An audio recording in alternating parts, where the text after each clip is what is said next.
that we do. We just, as a team, we bonded for quite long. So going into games, we are comfortable with each other. As long as we don't mess up. No fumble. We have a ritual after we lose. What's the ritual? I don't even know the ritual.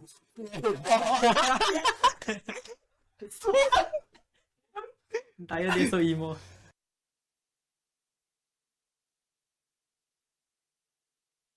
It basically started from none of us. It's actually Yeah, Alchemy was created 6 years ago, I think. it's from one of our good friends, which is currently pursuing another career. He met he's good friends with Jet, then he introduced me to the squad, and then I joined, and then a few others came, and that's how it went by. We joined a few community tournaments. We were known as a community team, and then we started pursuing professional tournaments, like pro tournaments, kind of, and then now we're here.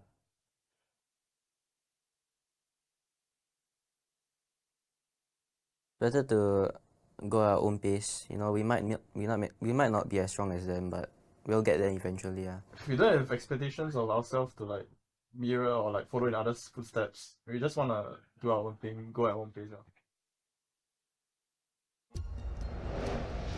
I am Optimus Prime. No one can outrun Bumblebee!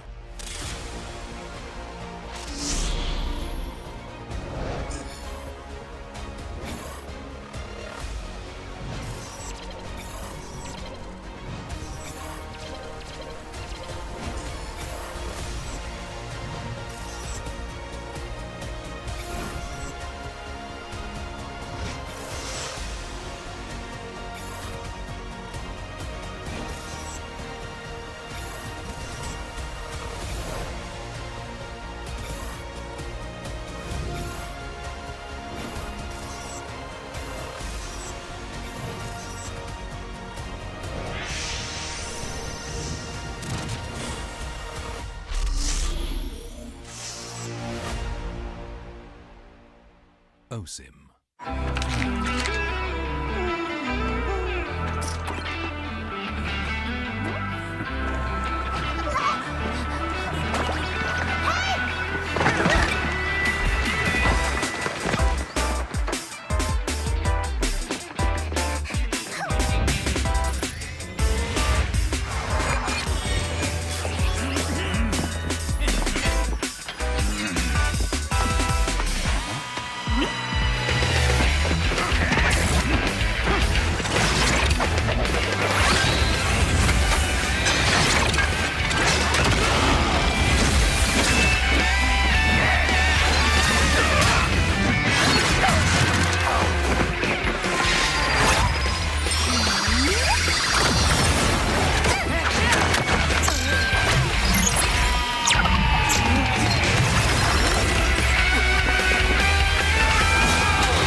A crispier chicken McCrispy? So much crispier. Bite into an even crispier crunch with the improved Chicken McCrispy. Now, wouldn't that be nice?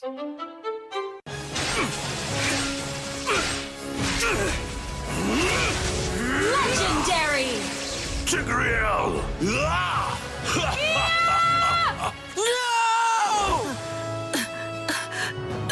Tigreal, you are our only hope. We're not going to lose. Not today!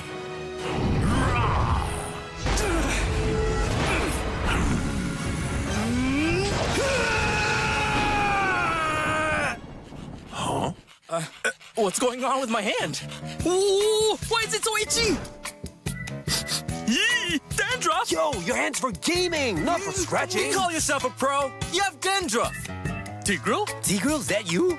Yes, that's me. Do you want to win a match? Defeat Dandruff and Itch with Head and Shoulders. Move on to Head and Shoulders. Up to 100% protection, dandruff, and itch. Wiped out.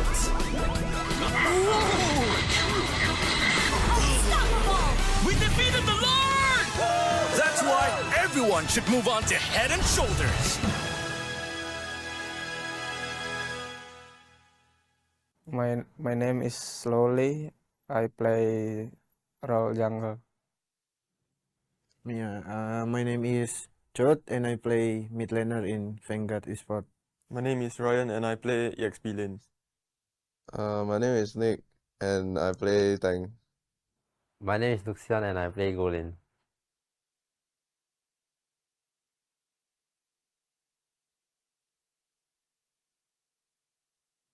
I believe right, this is just the process of us going into MPL lah. As our aspirations isn't just to enter MPL, we want to have a mark in MPL. Yeah. I think the new meta are so good because it become more flexible and the game not become monotone. I feel like because I'm a Roma ma, so I feel like no much changes so like it doesn't benefit me much at all. So like maybe they should put like more changes to the roam because roam only use support and tank for the emblem. So like quite shag I would say the emblem is much better now because now more fighters are more viable and there are many options to choose from lah. Because the emblems make some older, not so used heroes slightly better, like Xbox.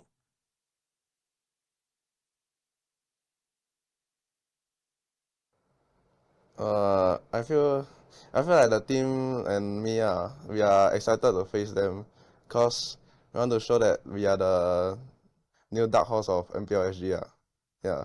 And besides that, I can't wait to face Bleed JPL because I want to prove it to you that he is below me. Same for me. I just want to do my best and win every team. I can't wait to face Stellark cause that time they knock out Zion but I was not playing If I playing, confirm different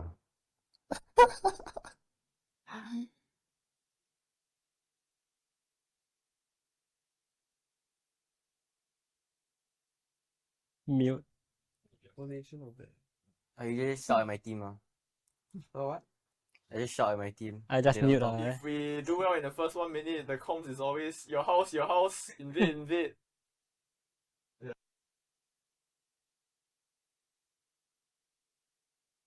If our main player don't throw in the first 2 minutes of the game, we have do well. Sleep. There's really nothing that we do. I mean, we just, as a team, we bonded for quite long. So going into games, we are comfortable with each other. As long as we don't mess up. No fumble. We have a ritual after we lose. What's the ritual? I don't even know the ritual.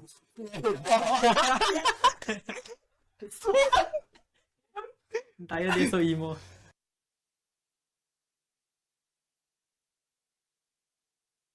It basically started from none of us. It's actually Alchemy was created 6 years ago, I think. it's from one of our good friends, which is currently pursuing another career. He met he's good friends with Jet, and he introduced me to the squad, and then I joined, and then a few others came, and that's how it went by. We joined a few community tournaments. We were known as a community team, and then we started pursuing professional tournaments, like pro tournaments kind of, and then now we're here.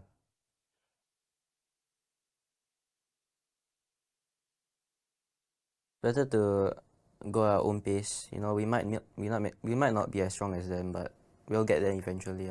We don't have expectations of ourselves to like mirror or like follow in others' footsteps. We just wanna do our own thing, go at our own pace. I am Optimus Prime. No one can outrun Bumblebee!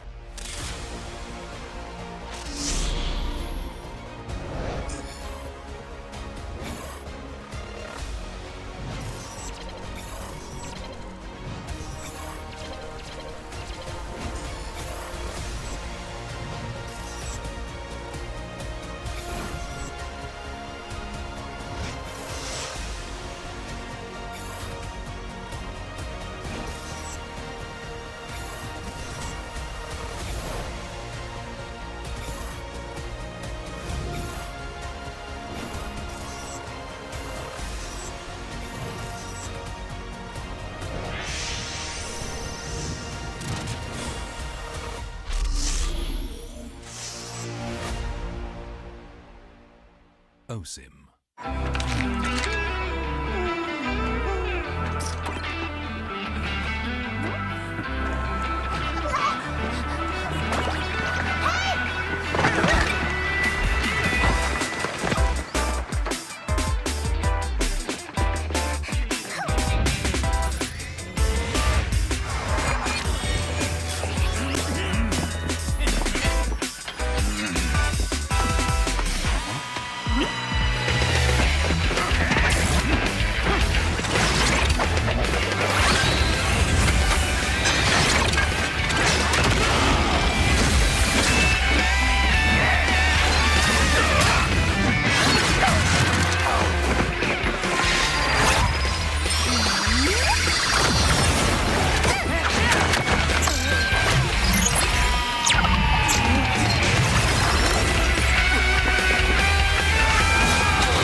A crispier chicken McCrispy?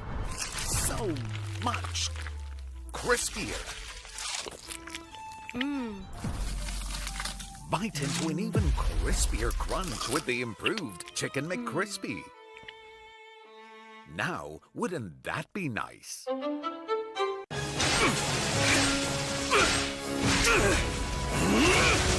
Legendary! Tigreal!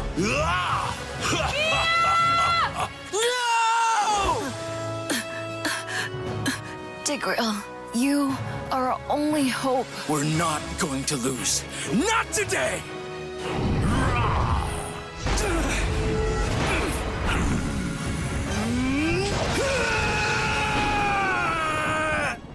Huh? What's going on with my hand? Ooh, why is it so itchy? Yee! Dandruff! Yo, your hand's for gaming, not for scratching. You call yourself a pro? You have dandruff. Tigreal? Tigreal, is that you? Yes, that's me. Do you want to win a match? Defeat Dandruff and Itch with Head and Shoulders. Move on to Head and Shoulders. Up to 100% protection. Dandruff and Itch. Wiped out. Unstoppable! We defeated the Lord! That's why everyone should move on to Head and Shoulders. My name is Slowly. I play role jungle. Yeah, my name is Chot and I play mid laner in Vanguard Esports. My name is Ryan and I play EXP lanes. My name is Nick and I play tank. My name is Luxian and I play grueling.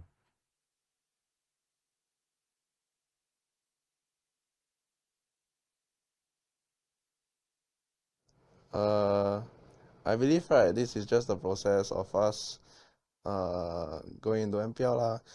As our aspirations isn't just to enter MPL, we want to have a mark in MPL. Yeah. I think the new meta are so good because it become more flexible and the game not become monotone. I feel like because I'm a Roma ma, so I feel like no much changes so like it doesn't benefit me much at all. So like maybe they should put like more changes to the roam because roam only use support and tank for the emblem. So like quite shag I would say the emblem is much better now because now more fighters are more viable and there are many options to choose from because the emblems make some older, not so used heroes slightly better like Xbox.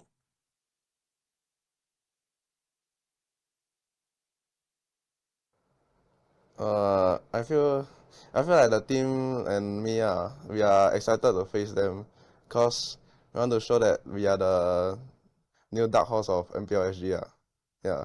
And besides that, I can't wait to face Bleed vs JPL because I want to prove it to you that he is below me. Yeah. Same for me. I just want to do my best and win every team. I can't wait to face Stellark cause that time they knock out Zion, but I was not playing If I playing, confirm different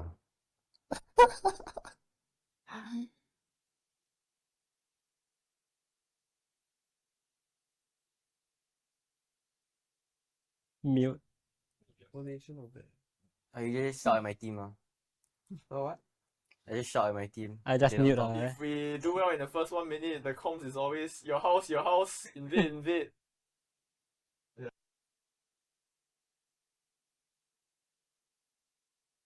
If our main player don't throw in the first 2 minutes of the game, we will do well. Sleep. There's really nothing that we do. I mean, we just, as a team, we bonded for quite long. So going into games, we are comfortable with each other. As long as we don't mess up. No fumble. We have a ritual after we lose. What's the ritual? I don't even know the ritual.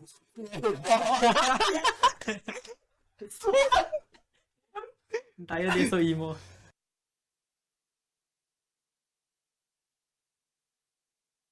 It basically started from none of us. It's actually Yeah, Alchemy was created 6 years ago, I think. it's from one of our good friends, which is currently pursuing another career. He met he's good friends with Jet.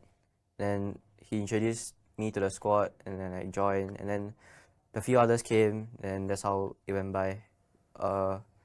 We joined a few community tournaments. We were known as a community team, and then we started pursuing professional tournaments, like pro tournaments, kind of, and then now we're here.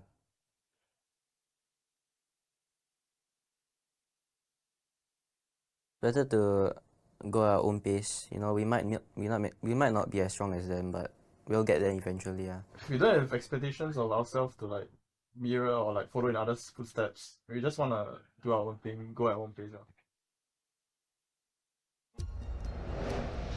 I am Optimus Prime. No one can outrun Bumblebee.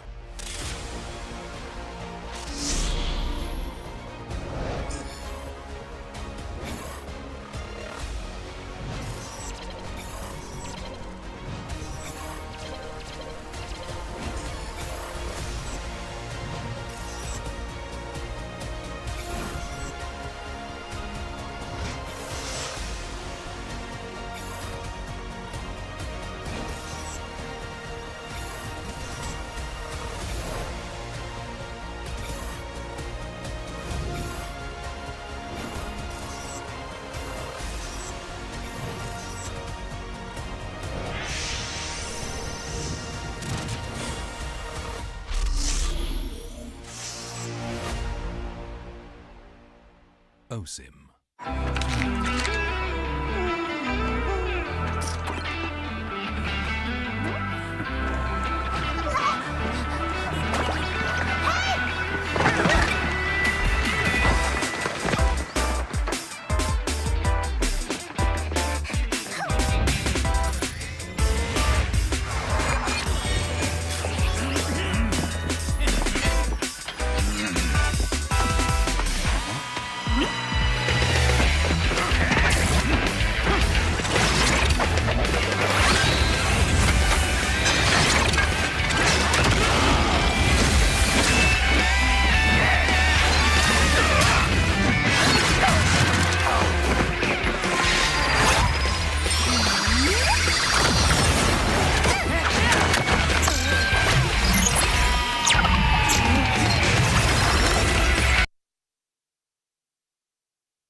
MPL SG Season 6 is brought to you by Moonton Games and Zenway Productions.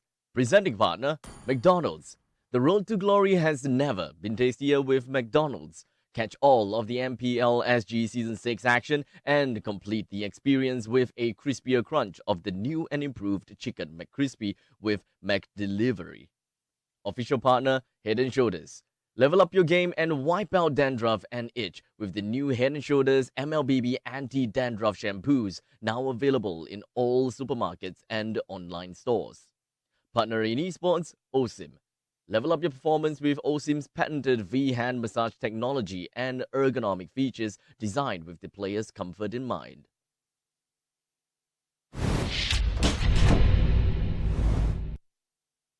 Look alive, friends! Today is week 3, day 2, and we have seen great divide in the overall standings so far. Now, how I feel about the matches so far, we are down to the last 2 days, and this week, as we speak, it really divides the good and the great right here in the pro scene. Why? Because we have introduced in-game a brand new patch, and it really tests the ability of adaptability right here from our pro players, and we have seen evidently yesterday. Now, can the teams adapt in the final 2 games right here of the regular season? Let's find out, but before further ado, let's take a look at the overall standings.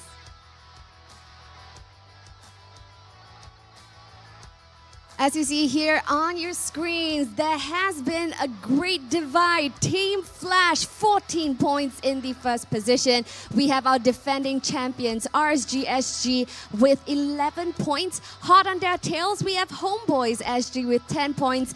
Bleed Esports at 9 points at the edge of the upper bracket. We also see Team Evil with 8 points in 5th position. Vanguard Esports with 5 points. Stellark SG with 3, and Alchemy SG still with none to their name. Now, as we have mentioned, today it's going to mark the second last game for all of our teams. If they're gunning for the upper bracket, which is the coveted extra life for that playoff season, today is really the day that they get their engine started and grab some points right here in the overall standings. So, let's take a look at today's matchups.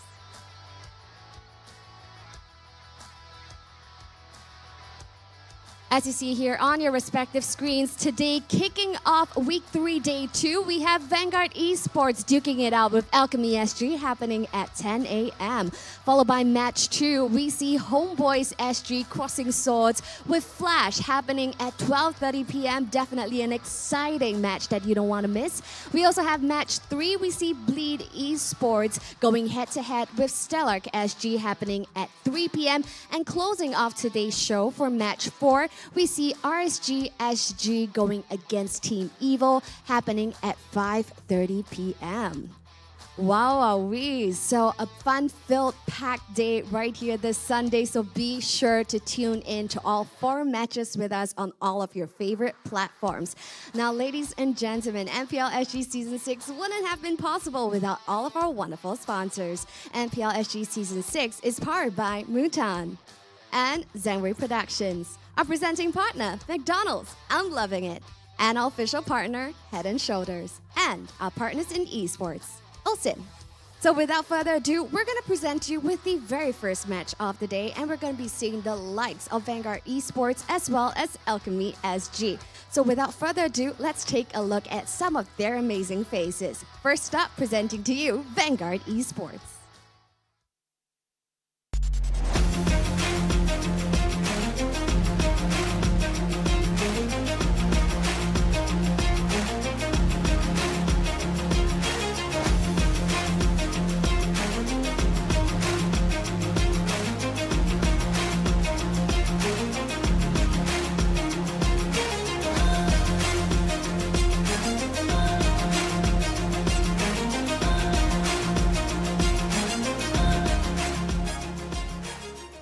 Now the boys are currently getting ready at their respective battle stations, and we can really see them gaining some momentum right here as the regular seasons go. Will they take victory at this match? Let's find out later in match 1. And going heads up against Vanguard Esports, we see Alchemy SG. So let's meet their wonderful faces. Ladies and gentlemen, Alchemy SG.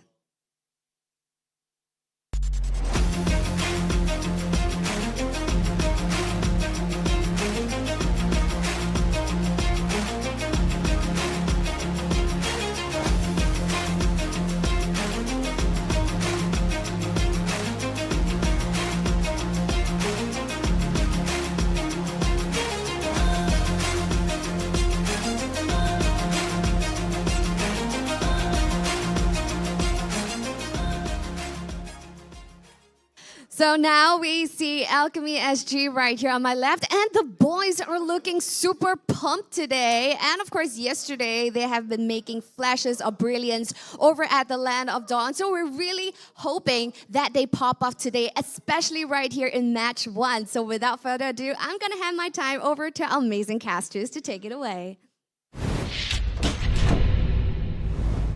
Good morning, everybody. It is a super Sunday here for MPL Season 6. Guys, week 3, day number 2, the second last game of the season.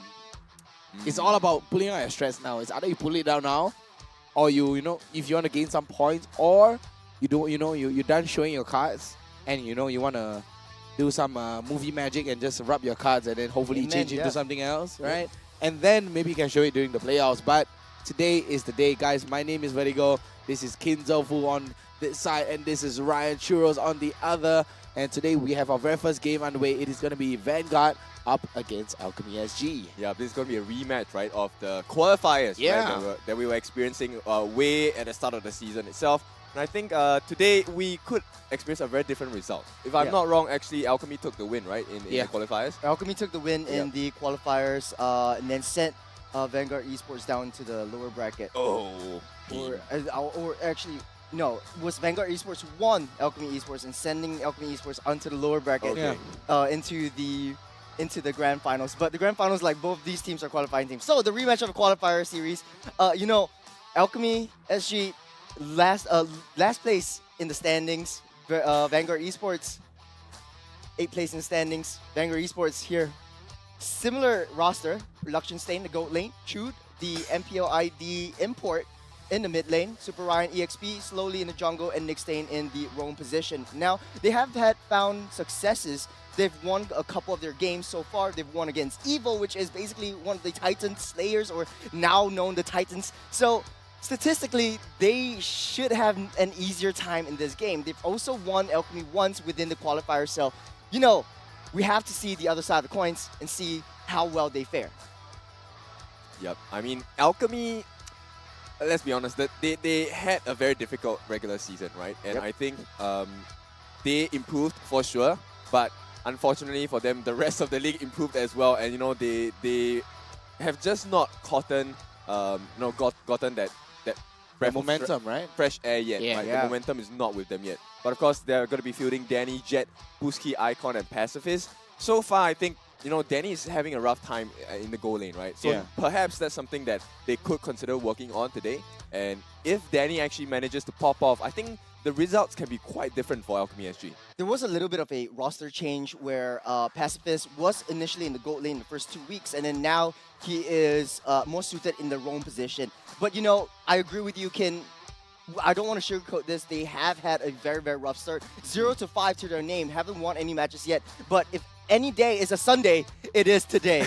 Today would be that Sunday, and Alchemy could possibly take that one game away from Vanguard Esports, right? I would say it's a very, very close game. Both these teams are equally matched in micromechanics and all that, but we have to take a look at the statistics on both teams, right? Exactly. So we're gonna take a look at their keys to victory first on the side for Vanguard, and what is their win condition here today. So of course it is gonna be better trading across major objective, cutting losses on losing team fights. I mean, we see how Vanguard, they're a little bit messy, but usually they will get the major objective, but they will always lose, in skirmishes, in team fights as well, which, makes it obsolete in a way. and as well as to avoid baits by Alchemy SG into bad team fights. So we know Alchemy love team fight, right? Yep. So does Vanguard, but Vanguard always loses in the team fight. But they're very, very good on their macro as well. I do have to agree with you on that one. They do have a coach. They do have some sort of like new Indonesian kind of imports to bring in a little bit more flavor right here for Vanguard Esports. But they have very, very similar play styles. Maybe we can go through some of the keys to victory on the side of Alchemy. Yep, Alchemy, I think one of the things that they definitely need to work on is the team comps, right? During the team fights itself. They seem a little bit uncoordinated at times. But most importantly, besides having good communication, they need to watch out for Nick Stain, right? And this is a reference to his Kufra yesterday, which he did show us a couple of brilliant plays with the three-man or four-man Tyrant's Revenge. It's something that they need to take care of, right? Because I'll be honest, I was totally unexpected for us when we were watching yesterday. And of course, the last one, I think they need to have those conversions on their objectives. Like I've been saying this from the start of the season, they need to win those neutral objectives, right? They have to contest, they have to go aggressive. Every turtle matters. And Alchemy, I think they recognize it, but yesterday they did. They confidence managed to get their first objective against RSG. Yeah, against RSG, but they did not capitalize on that. Like after you get it, what are you supposed to do? Do you get your go for your another objective? Do you try to capitalize it? Use that information, get that map control. It all boils down from there, right? Like Alchemy, they got their turtle. Then what? What are you gonna do from there? Yeah, the thing about Alchemy is like they're sort of like a mini Evo. Yeah. Like when they first started out, no coaches. We have the coach within the game, which is the player coach, which is basically pacifist, and pacifist is in the roam position, doing all the shot calling as well as the objective taking. But we have to look at the statistics for Vanguard right here. Now, Luxians, all of these players, they have done very, very significant jobs. Super Ryan with his signature hero, the X-Board. This is the first time I'm seeing X-Board in the statistics right here as a signature pick for him. And Nick Stain, take a look at his damage. 1.2 7 million. figures. I wish I had that number in my bank account. $1.2 million in your bank account would be nice, but take a look at Slowly as well with a 28% kill participation. That is so much for a jungler as well, right? Yeah, and I want to talk a little bit more about Slowly. He has shown a little bit of successes in the objective takes, but he needs his team to back him up. So the kill participation across the board are pretty on the average side. I wouldn't say it's like super low, but it's pretty on the average side. They like to go on team fights. But of course, we have to go look over at the side of Alchemy SG. Yep, Alchemy, I think their stats are a bit lower, but simply because, they haven't been as aggressive as the other teams as well. And I think this is there's a reference to the confidence they've had throughout the league so far, right? So I think, I'm not saying that numbers don't matter here, but I think if they can kind of change their mindset about how they want to approach this game, do something similar that they were doing against RSG yesterday, I think these average KDAs, this average assists wouldn't matter as much, because actually I feel Icon should be extremely confident. I find that he's really underrated as a jungler. With the hero picks that he have, with his Lancelot, every single time I feel like they have a very comfortable draft. Yep, I think they should believe in themselves as well, right? Yeah. One of the things that I noticed yesterday was like Puski giving a signal, right? A 2-0 in the middle of the match. And I think, as a team, I think they just need to believe in themselves. I think it's less of a strategy game within ML. It's more of a mental game. Yeah, mental game. If they want the dub, if they want the W, they need somebody to give them that hope. Exactly. And let's check out the talents prediction right here on the screen, and who is going to be giving them that hope? None other than me. Of course, it has to be me. Hey, actually, Kin is breathing a little bit of life. 2-1 in the favor of Vanguard, and I do agree with you at 2-1. Based on the fact that these two teams met in the qualifiers, they were very, very closely matched. But there was a difference. The difference is Chute coming in the qualifiers as a new blood. Right now, Vanguard has been growing a lot more as a team. They're finding their identity. Yeah, for sure. So I think they have definitely done their homework on the competitors here. Now, curious to see, this is our opinion. I'm curious to see what the audience thinks. Exactly. Let's check out our audience prediction, and it is going to be wow, Vanguard on YouTube, 68%. Yeah, 68% for the side of Vanguard and 32% on the side of Alchemy on YouTube. But for Facebook, check that out. It's Alchemy all around. So I would say it's pretty balanced. Yeah, it is. I would say it's pretty balanced. Maybe more Vanguard fans watch on YouTube and more of Alchemy fans watch on Facebook. Facebook, right? Yeah. maybe they have like a Facebook group following for the Alchemy players. I know that they're very good in the community tournaments. We all casted them at least once in our lifetime. Yeah, they're definitely. always in the community tournaments. They're very, very big names. We've seen all of their names before. I think what we can expect today is if Alchemy kind of learns their lesson and really take their aggression by up a notch, I think this series could be theirs, right? Yeah. And But I enough, think let's check out what we have lined up for them for the head-to-head video that's coming up right now for Vanguard up against Alchemy. Qualifier against qualifier team.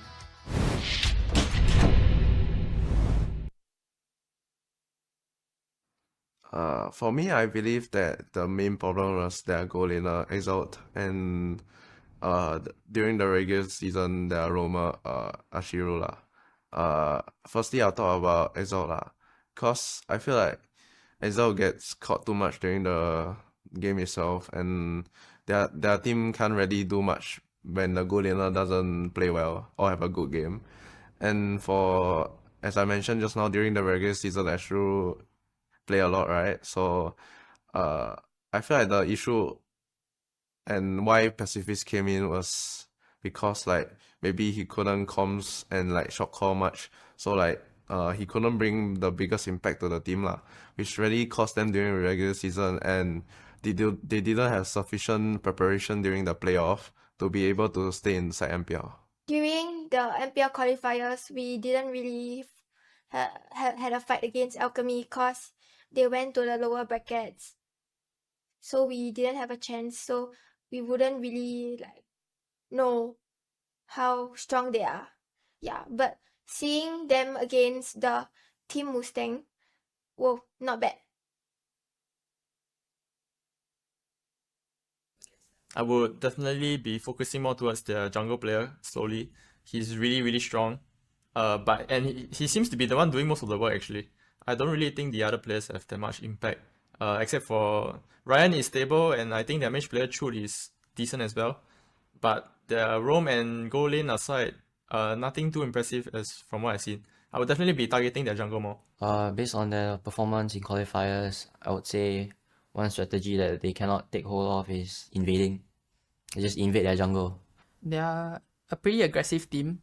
They like to take control of the map more, invade more. I think we need to play a bit more differently than usual. We cannot be we need to give them some respect.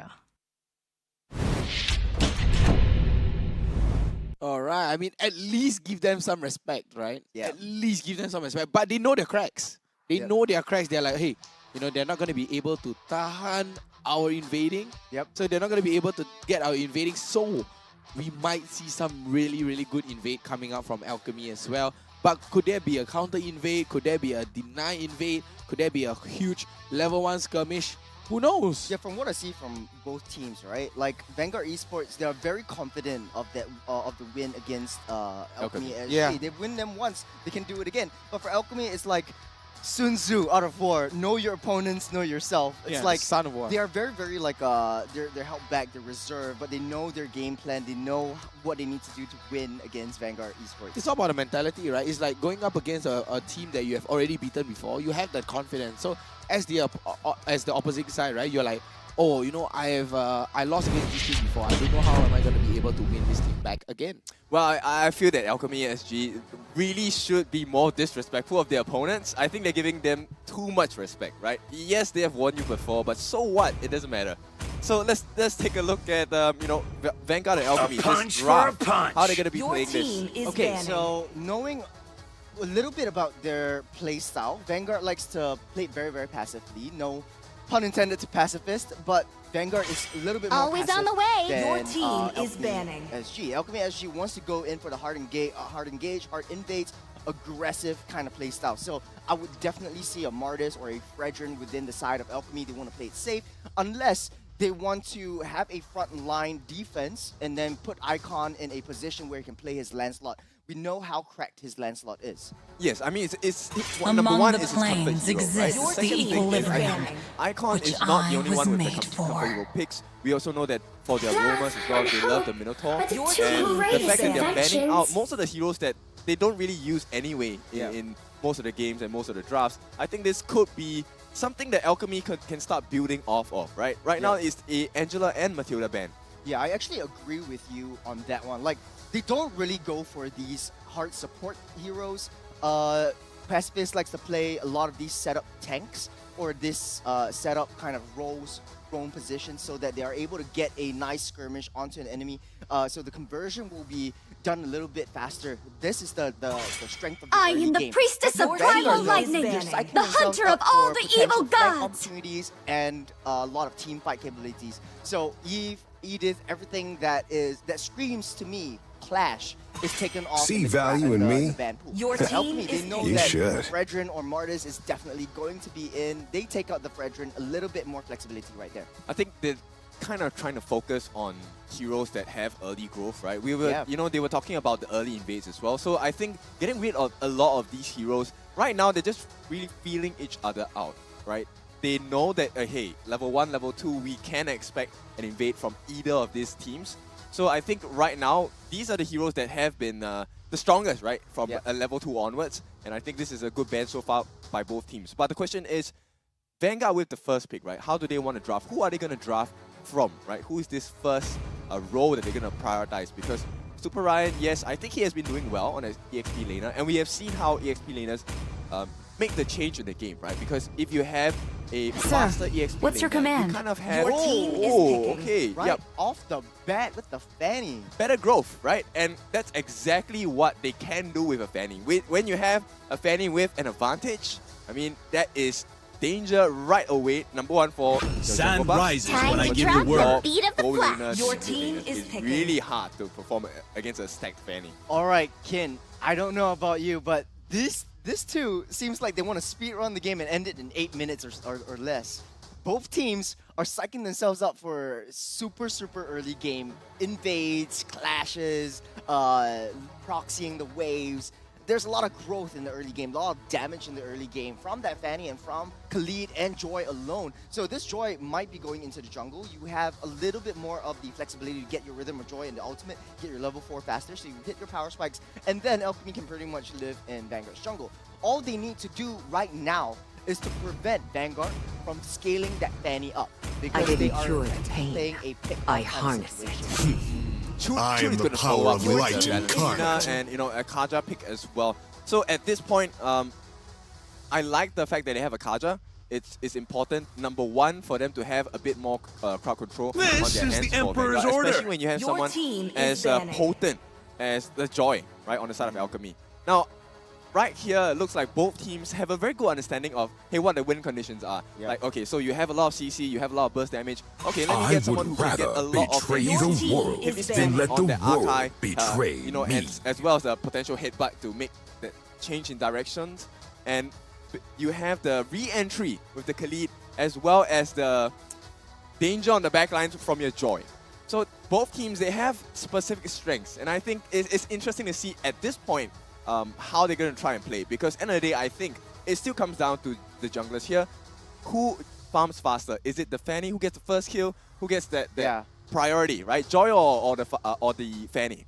I think the Akai is a response to the Fanny, right? It's like Fanny likes to attach herself into walls, you web up into the wall or your slingshot, and then Akai picks falling you down with stars Smith. brought It's us pretty here. much basically useless for the entirety of that game. You don't really need a hard lockdown like a Franco or a Kaja. Light me up and they could watch very the well world pick it up burn. still. So it's pretty much wide open for them.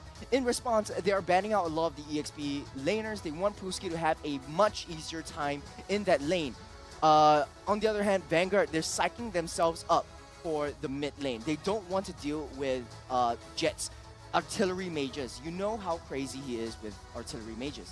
Yep, I mean, the fact that they pick a Valentina, you know, reserves that particular slot for them, where at this point, it doesn't really matter what kind of mid laner they pick. And right now, I have always liked the way Alchemy drafts, because if you take a look at it, it's so flexible.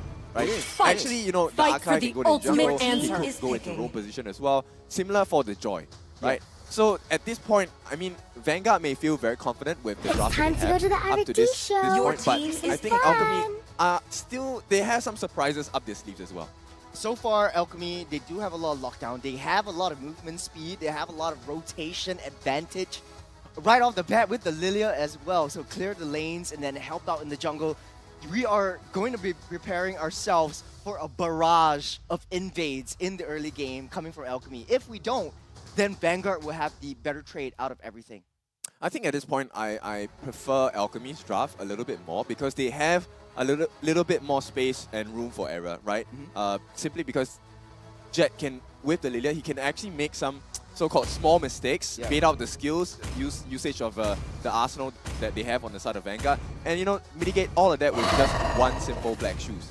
So besides that, once they have made it out successfully, a couple of the ultimates away from Vanguard, that's where the rest of the lineup shines extremely well, right? We have Khalid as well as this Akai. And all these people have very good but I re-entry. do know my trade. What is this draft coming from Alchemy though? Barat's in the EXP, and then Akai in the roam, and then Joy Jungle. Okay, it makes a lot of sense. And then, oh man, this is really hard aggression coming in from Alchemy. If you don't know, it's Barat is the third and last hero with a suppressive ultimate. So the Detonus Welcome is actually a suppressive skill. I think that is the way that Alchemy wants to go for it. A lot of aggression, but the draft is set. Vanguard Esports, though, a lot of crowd control. Ken, what do you think of the draft? Same thing. I think it all boils down to that early game aggression, right? Who is number one? Who is going to be more aggressive? But more importantly than that is who's going to be more clinical, right? I'm sure both teams will be looking to be very aggressive, but right now it's about, okay, how many resources do I have to burn to get this advantage, and whether I can keep this advantage. And both teams, they thrive off having a huge advantage right off the bat at level 4. Yeah, right off the bat, indeed. Ladies and gentlemen, the first game of the Sunday of today, Vanguard Esports versus Alchemy SG. What are you looking out for, Ken? Right now, I'm looking at the EXP lane because, Jet going in to help Puski to try and clear this wave as fast as possible while Pacifist gets it. Wait, hold on a second. There is no marksman on the side of Alchemy. There is no marksman. So it's Khalid in the gold lane, and then Alchemy with the hard invade right off the bat. Nick Stain having a lot of damage. They want that Lethal Wanderer very, very badly. Alchemy, all 4 members are there. They're trying to pull it in. They get that Lethal Wanderer. They are backing off right off the bat. Yep, and I like this. This is the kind of aggression that we were expecting and were hoping for from Alchemy since yesterday, right? The way that they have destroyed the early game. Fanny. Slowly almost taking out Icon in the process of the invade, but he gets punished himself. First blood goes to Jet. Yep, big confidence there from the side of Vanguard, but they gave away that first blood, which means Alchemy now, they have a decent lead, 450 gold. Not a lot, but it's something they can start building off of. This is where Alchemy thrive, but taking a look at the emblems, it does look like Vanguard, they're psyching themselves up for a lot more movement. The Terizla is building up tier 1, tier 2 movement speed as well, but hold on a second right here. Danny in the spot bottom right here comes Icon. Next day, he managed to get away, but here comes slowly. Cannot find Danny. Danny's in the bush, but he takes down Luxion at the cost of his life, but does not matter. Icon, one more hit. Slowly will be able to escape, but Jet on that back front, slowly trapped. He will get collapsed over on Pacifist. One more hit, he goes down by the turret. Red team hero it's a trade, right? But it's still, something that is favorable for Alchemy. Yes, they have to trade a kill off, but at this point of time, they have about 1,000 gold in advantage. And besides that, is that the jungler is dead, right? Or at least now he's back in the game already, and the turtle can be started. This time, Alchemy trying to zone out the turtle. Super Ryan doing a good job pulling the turtle away, but it will get reset. Vanguard in no position to contest for this turtle. They have a Fanny, Kin. What do you do when you have a Fanny on your team? You have to time it really, really well. But Vanguard Esports, they have another plan. They are going for the gold lane. Yeah, but I think with what's happening at this point, I don't think they are comfortable with a full-on contest, right? Because you can see, I think slowly is just ignoring the turtle. They are willing to give that up. They're looking for something else on the map, which is actually a kill. So Fanny, you're going to see right in the center of the river. But Pacifist is the one that catches his eye. I'm not sure if they can actually kill him off at this point. But starting off, it does look like Alchemy has better dominance over the map. Vanguard Esports, they are a little bit more on the aggression side. Onto Danny, though, slowly. That is a drive-by on a Sunday, taking out McDonald's. Yep. Mac delivery there, and they have a free one. Okay, so Danny, yes, he's not playing a traditional goal laner in this sense, right? But so far, I think he's doing well, right? He's managing to pull a lot of attention back into the goal lane. But I think, you know, at this point... Oh, top side as well. Both sides. Heavy spin already committed by both teams. Chu trying to get away. But on that top side, Barat's actually fends for himself. Puski is still alive. No trades whatsoever. So far, neck and neck in terms of kills. But Alchemy up ahead just a little bit in terms of economy. Yeah, it's actually going to be a bit spicy for Vanguard because at this point, if they choose to, they can contest. Right, Icon does have his retribution as well, and they are kind of circling around the purple buff as well. Exactly, but right now, Alchemy, they're going to be diving all the way in, and Super Ryan's going to take all the brunt of that, and Nick Stage is trying to get some sort of value out of this as well, the suppression. Divine Justice comes out, passive is forced to use the flicker all the way back and slowly runs low, but Icon gets away. Icon gets the bubble buff away from slowly, and we all know Fanny is nothing without her purple buff. Yep. No, I just want to add, like, this Barat is so impactful when you have a early game jungle invade. Right now, it's not so early anymore. We're seeping into the mid game, but this Barat is actually doing some work. And in any way, shape, or form that Alchemy loses out, you can always put Icon in the offside position, trying to cut the waves and split the lanes. Yep, really happy with the way that Alchemy is playing. And for the first time, right, you can see that they're not letting the lead run away. They're maintaining a 1,000 goal lead. It's not super huge, but you know, they're making Vanguard feel very suffocated with their playstyle now. They're making Vanguard work for their key. And it's a very team fighty, you know, composition as well for Alchemy, right? You have almost 3 fighters there. You have Joy, Barat, and the Khalid as well. You know, Khalid in the goal lane. The triple fighter composition, but take a look at Icon just trying to kite it out. Oh, Danny! All the way from the back line. He's going to be able to get the penalty zone out as well, but the Beyblade, they're going to go to town. Lakshan staying, trying to go for the Nibel smash it, but no. Super Ryan goes down yet again, the second kill. And just like that, Alchemy wins that skirmish and tries to convert their lead into a turtle, and that is their win condition right there. They need to get the lead. They need to start running away with the lead. So the first, after the fight, they get the turtle, and then right now they're just trying to clear it out, but ooh, slowly. That's very hopeful, and you know, he's not Invade again. able to defend his purple buff from the likes of Alchemy once again. Once they try to go for the split push, but Alchemy has other plans. They're going straight for the objectives, but take a look at the itemizations right here. There is a lot more damage being built up by Alchemy, of course, because they have the lead. In terms of economy, you have a lot of damage from the side of Alchemy as well. Double Dreadnought armor on the side of Alchemy, which means there's so much damage reduction on the side for Alchemy, and it's on the important people like Arkai as well as the Barat. Barat's already making the quick rotations down. Now, I think they are switching it up. They're adapting to this situation as the 6-minute marks go. Conceal though. You have Icon going on the top side, trying to split the waves, trying to defend, while the rest of the team of Alchemy tries to go back together. But the bottom side though. Oh, Lakshan staying, but the heavy spin is going to be able to knock him out of the turret's nose, all the way back in, and though, but the turret aggression is going to get resetted. Danny on the wrong side of the map. He's trying to go for the heal though. It's going to be a 1v2 here, but is he going to be able to get out? No, he will not, and Puski's just trying to trade it back. Right now, Jet, they're just trying to put some aggression. A very, very good play right there, but done at the cost of Danny. Very, very good team play, good team fight by Alchemy, but I don't know about you guys. It's still slightly early in the game. The lack of the marksman in terms of Alchemy will bite them in the boots when it comes down to late game kind of situation. I think it depends on the positioning actually. Yeah. So if Lakshan Stain manages to stay clean and safe during a fight, yes, it's going to be a big deficit for Alchemy. But as it stands now, uses the flicker and the penalty zone to get out. There's not a lot of turret pushing power for Alchemy. It's very, very slow. A lot of hero damage, yes, but the objective conversion is just not there. Yeah, so they are looking to take team fights, right? They're trying to win in this Super Ryan, though. But here comes the Raging Sandstorm and the heavy spin as well. All the way, locking 2 members on the side of Vanguard into the wall. Alchemy, though, Pacifist runs slow. Slowly just trying to catch down onto Puski, though. Is it going to be enough? Danny, they're trying to trade it back. They're going to get the third spin, but no, it's not going to be enough. Chu runs low. Nick Stain just trying to go for the slow. Danny is going to get terrified as well. He goes for the spin, but no. The second spin is going to get denied by Slowly. And this is huge, right?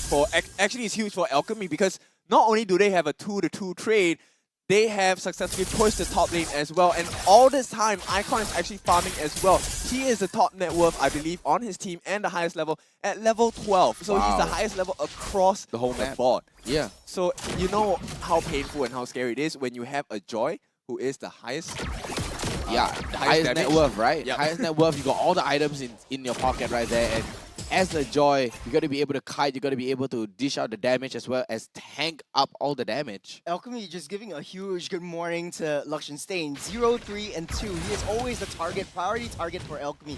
Once you shut him down, there's nothing much that Vanguard can do. It's always, oh, Luxian Stain goes down, and then you try to back off. Icon already dishing so much damage, slowly giving an ode of respect over to Icon. Yep, and all the conceal from Vanguard yet again. They're going to be able to... Whoa! And that's the deny from the Divine Justice. So conceal and Divine Justice already used up by Nick Stain. They don't have anything left. They don't have anything left, and Nick Stain just left to his own endeavors right there. But here comes Alchemy, but here comes the heavy spin as well. The Beyblade is going to go to Tao Super Rye all the way to the back line. Papuski is going to be the total welcome. It's going to be able to eat him up and knock him to the wall. Super Rye goes down, double kill, but Luxian Stain just trying to put some damage down onto Danny, though, but it's not going to be enough. The heal is going to be able to heal him up.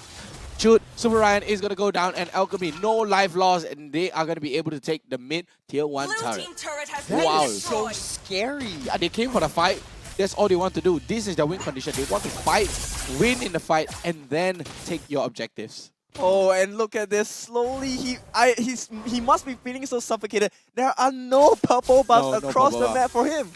He was trying to go into the opponent's purple buff and see if there's any stock left. It's like going to NTUC and then trying to get that last hidden shoulders, but it's all gone from the shelf. Yeah, but Danny takes a lot of damage though, gets pulled back and melted instantaneously. But here comes the penalty zone all the way back in. But Puski's going to be able to use the Detonus welcome and heal back up. He's going to be able to get down onto Super Ryan. The Super Ryan forced to use the flicker all the way to the other side, and Puski runs very, very low. Heavy spin comes out, and down goes Puski as well. Alchemy, what can he do here? Slowly running to the back line, trying to put some pressure down. Pacific goes down as well. Icon runs slow though, but can he clutch this out? No, he cannot. Down he goes. Jet just trying to trade something back in return, but no, it is going to be a double kill coming out from Chun. 4 members down on the side of Alchemy. This is where Alchemy's draft sort of shows that they are breaking down a little bit. You have too many front lines. You have 4 people who really need to get in your face. So if you make a mistake, the entirety of your front line goes down. You don't have any backline support, and that is the breakdown for Alchemy's draft. Is you cannot have a second chance. It's only one and done. You have to land your setups. Yep, and I think yes, you should go for Luxian Stain, but they need to keep their eyes on Chun as well. Chun has been able to execute his Shadow Strike into Arcane Shade combination too many times against the Alchemy roster, right? And that's killing them because he literally terrifies them, and when they're being crowd controlled, you see Danny cannot operate properly. He gets caught out as well. Yeah, but here comes Nick Stain, going to get pinned against the wall, but Danny comes in with a raging sandstorm, able to get down on the Chun. Super Raya with his penalty zone as well. He press pressure, just trying to chunk them out, but the Black Shoe's going to get popped. Nick Stain all the way in. This is a little bit too deep, Nick. All the way in. Icon pushing him into the front line, but slowly trying to go to the back line. Trying to get down to Danny though, but no, he's not going to be able to get Danny. Danny's going to be able to get away, and there's going to be 3 members down on the side of Vanguard. Alchemy should definitely go for that Lord now, but Alchemy, every single point of time, there's always 4 members trying to be on your butt. It's always so hard to shake them off. Alchemy is just running you down. Red team's turret has been destroyed. Yeah. He wants to take it slowly at this point. Oh, wow! Oh, what a catch with the ultimate as well. But here comes the Dishonor welcome, but he's going to get cancelled as well. But slowly, he's going to be able to get down to the first Lord as well. And there we go. Down goes Jet, down goes Danny, and slowly making his way around the Lord. And he finally gets paid off. He's going to be able to catch it out. And down goes Pacifist as well. Bodies dropping all over the floor right here on the side of Alchemy. And Vanguard just turned the tide instantaneously. It felt like Alchemy were doing so well, and right in an instant, Vanguard takes it away. It's the pick-off strategy that Vanguard is looking for. Penalty zone goes down. Puski will be able to survive this. That's a Icon though. Yeah, picks off hell, but Icon Rid of a Joy is going to get popped right here, but he's going to be forced to go back. And here comes slowly. Oh, look at that melt. That's a delete onto Luxian. The melt. Look at the melt. Oh, instantly. And that's the strength of the little ignition, right? It makes so you strong. have this insane amount of burst, and Slowly was not having a good game at all, right? He could not get the purple buff. He did not have enough farm as well. and suddenly, in the space of like 4 minutes, he has gotten a KDA of 5, 2, and 3. Everyone on the side of Alchemy is gonna be very afraid of him now. And now Vanguard has the upper hand. They have a little bit more economy growth. Now all the itemizations are here. Alchemy would have won a lot of these team fights, but slowly but surely, Luxenstein is growing. He's already got a hot sauce building towards the rose gold.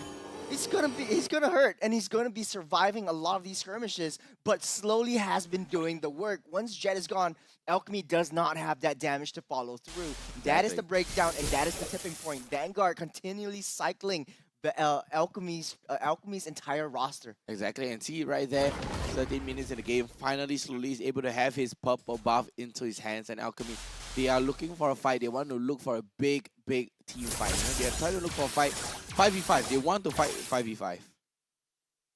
Yep, at this point, I think Vanguard is very comfortable with what's happening in the game, and because they have this rose gold media, look at how aggressive they are. Slowly can afford to make aggressive moves like this, and they were talking about this before the game. And Alchemy, if they step a bit too far forward, they might get punished.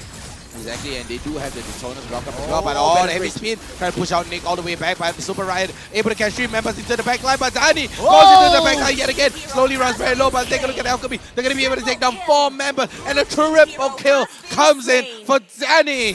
Oh, the wombo combo! Deadness welcome into the Raging Sandstorm! Exactly, so that's Alchemy's win. That's so Alchemy's beautiful! Win. That's Alchemy's win condition right there. They are looking for team fights. They are looking to fight as 5. Just as I said it, they're able to take that fight 5v5 and then turn that into a lead. Try to catch it out though, but Danny goes with the slow, try to take down onto slowly, but it's not going to be enough. The mid lane, they're going to be able to push in right now, but 4 members are still down. Alchemy, can they finally take a game here? That's a lot of damage. Slowly! What is that? With the defense! Oh my goodness! That wasn't slow at all. No, they should have backed off right there and then. The rest of the team were coming back up. They could have gotten the Lord. That was too greedy coming out from Alchemy as well. They saw it in front of them. They are trying to get that win. They're trying to take that game away from Vanguard, but Alchemy, they weren't disciplined enough. They were too deep in, and this time they're going to be punished for it. It's going to be a 5v2 here. This is going to be penalty zone. Puski, Jet. Puski gets the detoner. Vanguard trying to go for the stun as well, but no, it's going to be so many members low though. Nick Sting has to sacrifice his life right there. He runs very low, and he is going to go down. And Vanguard forced to go back, although they are able to siege 1 turret. They keep taking this game back and forth. Every single time you feel like, hey, this team has the advantage, they make a mistake and they just allow their opponents to come back and have a re-entry into this game. Yeah, this is what I call a good game. Is it a brawl? Is it a brawl match? It's a full-on bloodbath. This is a full-on bloodbath. Oh, it gets pinned down. It gets pinned down by the heavy spin with the flicker as well, but no. Ooh, what a catch coming out from Pacifist. And this is why he shouldn't go into the goal lane, right? He is meant to be the roam. He should not go into the goal lane anymore. But slowly, run solo. There's so much damage. The Raging Sandstorm, but slowly goes down as well. What a catch. We're not able to catch that on camera, no worry. But the catch coming out all the way onto slowly. The Lord is just 3 HP down all the way though. But Alchemy, they have 5v3 right now. They can push. The waves are coming up. The Lord is coming up. Danny is just taking it personally. Yeah, I mean, it has been difficult, but 779, right? He manages to have a positive KDA at this point, and I think maybe this is what Danny is comfortable with, right? Don't give him a traditional goal laner. Give him something that he can use to fight head on, face to face. And at this point, Alchemy, I think they just need to be more disciplined, and let's see if this execution is going to be able to help them win their first series. They're going to be able to chunk down the Lord. Alchemy should try to take the bottom lane. Alchemy really needs to get a trade up here, but on the top side, though, slowly 1v1 onto Puski. Yeah, Danny survives actually. Yeah. Danny. 1v1 on Danny, but to no avail with the siege minion as well. Mega minions are walking into the base. They have all their ultimates. They all There's only 2 ultimates left on the side of Vanguard. Yep, so now they are just exhausting everything, but Pacifist jumps in though, but Chu, he comes with the Beyblade all the way back. Puski's gonna get pushed. The suppression comes out. The Divine Justice as well, but no, it's gonna be 4 members on the ultimate. Already used up Alchemy. They still have so much. Pacifist uses the conceal. He gets away with a sliver of health, only at the cost of Puski. Yeah, That was a decent trade for Alchemy. They took down one more tier 3. So base is almost cracked open, but Vanguard at any point, if they play that macro game, they are able to split push their way through. Alchemy, though, does have the lane prioritization at this point. But I'm really proud of Alchemy at this point. They have shown that, you know what, it's time to practice some discipline, and they have successfully done so. Super Ryan now, he should be fine, right? Should be fine. And at this point, Alchemy, all they need to do is to wait for the next big fight. Look at Danny, Oh, Raging Sandstorm. the damage! Oh, the damage, the spin, 1-2 spin from Danny. Raging Sandstorm, first spin, second spin, don't even need the third spin. Instantly gets down slowly, and that's 40 seconds. The D from Danny means damage, man. That Exactly. was just instant delete. And Slowly the A- taken off the map. The A in Danny is annihilate right now. Delete and annihilate. Delete and annihilate straight Makes up onto no slowly. sense. Let's take a look at the items here. A majority, all almost full build. We're at 19 minutes in the game right now. We seldom see Beatrix with the Demon Hunter sword, but this Luxenstein is forced to build this DHS just because of Puski and Pacifist. You have two very heavy tanks with a lot of You need to shred them. tenacity, a lot of Tankiness. tankiness. You have a lot of armor. You have to shred that down, and this is where HP mitigation comes in. Danny seeks out Nick Stain. Yep, Danny sniffs out Nick Stain. Nick Stain just walking right into Danny right there. And Alchemy, they should try to take the map control here, right? They're trying to take the map control, and Icons get spotted out though. Look at slowly run slow, but Icon able to dash right out.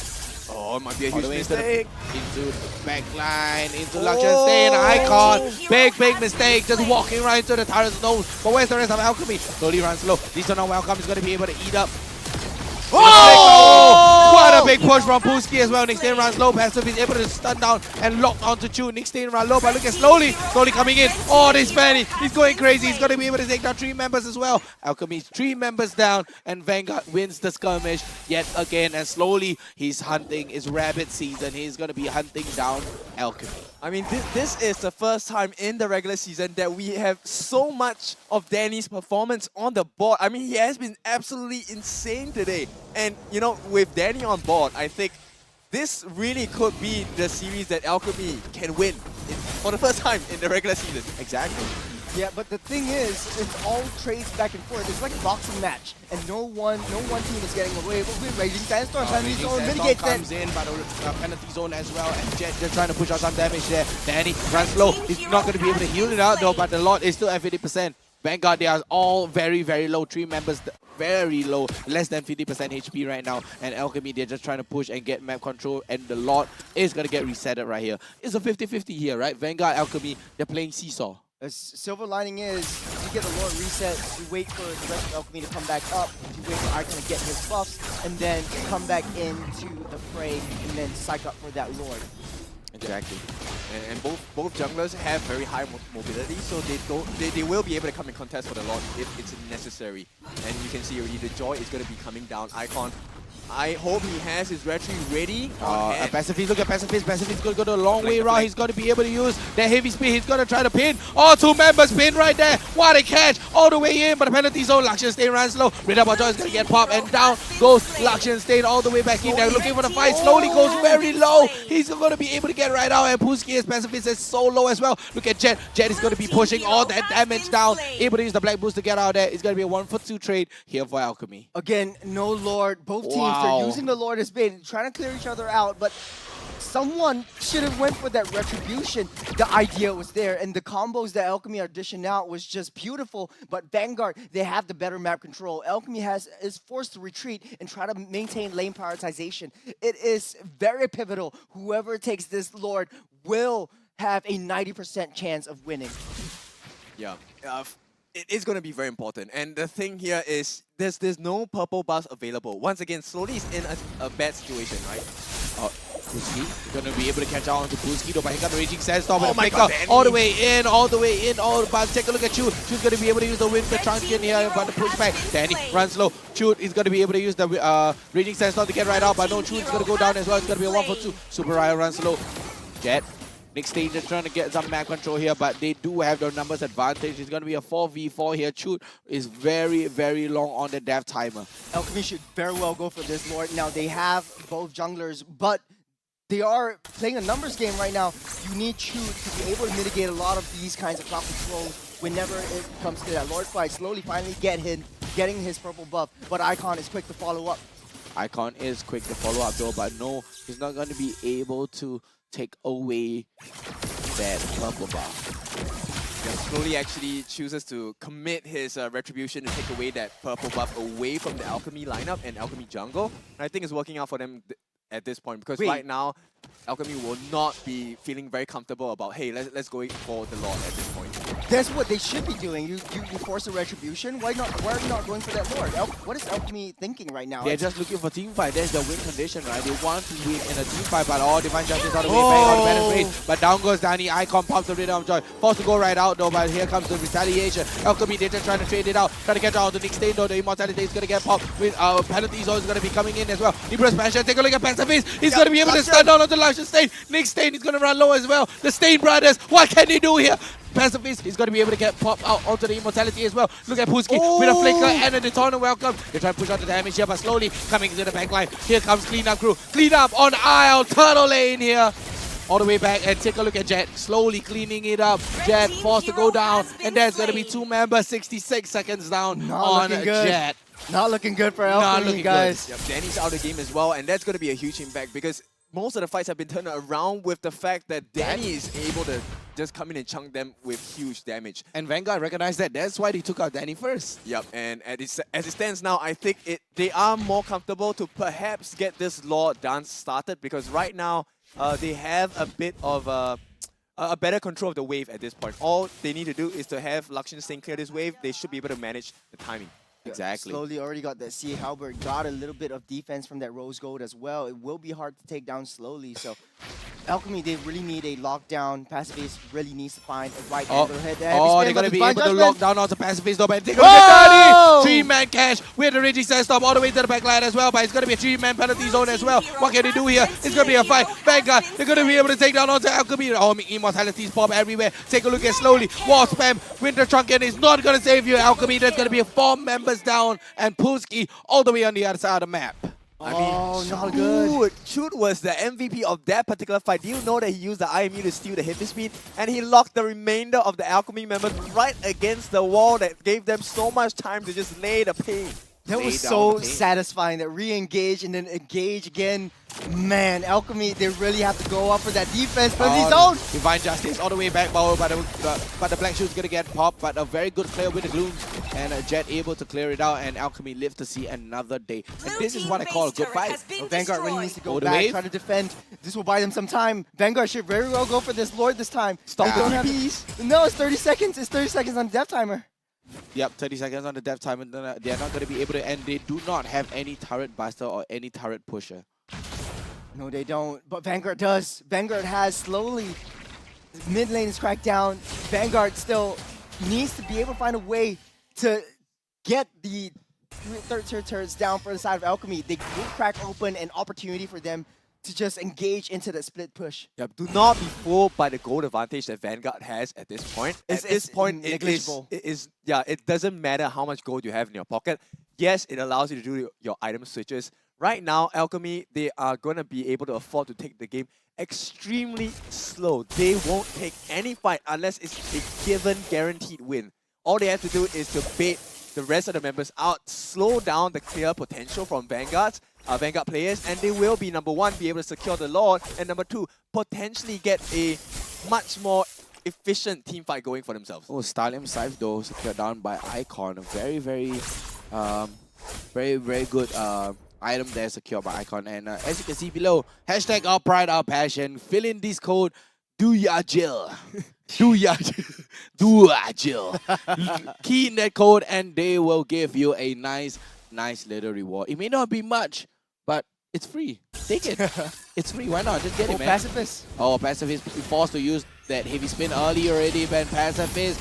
Penalty zone comes in. Pacifist goes for the conceal as well as the flicker and all the way back line. Take a look at Danny. Danny's going to get the suppression though, but he's going to be able to use that Raging Sandstorm still available. Oh, Dennis, welcome. Detona's welcome all the way to the back line as well. Raging Sandstorm here to follow up onto Chun. Chun runs low, but here comes the Winter Transient all the way back in. Icon trying to catch out. Slowly trying to go into the back line as well. Super Ryan chasing them all the way back in. Here comes the penalty zone yet again, and Jet still managed to see the light of day. Alchemy runs very, very low, and their win condition here on the side of Alchemy kind of looks very, very shaky, right? They want to take this fight 5v5. Vanguard, though, they are winning this 5v5. They need to take care of Lakshan State, right? Yeah, That's the whole point. Lakshan, every fight that they are winning on the side of Vanguard is when Lakshan is free hitting the people on the side of Alchemy. Yeah, they're just constantly free hitting, right? Alchemy, all they need is a detergent cleaner and a stain remover to remove Lakshan stain and Nick stain out of the map. But I have to say, Vanguard, they are putting up such a strong front, denying Alchemy of their win condition and constantly winning in their skirmishes and instantly turning the tide around over and over and over again. Boys, this is the longest game so far. 28 minutes, seeping into the 30-minute mark. Halfway point, support our players, man. Hashtag our pride, our passion. This is an all-out brawl. This is pretty much not a, I don't know, 10 deaths onto Danny, 9 deaths onto Lakshan Stain. What is this? It's just deaths galore. Bodies flying left and right.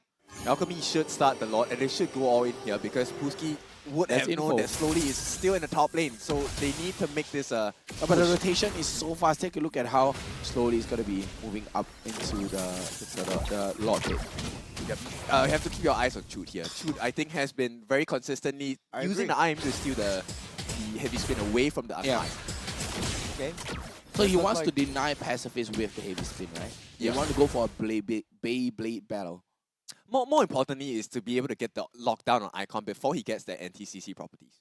Now, I think Vanguard wants to go for a 4-1 kind of composition, trying to use the EXP lane to try to pull out that turtle so they collapse onto Alchemy when they hit that turtle fight, but Pacifist tries to check that bush. He gets that information, but Vanguard backs off. This is them showing their side of passive fist. Yeah, pacifist right there, just opening up the map, but slowly already uses ultimate though, but here comes pacifist with a heavy spin, able to knock down onto Nick Stain though, but all the way back. Oh no! But no, nothing's gonna happen. Lakshan Stain does not have his ultimate yet. This is a window of opportunity. Yeah, trigger fingers here by pacifist. I think he was expecting a bit more aggression coming up from the Vanguard lineup, and unfortunately he is going to be burning out that heavy spin. Usually at this point, both teams, the only win condition is this Lord. The entire game, only 2 Lords has been fought, has been won, and it went over to the side of Alchemy. Now this is the post 18-minute Lord, the enhanced Lord, and both teams, they're not even dancing. Yep, Alchemy, they're perfectly fine with this. I mean, the speed of the... Nick Stain able to catch out onto Jet though. Jet forced to use that immortality, but the Raging Sandstorm all the way to the backline, slowly forced to go all the way back, and the killing speed comes out. Danny goes down, Pacifist runs low, Icon runs low as well. Lakshan Stain forced to get out, but he goes down. Puski comes in with a detoner. Welcome, Alchemy. Where are you going? Where are you going? Slowly he's going to be able to come in, and he's going to be able to use the steel cables though. Pacifist though, but Jet goes down. Icon runs low. Icon goes down as well. That's not so iconic of him. And Puski is just trying to run for his life. What can you do here? Why are you running? Vanguard chasing them down to the depths of Someone the call land an of ambulance! Where are they going? Where are you going? No, Puski, he will go down here. Oh wait, he's still running. One more. There we go. No way. There we go. 70-second death timer, ladies and gentlemen. Oh wow. Vanguard, they will clear this out. They're trying to push in. Oh, but the heavy spin from Pacifist is slowly but surely coming back out. Will Pacifist be able to defend? They only got 1 wave. They don't even have the heavy spin. Okay, Pacifist. Oh, the slowly. suppression. Divine Justice comes out slowly, able to catch him out as well. But the heavy spin is denying Pacifist out of the map. 80 seconds timer. That's it. It's going to be game for Vanguard. Waiting for the minions to come in as well. They're going to be able to push. Can they end this though? Danny's up in 8. Oh, 1 more. They should be fine, right? At this point, tanking so much damage. They should be. They have slowly. The minions. It's a very, very slow end. Danny.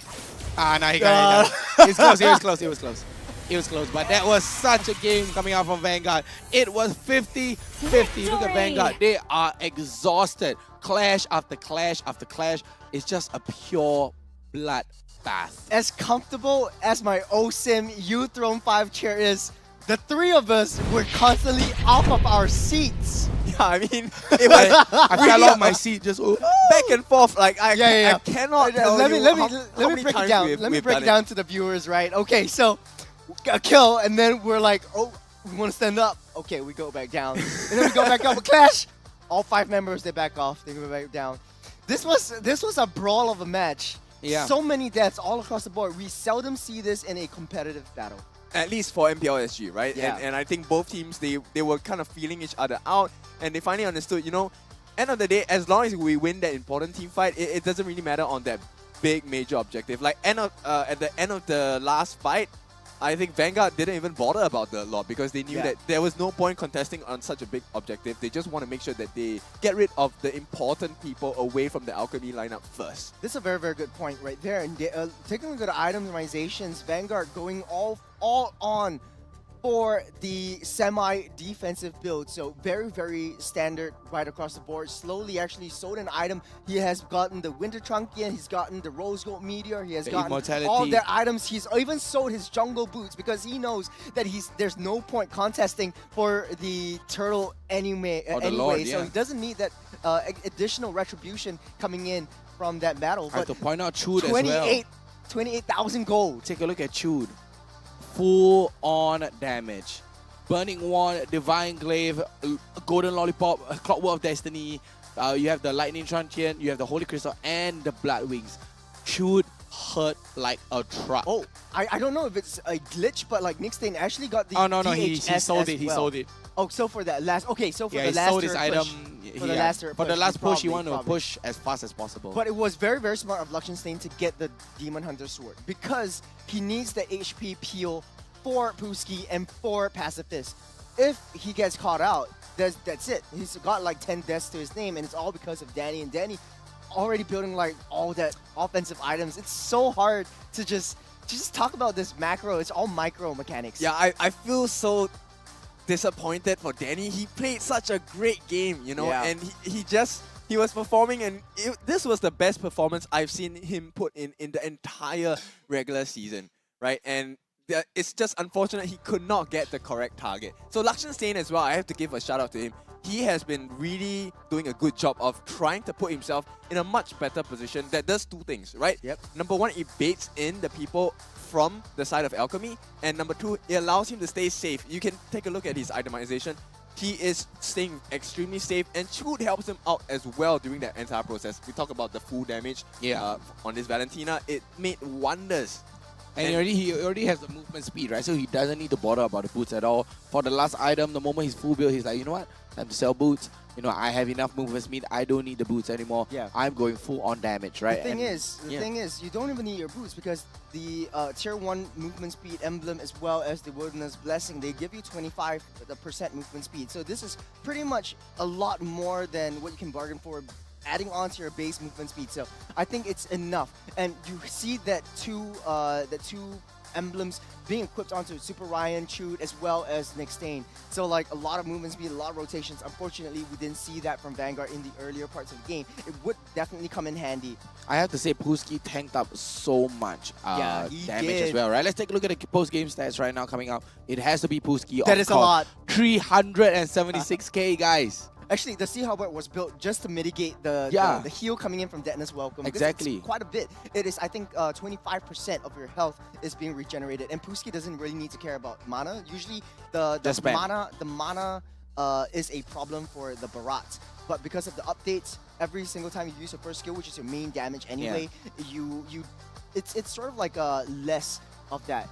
So yeah, see a lot of damage dealt for both sides. Adding on, ladies and gentlemen, this is 1 million damage for both teams, adding on. Yeah, 1 million on both sides. This is the amount of a skirmish, right? 500k plus 500k damage dealt on both sides. And that's equivalent to 1 million. I was like, where is this? Yeah, where is this 1 million? Where's this number? I see potentially, 1 million on the damage taken. But like, okay, so you guys were adding the numbers together. I was so confused. Oh yeah, damage taken is kind of like 1 mil. Yeah, damage taken is It is 1 mil, 1.1. Wow. Alchemy's a tanky boy. They're a tanky team. Exactly, and take a look at Chud as well. Thick 180k damage dealt. Wow, that's so much damage dealt. I have to say, like, if MVP, we were to discuss MVP, it would be Chud for me. And honestly. I have to point out as well, take a look at Slowly. Although he is deprived of his purple buff constantly, he still hit the highest GPM in the game. What does that tell you about Slowly? He's not slow at all. If you notice his economy was 30,000 gold Yeah. at the end of the game. 30,000 or 28. It slowly is the MVP. Of course, it has to be. Right? You have the Lethal Ignition, Season Hunter, as well as the Rupture on your Assassin emblem. Take a look at the full item build he has gone. You don't need boots. That last slot is the defensive build. He's leaving it empty. I think that was a last-minute sell for that Windtalker to just clear off of the turrets. Yeah, I mean, this entire game slowly has been really slowly giving me moments of heart attack because it felt like he fell off early in the game. He didn't have the best start, and suddenly he comes back, gets that cutthroat, and the huge burst of damage. I'm very sure Alchemy did not expect that as well. You know, there's a saying as well, you know, like Indonesian players who play Fanny are just built different. Wow, okay. And That's slowly fair. kind of proves it to us, right? Yes, for sure.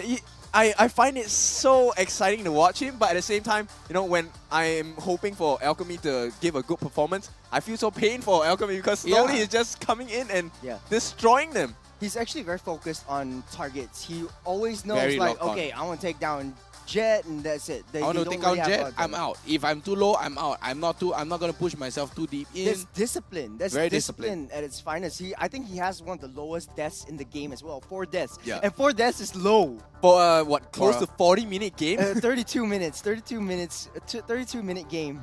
Yep. But I think we have to take a look at the highlights, right? Because I feel, you know, Vanguard didn't have the best start to this game. They were kind of struggling by a little bit, but somehow they kept pulling it back. They kept clawing their way back. Yeah. Being passive and slowly but surely. You Yeah. know, taking a look at Slowly. this. This was the first turret. The Lord Steal. Yeah, first right? Lord He Steal. focused down on Jet. You see, he goes right out. He denies the Detona welcome and goes in with a retribution and win that 50-50 as well. They take down And that he Lord as well survives. on My this, goodness. this time. So this was the earlier part in the game. They were fighting for this turtle, and this was when the Danny had a huge raging sandstorm. So finding the right angles was very crucial for Danny. However, the long range and that back shot, Luxenstein always left alone. We see that happening more in the later parts of the game, and this is the janitor in action. Wow. Oh, clean The up on flash aisle death. 3, my friend. This was the slowly performance of his life. I mean, that Did was you see so the amount sick. of cables that came out of this man? Yeah, exactly. I think a little bit too greedy on Alchemy's front. Every single time they had an opportunity to end the game, they were very, very greedy. They should have just backed up and got that Lord for additional pushing power. And look at how slowly he's playing. He constantly goes back to the base, keep coming back again, goes back to base. This is the hard lock coming in. The big 3-man. And this was where Chud, and oh then my Chud goodness. used that reverse heavy spin, right? I thought the game would end by this. I thought the game would have ended here.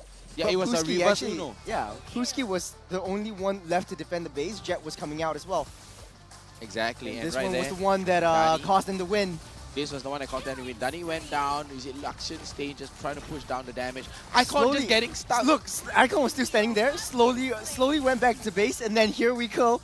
Slowly with the drive-by. Hello, McSpicy on takeout, please. He took down one. He will take down Jet as well. Yeah, look at that. Micro still coming up from slowly. And that's why, you know, it's the import buff, right? They're like, I show you, Singaporeans. let us show you how to play our Fanny.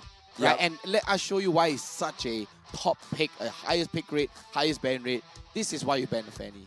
Yep, I'm very impressed with how slowly he has taken this jungler into just a very different plane, right? Yeah. And of course, with that, I think this is a good performance by Vanguard so far. And I'm really liking the fact that Vanguard, they're not really scared and pressured by, you know, oh, we didn't have a great start to the game. Yeah.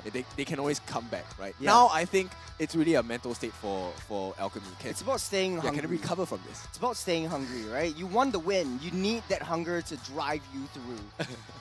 Go on. Yeah. It's so obvious, man. Come on. Just give it to them. Stop it. I'm trying to give you a segue into it, man. Just give it to They them, need man. the hunger. They are thirsty for Yeah. success. They need this win. They want to show that they need that revenge. They want that And with sweet, hunger, sweet taste of victory and crunch coming out from that, not keeping only it the crispy. victory. You guys know what it is. It's a segue to McDonald's, man.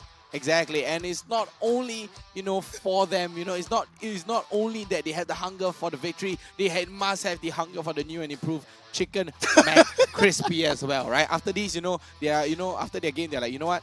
Crunch. That's all I need. Crunch. I mean, a 30-minute long game, What else, man? Road to Glory has never been tastier with McDonald's. Exactly. So all you have to do is just catch MPL SG Season 6, action and complete experience with a crispier crunch. Send it with McDelivery. Terms and condition apply, of course. And, cure your hunger. Yeah, it's a Sunday, man. Go grab your shaker fries from McDonald's as well. Yeah, I mean, you can pair it up with shaker fries. You can go with, a nice bottle of Coke as well. I mean, let me tell you this. A bottle of Coke from McDonald's does not taste the same from a plastic bottle. That rhymes, by the way. Okay. But yeah, I do agree with you. Okay. Really. I'm just gonna say, no, I'm the way that you have described the food for McDonald's is making me extremely hungry. And we're in the midst of. By the way, Kin only has 2 meals yesterday, so like I bet he's hungry. Yeah, so I'm extremely hungry.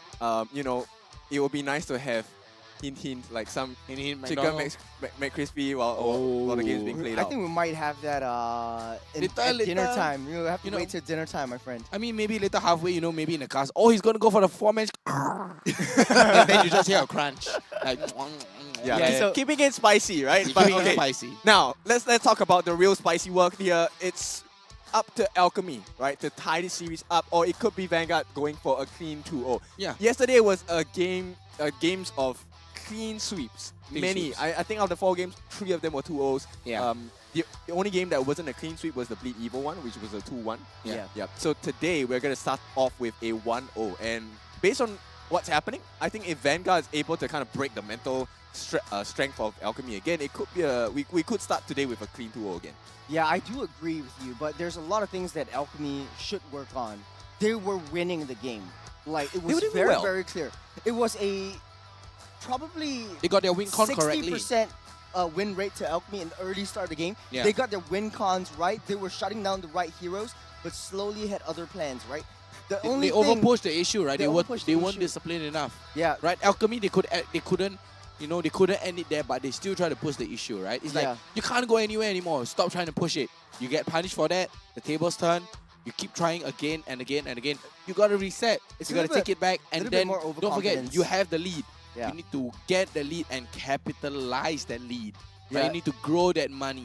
Right? It's the overconfidence that really shot them in the foot. Yeah. Like, honestly, a lot of times they could have went for major objectives like the Lord, but they went for, hey, let's end this here now. I think it's the young bloods that are talking, right? Like a little bit too greedy. They're like, they want to end this here now. Full of adrenaline. Like, we need to kill this now. We need to kill this now. And then it becomes a boxing match at the end of the day. Okay, so what I'm hearing from you guys is that Alchemy SG needs to have a bit more composure. They need they need a lot more discipline, right? Yeah. And I think if they are able to achieve that, have a mixture of the discipline as well as that composure, I think they can, safe to say, tie up this series. I think the mental state as well. We were talking about this earlier on before the game started. I think yesterday, the Puski. they didn't have a very good mental state to start tilting within the game.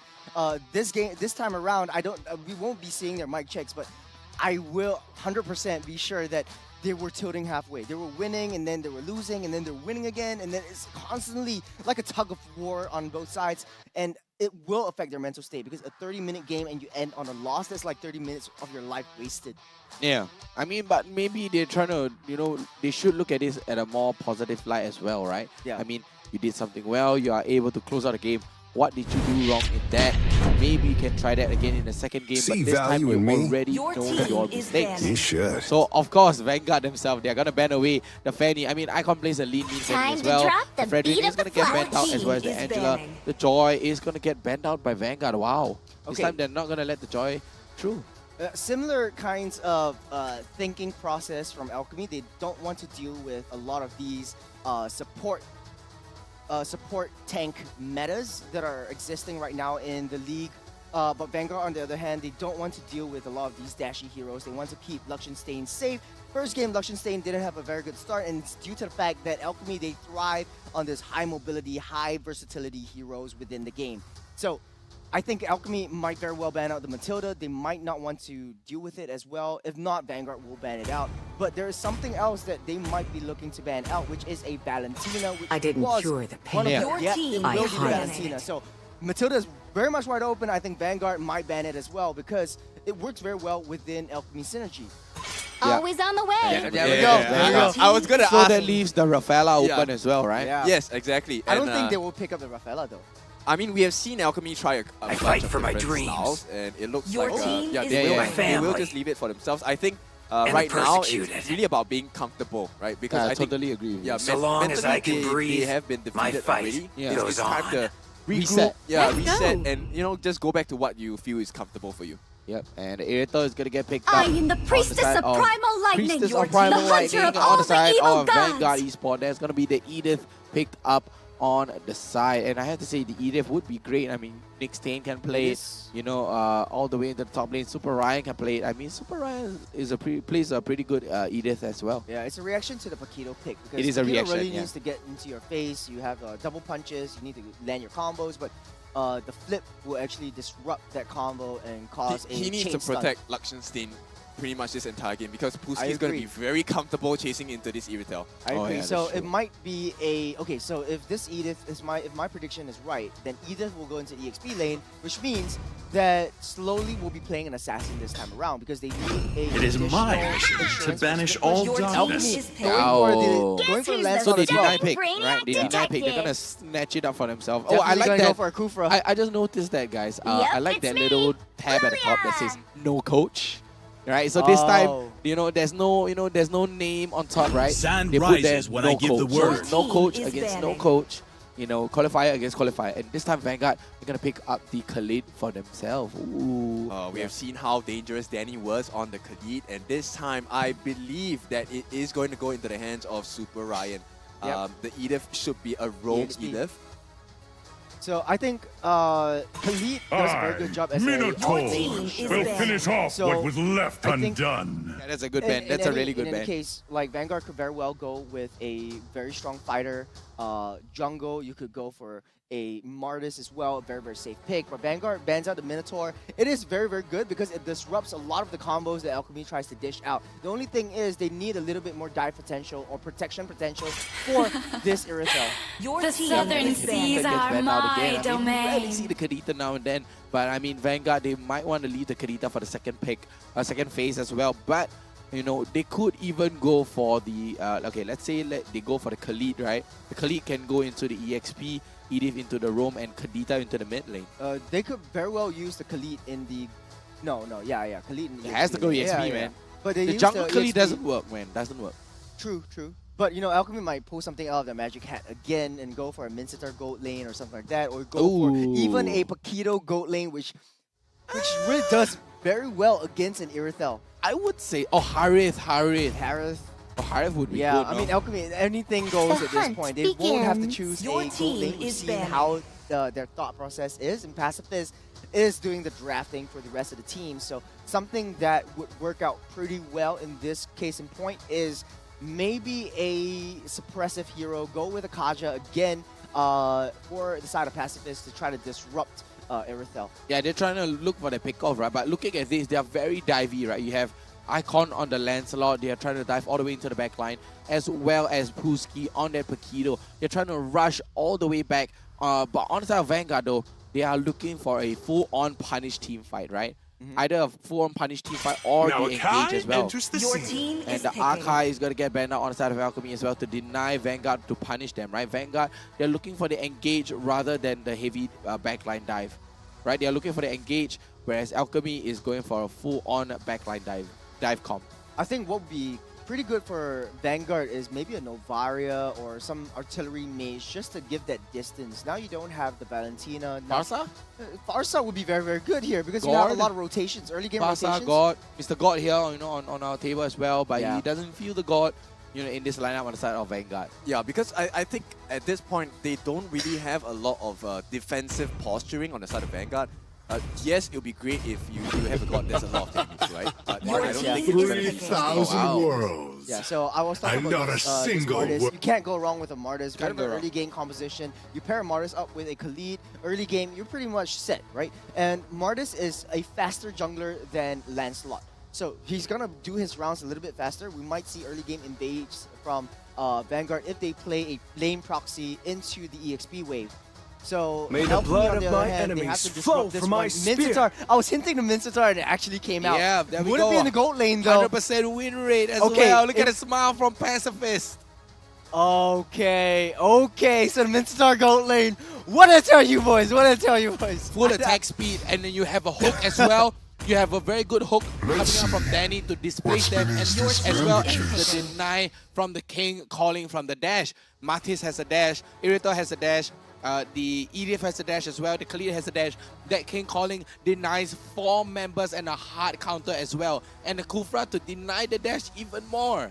There's gonna be a full hard counter coming out from Alchemy. But Yeah. can they pull it off though? It's beautiful in theory. I got so excited. I like it as well. I like to play Minzy as well. And Yeah. you know, when you land that perfect Spear of Glory into the shield assault, when you poke them and then they get stunned right under your tower, that's the Wow. best feeling in the world. The So thing I'm is, hoping for Danny to do that. Yeah, the thing is, it renders Martis, Khalid, and Edith useless within the Yeah, no King's dash. Calling. Like no dashes at all. Among they have the to planes respond with exists something the that is a little bit equilibrium, more which safe. I It's a was safe made Eve. for. But the Eve is 0% win rate so far. It's very interesting. Like it's kind of a sitting duck kind of It's a thing, right? sitting duck, yeah. You have someone to deny jumping. Oh wait, it's a Paquito goal lane, guys. Paquito gold lane. It's a Paquito goal lane. What am I saying? What do I tell you guys? Come on, man. Paquito goal lane here, and a Mincy on the EXP to go up against, Super Ryan and the Khalid as well. Dude, I'm But so hyped. The Eve, I don't understand for the Eve pick, right? It doesn't make sense. I mean, Vanguard, they're kind of shooting themselves in the foot there, right? Because with the Eve, you open real world manipulation, Lancelot can jump in, Paquito can jump in. What are you going to do about that? Really have to find a way to protect the back lines for Vanguard. Boom. I don't get it, man. I mean, I have to side on the side of Alchemy right here. Yeah, it does look like Alchemy's draft is a little bit more exciting at this point, but very, very standard and structured for Vanguard. The draft is set. The field is ready. The 5 stage seconds till the enemy is reaches the set as battlefield. well. Smash Ladies and them. gentlemen, Game 2, Vanguard Esports versus Alchemy SG. That's right, game number 2, Alchemy SG up against Vanguard Esports here, guys, and it does seem like it's going to be a very good even matchup, except for, I still kind of agree with the, Eve as well. It's not my thing. Yeah, but I think if you take a look at the EXP lane, both teams feel like the EXP is the main winning condition here. If they get a good laning phase in the EXP lane, it will trickle down and help to funnel a lot more farm onto the respective heroes. And I really am interested to see this skill matchup, right? Danny against Lakshin Stain, melee versus range. So there's a lot of Assassin Emblem onto that Minotaur. Usually you can consider building him as a tank, so you get a setup, but this is a pure damage Minotaur, a pure damage and sustain Paquito. On the other end of the spectrum, you already have the quantum charge, the movement speed, as well as the spell Festival of Blood, sorry. And you have the insane clear as well. Take a look at Danny. He's winning his lane. Danny is winning his lane because he has a lot of early game damage to mitigate. And he's Lucian forcing Stain. them to rotate down. Yeah. Look at Nick Stain and Chu. They are forced to come down and try and help Because Lakshin he's Stain. winning lane. Yep. He's winning lane, he's thing freezing is, the lane. Actually, Vanguard still has the upper hand because they won the EXP level 2 trade up on the top lane. So Chute and Super Ryan has a little bit more time to rotate down into any lane they see fit. So Chute taking the safe route. Super Ryan though. Oh, the Thoros comes in. But the heal comes in from Super Ryan. Yep, and What a re-engage. clutch. It's a very, very They clutch will not. moment They there. will not re-engage. So at this point, I think this is a good usage of all of the skill sets and options they have in their arsenal. And right now, both teams, they won't be too worried about this turtle, right? It's really about how do we win that lane first, and from here they will then try to get the turtle in their favor instead. Oh, Exactly. Actually, both teams are actually very passive when it comes to the turtle Yep, dance. they won 4. They won the fight. Trying to pull the Look at that turtle 4v4 right though. back. Oh, 5v4 here in favor of Alchemy though. Oh, Danny's here too. But Pacifist still not at level 4 yet, but a flip back all the way in with the Raging Stand Stop. But it's going to be a 3-man knockout punch for Danny. What a catch. King Calling is going to get activated though, but Chudi's going to get chunked down. But Pooski, where are you? You're on the wrong side. Icon able to catch down and trade it back. It's going to be a 1-4-2. Icon able to get right out again. The Earth Shadow is not going to be able to knock Icon up. And just like that, the skirmish will go in the favor of Alchemy. But Vanguard still has the upper hand on the goal. Fair trade on both sides. 2 deaths here named. Vanguard still a little bit ahead because of their earlier rotations coming in from DSP lane. And they were losing the gold lane plating turret because they had to pull Danny up. Pacifist with the lockdown. The lockdown, the catch by Nick Stain with the flicker. And that's going to be 3 ultimates used up. Just for 1 roam? Just for 1 roam. That's not worth it. But right now, Alchemy, no turtle yet. And it's already 3 minutes in. They are not contesting for the turtle as of right now. Again, both teams, they want to try to go for team fight. They want to go for clashes, want to pick someone off before they go for any major objectives. But this turtle fight, it does look like both teams, they're just very, very... Oh, no, the hook. Hooks. The hook and the kick calling no. though, but Puski trying to get a stun down onto Nick. But here comes the Thorn Roll. Raging Sands got able to catch out on the Pacifist as well, all the way into the backline. Real World Manipulation is going to get popped, but the Decimation is going to be able to catch out on the Pacifist. Oh, but Icon is going to be able to win their Retribution. Burger Flip 1v5. Oh, Icon. Oh, Icon still able to get right out. Puski, the hook comes in from Puski, but it's not going to be enough at the cost of Pacifist. Icon recognizes this. Alchemy, they are getting objectives. I mean, Puski is playing really well in this game, Very right? well, very, very well. The function of his Spear of Glory has been on point so far. And his Shield Assault is doing a lot of work, but it's not maximized yet, right? We haven't seen a lot of the proccing of that stun when you have multiple hits of the Shield Assault as well. So I think Alchemy, once they have figured out, okay, what's the perfect position for Puski to really use that Spear of Glory, it might change the whole dynamic of the team fights happening for Alchemy against Vanguard. I have to agree with you. I'm trying to think of situations where Alchemy could very well do a very nice pick off into the face of Vanguard, but it does look like they are looking for 5-man clashes all the time in Pacifist. A blind jump over there. Yep, he a blind see jump. Nick Stain. Oh, the Earth Shatter comes in though, but here comes the big catch. Pacifist forced to go all the way back, slowly able to use that dash out and goes for the knock up. And Alchemy, no life lost. So there's going to be 2 ultimates used already. Luxury Stain. Super Ryan though gets a little bit damage out from Jet. But I have to say, that was a really, really good catch. I mean, take a look at the timing from Danny as well. Very good, but ooh, look at the wave clear from Puski. Yeah, that's one of the benefits of Minzy, right? The Corrosive Scythe, already secured. Plus 80 damage for every basic attack. Wow, so every basic attack is just going to hurt more and more and more. Oh no. A flicker from Danny though. But it's going to be a 3 members pressure here on the side of the ball mate. But Danny, what can he do here? Pacifist goes for the jump, goes to try to go for the ulti though, but slowly able to bring them in. But here comes the knockup, the push into the wall, but the Decimation able to catch them out, and that's going to be a big, big catch. Double kill coming in for Slowly, and Jet runs slowly goes for the triple, but no, it's going to get stolen by Luxury Stain. But Alchemy, they're trying to trade it here. Super Ant goes down, but it is going to be a 1-4-3, not worth at all. Yeah, it's not looking good for Alchemy in this early stage. This is where the range game starts to bite them in the foot. It's sort of like they are just throwing themselves into the face, and Vanguard is playing the range game, the zoning game, a little bit better than them. So notice how slowly, every time when he's positioning, he comes in to Danny. There's no way that he can escape.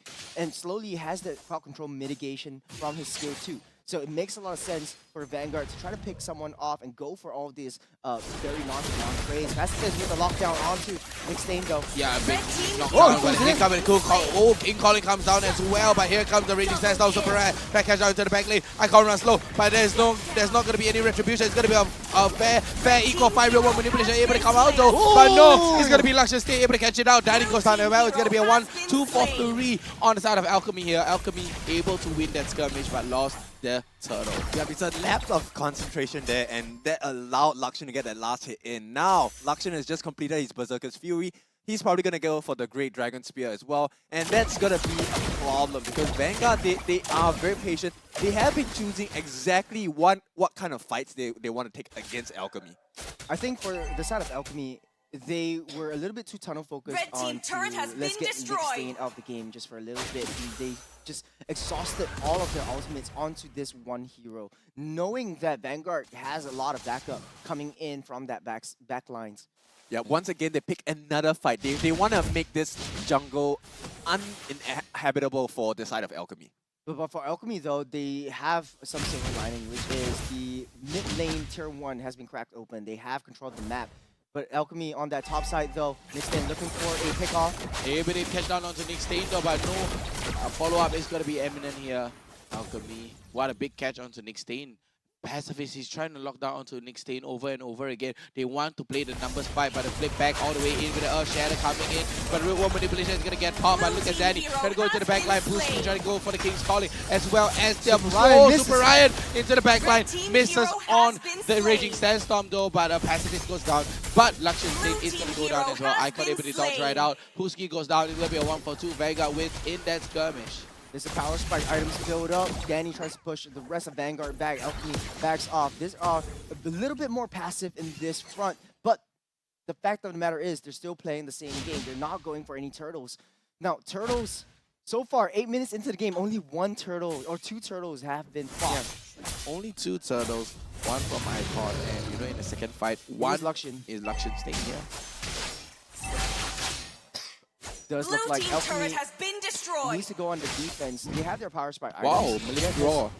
Ice Queen 1, Maleficent Roar built by Pacifist, big catch onto Super Ryan though, but Super Ryan comes in with a heal as well as the Raging Sandstorm to deny Pacifist. What a big catch, and Vanguard easily takes the Lord away because of the bottom 5 skirmish. Vanguard is sort of like saying like, hey, yeah, I don't want to fight you guys anymore. Let's take the Lord. Let's take the objectives, let's take the Lord, and let's go for like the macro play. Let's see how well you are with macro. Yep, very good in macro play coming out from Vanguard as well. This time Nick Stain, he's opening up the map so much better than the last game. I think, Alchemy have fallen prey to bloodlust. They're so bloodthirsty they forgot the main objective, which is to get the Lord, and this is going to be a very punishing Lord push. Probably not going to have entry into the base itself, but if you take a look, they will have absolute map control. They have to split their members up to defend against that bottom lane Lord push. But they want to fight as 5, so it's really breaking apart. Oh, big hook! Slowly. Oh, they're going to be able to hook down slowly low, but slowly going to be able to negate that right now. But Pacifist all over the wall, but he's going to get cancelled. Tyrant's Rage cancelled by slowly. Oh, sorry, Nick Stain. What a very good micro play that Nico Conceal comes out though. Icon able to catch out, but all the way to the mid lane though. The King Calling comes out, but where are you, Lakshan Stain? You're on the wrong side. Super Ryan goes into the back line, but the King Calling is going to be able to chunk it right out. Icon already using the Thorn Rose. They're going to be dashing all the way back in. Of Shadow, but no, the Tiger's going to get the deny on that. Slowly able to catch right out. He does not have the Decimate on his hand. Slowly goes down. Very good catch there from Alchemy. Danny very low. He's burning and chewed. The burn is eventually going to be able to catch out onto Danny, and that's going to be a 2-for-3.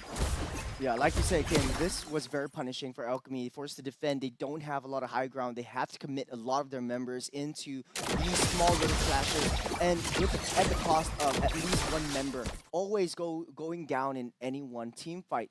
Now, Alchemy, taking a look at the itemizations, Puski is still adamant in going on full-on damage. They need that damage. Yeah, but take a look at Chute though. Something interesting, right? You have the Enchanted Talisman. What does it tell? He wants to constantly spam over and over and over again. Yeah. Pacifist, big catch though, all the way back in, but with the Reggie Sandstorm all the way into the back line as well. Pacifist with a big stun into 2 members of Vanguard though. With a knockout, Nick Stain, he's left alone to his own endeavors. Down goes Lakshan Stain, down goes Nick Stain. Stain Brothers goes down. Danny with a flicker all the way back in, and Pacifist here to save up onto Super Ryan. Super Ryan forces out the hill, but Icon, they're trying to get chunked down onto Super Ryan. Icon 1v3. What can he do? Triangle comes out. Super Ryan goes down. What a catch. Icon going to the back line slowly. He's still able to slowly mitigate his way into the hearts of Alchemy. And Vanguard goes down with 3 members into the hands and black screens. I mean, they're playing with fire, right? Because Icon and Pacifist, they're extremely low, and yes, slowly has his decimation already on the fly as well. So yeah, this is Alchemy just turned the tide instantly. Vanguard had the 2k lead, and just Pacifist. Straight up Alchemy. Look at how the turn have tables. Yeah, I mean, it all falls down to Pacifist, I feel, because the way that he has been playing this Kufra is absolutely efficient. Yeah, his Tyrant's Revenge has been on point so far, managing to catch out the important members on the side of Vanguard, and they don't. It always seems like they're not expecting it, and that's where Pacifist surprises them, and that changes the whole fight every single time. Yep, and this time Icon has been spotted up into the top lane, but what will Vanguard do with this Lord? Will they go for the Lord? Will they go for a skirmish? Or will they catch out a unsuspecting person? Puski misses out onto the hook though, but look at Nick Stain. Nick Stain runs low. Nick Stain, he's not going to be able to do anything. The rage is still on. Nick Stain still has his ultimate up, and it's going to be a numbers advantage for Alchemy. Alchemy instantly turning the tide. Right now, it's going to be a 1k goalie. Baron. Oh, Luxion Stain. What a catch there. All the way in though. Super Ryan Icon's going to be able to chunk him down. Super Ryan able to use that flicker. Real world manipulation to where? Where are you doing? There's a real world manipulation into the air. Slowly goes down. All the way in. Nick Stain goes down. Luxion Stain goes down. There's going to be a 3 members take on the side of Alchemy and a free Lord. What was that? That's why you don't give Icon this comfort pick, right? Yeah. He is known for his landslide. He real world manipulation into the air. Yeah, there was and no one there, dude. He made Luxion Stain's life so difficult. The start of the fight, he just went straight into the backlines. There was no one that was able to protect him. Nick Stain already chunked down at the start of the fight, and you know, being unable to protect his goal laner led to Vanguard just losing that fight all out. This is the critical window for Alchemy. They have a lot of damage from Icon and Jet.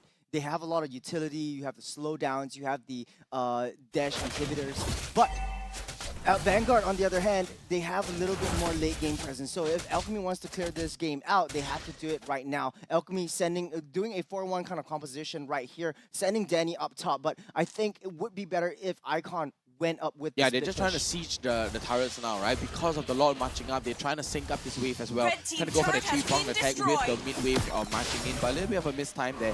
Bottom lane is going to be going in, but Alchemy, they are trying to push down. Passive charging it up slowly.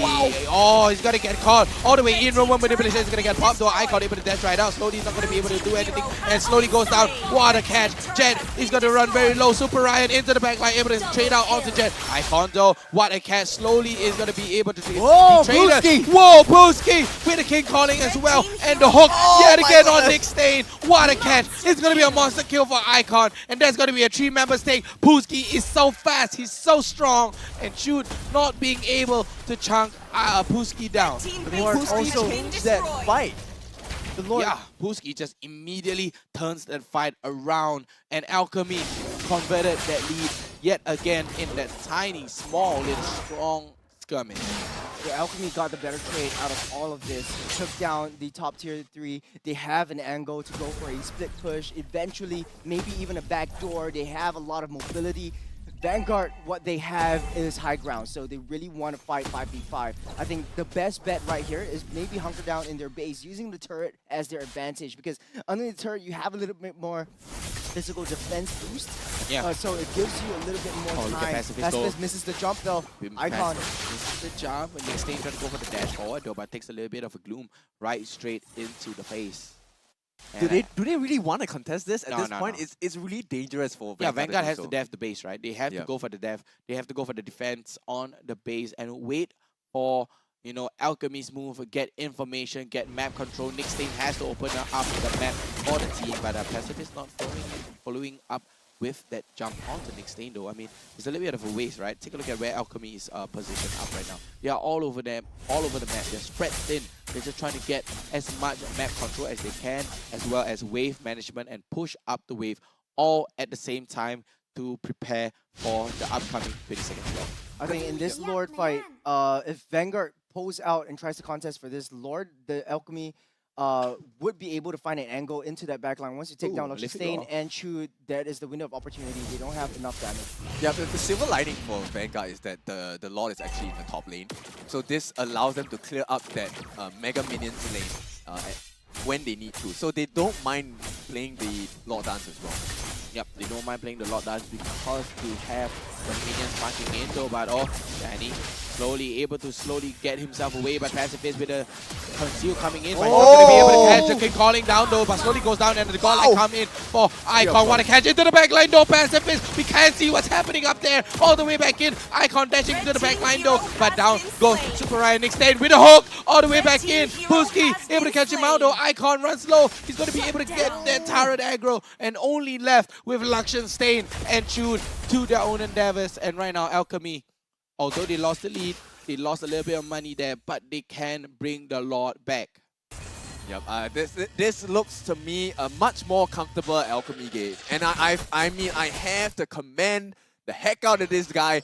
Mr. Pooski, his Spear of Glories, his King's Calling, super crisp. Super crisp, so fast, and we can see how a Minsita is so strong in a team fight, right? As squishy he may be. as squishy he may be, with the Malefic Roar, full attack speed, Corrosive Scythe DHS, is so quick and so fast. It's so snappy, you can't even see it coming. Yep, I'm gonna use Puski as an excuse to play, Minzy in the mid lane. But now Alchemy trying to go for a nice little macro play, trying to get a little bit more information onto where the Vanguard members are. They could have just went for that Lord. I think they had the damage with a Paquito and a Mincetar because they're building full damage anyways. They send Paquito down on the bottom lane, trying to get that lane priority so that Vanguard needs to defend. Pacifist is in the most scariest position you can be as a Kufa, right?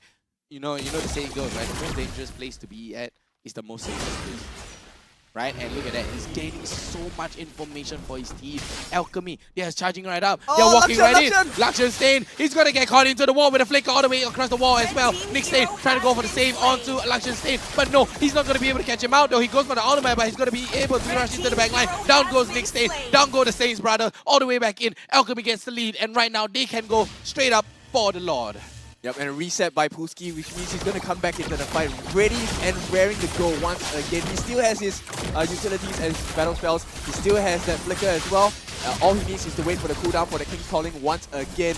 And Vanguard, they recognize they can't do anything at this point to contest. Exactly, and wow, Pacifists, the Stain removers here. Removing them out of the map. He just waited there, he just sat there. There was no information opened up by Vanguard. And the information from Pacifist was being fed out to his team. And what an amazing play. Lakshan Stain was caught off guard. You said this before the match. You have to take care of Lakshan Stain or not, it will be the death of you. Yep, I mean, same likewise for Alchemy. They have to take care of the Stain brothers. If you can get rid of those Stains, there is a very high and clear win opportunity for you. And Alchemy, they are one step closer because the Lord is marching down towards the base as we see. Exactly, the Lord marching in. Oh my goodness! The hook all the way back in from Nick Stain though. Chill trying to pop the real world manipulation. But Ryan comes in with a raging sandstorm. He's not going to be doing much. Icon able to use the minions to dash out right now. Kuski into the top lane just trying to move some damage. And the Lord is still going to be marching in. But not much minion wave coming in. We do have one wave coming into the mid lane right now. And after they're trying to push it up. Icon rushing to the back line with the ultimate as well. The down roll. As the goes to the knock up on slowly. Is it going to be enough though? But here comes the jump. Kuski all the way back in. King calling with a flicker combo. But Wind of Nature popped down by Lakshan Stain. They do have the minions there, but they do not have the match. They do not have the power to push down the turret though. Pacifist goes in with a jump and a flick all the way in. But what are you doing? Where are you going? Slowly goes down. Immortality power for Pacifist and slowly though. Icon rushing to the back line, goes on the triangle, gestures down onto Lakshan Stain. But they do have the man advantage. Jet though. Can he get away? Bursting in. Lakshan Stain. Jet goes for the black boots. Lakshan Stain is stuck at a wall. What are you doing there? It's the ice cream wand, man. The utility that Lilia brings over a lot of these team fights is so impeccable when facing up against this base rush. And now Chud has had a pretty good game so far, 3-0 and 14, but the real world manipulation was not enough.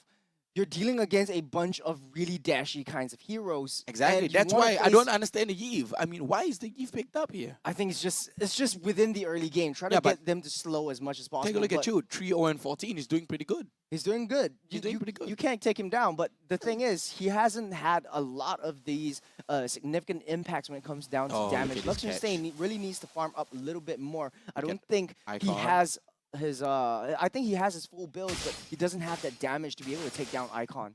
Yep, Icon here clearing out the waves, and Vanguard, they're not going to be able to snipe out onto Icon. They're not going to be able to pick off Icon. And right now, Icon just clearing out the bottom wave, putting a little bit of pressure. Take a look at that. All three lanes with pressure moving up. Pacifist goes for the jump. Able to catch out to Nick Stain though, but misses the Tyrant's Rage. Nick Stain, this time they're trying to go for the retaliation though, but the hook comes in, really engaged all the way back into Nick Stain. Remove your stain off your shirt.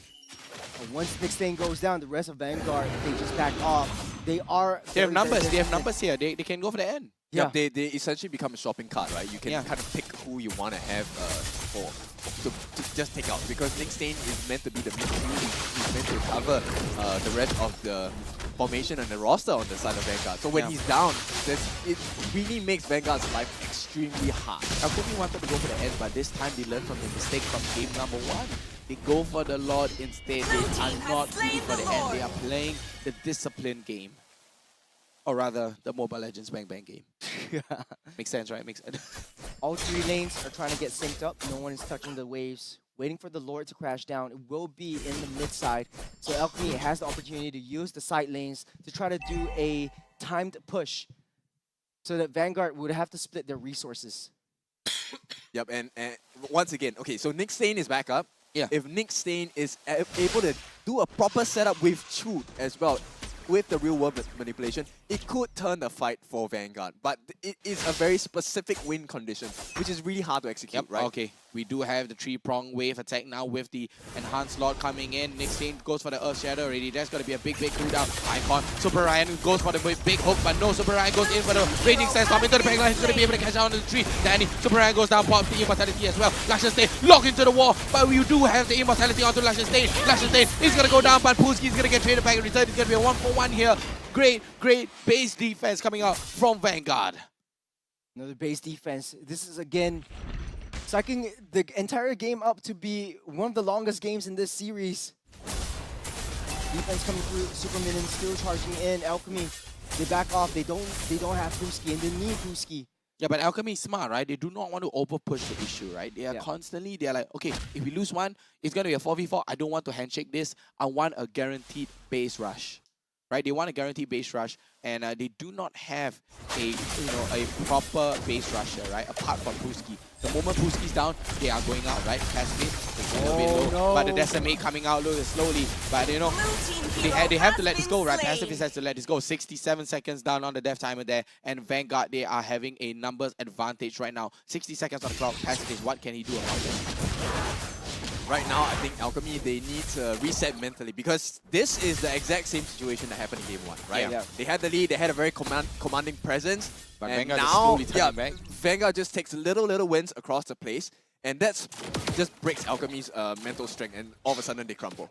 I think Stain also has to really watch his position. He's always the first one to go down when the marksman, you cannot go down. You have to find a right angle of approach. Try to get your teammates to soak up all these key ultimates, key skills. 90 degrees, not right angle. Yeah, you have to find the right angle. You have to find the 90 degrees to go in, because he's a little bit too overconfident, too cocky with how he uses his ultimate. He counts in and try to deal as much damage as he can. He does have the damage right now, we've seen before, but Vanguard, they have to be able to protect Stain as much as they can. Yeah, I think the reason why they only pick up the Eve is just purely for base defense, right? Oh, okay, conceal. The conceal though, but take a look at this Danny. Wants to go right out though, but all the way into the back line though, Jet forced to use the black shoes all the way back. He saved himself, but Danny, what? Look at that, there's going to be 3 ultimates used up, and that's going to be so good for Alchemy right now. 2 ultimates used only, and they have to jump onto Nick Stain though. Nick Stain's going to run very low. He goes for the Earth Shadow, but Immortality, he's going to Pulski from the back line, able to catch on onto Luscious Stain. Stain Brand is going to get removed. Slowly pops the Immortality though. He's going to run low. He goes for the change for the Winter Truncheon as well. Goes for the item swap, but it's not going to be enough. And Alchemy right now, they have the man advantage. They have a 5v2. They're going to go for the base rush right now. They have the minions. They're going to be pushing in. Can they take this down though? But shoot, they're trying to go for the base defense though, but Danny goes for the flicker and the combo with the S2. They're going to jump right in. Oh, Raging Sandstorm though, able to catch them out though. But right now, Alchemy, they're going to go for the base rush, but there's no minions. There's no minions. Alchemy? Okay, one more minute. Oh, there we go. One more minute. There we go. Oh my goodness. Alchemy, their first game, their first series, they finally take it, and it's going to be against Vanguard. Look at Pulski. First time. It's the first time I see smiles on all their faces. Yes, and they should be happy. I mean, they put up such a performance. Guys, it feels like we are nearing the end of the day, but this is just the first game. We're not even done with the series. It feels like we're nearing, right? But you know what are we nearing? We're nearing my prediction. Oh, okay. Actually, both of your predictions coming in. Coming through. Right, So I mean, Churros is out. I'm gone. I'm almost there, right? I'm almost there. Same.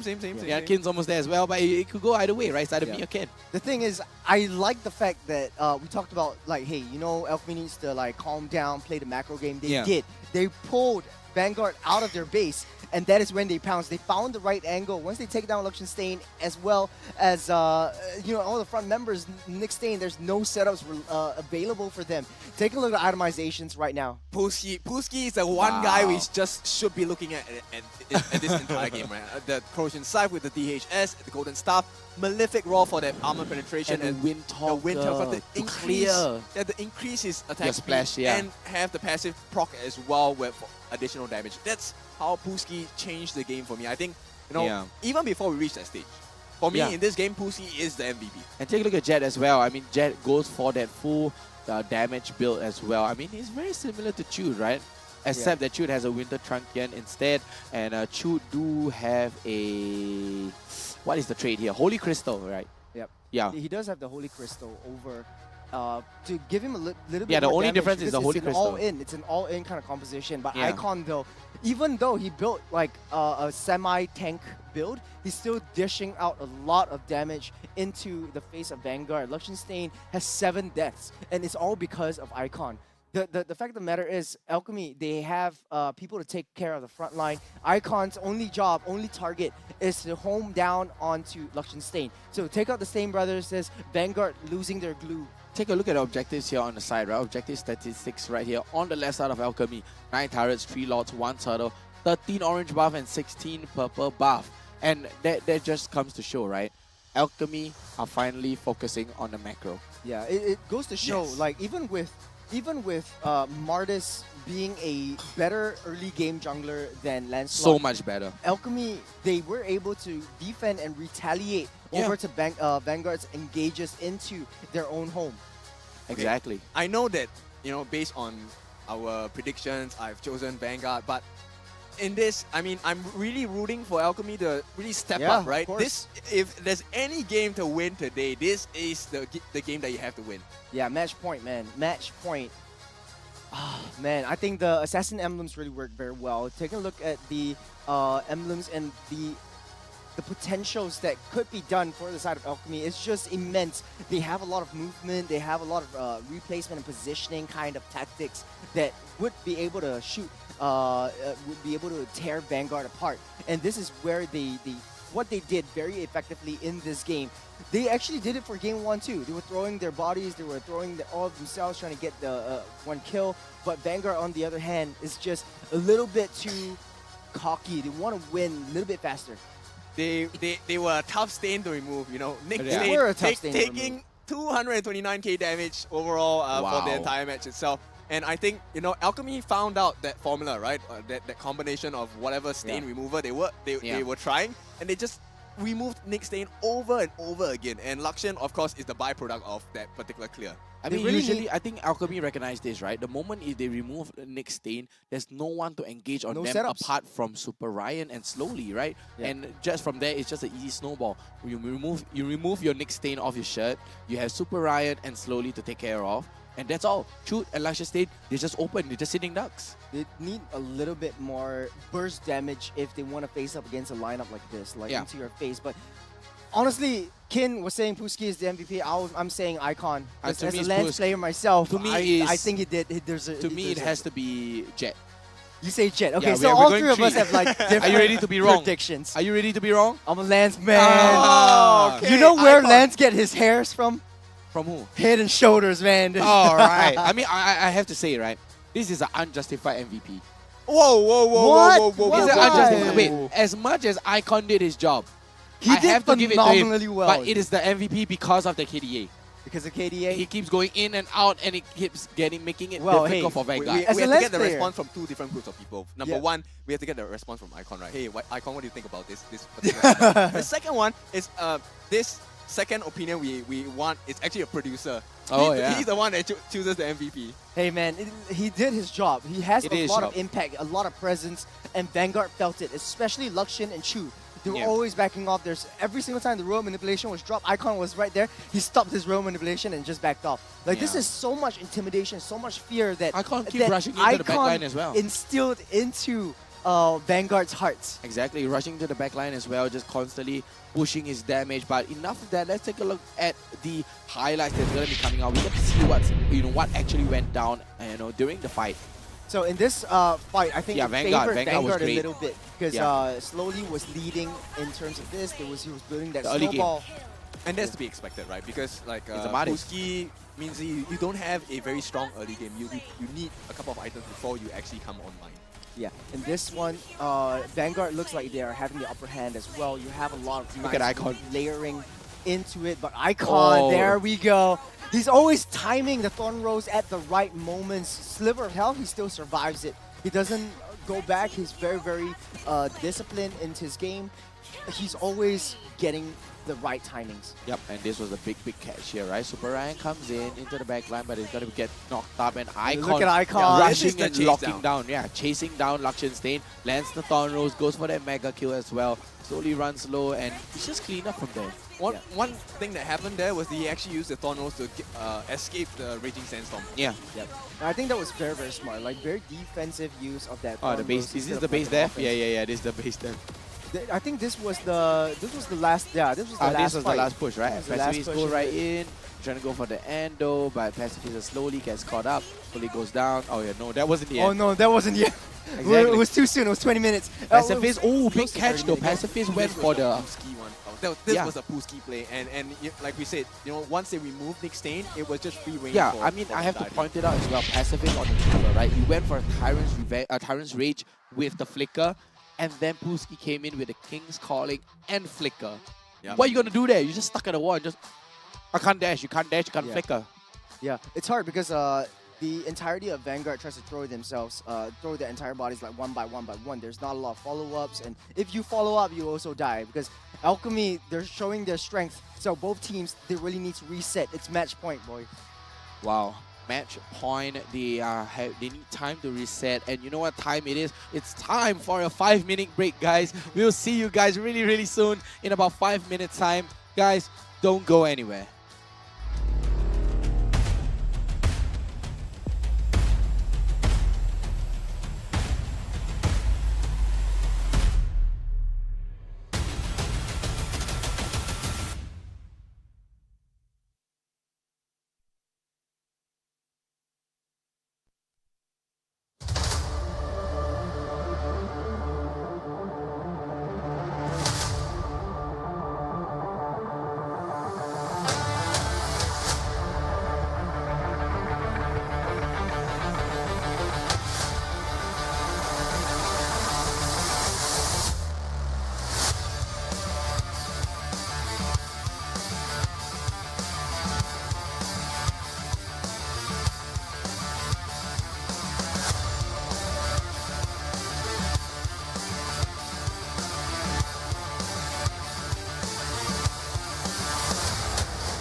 And we are back for game number 3, ladies and gentlemen. MPL SG season number 6, game number 1, week 3, day number 2.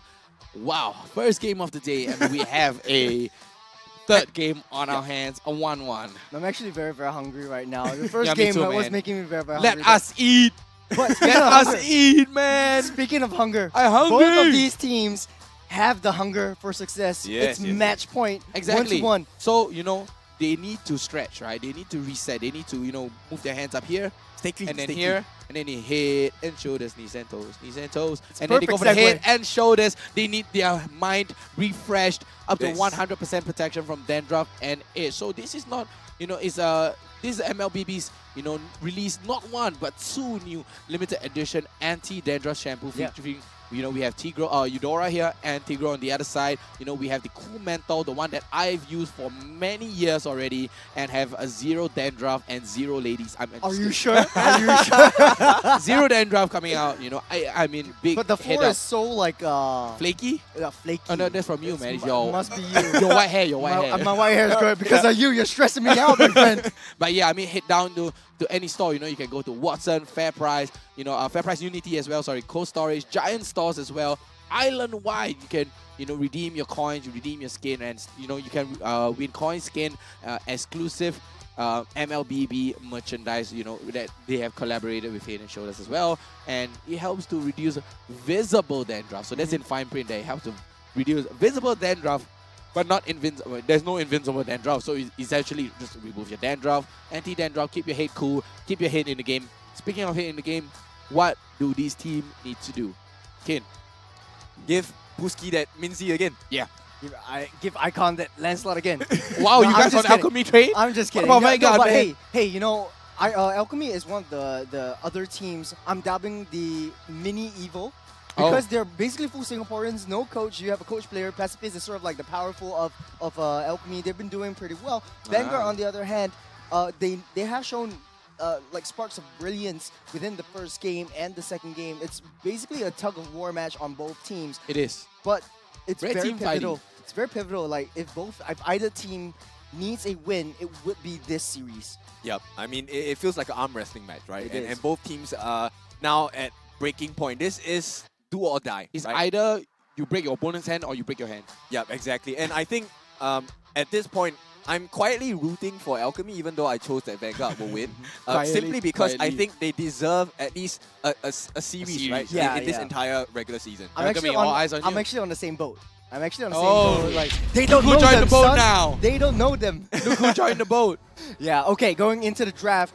In this draft, I have to say they need a direction. They definitely need a direction for both teams. I'm not siding on to either one. It does seem like both teams, they just want to look for clashes and then they want to just brawl it out and then go for a nice little cycle and push. But in the state of things, the macro game always wins. We see how Alchemy actually came up on top when they I played am the the macro game. priestess when of they played primal that. lightning, Now, going the into this hunter draft, of all the Vanguard, evil they are gods. respecting a lot of the Wow. key heroes So coming much, in from just Alchemy. removed. So much removed off the table right here. Benny removed, Paquito removed, Edith removed as well. I mean, they know, right? Always on the Vanguard way. knows, even in the Your hands of team Big is Stain, Super banning. Ryan, or even, you know, Danny or Puski as well, they want to remove this Edith at all costs. Alchemy banning out the Matilda, and Vanguard, they could go for the Angela ban as well, but they are first pick. They could pick the Angela from themselves. Or even the Valentina. So Yeah. a lot of things that they can ban. I think a Mincetar. No, I think a Mincetar would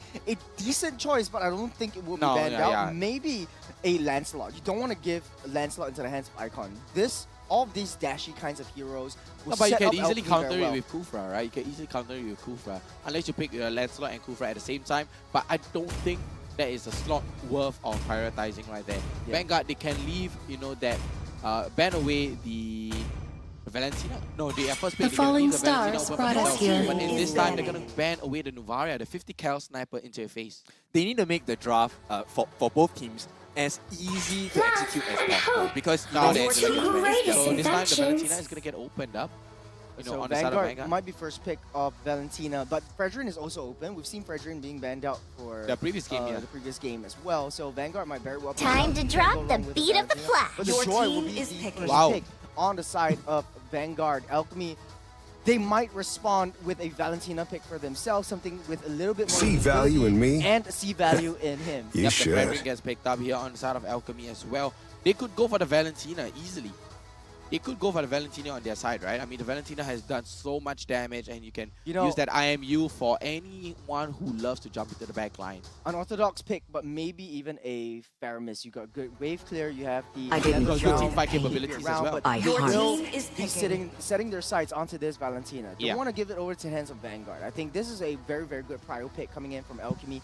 They are looking to be a very, very clash-oriented kind of composition. But the Fredrin's still very, very flexible. Could go into EXP, could go very well go into the jungle as well. I think they will want to play in the jungle, right? Depending on what Vanguard picks, like they can react to it. Yeah, and Similar slowly for plays a Vanguard as well. good Joe as well. Joy. Yep. So for Vanguard, it could be the exact same situation. It could be an EXP lane Joy. It could be a jungler Joy as well, right? That fits on many different options. Now Vanguard, Exorcist of the right? Dragon What do they Spirit, want to your make power. as easy as possible on their side, and it looks like Kufra and Yusong are they are going to be the picks for them. So they're going to have a lot of tankiness, and more importantly, we have seen teams yesterday use that Black Dragon form to chase away Vinocure, to use that Black Dragon form, chase away the entire backline of the opponent team. So I'm hoping that Vanguard will do this exact same formula as well, as cut off that escape pathing, which will allow this Joy to really jump in, along with the combination of the Kufra. It is quite disastrous if they pull off that combination. You know, Vanguard already has like 3 homing missiles picked up already. I fear no Kraken, for I am the invincible Lancelot. Really wants his Lancelot. He really loves Yeah, his he still Lancelot. wants He's to go for that confident. Lancelot despite the Kufra though. Despite it's a hard the counters. Despite the counters, right? You have a Joy, he's so slick, he's gonna be, kiting you around. He's a man on a mission. Yeah, he's a man on a mission. The Yuzong with a life sustain and It's the time hard to go to the counter of a R&D Kufra, show. they Your still team decide is on the Lancelot. Do you know what makes a professional and what makes a person strong? It's the fact that they can be undeniable, right? yeah, So that's true. being in a disadvantageous matchup still does wanna not go. really matter, because Confidence. Yep, Icon knows exactly what he has to watch out for, and if he keeps his eyes peeled at the correct moments, this Kufra will not offer anything that will hinder his attacking power and prowess. That's true. Yeah. I think for now, Alchemy is looking to ban out a lot of these sort of mage kind of heroes. They are paying respects to choose. I am the power of light They want incarnate. to mitigate all of these suppressive factors. I wouldn't be surprised if Franco is the next ban. I haven't seen Pacifist on a Franco just yet. Maybe even a Minotaur would work very well. One of his comfort or signature picks going into this match. The southern seas are my domain. Well. I mean, the Minotaur kind of disrupts the Joy, disrupts the Kufra, and disrupts the Yutong as well. Yeah, it's protecting the backline. I think that is I what love they're the looking smell for. of gunpowder Yeah, so in the Franco morning. will be banned out Yeah, by so take a Vanguard. look at this, right? They ban out the Kaja, they ban out the Franco. They want to protect Luxionstein as much as possible, right? They don't want him to be picked out of nowhere. They don't want Luxionstein to be hunted down by Alchemy. If my hypothesis is right, Vanguard might very well go for an Irithel and go for movement speed boost with a Rafaela. This would work very well in a dive composition. So a lot of sustain coming into the entirety of Vanguard's approach. But right why would here. he want to go for the Rafaela? Yeah, Rafaela, a right? lot They more already got the movement Kufra. speed. A lot more movement speed. For Vanguard? For Vanguard. But they already have the Kufra. But hey, you could very Prepare well for the use return Kufra with a of concussive awesomeness. blast Your team is into the mid lane. So you could go for That's a the mid deny. lane Kufra as well. So the Akai is a deny pick over to the side of Vanguard, which is, I think, pretty good. The Heavy Spin really disrupts the rest of the crowd control abilities coming in from Vanguard, especially the Kufra. It's...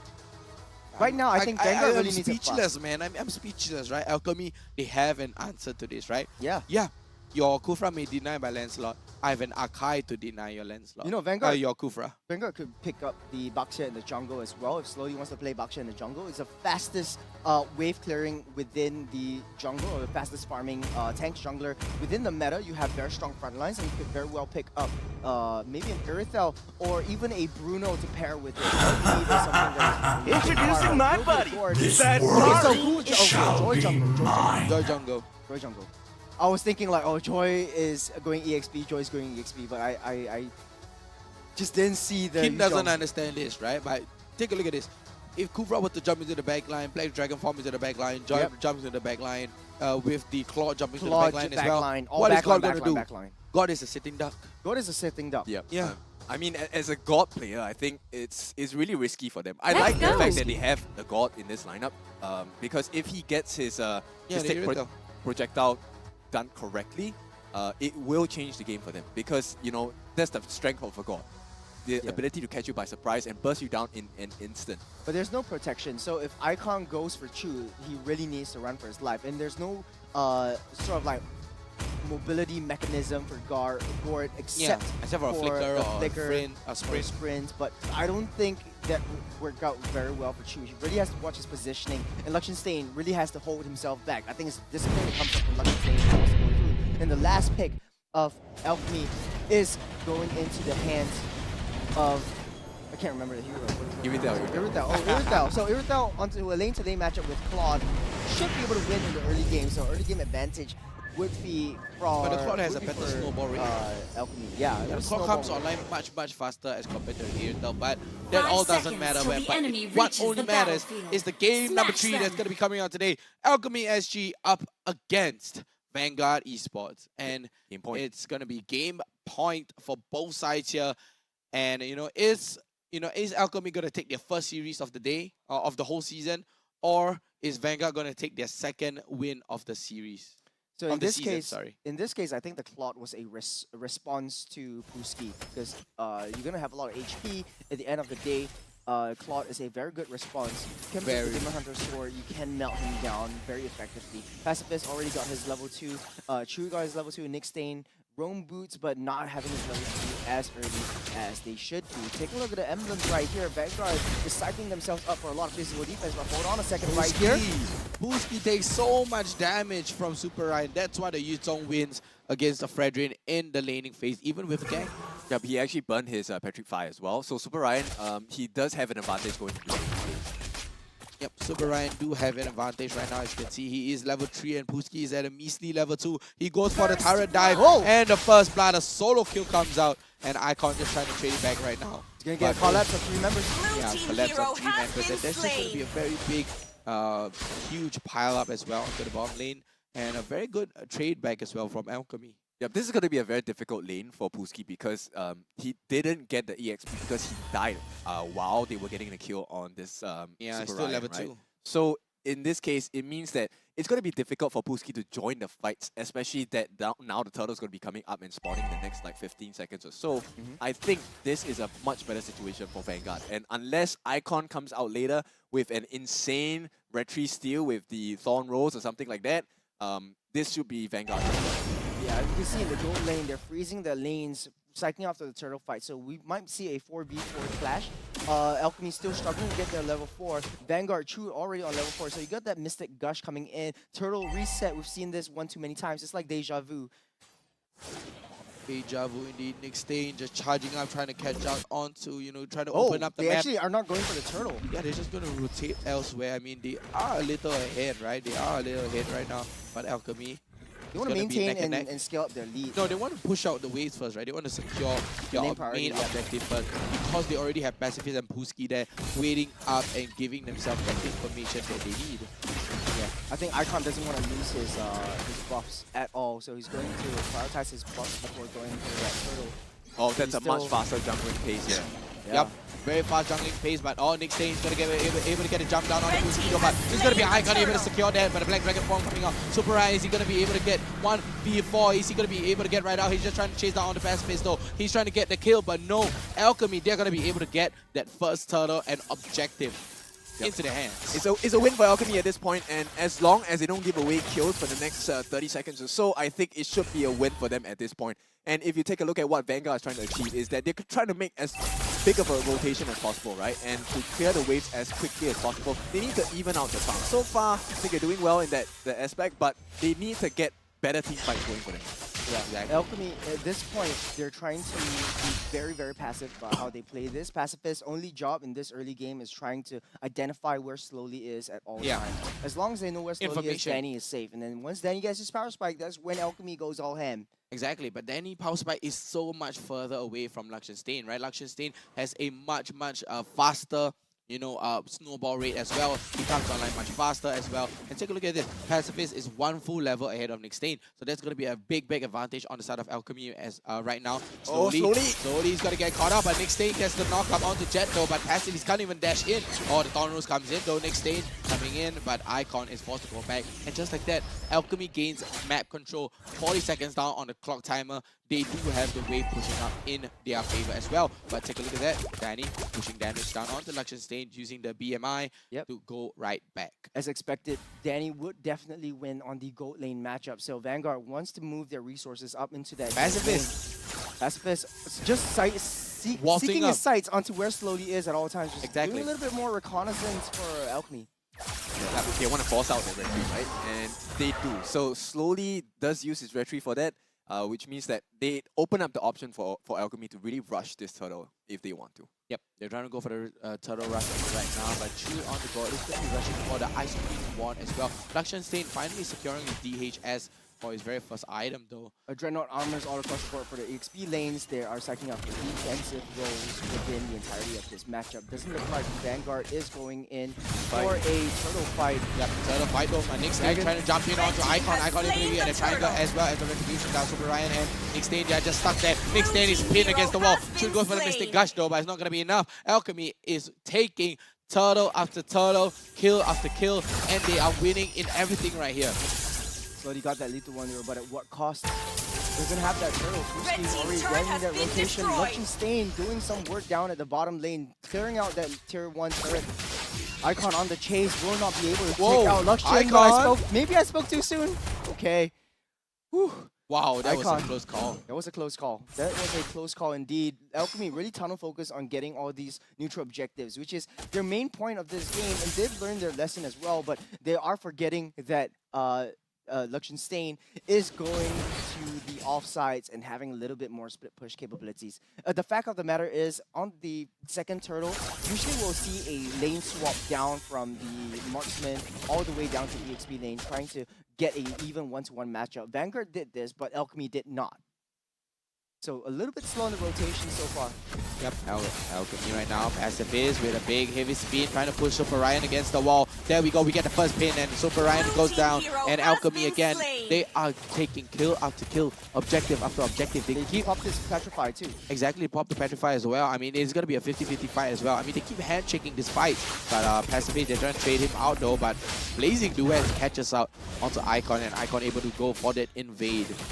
It's difficult for Vanguard, right? We were talking about making an easy to execute draft, and at this point, I feel as though Chute is having so much difficulty, playing the god to the best of his abilities. Yeah, it's really difficult because he can't find a position to land a proper Mystic projectile, which would then allow his gush to be, at maximum potential. Yeah, and take a look at that. Luxon Stain is so snowbally already, and Icon already at 50% HP. Right now, Alchemy, they're just trying to go push and try to go for the siege on the top turret as well. Trying to go and I mean, it's at 50% right now, but they do have the map control. Pacifist and Nick Stain, they're just trying to fight each other, tussle for that map control. And Alchemy, they're going for the third turtle as well. I mean, they are on the macro game right now. Alchemy is a whole new Alchemy right now. Icon still at 50% though, but they're gonna go for the turtle base. They're gonna go for the turtle fight right now, and Super Ryan runs a little bit low. Nick Stain still in the stands. Booski just trying to deny here. Pacifist goes for the ultimate, but able to catch out to Nick Stain, but Super Ryan jumps all the way to the back line. But no, the turtle is gonna go into Slowly's hands right now. A Jet is forced to go over the wall. He runs very low. Blazing Duet able to chunk down so many members on the side of Alchemy, but Icon is gonna go down, but in return for Nick Stain. Oh, they're gonna dive in. Slowly all the way into the turret's nose as well, taking out. This is Vanguard taking control of the game. Icon instantly turn the tide. Yeah, Icon actually, he was very low on health. And incidentally, he went for that turtle. He knows that he should back off, but he was a little bit too like, hey, I should go this because my team is already there. Already set up. Vanguard on the other hand, they are going to punish him for that small little mistake.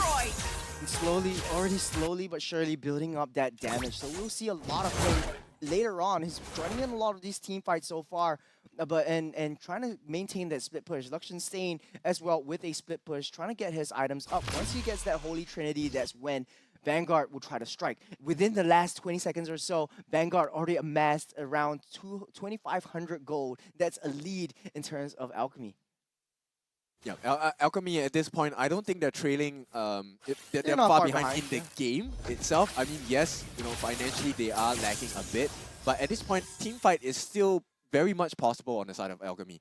The only problem that they have now is that nobody's able to control slowly. He's at level 14. He's so far ahead of everyone. Yeah, I mean, he's going to reach max level already, right? Take a look at him, level 14, but right now they're trying to go for the siege. It's going to be, the big petrify down onto Danny as well, and Danny not going to be able to help him. Icon goes down. It's going to be a two-side siege here.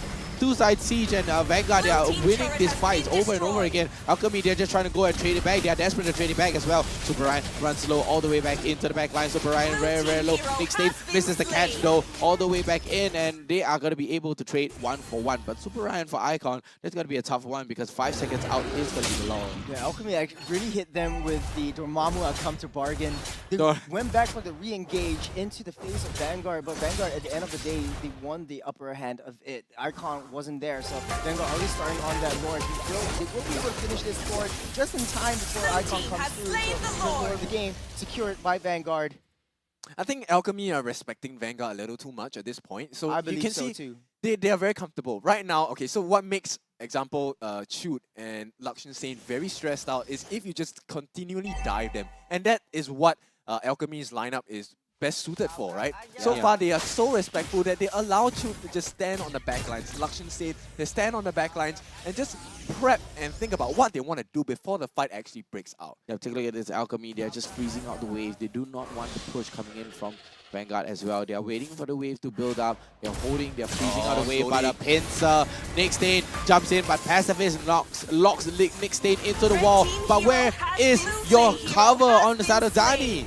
Pacifist, that's the wrong side of the map, and down goes the bottom tier 2 turret though, but here comes Alchemy. They're just trying to fight this. They are trying to chunk down all the Pacifist as well. Pacifist runs low at a 1 HP though. Top side as well, Icon. Top side. Icon nearly dying from the Blazing Duets as well. Puski able to tank up so much. No Appraiser's Wrath coming in though, but Vanguard forced to go back. Chute able to get a stun down onto Puski as well. Puski runs very low, but the Lord is going to be able to get taken down by Alchemy. Good base there.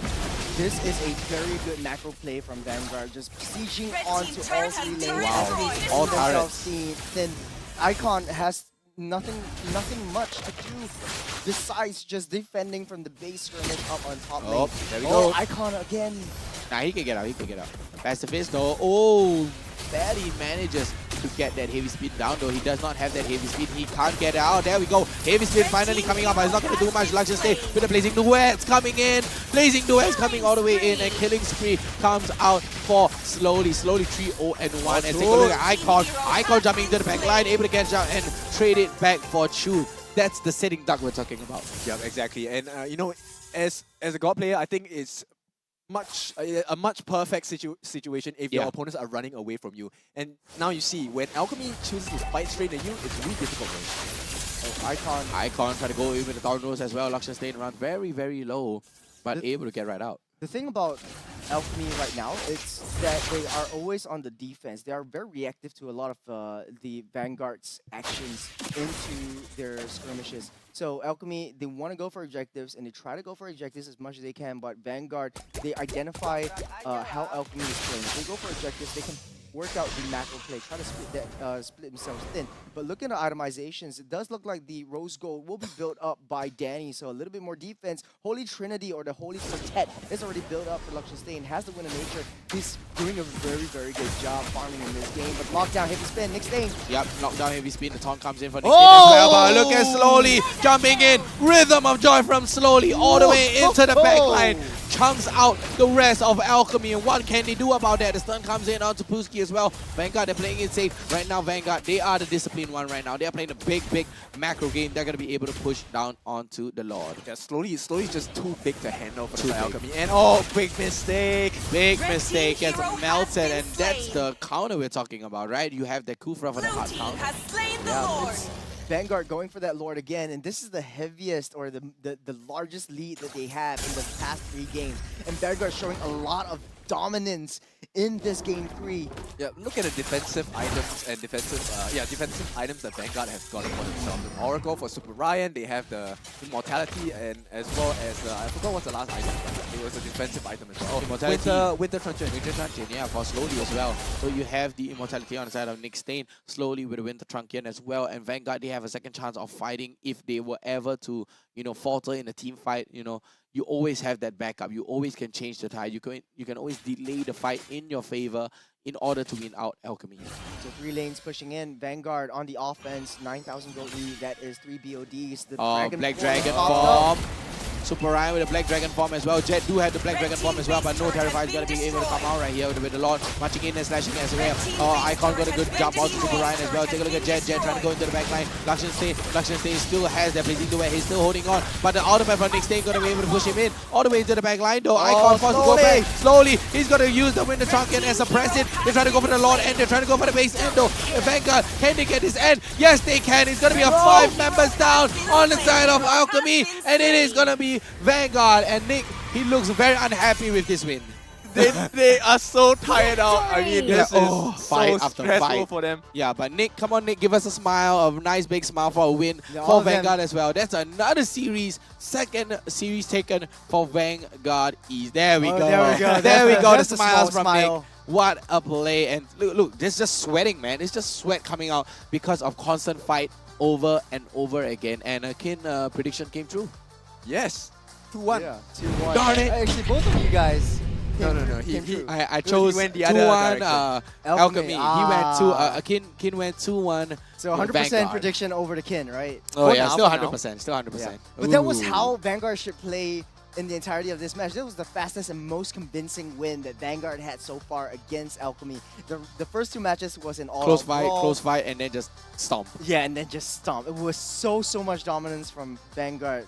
I think that was how they played as well in the qualifying series too. Yeah, for sure. And I think very impressed by Super Ryan, right? He has stepped up on the plate, and slowly, I mean, the amount of damage that he was he's doing, so far ahead. Yep, he is full itemization already. Exactly, 13K, gold. Yeah, 13K on his hands. 6-0 and 3 on the side of Slowly as well. But the Lakshan Stain too. You have 12,000 gold. Yeah.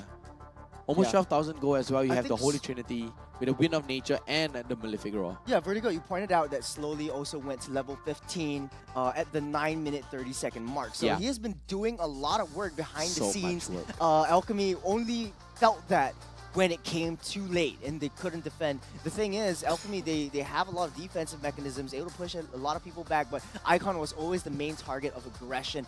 And picking up something that like a Lancelot that is countered by Kufra after the Kufra and the Yuzhong was picked up was a little bit like, maybe I'm going to show you how I can counter these heroes. Yeah, but Icon just keep getting countered and over again. He tried to go for the same build, right? He went for the same build again on the Lancelot. He went for the Endless Battle, War Egg, Thunderbell, and the Sky Guardian Helmet as well.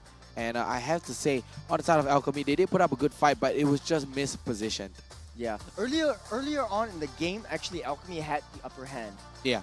They were going with those pickoffs, early game pickoffs, or simple kills. But then it was a little bit too late. They didn't have a lot of damage facing up against Vanguard, and Lakshan Stain was just free farming. They went for the offside turret engages, turret skirmishes. The turtles were obtained by Alchemy, but then Vanguard had other points. They want to find a better trade in that turret, and that is why maybe Vanguard had the upper hand in this entire matchup. Yeah, they constantly take fights, right? I mean, Vanguard know that Alchemy loves to fight. If they, they're like, okay, maybe Alchemy are too focused on the macro right now. Okay, you can have the macro, but I'll win in the micro, and they will out-macro you. Yeah, it's definitely true. All across the board, emblems, pretty standard, all through and through. But something that really speaks out to me is this Gord with the Wilderness Blessing. In the earlier parts of the game, the Gord wasn't rotating as much as he should have. But he doesn't have to. All he needs to do is just maybe get his Ice Queen wall, maybe get some utility down.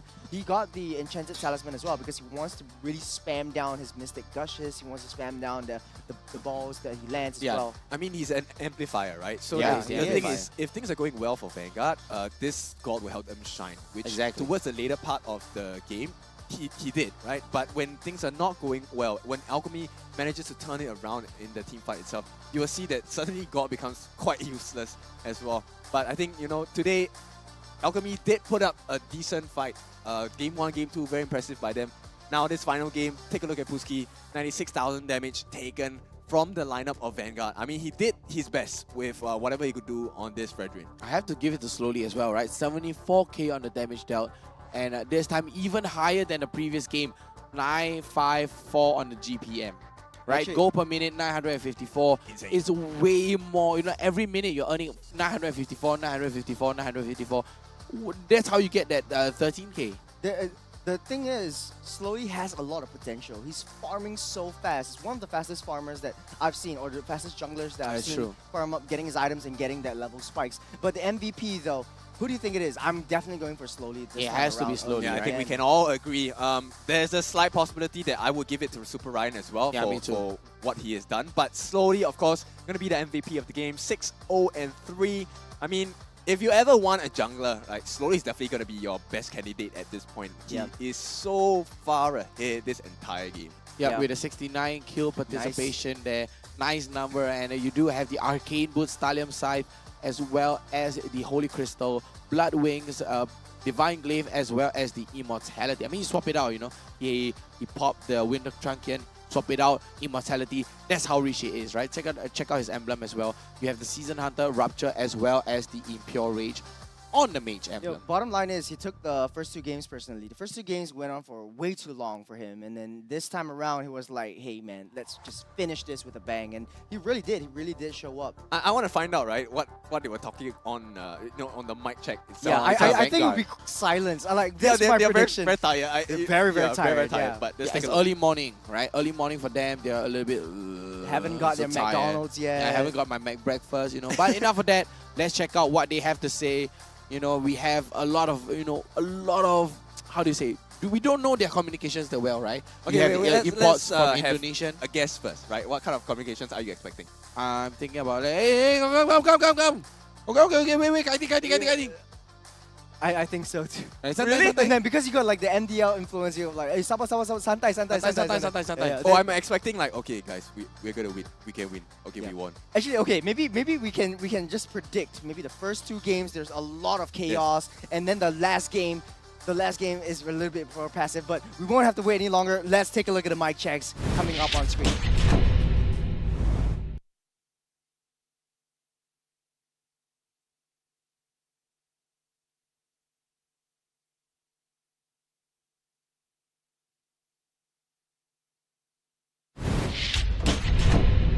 Tons of communication there from maybe they really are that silent. Maybe they really are technical difficulty, man. I mean, you can see their mouth moving, but give us a while. You know, we'll quickly fix that, but no problem. But I have to say, Vanguard, they put up a good show. They put up a very strong fight. And let's go back to the mic check right now. And this time, we get to hear their voices. Go. Nice. Can you flicker ulti, no? No, Gada. Hey, slowly bottom. Yeah. You play I play solo. Nice. Can defend or not? Sorry guys. Can defend. I try. Slowly. Yeah. 7 seconds. Yeah. Slowly. 7 Nice. seconds. Nice. Slowly. Nice. Let's go. Nice. Wow. Thank you. Hey, Naman. We can. Go. Hey, look. Lilia. Yeah, emo. Right. Cover looks. Yeah, cover. I try. Where is it? Hey, cover me, Ken. Can.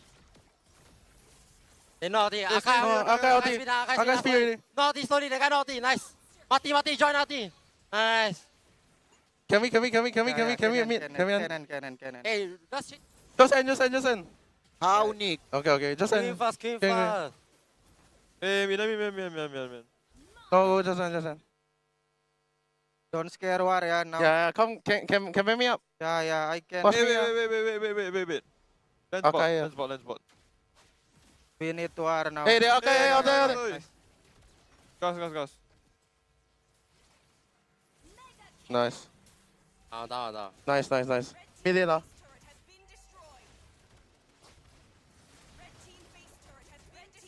Don't scare war, don't scare. I can go. Hey, out. Island, right? Yeah, I mean, relatively there is Three calm. games. There's the three They games. do The have first- they do have the communication as Yeah, well, right? They yeah. have like, oh, do they have flicker? Oh, gak ada, you know, and they still spoke in Bahasa Indonesia, which is really, really cool. I mean, it shows that, you know, they have bonded with each other. You know, they have the keywords down, right? Like, oh, tamau, gua last pick, you know, Yeah. and they're pretty good. Yeah, I mean, you can see the energy level like dropping down from the They're first like, game and then the last game. But then we have talked enough. We have talked for way too long. Way too long. So, Cheryl, back to you.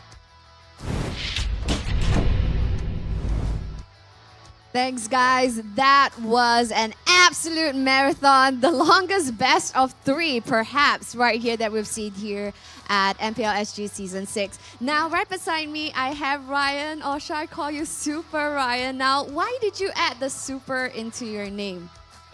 It was a trend in MPL Indonesia. The team, Bigatron, their whole team is using super, so I just decided to copy them. Oh, okay. So maybe the super got buff. Nice. Now, coming into this game, Alchemy SG, currently they have 0 points before the game started. So, you know, with this overall standing approaching this game, how was your headspace going into match 1 for the day? We definitely underestimated them. We were quite lost, honestly, during the first 2 games. So a lot of bad things happened, and then we couldn't play as a team. So it wasn't very good games.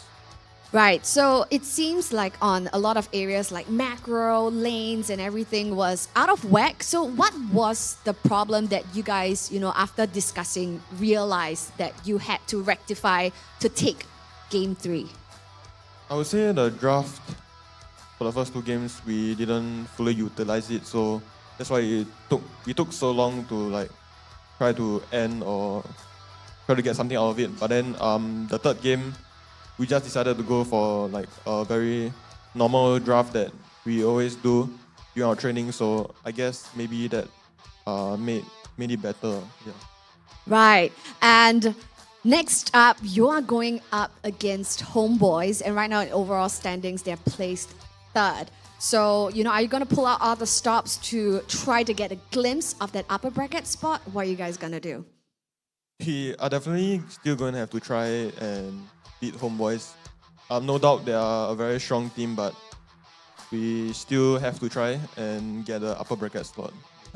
For sure. So thank you so much, Super Ryan, for joining us right here for this interview, and all the best right here for Vanguard Esports. Thank you. Thank you. So yes, guys, that was Super Ryan. Now I have to change the name. So yes, guys, that was Super Ryan right here from Vanguard Esports. And that was a super long fight, but Vanguard Esports emerged victorious right here from match 1 itself. Now later on, match 2, we're going to be seeing the likes of Team Flash going head-to-head against Homebois SG. Boy, oh boy, that's gonna be a bloodbath, and it's gonna happen at 1 p.m. Remember to place your bets for your lucky guess coins in-game. I for sure don't know where it's gonna go, so we're very excited to see you later at 1 p.m. for match 2.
A crispier chicken McCrispy?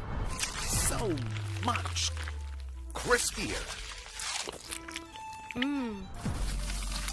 Bite into an even crispier crunch with the improved Chicken McCrispy.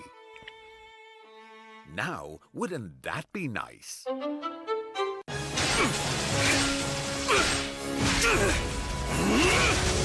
Legendary! Tigreal!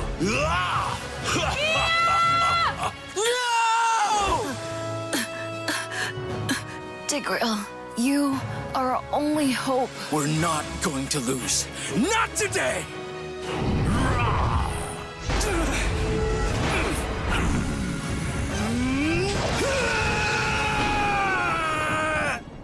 Huh? What's going on with my hand? Ooh, why is it so itchy? Yee! Dandruff! Yo, your hand's for gaming, not for scratching. You call yourself a pro? You have dandruff. Tigreal? Tigreal, is that you? Yes, that's me. Do you want to win a match? Defeat Dandruff and Itch with Head and Shoulders.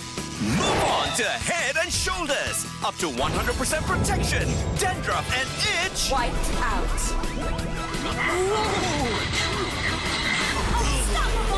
We defeated the Lord! That's why everyone should move on to Head and Shoulders.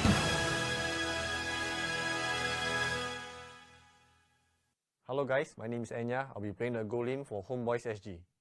My name is Devi. I'll be playing the room for Homebois SG. My name is Jox. I'll be playing the jungler for Homebois SG. My name is Pete. I'm playing in mid lane for Homebois SG. Hello guys, my name is Firnocure. My role is XP lane. I play for Homebois SG.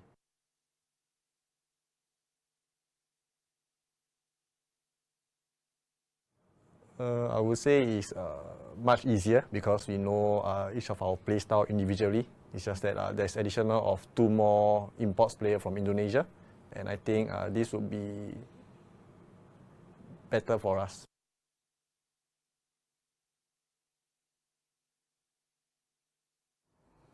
Nick Stain.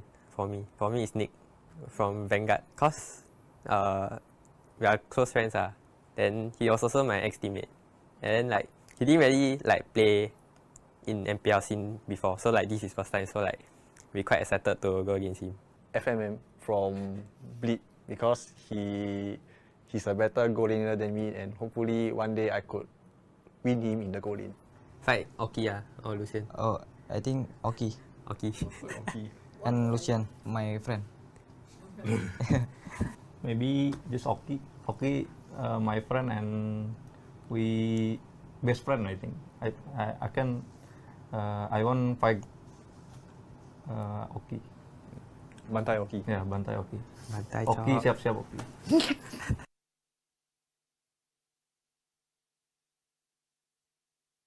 I think this season will definitely be the toughest among all the other previous seasons, like maybe Season 3, Season 4, and Season 5. Because back then, Season 5, I think there were only maximum 2 teams playing import. So I think this season, there are more teams playing import. So I think this season will be more interesting. I don't think it will be like one-sided games anymore already. Like a one-sided team, like a more favor team like that to win champion this season. So hopefully, I think that is what everybody wants to see. Hi, I'm Venix. I'm playing goalie for Team Flash. Hi, I'm Elamir and I'm playing EXP lane for Team Flash. Hi, I'm Aedis. I'm playing jungle for Team Flash. Hi, I'm Lowzy and I'm playing the roam for Team Flash. Hi, I'm Jay. I'm playing mage for Team Flash.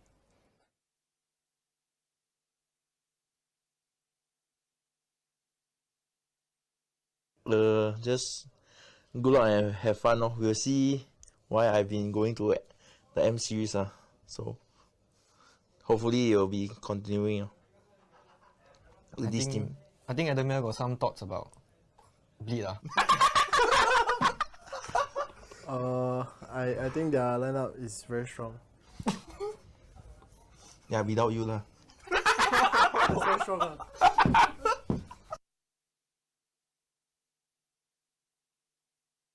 The challenge is to eat lesser. You find food that got rice. Yeah, and see all the carbs he's making us. Only him. Only him. Because he don't want to eat a lot of things. Then you see, no choice, we need to eat. Then I think we need to join the Biggest Loser soon.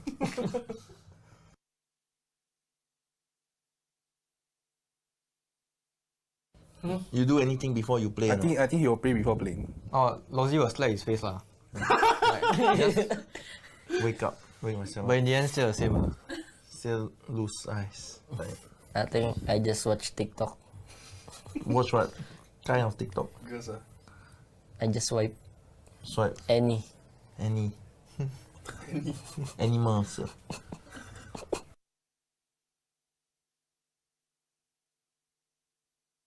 No stress. The 3 times champion can answer.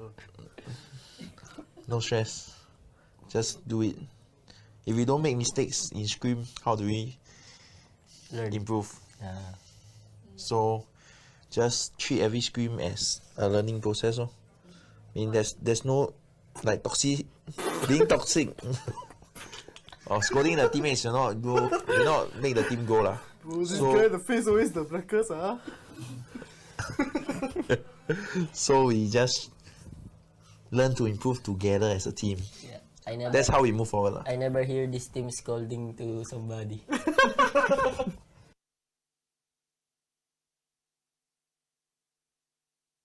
Okay, Vanix has been quite quiet so ask Vanix. Always me.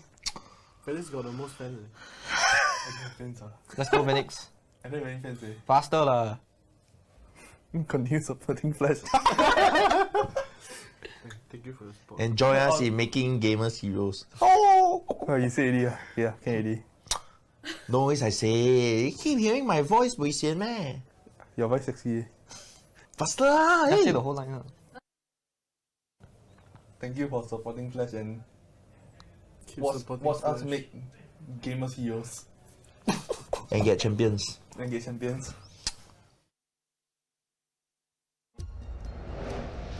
I am Optimus Prime. No one can outrun Bumblebee.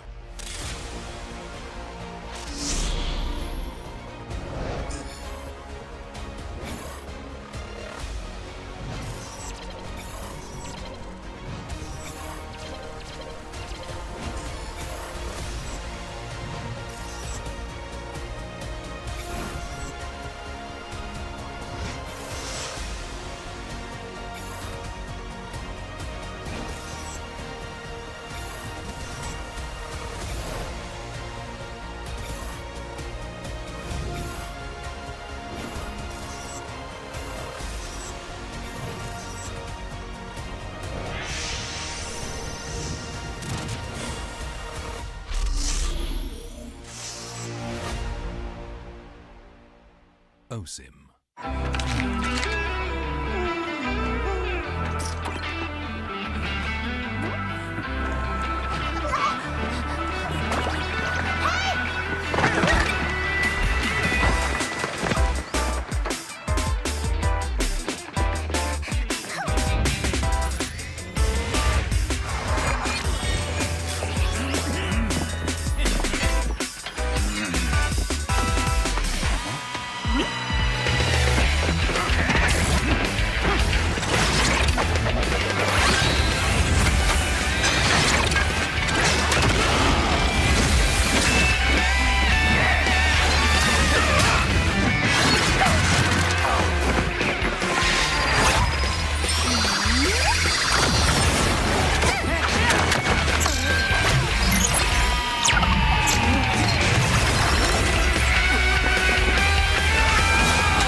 so much for sticking around with us. We're so sorry about the delay, and that was all because of the super drawn out fight earlier. Guys, have you seen match 1? It was 1.2 million worth of damage right there in match 1 earlier today. Absolutely ridiculous. And that's why we need a little bit of a time to clean up the Land of Dawn before we prepare for match 2. And the next match you're going to be seeing is going to be a guaranteed bloodbath, ladies and gentlemen. What we're going to be seeing is the likes of Homebois SG going head-to-head against Team Flash. Backstory right now, as of overall standings, Team Flash stands at the first position with 14 points to their name, where we have Homebois SG sitting in third position with 10 points. So this match is absolutely critical for Homebois SG if they want to cement their position right now in the upper brackets. What will happen? Let's introduce the wonderful faces right here of the teams to get this match started. First up, let's check out the dashing faces of Homebois SG.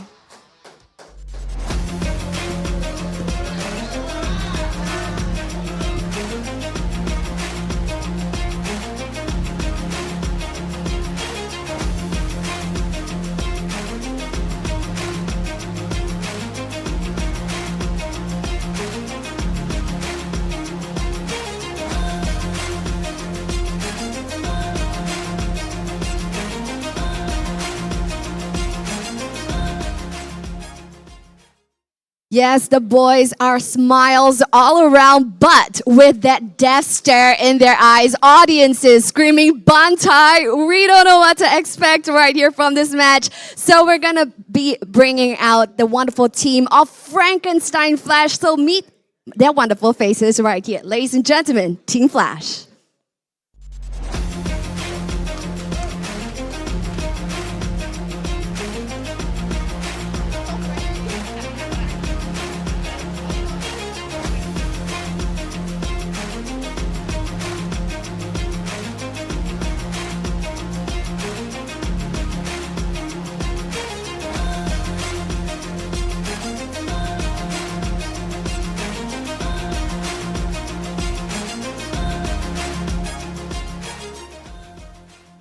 So yes, friends, right now we see our first position in overall standings, Frankenstein Flash. This team is getting comfortable and ready to head on over to the Land of Dawn in a few moments' time. Now, this is an exciting matchup. Both teams right now, as our live audiences, are decked with people. We are going to be expecting a bloodbath, Bantai indeed. So without further ado, I'm going to hand my time over to the casters to take it away.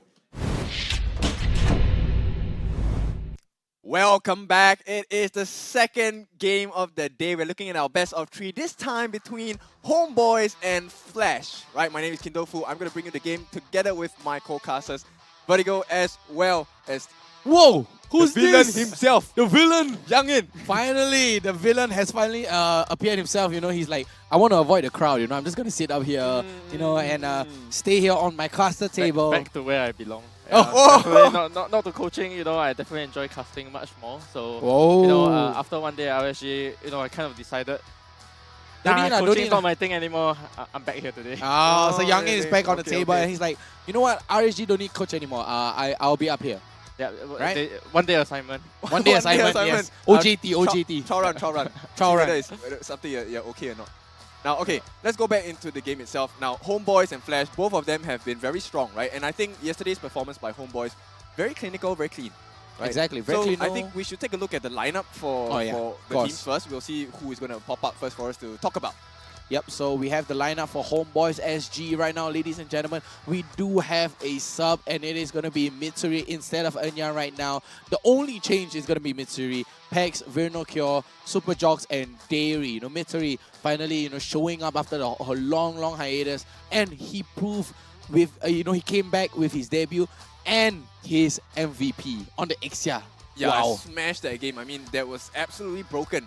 It made us feel like Ixia shouldn't be allowed in the game. Exactly. We're like, Ixia is like on my list, Ixia is not even an S tier, it's like on A. Gives you the X. It gives me the X, right? It gives me the X, but you know, Youngin himself, he's like, hey, actually, Ixia is not bad. It's very considerable as well. So, I mean, we have New the meta, new heroes, lineup. right? Yeah, we got to try new heroes. And on the other side, we have the Team Flash lineup as well. Yep, so for the side of Team Flash SG, of course, we have the team that never changes, right? Yeah. Vanix, Jay, Adamir. Always happen to see my boy Adamir play. Yeah. Hades, and of course, Lousy. Right? Wow. So putting up their A game, fielding up against Homeboys today. This is something that if they win, very high chance they'll continue this streak and kind of have like an unbeaten run all the way if they 2-0 today. So I'm happy to see, they kind of like want to maintain this, right? Because in every season of Flash so far, we haven't seen them having like a season where they finish like top 2. And right now, going even past that and going for top 1 in the season. Wouldn't it be cool, right? If Team Flash wins all the way and then they claim the crowns. What if they undefeated all the way and Can you go? imagine that? Yeah, no. It's No, like, I don't want. Yes, of course not. Right? Because ultimately, being totally unbiased here, RSG have to claim the throne. Oh, I love it. Bias. Unprofessionalism here. Just kidding. But we have the keys to victory for Homebois SG coming up first. And these are the main, win conditions for them. Their win con, what we call them. And these are the points for them that are, maybe able to help them to get a 2-0 or even a 2-1. Yep, exactly. So actually, based on how Mitsuri was playing yesterday, I think they need to focus on protection for Mitsuri. Depending on what kind of picks they have. Nonetheless, the roamer for Homeboys needs to be very careful. They need to play around Mitsuri. Yeah, I mean, Dairy is more of an engager rather than a protector, right? Yeah. And Mitsuri is so good yesterday on his positioning as well. I can agree from this as well, because Mitsuri, there are a couple of times where Mitsuri is keep getting picked off by his opponent as well. But the second point for the keys to victory is also to disrupt Team Flash mid-game rotations. Yeah, and of course with the last point, to control the tempo of the game with focus on objectives. So Homeboys, they are very macro and micro as well. But I would say they are more of 50-50, right? They are very good at the macro, they're very good at the micro. But as opposed to Team Flash is very heavy on the macro. And next up is going to be the keys to victory for Team Flash SG. Yeah, so for the side of Team Flash here, objective conversion rate has been on point. This is basically saying, every single time when on the total, when on the towers, they have been on time, right? Yeah. Every single time when the tower go drop, especially in yesterday's games, right? There were a lot of times where they just rotate over to Vanix lane. He's able to get the tower pretty on early in the game and then kind of like start that tower snowball. And then secondly, of course, we're looking at the versatility of Hades Hiropu in the jungle. So, Team Flash has not been one to shy away from picking the assassins, including the assassin in his pool.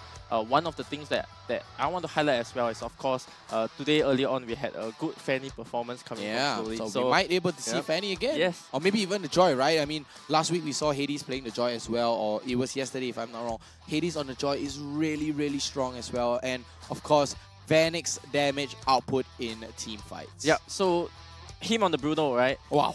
His positioning has been so on point and has been such a key factor to how Team Flash has been getting away with all these victories, right? Because suddenly when you want to engage on him, you don't see him in the team fights. Then out of nowhere, he comes in just with appears, a triple kill, comes in with the Maniac, and this is how Vanix is, right? You give him a hero that is quite hard to catch. You put on win conditions on the opponent's side that, they keep trying to go for Vanix or even keep to try to go on J. But unfortunately for them, always if you go on J, then Vanix will pop off. If you go on Vanix, J will pop off. J will pop off. Yeah, exactly. It's both like of them are so good on their positioning, right? And because of that, I want to see how Homeboys, because how they actually, I'm pretty sure they know this, but how they can get away with knowing how their win condition is. That's what I want to see today. Yeah. Right, let's take a look at the Homeboy stats here.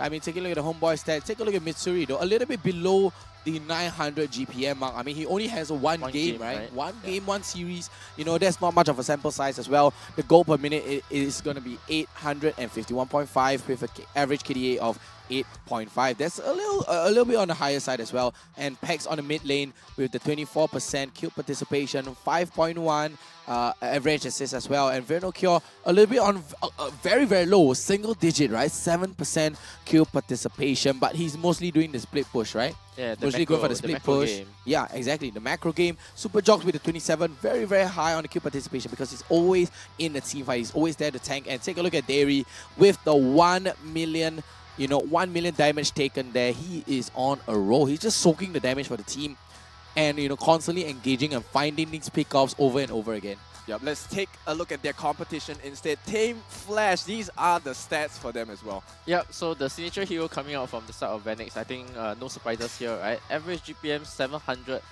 This is, of course, across all the games. So to have the game 700 GPM, you know, we are at like, maybe this is a 10% of 10, right? So consistently, always above the mark. And I believe he should have one of the highest, if not the highest, GPM available. Then, of course, on the side of Jay, average assist 7. So basically, most of the fights, as the mage player, generally you have a lot of assists because you'll be at the total fights, you'll be assisting your team in the side lanes. Sometimes you're even getting some of the kills yourself, right? Exactly. Yep. So Son of Adamir, slightly higher kill participation compared to his counterpart. So average KD of 5, signature X-Ball. I think Adam kind of excels at all these kind of slow fighting heroes. So good for him there.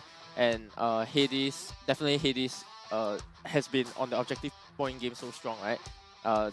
Decent amount of assists, and then of course 1 million mark on Lozzy as well on his signature hero Cho again. I think this is something that he has. It has been his comfort pick for many seasons, right? You know, he's taking back all the classics, right? The Ruby, the Cho. Throwback to 2 seasons ago. Yes, correct. And then of course at the same time they are also playing Edith. So Edith can be played on Adam, can be played on Lozzy as well, yeah. Correct. So it's a very good versatile pick, you know, on both sides. But you know, I want to know about each side that we have here. We have 3 sides of a special coin, right? We have a little special coin here, and let's take a look at the prediction that's going to be coming up right now. And Kin is going for the 2-1. Youngin going for 2-0. Confident. Yeah, confident in Team Flash. Yeah. Wow, and of course, I have to go with Homeboys. I have to be the villain here, right? No. Okay, I wouldn't consider it villain, but in this case, I think there should be someone that understands why Homeboys is stronger in their own aspect, right? Yeah. I mean, Homeboys SG 2-1 right here. It kind of makes sense, right? We see how much they were on a roll. They are very strong. They have been proven.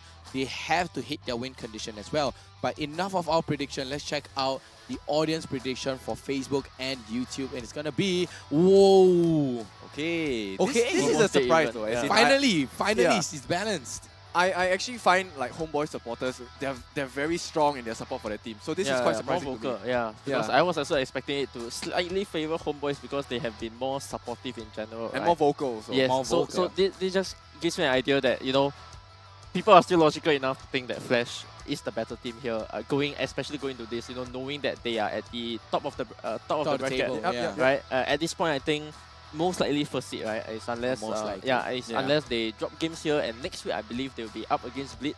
So if Bleed does well against Flash, then there's a chance potentially they might drop to second placing, right? But right now, not so much. Not so much. Yep. So let's hear what the players have to say about each other.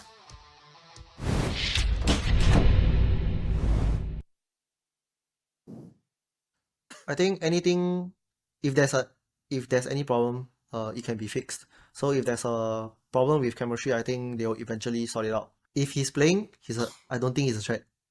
Then if he's not playing, I still don't think he's a threat. I think their dedication in that season was too high. Like no one expecting them to be there, or no one expecting to beat Bleed that time. So yeah, like I said, that's the power of being a dark horse. So that's one thing I can say. But right now in the roster, I cannot say if they are better in their new roster, or if they are better the last season roster. So I cannot say. But one thing is for sure, they are the dark horse last season. Jay, he's able to play all sort of mages, and somehow it is not supposed to work, but it made it work for them. Just miracle happens, I guess. Or maybe they have a plan for it. They go through trainings that this hero is actually very good, but nobody uses it. So Jay, being the big brains, brought them to second place.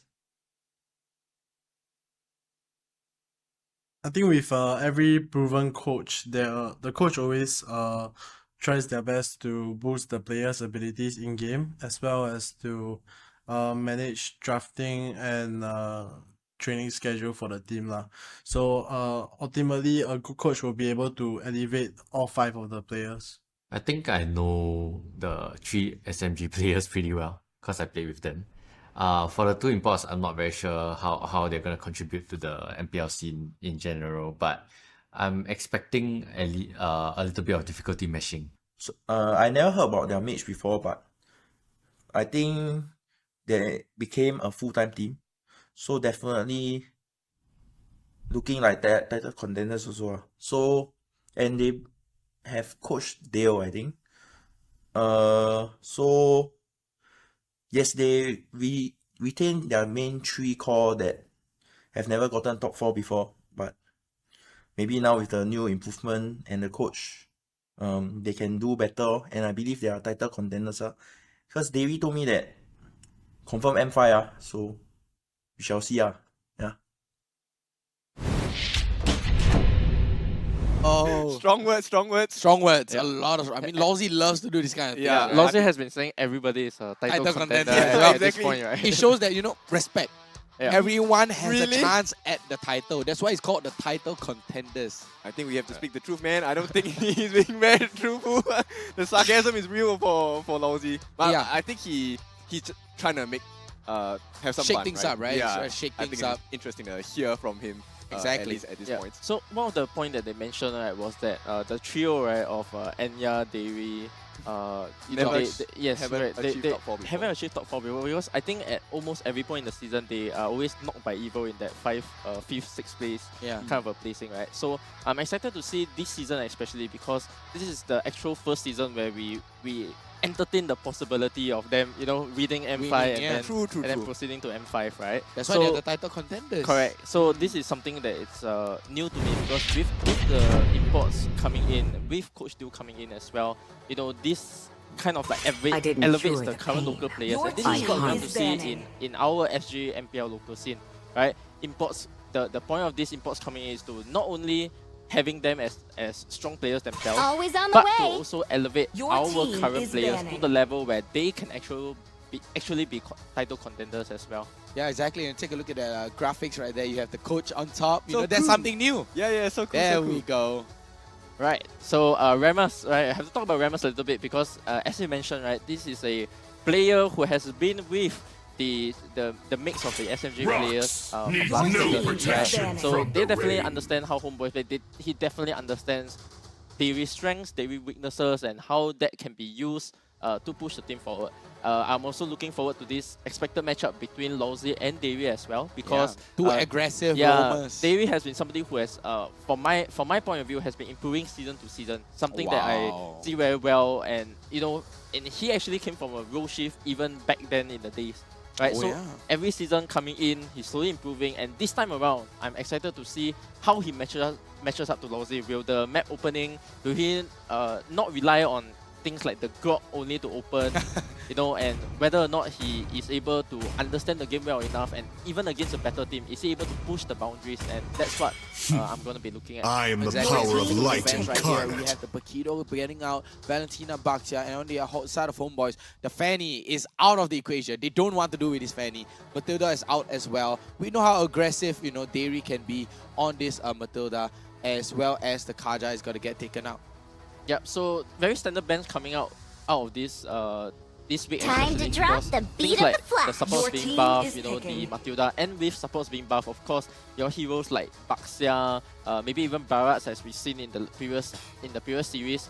Heroes like this are coming back slowly into the meta with more supports coming back to the meta because of the effective healing and high HP plays on the case 24/7. So first up, we should really see Join being picked up by the side of Flash, and in response, they have actually taken up the Angela for themselves. So very, very good response here, because normally when you see the Joy, the obvious follow-up that you want to go in your second and third pick is actually the Angela. So immediately, without, you can even see there was no hesitation, right? Immediately after the Joy was picked, within less than 10 seconds, the Angela was picked up, and then they decided to go with a very classic jungler here on the side of I think Angela also provides one more value for the team, especially for Missouri. Play everywhere. Your push forward. team is any goal laner that he's looking for. And exactly, you have the versatility to check and save your teammates in any kind of situation as well. And you don't even need a TP. You automatically go to them. Yep.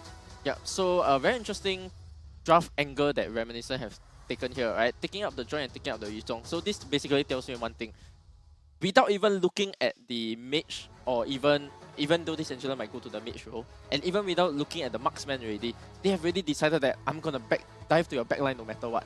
Right? And this is the problem for the side of Flash actually, because without seeing what kind of marksman you're diving into, how are you gonna follow up with the correct picks? Because right now, if I'm on the side of Homeboys, right, I'm thinking to myself, okay, they want to be diving on to my backline, and because of that, right? yes, I will either place even more behind, or I will pick up heroes like this Edith here to make sure that I can kite for my marksman later on, right? Just wait for the opponent to come in, right? And then from there, you can basically just wait it out. So now Flash, they have to ban out a marksman, right? They don't want anyone to kite them out. Yeah, so basically take out marksman that you can't really play against. I would say Bruno, Melissa. Bruno might be okay. Bruno might be okay. Bruno might be okay. Claude, even though Claude is nerfed a little bit, but one of Claude's strength is also being able to the mobility of the Claude with the battle mirror image, right? So that is something that they might not want to do against. But if they've taken this direction instead of banning out the EXP laners, this basically tells me that, hey, no matter what marksman you pick, I'm still diving you. Correct. Wow. Yeah, and this is even without a mage pick yet. So one thing that the Joy also enables you is also that for your mage player, in the world. you can actually pick up a lot of other heroes because you already have magic damage coming through from the side of Joy as your jungler. That's true. Yeah, so instead, right, now you can go full utility. You can even opt for a Valor pick here. This is something that Jay has picked time and time again. And yesterday for Evo as well, we actually saw the Valor Mage being picked here. So this is something definitely worth considering. So they can decide to go, take things slowly again and take a step back. They just want to stay in the team fight, right? Because Homeboys, they are having a punish lineup, right? They don't have anyone to go in, catch or engage, which is what, Dairy Comfort is, right? Yeah, very versatile in terms of drafting here for the side of Flash. But at the same time, they also have this fixed kind of win condition where by picking up this Yuzhong, you kind of like want to dive to the backline no matter what. The optimum thing that you can do with this Yuzhong as well is on the first turtle, right? You open the dragon, the moment the turtle is half HP, you open your dragon, you go for the Fedrin, it is incredibly hard for you to retreat battle, right? Correct. Yeah, so unless this Angela is level 4 and constantly keeping the heals up on Jogs, we are gonna see like a heavier advantage on the side of Flash, especially for the first turtle. And right now, Team Flash, they have banned out the Harif though. What do you think of this Harif ban? Is it when because the body of bowling suffers, or is it going to be playing mid lane? Harif is something that you cannot take out as the Yuzhong, somebody you cannot take out as the Joy. So I would say decent ban here. You kind of like force them Homeboys to actually go for a classic marksman pick. So it will be exciting to see. They really want to wait it out and see on the side of Flash what kind of full lineup they are going for before deciding on the final pick. Because in this kind of situation, it is extremely hard. Yesterday, we actually saw Mitsuri doing very well on the Ixia, but this time, Flash has kind of like opted for a draft that already does well against the Ixia. So this kind of puts you on that kind of back end, because initially, right, Vertigo, you mentioned of the possibility of getting the Angela and then getting a marksman where you can play more aggressively. And the moment, but now on the other side, the moment when you see this Yuzhong, this Joy, you think to yourself again, it is incredibly hard to dive into, even with this Angela right here. So Team Flash has actually opted to go for their classic, the Ruby, as I talked about earlier, right? This is your classic hero on Lawsy. Go for the conceal later on, go for the big catch. You can even use your teammates as bait first, and they have actually opted to, as I said, right, a support mage instead. So the moment when you go for Joy, there is a possibility for you to take up different utility kind of support instead of going that kind of usual damage support that we see, things like the Valentina. Introducing my buddy. Right. That's yeah. So as I said, Claude is probably the most optimal pick in this sense, even though the hero is nerfed a little bit. But this kind of like guarantees so that you can run away from the Yuzhong that's coming to you, from the Joy that is coming to you as well. And somehow now you have the added pressure of Lawsy with his Flicker I'm Offended. Yeah, wow. Yeah, so going for this element of surprise as well. I mean, with the healing as well coming out from Jay, you're going to close the gap so quick and so fast. Yeah, so one problem I do have for the problem of Homebois here is that they're actually lacking a bit of burst damage here. So if Frederick doesn't really get a good appraiser's ref because he's playing on the jungle, right? It's not like he needs has to keep the stacking, flicker. right? He has to keep correct. So stacking. where's your burst coming from? Because how are you going to team fight? Now you do have the Benedetta, right? You have Claude. you have Benedetta, you have Claude, you have all these AoE with the EDIF as well. But when we talk about like the immediate 5 EDIF catch seconds till the into enemy a reaches kill, the you don't have battlefield. something. Yeah, you don't have something that Smash them. immediately burst someone down. All right, and with that being said, we are looking at the first game of the series here. Team Flash against Homebois. Let's get it going. Yeah, so immediately we see Adamir being put here right at the start of the game, right? Half HP right at the start, and Team Homebois here have decided to go for this thing where they can actually go for Adam first, because Adam is somebody who, if you put pressure on him in the early sides of the early time of the games, right, he's actually under a lot of pressure to perform because there is not much that he can the do. flicker though from Dairy. Yep, he gets them here, and Jay is so low, he gets the first blood. So Homebois, they start off the game similar to what they did yesterday. This is a small lead, but a sizable one that can grow very quickly. Yeah, instant impact here from the side of Vinokel, right? You know, he went for the poke on the Adam, immediately going to the mid lane, using his Petrify as well. I just noticed, take a look at that, Jay with the marksman emblem and the movement speed as well. He wants as much movement speed as possible. The ability to kite. Yeah, purposely to kite as well as close the gap for Team Flash. Yeah, so Iritel and Rafa, this is a pairing that you see across, I would say, across all MPL regions, right? Because of the versatility that this gives the Iritel. You can choose when to go forward, you can choose when to go backwards, and because of this, later on in the fights, you'll see the emblems coming into play here, right? With the ability to kite, and the moment that EDIF doesn't get the good catch right at the they start. actually get a catch here though. Hex is very low. The catch on the mid lane. The catch on the mid lane though, but the camera's now moving a little bit over, but Lolzy barely manages to get He away. can't do much here, right? He's still level 2. Hades, of course, now already at level 4, but the first major objective is going to be out. Yeah, Yizong is also level 3 at this moment, but the moment he gets his Black Dragon form, he'll be able to put a little bit more pressure down onto the turtle. Yep, it's small little wins across the map. Oh, another one Lolzy gets caught out, and somehow Flash not doing too well in this early game. Yeah, and Homebois, they're picking them off one by one. I mean, they picked off Jay, they picked off Lolzy. They recognize this and they get that map control. They're going to be moving over and trying to secure onto the first turtle right now. Going to be committed, and it will be Super Jog to get that turtle. And now they want to end the fight here. They get another kill. Enemy, the next one to fall. Team Flash faltering in this first part of the game. Wow, did you see the amount of shield that came out from Dairy and Pex as well? That's so much damage, so much shield, so much healing coming out on the side of Homebois. And they're still surviving that as well. Yeah, very uncharacteristic start for the side of Team Flasher, because usually you see them being able to set up the turtle way better. Lolzy is surprisingly level 2, even close to 2 minutes. So this was something that he was not ready for, and most importantly, he actually got picked off at mid, which further delays his level 4, and this kinds of like gives him a non-timer to basically. Usually you see Lolzy here moving down to the goal lane over the bot lane though already, but because of him being under level, you can still see he's stuck at mid, you know, waiting to get more EXP before he can actually mutate around, and this means less impact for the side of Lolzy for this early game. Oh, that's true. Mid lane, Lolzy once again getting caught out. Members on him, he's falling so low, and it looks like he's gonna be killed again. Still level 3. Yeah, He's still level 3.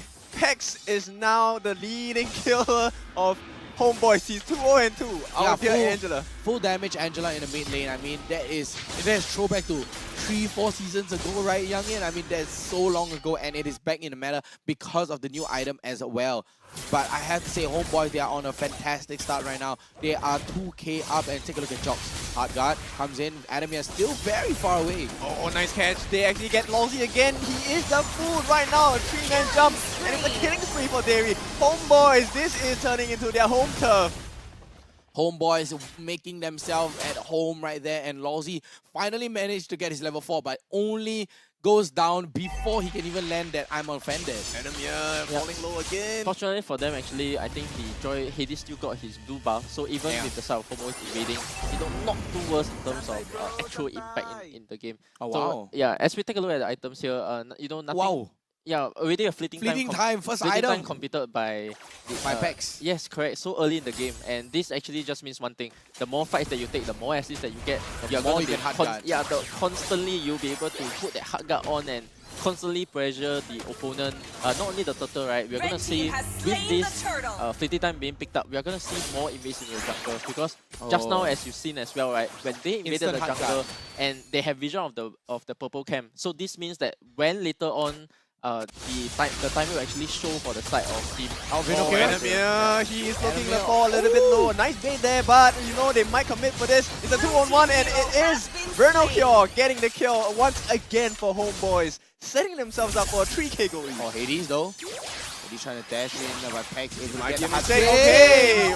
Okay, overconfidence by Pex falling low. I don't think he will be able to get trying the to kite. kill here. Yep, gets the kite, but Hades, did he Kite? go too far? Oh no, Hades! He is going to be taken out. Super Jobs turns it around. Homeboys extend their lead. Oh, but Flash, a very good one. They are very focused on the macro. They're like, Hades, as long as he holds it, Flash able to get, back that turret. I mean, Youngin was talking about this as well, but all mystery, hard guard on. Yep, he's going to give it a try. Enemy forced to back away with the Black Dragon form, and that's not what you want to see on the Yuzhong, right? So Enemy, I mean, he's only level 7. What more should he do at this point? A lot of passive Black Dragon forms, right? Yes, a lot correct. of passive You Black never Dragon ever form. want to use your dragon defensively. If you see your dragon always being used defensively Disengage, just to run away, right? This means that for the next 2 minutes he's gonna be out of the game because there's no way he walks into a lane, walking in his primary form, right? But unfortunately for the side of Flasher, they actually took down the mid tower. So I would say a small miss macro here on the side of Team Homeboys because giving up this mid tower here actually brings up the back map, a lot of map control back for the side of Team Flash, where they're able to do much more things. And not only that, as just now I was mentioning, one of the win conditions that Homeboys actually have here is to start invading the jungle. But having your mid tower compared to not having your mid tower means that there is no safety option for you. There's kind of like nowhere for you to Nowhere run. to fall back, right? Correct. If you do get engaged at the side of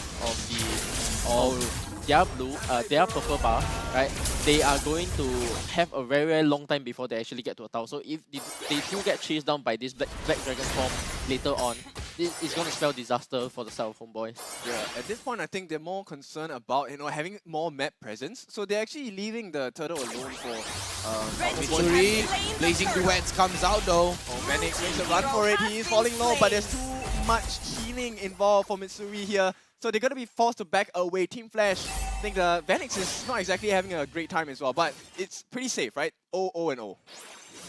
Yep, 0-0-0, but Adamir 1v3 here. What can he do? Black Dragon form.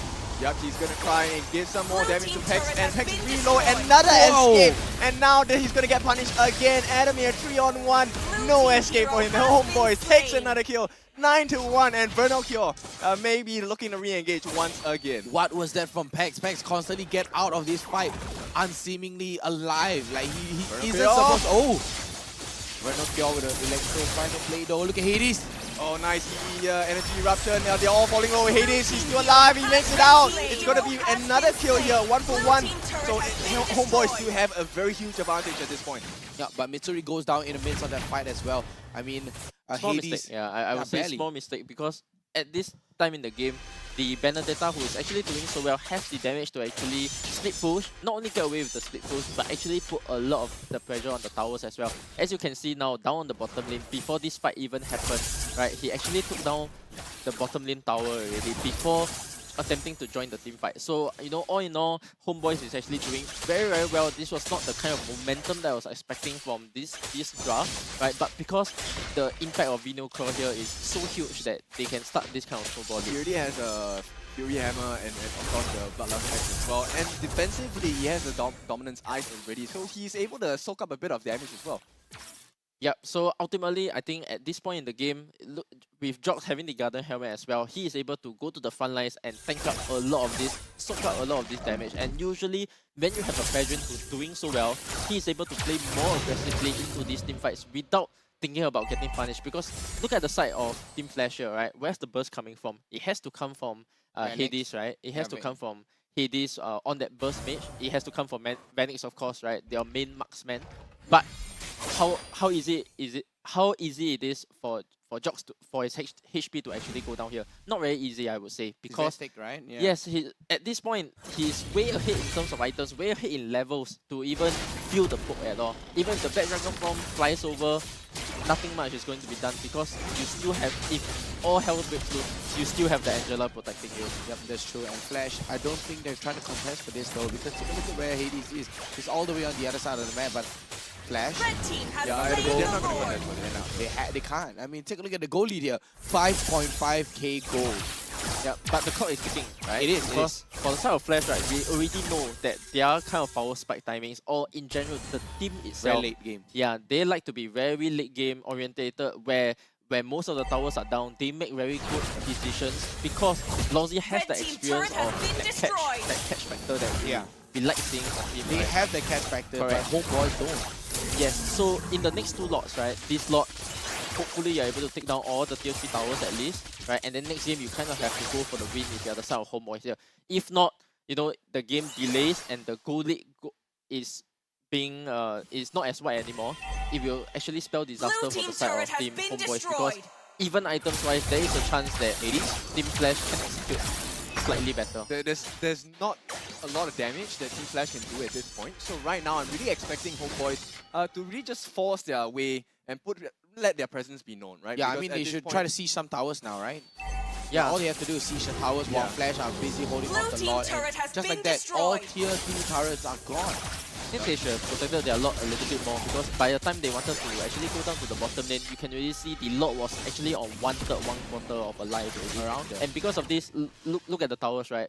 Earlier I was mentioning that with the Benedetta, you actually, if they push down the bottom lane with the lot, there was actually a chance that they could have pushed in a little bit more just so that you can put some damage on the tier 3 towers. At least, you know, if you don't get it, at least put some damage so that later on with the Luminous Easier, right? yeah, when he gets the bang in, definitely you are taking a lane. Oh, but that's with true. Yeah, but with this slight disadvantage here, I would say it is charge for Oh, getting caught again. This is not looking good. Hades, does not survive. Homeboys take another one. 11-2 at this point, extending the goal. 6,000. Yeah.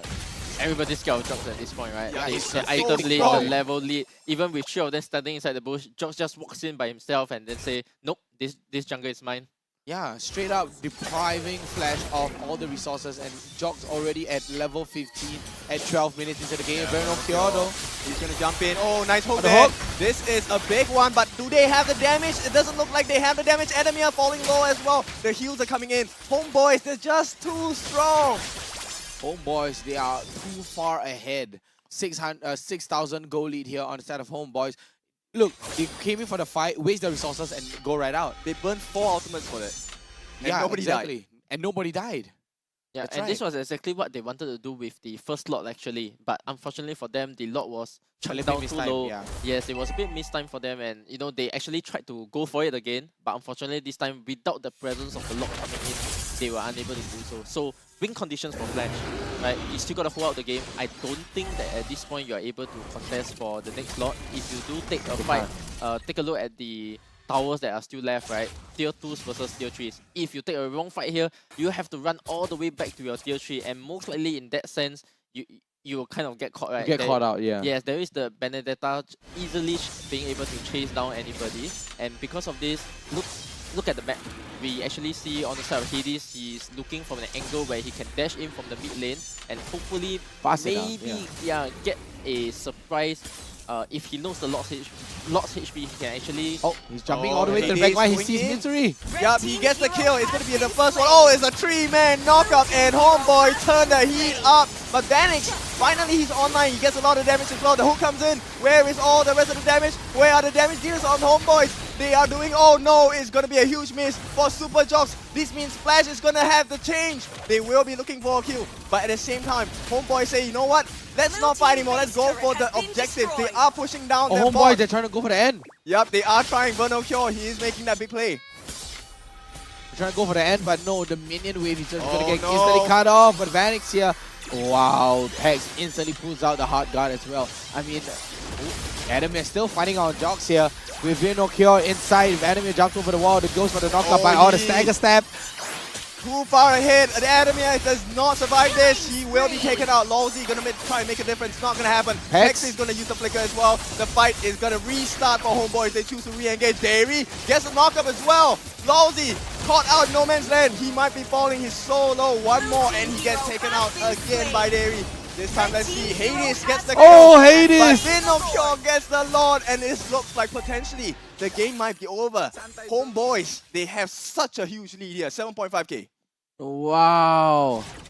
Vinocure, nice clutch right there at the end. I mean, Hades barely manages to get the Lord there. But what a catch coming out from Homeboys. 8,000 goal lead right now. What can Flash do? Yeah, I'm very impressed by Vinocure here because he has been making such good decisions all games around. Right? Not only good macro decisions in terms of pushing down the top and bottom lane, but good team fights coming along as well. That's right. Here you can actually see him spending the Electro Final Blow just to zone out the opponent from the wave. But unfortunately for him, the timing was a bit missed there because this Siege Dragon here wasn't actually in the tower range. So a little bit early for him there. Vinocure takes a lot of damage, so dashes over the side. 80s, trying to chunk them out, and here we have Homeboys chunking down the mid-tier turret with the Lord marching in.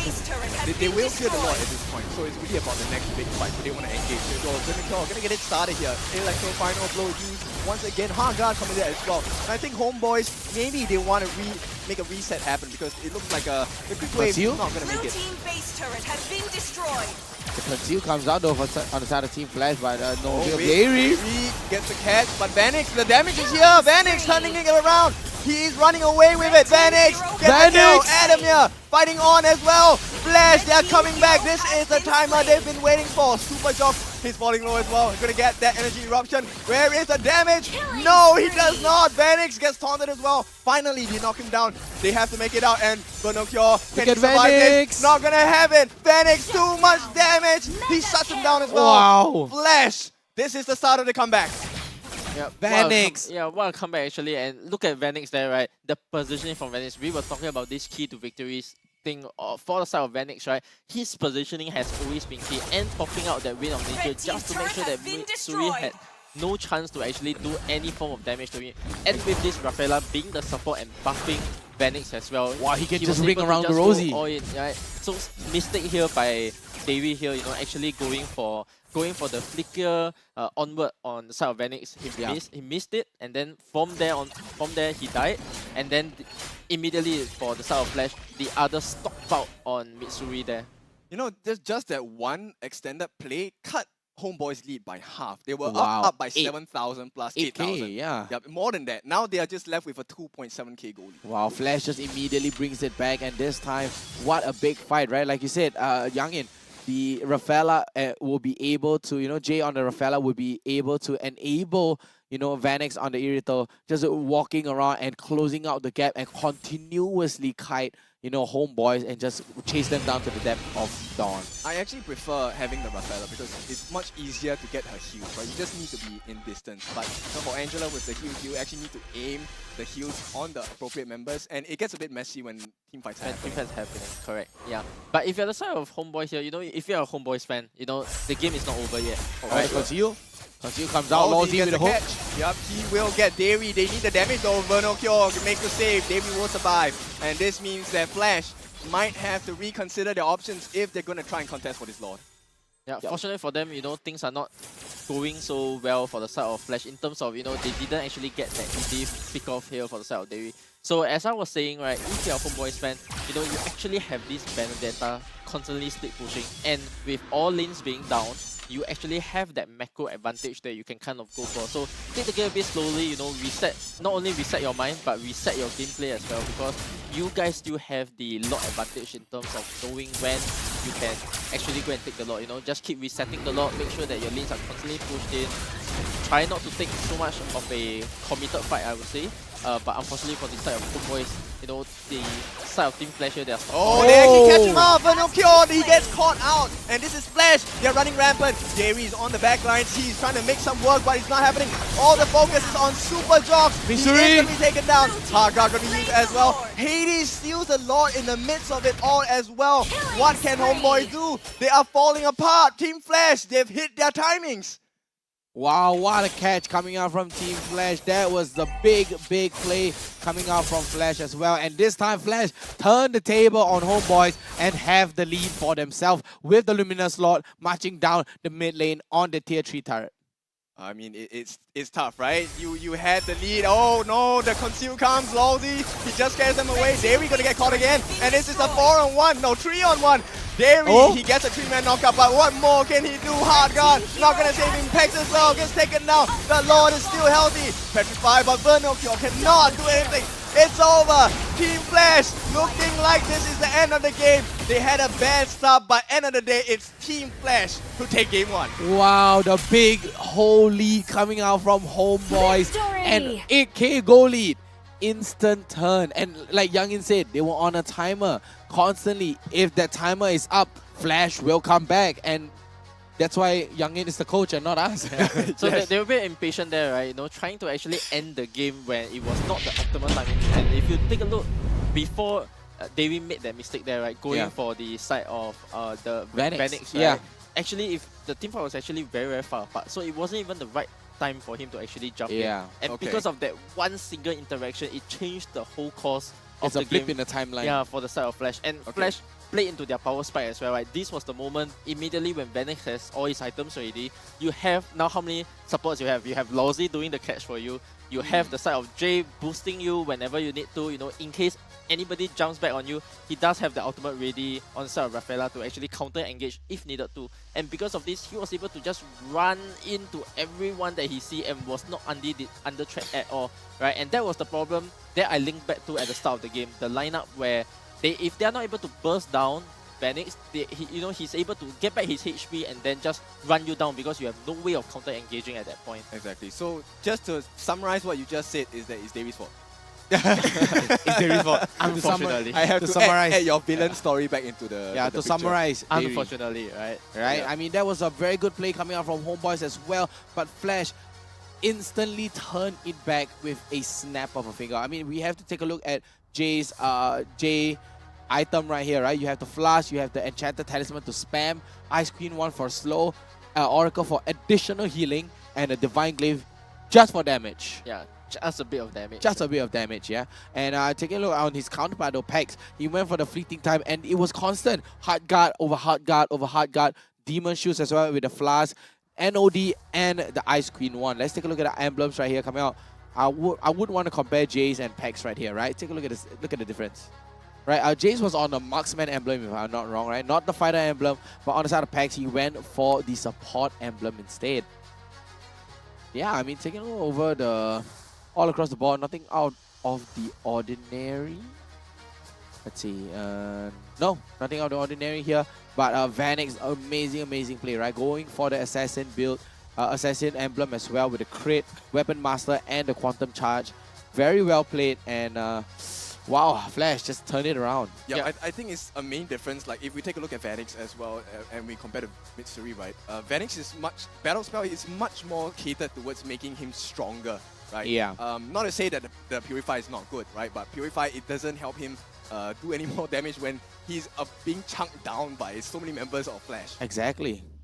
Yeah, one thing I also mention as well is Vinukyo's emblem, right? Because he actually opted for a more sustainable build. Yeah. Right? Because with the start that he had, right, if he actually had the assassin build where he actually was able to kill more people, and even without the petrify, maybe if he went execute instead, right? Because some of the MPL SG EXP laners will actually play people like Gear, people like sometimes Diablo as well, right? They actually opt to go for the laning, the laning presence where they actually go for an assassin build and then they look to own their lane and then from there take over the game. So that's why you actually see him falling off a little bit as the game went by because he didn't went for the assassin instead. He opted for the fighter. sustain build where he wanted to team fight with his team. So it is not something that he could have planned for, you know, unfortunately. But this was one of the results why you guys actually see why he has fallen off a little bit as the game went by. I want to highlight a couple of things. Firstly, you know, Vinocchio getting 151k damage onto him throughout this entire match. But secondly, it's about Vanix. We know that Vanix has had a high GPM throughout all of the different matches that he has played, right? It was like 700 plus at this point. But now you can see in this game, gold per minute, 823. And this was a losing game for Team Flash. Yes, correct. So exactly, losing game for Team Flash, but you know, Youngin said it from the start. They were on a timer. Let them cook, right? Let them cook. They'll slowly, you know, it's like what we call, you know, slow boil, and you know, we have the MVP ready. I think it has to be the one and only, the Lord Vanix himself. Yeah. And Vanix is not a name, it's a title. It's a title. All hail Lord Vanix. All hail Lord Vanix. It's Comeback not a king. name, it's But a title. To be fair, right, the whole team was just playing for him, right? Exactly. He just needed his item. He just needed his space, he just needed items. The moment the timing hit when he's on full build, they say, Lawsy will say, Vanix, go. Don't be scared. Koko is here.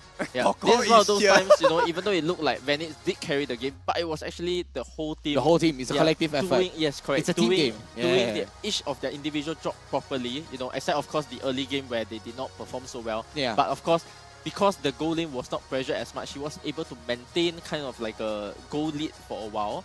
Alright, and because of that, he was able to not only go into the late game, but go into the late game without any deaths. That was that's true. important, right? 6-0 and 4 on Vanix as well. Correct. And I have to say Vanix, you know, although I have to give it to Team Flash as well, right? Like, they were playing on the back foot constantly and their base was being threatened.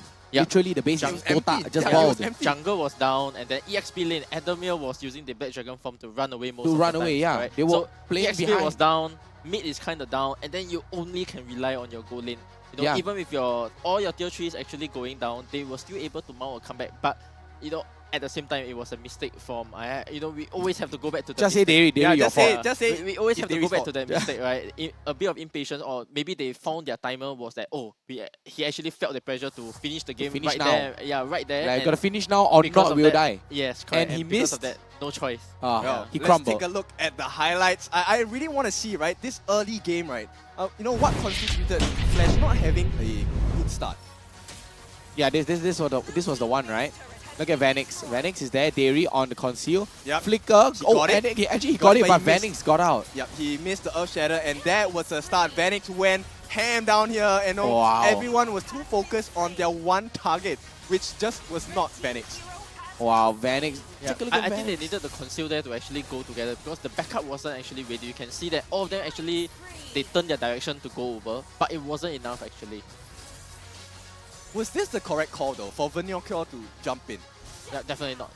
Because at this point, you should be able to tell that you will not be able to do any damage on the side that of was Vanix, right? Maybe they was underestimating the Rafaela's heal a little bit, and with the Rafaela constantly sticking on to Vanix over here, there was actually no chance for them.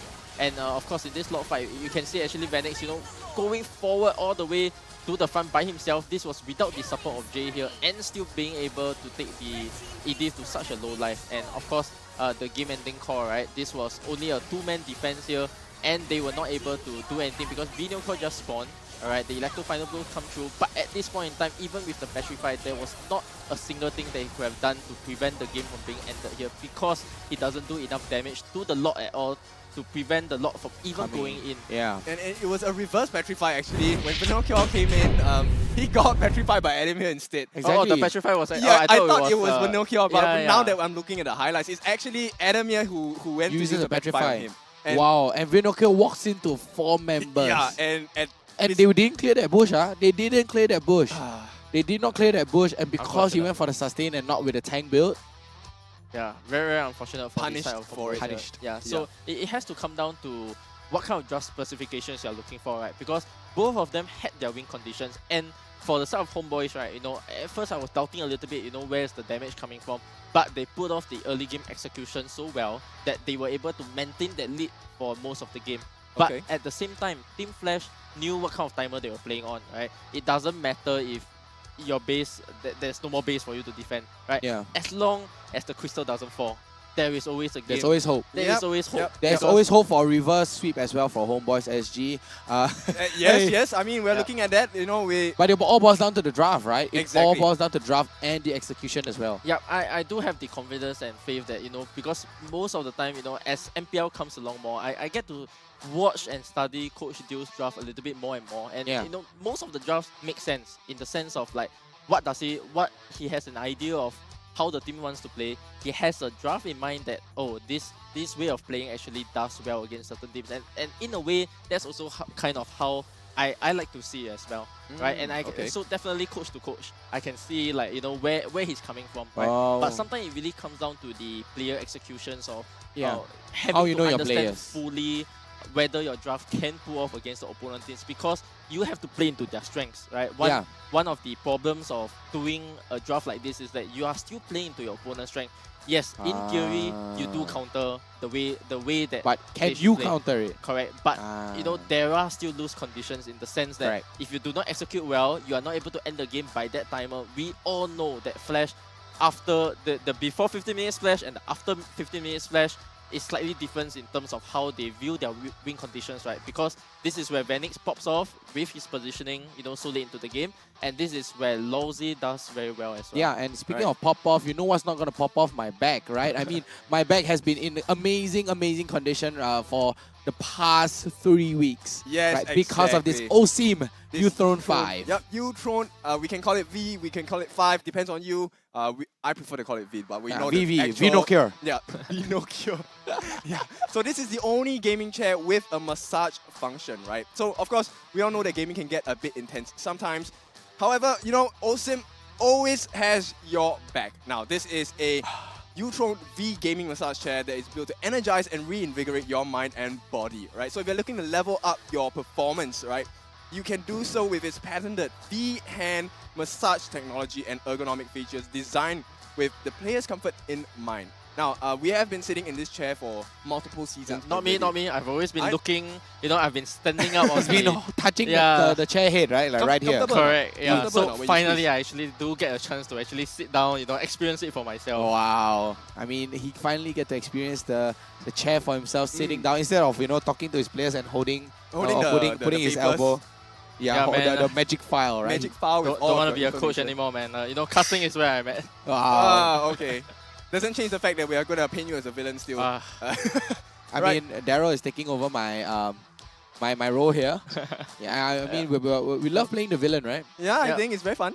So it's a bit hard for you as well, right? Because now, we have to go for reverse sweeps. Yeah, for your prediction to actually go through, we actually have Homeboys, being able to. And usually the first draft, right, should be the one you are most confident in, because that's the one where opponent cannot see what you're planning for. You got to surprise them, and execution-wise, they were already doing so well at the start also. Right? And exactly. And actually mount a comeback like this, I would say very, very tough, right? And this was something I factored in. That's why I wanted a 2-0 on either side. Because I do think that in times like this, it is extremely hard to actually pull a reverse comeback. Even in the this whole season, right, we actually don't see many reverse sweeps. Today you will see one. Yeah, there are. Yeah, for sure. Yeah, for sure. Today there is are a special here and there. Yeah, but usually. Usually we don't see, but everyone say not every day is Sunday, but today is Sunday. Today right? is Sunday. Today we is started Sunday. our first series with a 2-1. Yeah, exactly. Each game lasting 30 minutes at least. We see the players just drain, right? We saw Nick, no smile. Whenever he end a game, even if he win or lose, right, he smile. Right? Yeah, this one. They weren't expecting to exactly. for No Alchemy smiles. to put up such a challenge, right? All smiles still. Congrats to Alchemy also, right, on their first win, because that first win is always something you got to get through, and this hopefully puts them in a stage where they're able playoffs, they're able to do well. Have they not won a single match? Yeah, this was their first match. Series-wise, we all know, but like a match. No, match 0. Oh, wow, so this was their first. That was their first. Yeah, this is Alchemy's first game, not series. I know. Game. That's why I was so happy. I was like, yay, the first game. Alright, so then now in the shoes of Homeboys. Yeah, I think so Homeboys... for the side of Homeboys, right, one thing I want to take note there is that because they actually lost that first game, because ultimately I was thinking to myself, even if Flash 2-1 here, it is still 1 point game for the side of Homeboys, which actually gives them, because right now the edge, all of them are fighting for upper bracket. Correct. You see, right, we have at the middle of the pack now, right, we have Bleed, Homeboys, Evil. And at first Vanguard was in the race because if they 2-0 Alchemy there, but they 2-1. Yeah, because of the 2-1, they are slightly, the conditions have to be very, very clear for them that there's a chance that they end up 4th place, but at this point unlikely with only 1 game to go, right? But for the side of Homeboys here, they got to fight against Bleed, they got to fight against Evil, right? So Evil's, whether or not they will be above Evil comes to the point where if they're able to beat RSG, and then for the side of Homeboys here is that you need at least, I would say, 1 to 2 points. If they do get the reverse sweep, don't bite your nails. Very likely they're able to mount comeback in terms of going for the upper bracket. At this point, going for the upper bracket slot, the extra life in the playoffs is important, and very important, right? Yeah, everybody here is going in the rest of the teams, right? Out of these 3 teams, Evil, Homeboys, and Bleed. One of them, unfortunately, will be sent down to the lower bracket. But yeah, we're going to go into the second The game right falling now. stars It's brought going us to be here. the Benny Your and team is Matilda banning. ban on the side of Homeboys yet again. And on the side of Flash, they're going to be banning out the Pakido as well as the Novara. And I have to say, Homeboys, they're not doing anything wrong. Right? It's just more in-game mistakes. I mean, he looks very picks now. He looks very pick chick. Pigs chicks. Pigs looking very pig Time chicks. to drop the But beat yes, of he's looking a plastic. little bit annoyed as well. But that's the whole point in a competitive series, competitive tourney as well. You got to reset your mindset. Your mentality has to be strong. You got to tell yourself as well, Homeboys, they didn't do anything wrong. It's just a small, tiny hiccup, small little mistake that cost the game. All they have to do now is reset. Yeah, it's nothing that they can't salvage. I think that's the main point, right? So definitely when you are in a very stressful situation, mistakes tend to be made, right? You just hope that it isn't that big to the point where you lose the game over it, right? But right now, I think Team Flash and Homeboys, I'm still waiting for that power spike from Homeboys, because the performance they put up yesterday against Stellark was really quite stellar, let's be honest. It was so clean.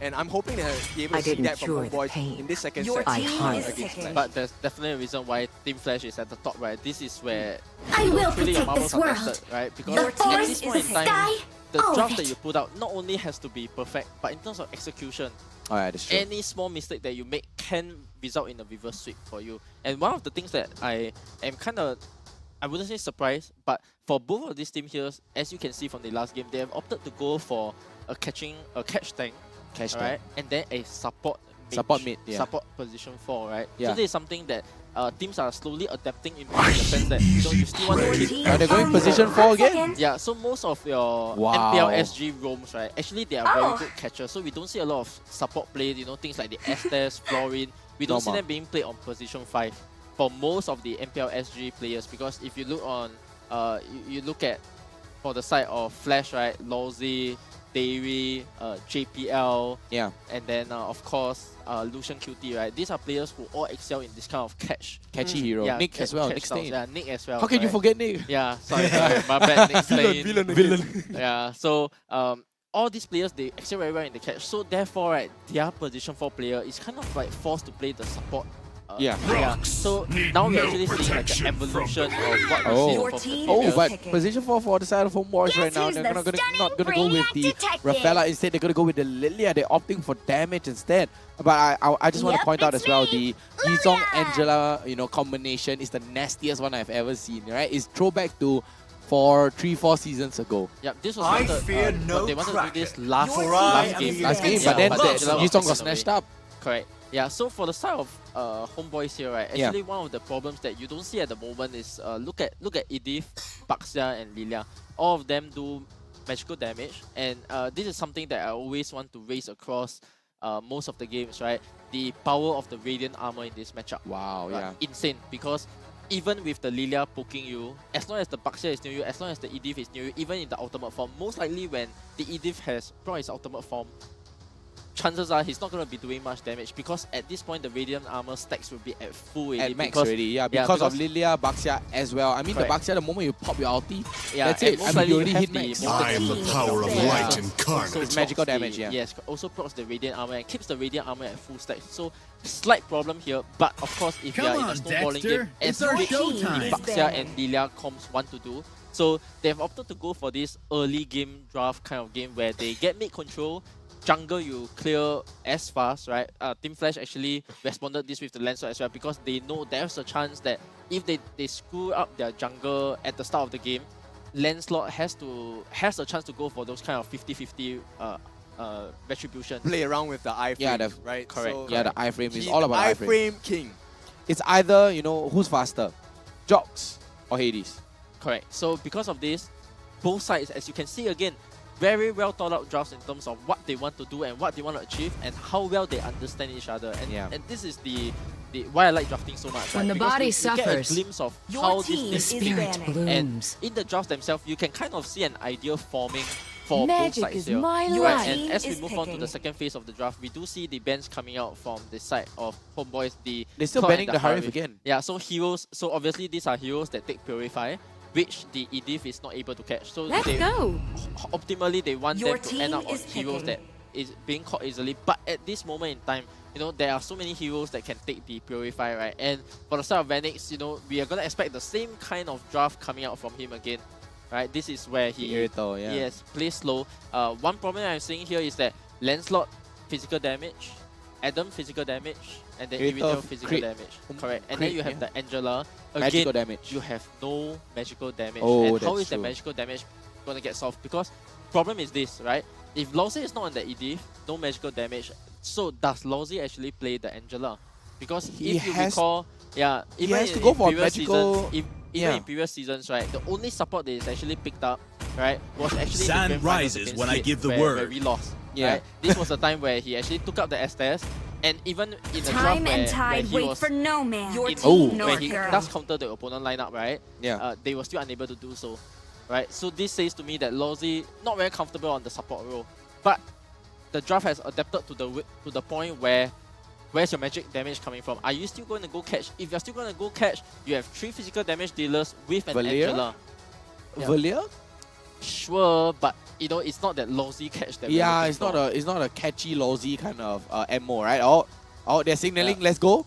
I see the let's go head, and they're Yeah, gonna be the head shake. The head shake of I'm hey, excited to let's see go. this last pick here coming. Will, Yeah. will it be Lawsy on the Angela, or do they actually have a Franco, makeshift line? really? I'm always very excited to see what KCP has in his head. Like what kind of surprises does he want to give us? Wipe out all the injustice in the unfortunate, world. right? Because they so still that the opt- only magic damage is coming out is only for wait. Mid Cho lane mid. Cho. It's Cho mid. Sure. So Cho mid, but there's still no magical damage. It's a Jay full Cho. physical here. Anti-Curious. That's all you need. Yeah, so Jay on this throw here, he has actually tried this also in the grand finals He last did, season. he did. Right, but he lost with that actually. Oh. Yeah. So all the games that I win or lose, right, most likely I remember. So yeah, that's why I'm like, oh, Jay on this show. Where did I last see?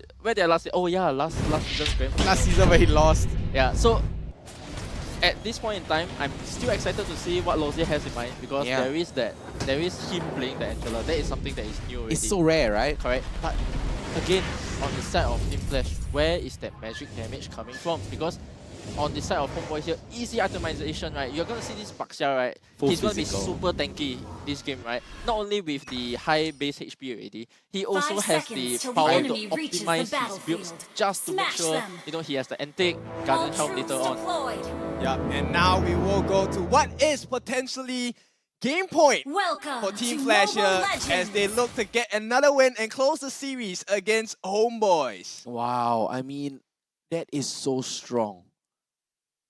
That's so strong, right? I mean, you're going for the Cho mid here, right? You're going for the Cho mid as well, and then where's the magic damage? Yeah, like Youngin said, Adamir. Oh, and he will be taken out. And this is Homeboys once again. Adamir overestimating, right? Yeah, It seems like again. Adamir is overestimating his abilities here. Yeah. Oh, Gary, another catch, and this time I don't think there's any more follow-up damage. Jay will be able to use his Shumpo to get away, and right now they can't really do anything much to slow down the farm of Hades. Yeah, Flash has to fix something here, right? Because every single time within the first minute of the game, somebody goes down. They It was Adamir. Yeah, always first blood, right? Damn. For the side Damn. of Team Flash here, right? I think last game it was Jay actually. Yeah. Yeah. They Oh, Adam, Derry. yeah. Oh, that was a wasted flicker. Yeah. And there's gonna be information there on the side of on Team Flash. Oh, Pex though on the backline does not survive, and this is a 1 for the team, 2 in fact, as Hades gets a double kill. So Flash, finally, they swing it back in their favor, back at to least their for a favor. little bit. Yeah, punishing Homeboys here for the over-aggression, and Homeboys, they are overestimating their own abilities right now. Yeah, I think one thing that didn't factor in was that because of this Cho mid is going to get cleared way faster. Even with the Lilia here, Cho is going to have that small advantage in the lane, which actually which made him actually being able to rotate down to the EXP lane. So fortunately for the side of Team Flasher, they made a small comeback. But as I said, the problem here is going to be Jox, right? He's going to be so tanky, he's going to be in your face all this time, and there is almost nothing you can do to him because later on when he itemizes properly, the damage coming out that you can do to the Baxia will be peanuts. way too low. yeah, way too low for him, right? I mean, you can negate all that with Anticuras, you got a Molten Essence as well. I mean, you have Dairy as well on the full tank build. Vernal Cure is definitely going to go into the full damage though. Okay. It's just good looking to poke. At this point of time, I think they're just going to try and reset it as many times as possible. Get as many people up to level 4 or level 5 before they really commit to the fight. Oh, that's they're going to give you that slide. Super Jocks is the one that lands it, but Jay gets the way the dragon down. Looks like the heals are coming in, but nobody's dying just yet. Hades might be the first victim here. A knock-up onto Super Jocks, but they just have no damage. Team Flash, they are going to be forced to back away. Pexo, okay, he will be taken away. Adamir, this is a win for Flash now, and this is an advantage they don't want to miss. But Cure comes back. Wow, Adamir solo. Adamir. Can he make it out though? It's if he escapes. I doubt he's going to be escaping this. Cure jumps in, and that will be a kill as well. So they get a kill back. But Homeboys, they still lose the advantage to Team Flash. Yeah, one thing I didn't talk about earlier on in the draft is Vinocure and the Khalid, right? Because this gives you that burst damage that you need to pick out key units before the fight even extends, right? So this is a potential win condition against Vanix here for the side of Team Homeboys, right? And as they look to extend this lead into the mid game, fortunately for them, they were able to take the Toto as well, which kind of gives them a small EXP lead. Jay gets the kick, but Purify could be used. Yeah, still open.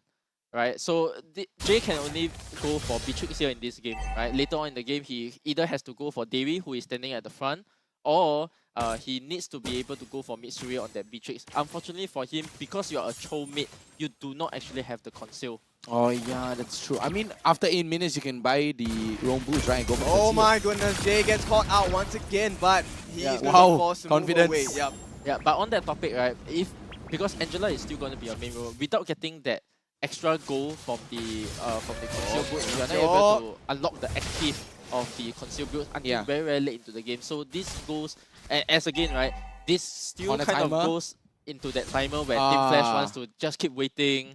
Play out the long game, right? Play it slow. Yes, correct. But this game is slightly harder than I would say last game, because this game, even if you have the optimal conditions, it is still a bit tough for you because you do not have that burst, any form of mage or burst damage coming out. And late game on, when you want to go for that fast catch, where is that fast catch coming from? It has to be Vanix committing, it has to be Hades expending all of his skills just for nice catch there. Hades gets caught out, going to be dodging that. A nice juke. Can he get the red tree though? Gets it. And this is going to be the start of the fight. Vernal Cure is extremely low. Hades jumps in as well with the Thorn Rose. It's a killing spree. And Team Flash, they're looking like they have a huge advantage.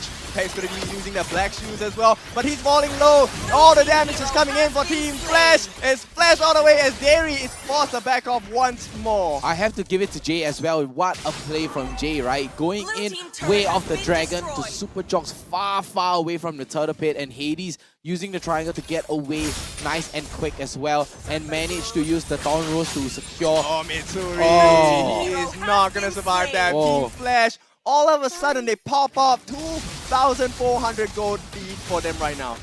2004, but damn. Well, Adamir, I think he should be fine here. Oh no, not going to have an outplay here. That 1v1, Vinocure gets it instead. But you know, it's just a small hiccup for the side of Team Flash because they get a trade in the form of the tier 1 on the top. Yeah, so look at Vanix here, right? Look at the play he just did, right? He pushed out the top lane.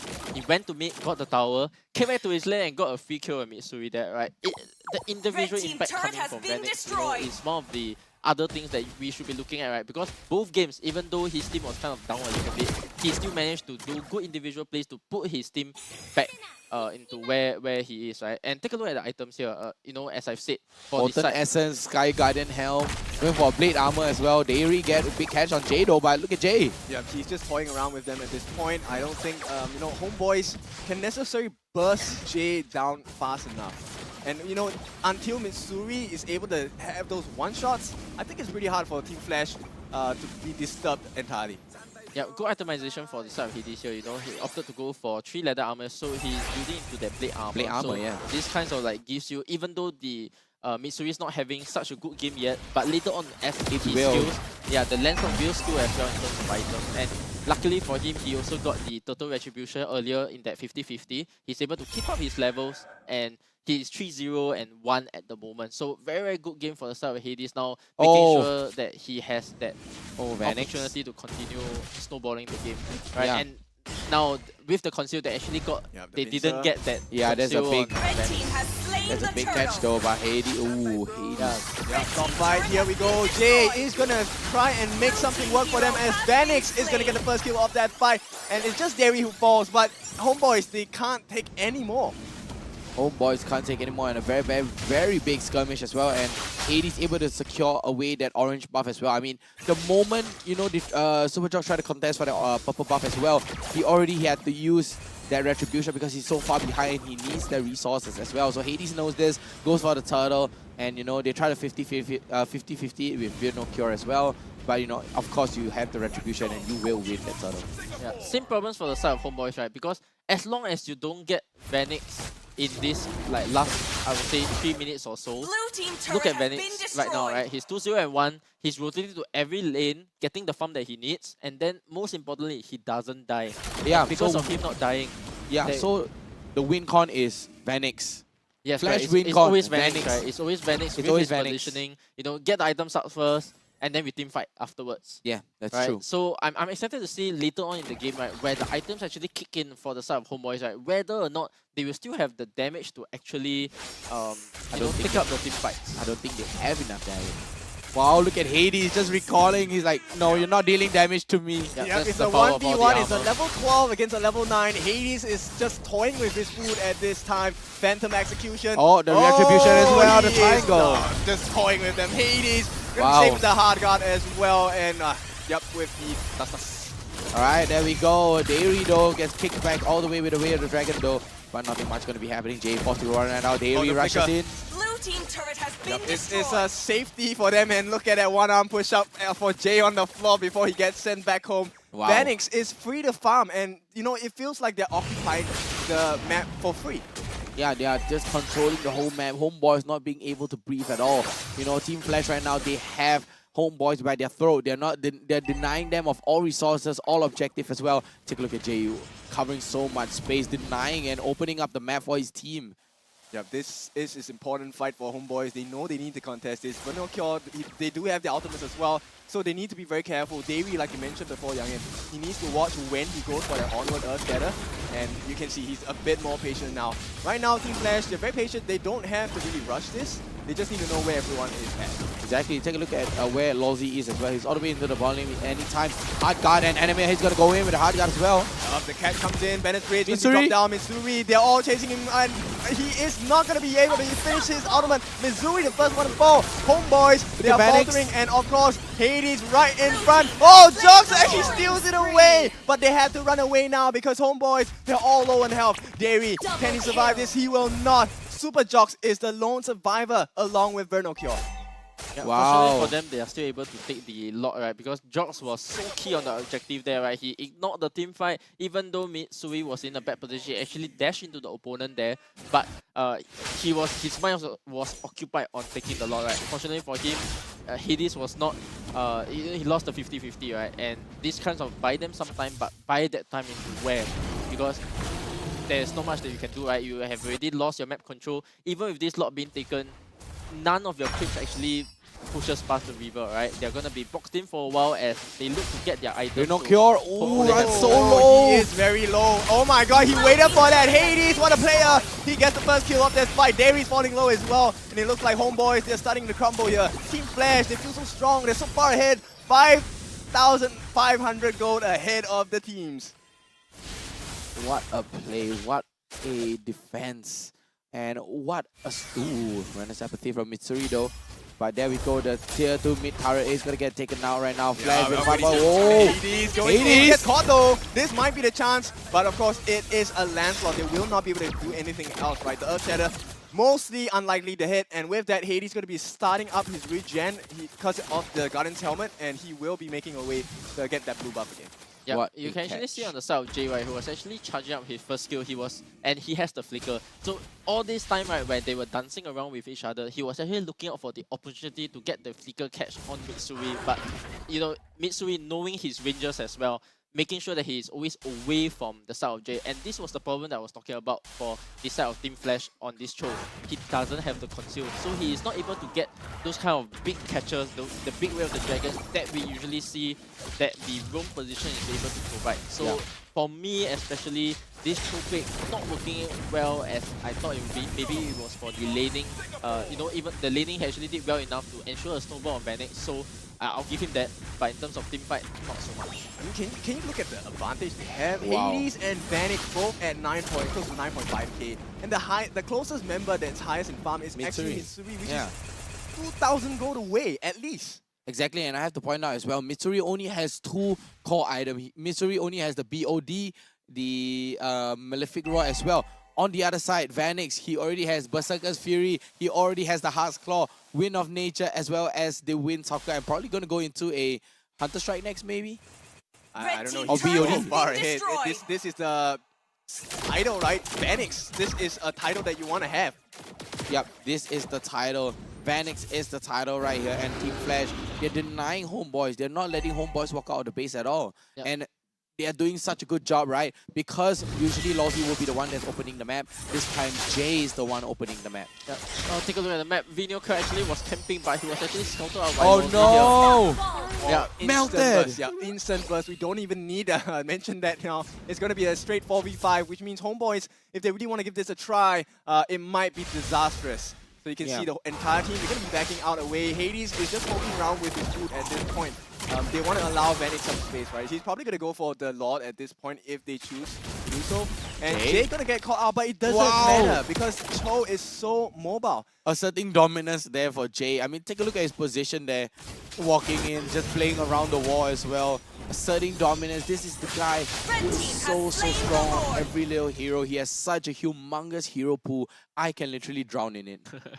Yeah, so Jay, you know, we were talking about his hero pool, right? He's able to play anything. You know, and it's not even confined to just the mage role. Yeah. Right? And in terms of knowing what to do, you know, his job, his positioning, he's able to push the boundaries of what is needed, right? The moment they got Vino kill, they didn't went for the Lord straight away. They make sure that they push them out of their purple bar first, force them back into their base before actually committing onto a free Lord. So, you know, good heads up play and good macro play coming in from the side of defense. And this is one of the reasons why Team Flash is doing so well this season, right? Good macro play, being able to understand what advantages you have and how to abuse the advantage even further. Exactly. Take a look at the amount of gloom that is stacked up right there. And one takes it all. The Pax is going to be able to bomb down the gloom. Oh, Jay, what a kick. And the way of the dragon starts to fight off. And Hades is on the backline as well. There he tries to escape the Primal Wrath. Not going to happen. Hades is the king here. This is his home. And they will wreck that mid lane turret. Yeah, man, take a look at Flash. They take the turret, they take the kill, out. Straight up, out. They do not want to overstay their welcome. Yep. Jay, he's okay to do this because he has the Immort as well, so Immortality Conceal with the though. Conceal, There we go. He is looking for a target. Does he have the way of the dragon? No, he does not have it. Oh, but they're still going to try and jump in. They need that pressure. Hades on the backlines. Once again, getting a kill. Not yet. Mitsuri going to be forced to move back. They just want the turret. Yep, that was the pressure play there, and it's working out exactly the way that Team Flash needs it to be. They just want the turret, that's all they need, but the kick comes in. This is where Vernal Cure, it might be looking like he's dead. No, Jay actually is going to be the one surviving on that pixel health, but hey, this is where Flash thrives, right? They have this advantage. Wow. A 10k goal lead. What more can you expect? Jay knows his limitations. Right, he knows his limitation. He's playing so well on this show. Honestly, Jay plays like a JPL show. I have to say, even the same skin, even using the same skin as well. I have to say, the way he opens up the map, he stays in the fight. Right? Exactly, he stays in the fight as long as he can. Right, fully maximizing his HP. Dom Eyes, you have the Radiant Armor as well as the Immortality. He is on a roll. Yeah, and the key he actually got on Vino Curl, right? Because just now, one of the things that we need to talk about this game, right, is the impact of this Khalid on Vino Curl, right? Because having this Khalid, you want to be able to go for that surprise backline backstab. catch. Yes, Yeah. correct. And we actually do not see that coming from him. Vanix was in no way pressure at all this game, and this is what you actually want to pick the Khalid for, right? This initially being able to pick this on your 4th and 5th pick, there is that surprise factor, especially after you saw the marksman pick, right? Because you already know that there's a chance he could be taking a Purify, and then from there you need to be able to get the jump on Vanix because that is one of your win conditions. And the moment you're early to mid game, you're not able to do that. Unfortunately for the side of Team Homebois here, Vanix having that classic Vanix style of game, right? Farm the whole game, don't even die a single time. Late game, the pressure coming out from Vanix with his support is too immense for you to even handle. But there still is a way for Homeboys to come back in, right? Besides, you know, potentially stealing away this Lord, if they can get entrance and entry into the backlines of Flash, they could change the name of the game just by taking out Vanix first. Yeah, Missouri has to pop off. Yeah, it is one of the two, right? Missouri has to pop off. Edith has to get, Davey has to get the catch that he wants, right? This game we did not see many flicker catches, right? And take a look at the battle spells, right? For the side of Team Homeboy here, full battle spells available, right? Yeah. You have all flickers available. This is where you have to make a play, because if for the side of Flash, they're able to take this lot, they are having close to a 9k gold lead at this point, which will extend into 10k the moment the lot comes in, right? And with the 10k gold lead, with this Angela Dragon, right, the pressure on your crystal is going to be so immense that Team Flash will be able to end the game then. So I would say that this is your opportunity to fight right here and right now. Yeah. Oh, they actually catch him this time, and Hades is going to be shut down. This is a big win now for Homeboys. This could be the start, and looks like they will commit. But Jay and Vanek, they are arriving. The damage is going to be arriving soon for Team Flash. Do they want to fight though? Looks like Homeboys, they want to run, they need to run, and nobody's going to be able to use the save on Davey just yet, but they might consider that re-engage. Pex moving in. He still has his black shoes available if they choose to commit, but in a way, it's a win for the Homeboys at this point. Yeah, so just as what I was saying, right, you need to be able to take the fight at that moment, and immediately with the flicker, Davey actually committed just nice onto Hades, and because of that, they are able to extend this game a little bit longer. I don't think they'll be able to do much here because Vanix now, without this Davey flicker here, right, you have the Khalid. The Khalid needs to be able to go onto that backstab position. If not, as long as Vanix gets what he wants, the game will still likely continue in favor of Team Oh, Flash. Jay, what a nice start there. Here is the damage. Funukyo is still alive though. He gets the healing up. Enemy is very low. Somehow it's a turnaround. Homeboys, have they hit their stride finally? They have. It is going to be a triple kill in total. 3 members down on the side of Flash. Homeboys, they're looking for more. Wow, what a catch there. I mean, Vanix, the hard guard goes down onto Vanix as well, but the damage was just too much. The burst coming out of Homeboy, they have the Lord now rushing in.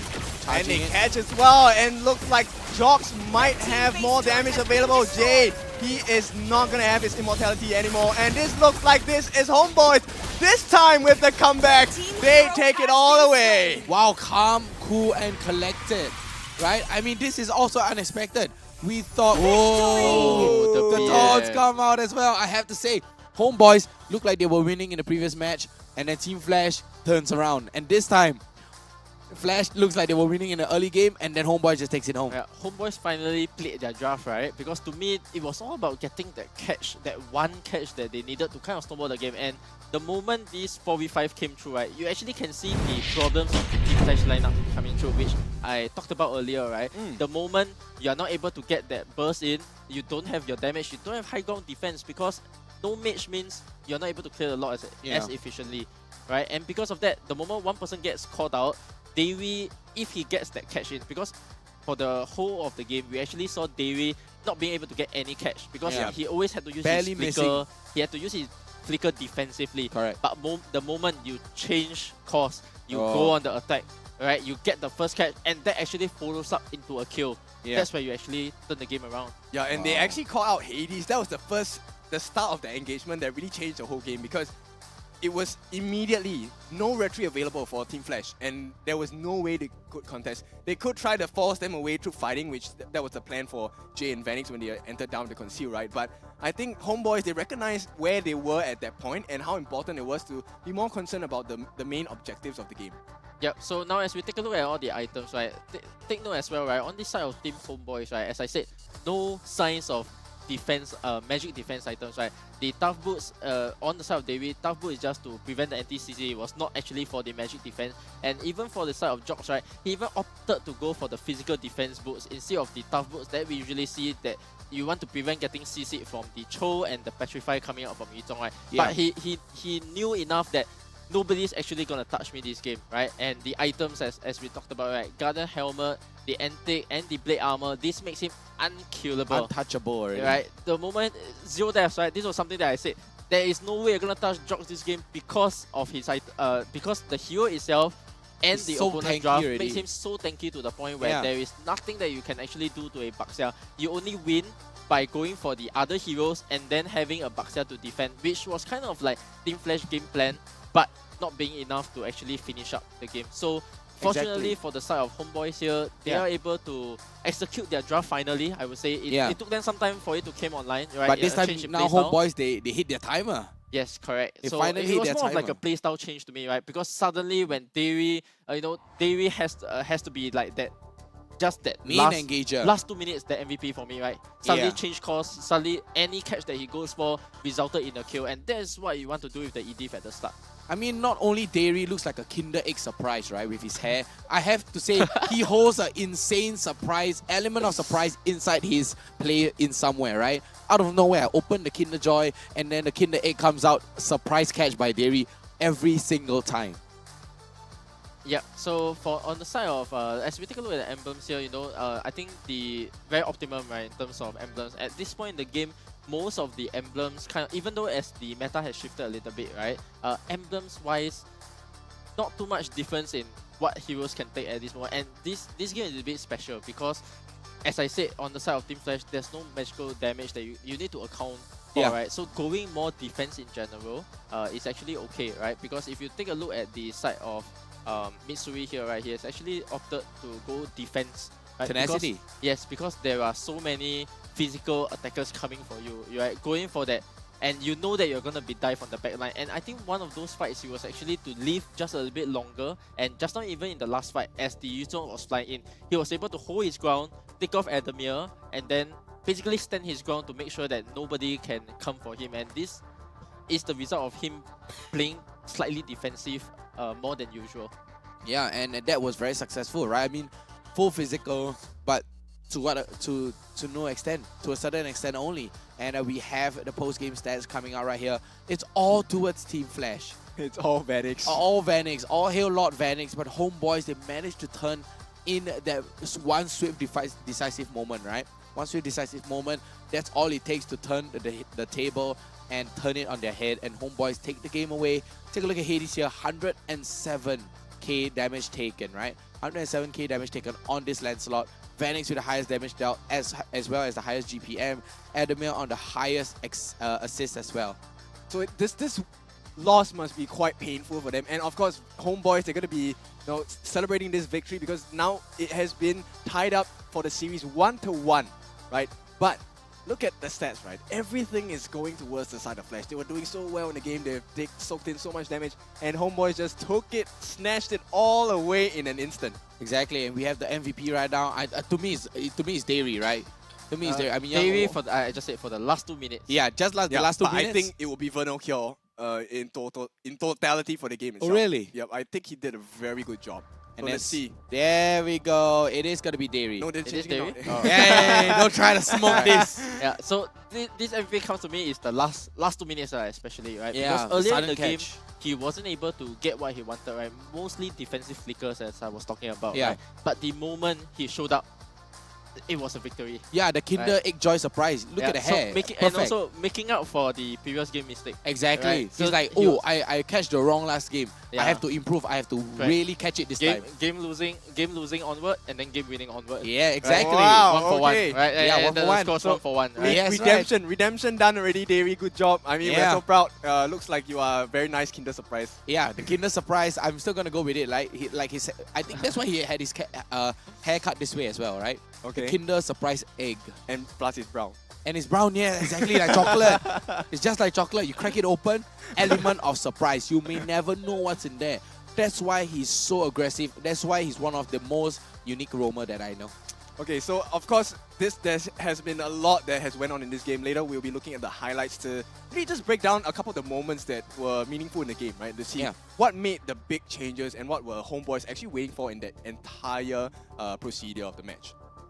Yeah, let's take a look at the highlights, and we'll get to see here Young and break it down for us. Yeah, so as we look at the early game, this was the point where everything was 50-50 contention, right? We do see them, Flash having the bigger advantage here in terms of early team fighting because of the Angela Dragon combo. You can see here, big impact coming in from both Adam and the Angela as well, right? Yeah, the this was the damage. fight where the Betrayed actually dashed in, died, but look at Jox, right? He is unfazed by whatever his team is doing. He's just staying on the He's log. still full Yeah, HP.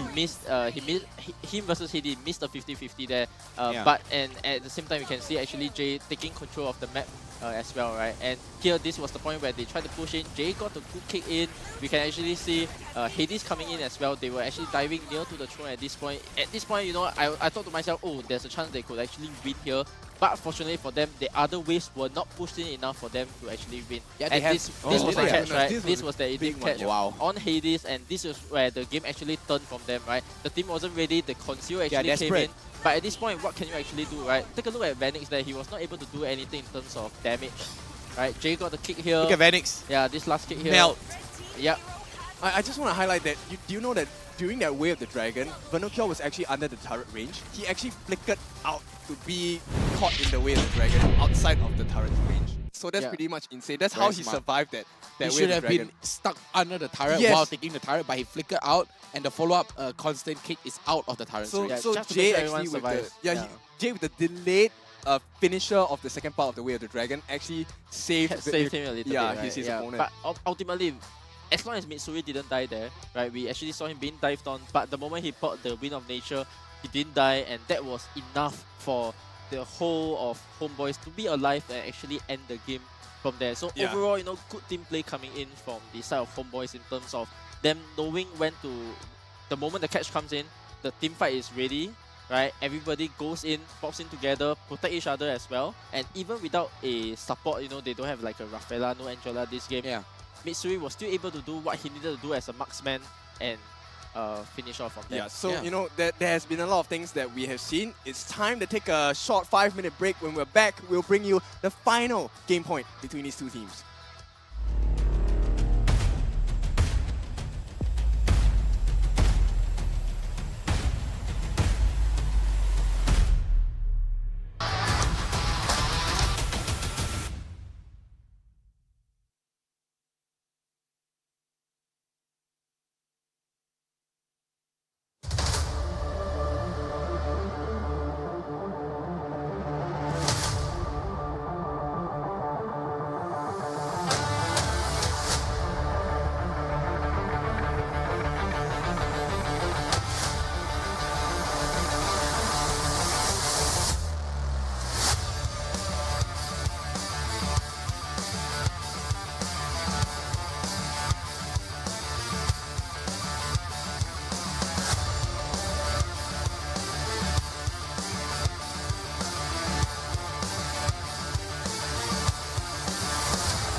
Welcome back, MPL Season 6. This is week 3, day 2. Now we are in the midst of game point between Homeboys as well as Team Flash. Now both teams already have a very good showing, right? The comeback game for both sides. Now, final one, pressure's on.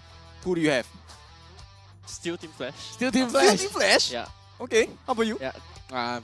Comeback king, man. Okay, I'm not gonna answer. Yeah, but both anyway, of you have a chance to fulfill your predictions here, right? Because both 2-1 for each of these sides. Yeah. Right? I'm just a lonely spectator on my side for this game, right? And I think for the side of Team Flash, the reason why I still have them was because I think that game 2 was more of like a experimental draft for them. You know, just to really see if Jay plays everything, right? Yeah. Even though he proved his point, he did well on the show. Yeah. But we have to talk about the composition as a whole, right? So I mean, no magic damage thing. Yeah, with the composition as well, right? We have Lilia in the mix. And speaking of Lilia, the new Fredrin and Lilia's Newbie series is out right now, all the way till 4th October. yes, 4th of October. Yes, I got it. From 5th of September to 4th of October, you Exactly. get your 30% off for your first 10 draws. And every day you get a 50% off for your 1x draw. So, you know, you draw 1 times every single day for 50%. I think you will still get something. Huh? Yeah, and of course there are more exclusive skins in this. So please go and find it out. Go and try the draw as well. If you want to try your luck, I think this is the time to go and try your luck as well. That's right. We're gonna go into game number 3 right now. Any thoughts, guys? This could swing either way, right? But it all boils down to the draft first, and then we can see from there, right? After the draft, we have to see from execution. Correct. Yep, So exactly. both of these teams now, they have played a losing early game and a losing late game. Exactly. Right? So experience counts because now they kind of know how each other plays already, and they have experienced both winning, losing, and both on the late game and early game. So pressure is immense now, right? Because you have seen all that is possible. But That's true. you have to repeat that, right? Now you want to do 2 things, right? You have Yeah. loss and win. But now you want a win and into a win. Wow. Right? Yeah, okay. So, I mean, we were talking about this just now, right? So, for Team Flash, we are talking about Vanix being the Lord itself, right? That big... title. The big damage dealer. So, I think, what can Homeboys do? Because at this point, I think, even if they don't place focus on Jay, I think that's fine, actually. Yeah, I think you they should gotta shut go down for the Vanix. early game catch. Yeah, so one of the things that I don't see Homeboys doing as much as I hoped for was that early pressure onto the goal lane. Right? But that's true, there's no move rotation, to, right? Yeah, they move to the EXP more. Yes, correct. And even with, and that also actually is because of Team Flash. They keep picking heroes that actually clear mid super fast, just so that they can pressure either the other side of the map or pressure the jungle enough that Vanix has an open game. So this is one of the strategies that Flash is kind of executing, right? You clear fast mid because your heroes rotate first. You will either protect your marksman or your EXP. you put pressure on the other side of the map so that Vanix has a free game. Ah, that's true. And that's why, you know, both sides, they did the exact same thing, right? The Homeboys, they love to do that, and so does Flash. Yeah, so Team Flash now understanding that because if you don't want the first pick the Angela, right, they will go for this first pick, second pick on the side of Homeboys for this Angela. So instead, they have adapted the draft this time around, right? Banning the Angela in the first phase so that the first and second pick is different. Yeah, would Flash want to go with the Edith first? I think you want to go with the Edith first for Right. 2 reasons, right? First of all, you I deny am the the priestess of primal lightning, yeah, and then of course, for the side of Team Flash here, having magic damage, that's number 1. Right, now you solve this kind of magic damage that you don't have. Okay. Number 2, you also have this flexibility between Lawsy and Adamir taking up this Edith as long as the draft seems fit later on, right? So Edith first pick, at this point in time, Team Flash has kind of, you know, is telling people that, oh, I kind of like need this to really expand out on the draft. Right, so good choice for the side of Team Flash, understanding what this Edith is able to provide for their table.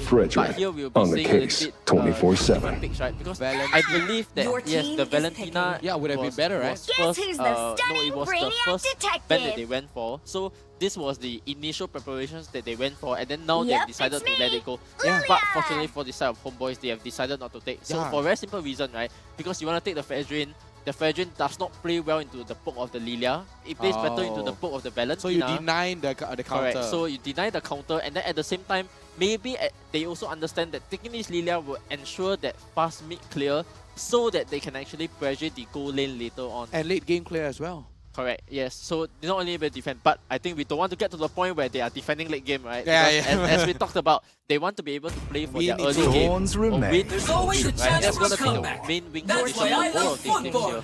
Right? So for the side of Team Flasher, they opted to go for the Bruno, a very standard pick, right? So he Lord played Van 2 games X. of Vivitel, alright? Bruno is his other signature pick that as long as he gets the positioning, there is kind of like nothing you can do for him, right? You kind of need to go this double catch on Homeboys to actually stand a chance for the side of Flash Bruno. This Bruno here needs to face like two form of bursts for him to actually feel pressure, right? Because with the tank meta coming back, one of the reasons why Team Flash is still doing so well is because of Vanguard's positioning. And that actually comes from the lack of threats coming in for this Bruno, right? So threat number 1, you now have this Grok, right?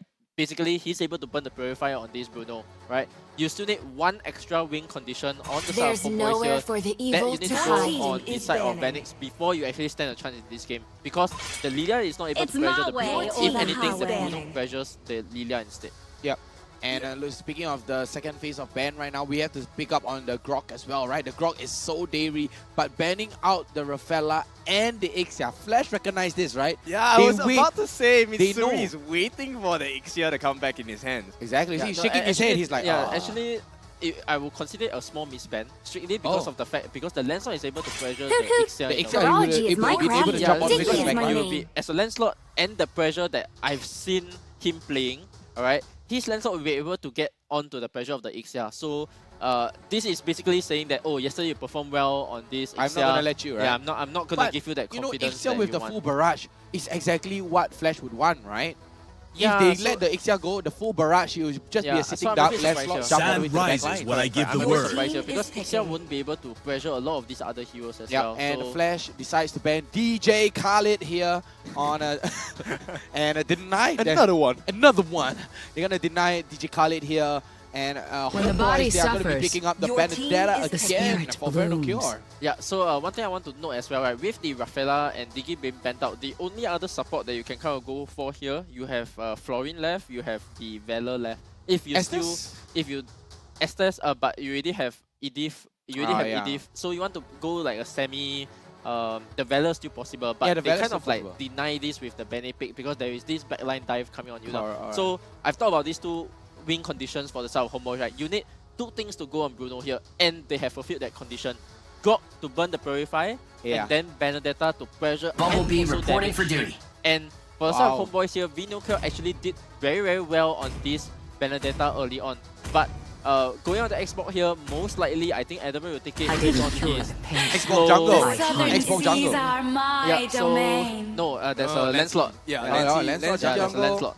So it has to be the Xbox off lane here for the Offlane, side of yeah. Adam. So Adam in this series, he's not having too good of a game, right? But Xbox is pretty meta, He's right? dying a lot, Yeah. right? And taking out this Xbox, right? Basically, he's okay to play defensive now, right? The only thing he is missing here is that rotation speed because the Benedetta will be able to cut the waves, not get pressured by Xbox so much to the point where he's able that the Benny cannot cut. So the Benny will rotate first as again as we saw in the first game. What would Homeboys want to finish off with here? Do they So want to go for the Claude The again? marksmen that are left, Claude is okay here because there's not Melissa many win can conditions. kite, right? Melissa is Time okay, and tide wait for no but you man. actually the Valentina Nor is able girl. to kill all of these marksmen, so that true. is one problem. So letting go of the Valentina here, Yeah, they're gonna go the for Valentina Matrix. is able to burst most of the heroes that we can see for the side of Homeboy. And this Valentina actually have a few win conditions, right? You can either play defensive, you can actually take the black shoes and play defensively. If not, you are able to either go for either the Benedettas or the Grok's ultimate, one of these, but usually the wild charge, right? Because this gives you a chance to go on Mitsuri and then you just do a double dash and you're able to actually burst down the Matrix by yourself. Exactly. And game number 3 is underway here, ladies and gentlemen. I mean, Young, and which side do you prefer here for the draft, based on the draft? I think in terms of comfort, slightly in Flash's flavor. But as I said, on the side of Homeboys, they got pretty comfortable heroes, easy to execute. The one thing I'm worried about is, of course, the Beatrix having whether he's able to have a game or not. 5 seconds till the enemy reaches So they'll the get ready here. This is game point between Flash as well as Homeboys. One apiece, winner take all in this best of 3 series. It's time to get started. Welcome That's to right, and Mobile we're gonna have Legends. Enemy on off lane, Hades in the jungle, Jay in the mid lane, and Vanix on the gold, Lord Vanix himself, and Lawsy in the Edith. Yeah, so starting out in the early game, I think not so much here, not so much pressure here. We are not going to see Adam get poked out so much here. They have opted to go for, you know, They pressure need to play down on the the mid. bottom lane. Yeah, so take a look at Adam's HP here, still full HP. Okay, never mind. Actually, no more his for shield Raga got broken. armor, Yeah, and his shield actually got broken here already. So you know, still a bit of pressure on Adam here, and he starts out the game a little bit slower again because the Benny is able to move down to the mid lane again, put some pressure, but ultimately has decided not to do so and go back to push out his wave first. So ultimately, good start for the side of Flash simply because nobody got first blood. Yeah, I mean, nobody got first blood as of right now. Team Flash not giving Elemia's life away yet again. Yeah, so for if you look at top lane as well, right, this Bruno is able to put much more pressure on the Beatrix for now. You know, with the nerfs coming in from Beatrix over the last few patches, right? He's now, and Bruno is a natural lane bully as well, Yeah, right? he is. So because of this, Vanix always kind of like gets the matchup in terms of how he wants to play the game, and because of this, Dewi kind of is forced to rotate down to provide a little bit cover just so that Mitsuri can farm, and on the side of Homeboys, Just you know, to win the lane, yes, right? just play a bit more defensive. The first point of contact here would be whether or not this Benny is able to get this wave of cut in, alright, and which is actually blocked by Lawsy. So good heads up play on the side of Flash here, delaying this Benedetta's rotation speed so that he's not able to damage any of the cores on the side of Flash. Exactly, and Adamir though, ooh, good amount of damage on the very no cure as well. And Pex, Jay right now, very good positioning. He knows his limitation as well. Yeah, Lancelot actually got found here as well by Davey. Davey's about to hit level 4 as well, but Lawsy is already level 4, so he might go for the level flicker 4 for onward Davey. here. Oh, they will jump in as well. Adamir is falling a bit low. The Faraga armor does not exist anymore. Super Jocks in the middle of 3 as Lawsy gets the catch. And this could be the big fight, but somehow there's no more damage. A Petrify comes down. Pex will get that first blood for Homeboys. And it looks like Flash will have to be moving out of this space. A nice terrify there by Jay. But here it comes. Super Jocks secures it. Homeboy take the lead. Super Jogs with the Appraiser's Rave as well as the Retribution. It's like a double retreat, just like old times with Bauman, right? Yeah, a small mistake by Lawsy here because he did not build up the rage before he actually turned into his ultimate form, which actually caused his death because he became less tanky.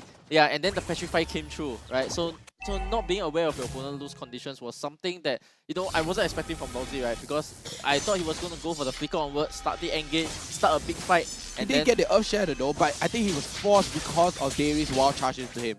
Yes, correct. So ultimately, for the side of Homeboy, good start again, right? And then, even though he does not have the total, Hades here actually opting to go for a big play here, trying to go for he the did purple got it. buff. Yeah, he's trying to get out, but it's going to be blocked off. Oh, gets caught out. Where is he now, Hades? Another one of 4 as it looks like Homeboys get another freebie. They take one. They're going to try and make another play. They need this kill. If they can get Mitsuri, it's going to be worth it. But look at the rotations. Homeboys already making their way. Dairy, he's here to save his teammate, but he gets caught instead. Everything's thrown on him, and Dairy is taken down. Flash take one back. Yep, 1 for 1 right now. They're going to be able to trade it back, and Jogs right now trying to take out onto Lawsy as well. Oh, he gets the catch, but Lawsy has to give away his life instead. And Mitsuri this time is the one that gets the kill. So this is all looking good for Homeboys. They are looking at a 800 goal lead as we speak. Yep, and it's a very still small minor goal lead, and they need to snowball this lead. They need to start capitalizing on this and turning this into objective takes. Oh, they want more. They're looking for Vanix. Lord Vanix, no more life for you, and that's it. Homeboys, finally, this is a commanding lead that they're waiting for. Yeah, this is actually the first time I saw. This is actually Vanix's first death of the entire series. Entire 3 series. Yeah, the entire 3 series. This is the first time I actually saw Vanix die, and fortunately for the side of Team Homeboys, this was the kind of lead they needed to make sure that Vanix kind of plays from behind. Mitsuri has the 101 lead now as well. Top lane, he got just a little bit of plating to let him extend that that lead a little bit. And if we look at the side of Homebois, Oh, here- Hades! Wow, Yeah. solo kill. Yep, they will try to trade that kill out as he's going to be falling low as well. Longzy the one credited for that kill as Dairy is low as well. Adamir comes in with the last instant and chases him down. And Team Flash, they need to walk away now because Super Jocks is ready to fight on and get the kill. Not enough damage there with the Praise's Wrath, but they much do HP. get the turtle in return. Too much HP coming out from Adamir as well, and I have to give it to Adamir, right? I mean, Dairy had to use the wall charge defensively. You know, you're not, if you're using things defensively, you're putting it to waste, right? It's like what Youngin is saying in the previous game as well. Adamir even uses the flicker at the last part of the last Insanity as well to explode down and take Dairy out of the map. Yep, Yeah, Dairy with the conceal. conceal there, they are going to be trying to catch out either of these members. Longzy are of course not the primary target, right? What they want is Mr. Vanix. Yeah, suddenly you can see actually Dairy's movement, right, is a little bit better this game because we constantly see him rotating towards wherever Vanix is at, right? Even this conceal, the idea is there in terms of how he wants to play the game, pressuring Vanix all day long. Because so he's that, grog, he's comfortable. Correct, right? He's on this comfort grog now, but unfortunately for him, right, there is this chance where if Longzy, if the Fedrin is not near him, we actually saw in the top lane just now, right, where he went to open the map and then pick the price if the Fedrin is not there. Oh, Pinsir coming in here. They could start a fight here, but it looks like they are going to be pushed away. Homeboy is going to be very patient. They don't want to throw away this lead that they've made for themselves, but Pex getting chased down with the black shoes as well. You know, he avoids that Thorn Rose, and Hades forced to reconsider the position now. Yeah, look at Vino Kill here. He actually cut the wave. Yeah. In between tier 2 and tier 3. Expert has to go back to his lane, and now Vino Kill, you know, He's kind free of, to roam. Yeah, he can decide what he wants to do this game, right? Very Oh, likely Jay. here, he's either gonna camp and wait out the land slot, or he will go and cut the wave and get another wave advantage here. But he has opted to actually go and chase this land slot down instead, making him low before the total fight so that he can engage faster for Jocks to actually take the total for free. Exactly, and right now Hades going for the Sky Guardian helmet already with the Molten Essence as well. Look at the items, we already have a Lord Vanix here already securing onto the Husk Claw. And all the way on the other side though, Misery still haven't got his BOD, only got his Fury Hammer though, but OJ, Yep, going to be jumping in. Hades going to use the puncture as well. Not going to work out for them now at this point. And Jay is low on health. He is forced to back away. But somehow, I think Homeboys, they need to start running because Adamir using the last Insanity, making us go black for the screen here as Dairy will survive with the power nature as well as Vernocure is going to come in. Adamir, of course, he still has his immortality. But it's going to be a win for Flash because there is no more damage coming out from Homeboys. This is a free turtle. Wow, Vernocure there, I mean, got in a little bit too late of a timing, right? I mean, Homeboys, they were winning at the first half of the fight, and on the second half of the fight, they were losing it out, and they are forced to go back. And the last turtle being secured by Flash now, 2-1. Yeah, Adamir didn't even proc his immortality there, so you know, for the next 2 minutes, his impact as this export is still going to be pretty high, right? And at the same time, you can actually see without Mitsuri, the team fight damage coming out from the side of Homeboys not really there, right? Because as long as they stagger their fights, Lilia is kind of this poking hero where you are just able to poke all of them to like half HP, but you're not able to get the job done. Oh, top lane. Yeah. Vernocure makes a mistake, gets taken out by Vanix. Ooh, what a catch by Vanix as well. Vanix and Lawsy, yeah, you see, like what I said, Lawsy will say, don't worry, Koko is here, right? And Vanix will be there to be able to get his farm, able to, you know, snowball and start going. Yeah, I think one of the pressure this game is actually Jocks not putting enough pressure on the goal lane, right? So I think he's farming a little bit too much to the point where because normally when we see Davey protecting the goal lane, right, he's there by himself or with the Lilia with him. Actually, if you take a look at all these fights, Jocks is actually not very near to his teammates, right? And because of that, they are not able to put Davey might get caught out here. They are looking to start a fight. I think at this point, Flash, they recognize how strong they are, right? So now it's really about getting the perfect initiation, which I believe it would be Lawsy who is looking for that perfect setup with the Onward and Earthshatter as well. Exactly right now, and Homeboys, the lead is about neck and neck right now. There's no lead. Everything is all fair, equal, and equal right now. Super Jocks just opening up the map for the side of Homeboys right now. And Team Flash, take a look at Vernocure. Vernocure is just poking and constantly taking down the turret, going for that macro push over and over again. And Homeboys, they do have the turret advantage here. Yeah, I think tides have changed a little bit. At first, you know, Homeboys was doing very well, but as we approach later and later into the game, right, it's slowly we always turning. talk about the Team Flash being position, right? And somehow they have the right heroes to do it this time. 1.9k damage dealt by Vanix already. Yeah, so ultimately in this sense, right, you just gotta wait for him to skill even more to be dishing out even more damage than any of these players can throw back at you, right? Yeah. So you have Valentina, you have the Xbox, and then ultimately you have Lord Vanix as well, Yeah. right? The trio damage, right? You can go Paid. slow, you can go fast, you can go It's for on their the tempo. Yes, correct. So many things that you can do because and then this Lancelot, right, later when he has all his items as well, as long as the team fight is long, his damage actually stack up with the War Axe as well. So damage wise, not a concern for Team Flash at all because team fight wise they're able to do exactly what they want. They have the CC, they have the burst damage, they have the slow damage, they have the chase, they have everything in this kit, right? And for the side of Homeboys here, they kind of like lost their advantage already in the sense that because they were not able to get this mid tower, they were not able to get enough map control. Pinocchio jumps in with an electro final blow, but take a look at Dairy here. That's a very early commitment by some of the players there. Pinocchio actually burning out the electro final blow. Hades also burning out the Phantom execution here. It's really just healing each other out at this point, right? But I think more importantly, Homeboys, they are losing that gold advantage that they have built over this 11 minutes. Yeah. 11 minutes in. Wow. I mean, right now, you see the goalie is getting lesser and lesser. Instant. Turn. Yeah. Turned already. He's going to be back with Pegs. Yeah, he's falling a bit low. He needs to be careful at this point, and it's better for him to actually try and get some regeneration going because if he, uses his black shoes now, he's going to be left with half health still. Yeah. 50% HP, I mean, he can fully utilize this 50% HP with 50% mana right now. And the Team Flash, they do have the map control. Cure always at the back, just trying to scout out and trying to catch out Hades on a one-on-one as well. And Cure spots out Vanix though, but do they spot out Cure? Oh, they might want to go for look at Super Vanix. Shocks.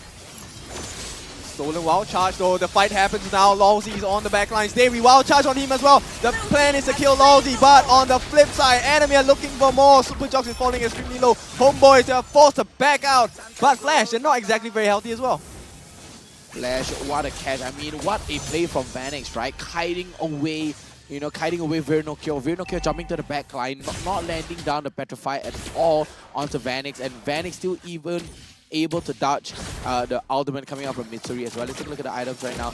Pegged to the Ice Cream Wand and the Enchanted Talisman as well as the Holy Crystal. Wow.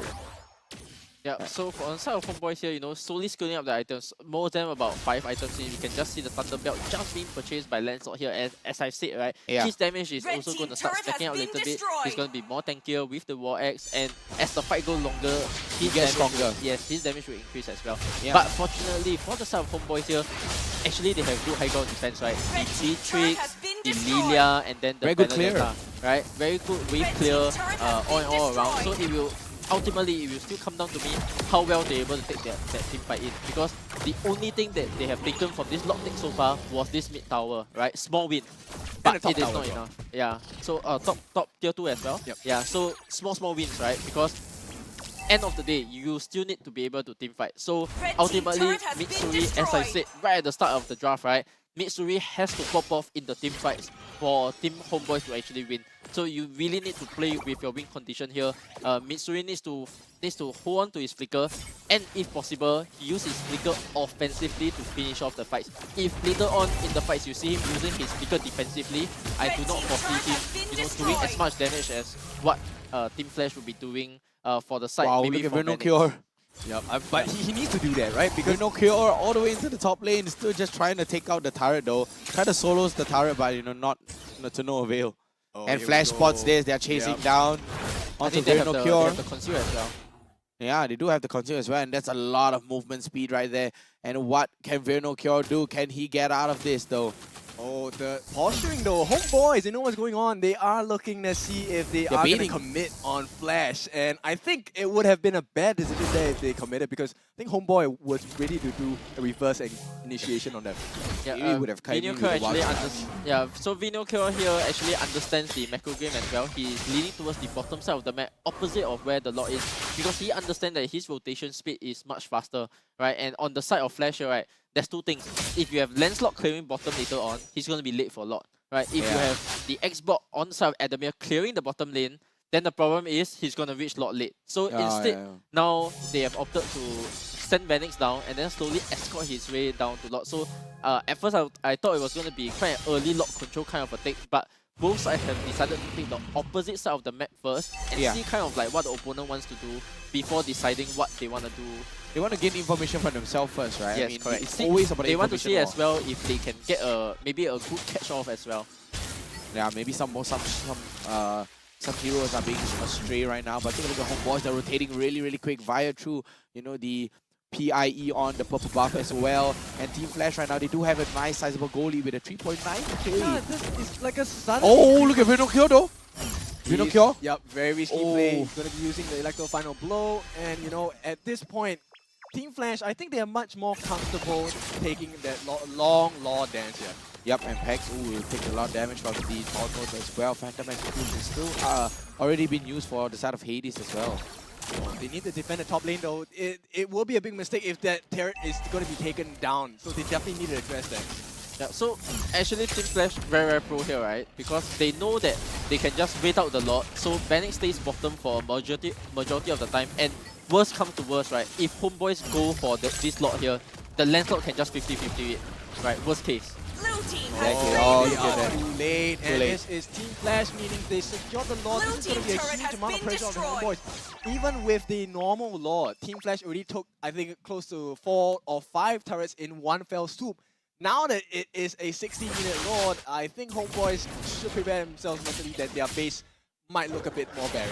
Yeah, I actually see them moving towards the bottom side here. What they actually need to do is to secure the bank on the Lord first on the top lane. That's why you actually see Adamir's position here, right? He's just there to secure the Luminous Lord banging onto the tier 3 so that they clear tier 3 and then putting pressure on the other side of the map so that Xbox, after he secures this tier 3, he's going to move down to mid lane pressure and then stay around.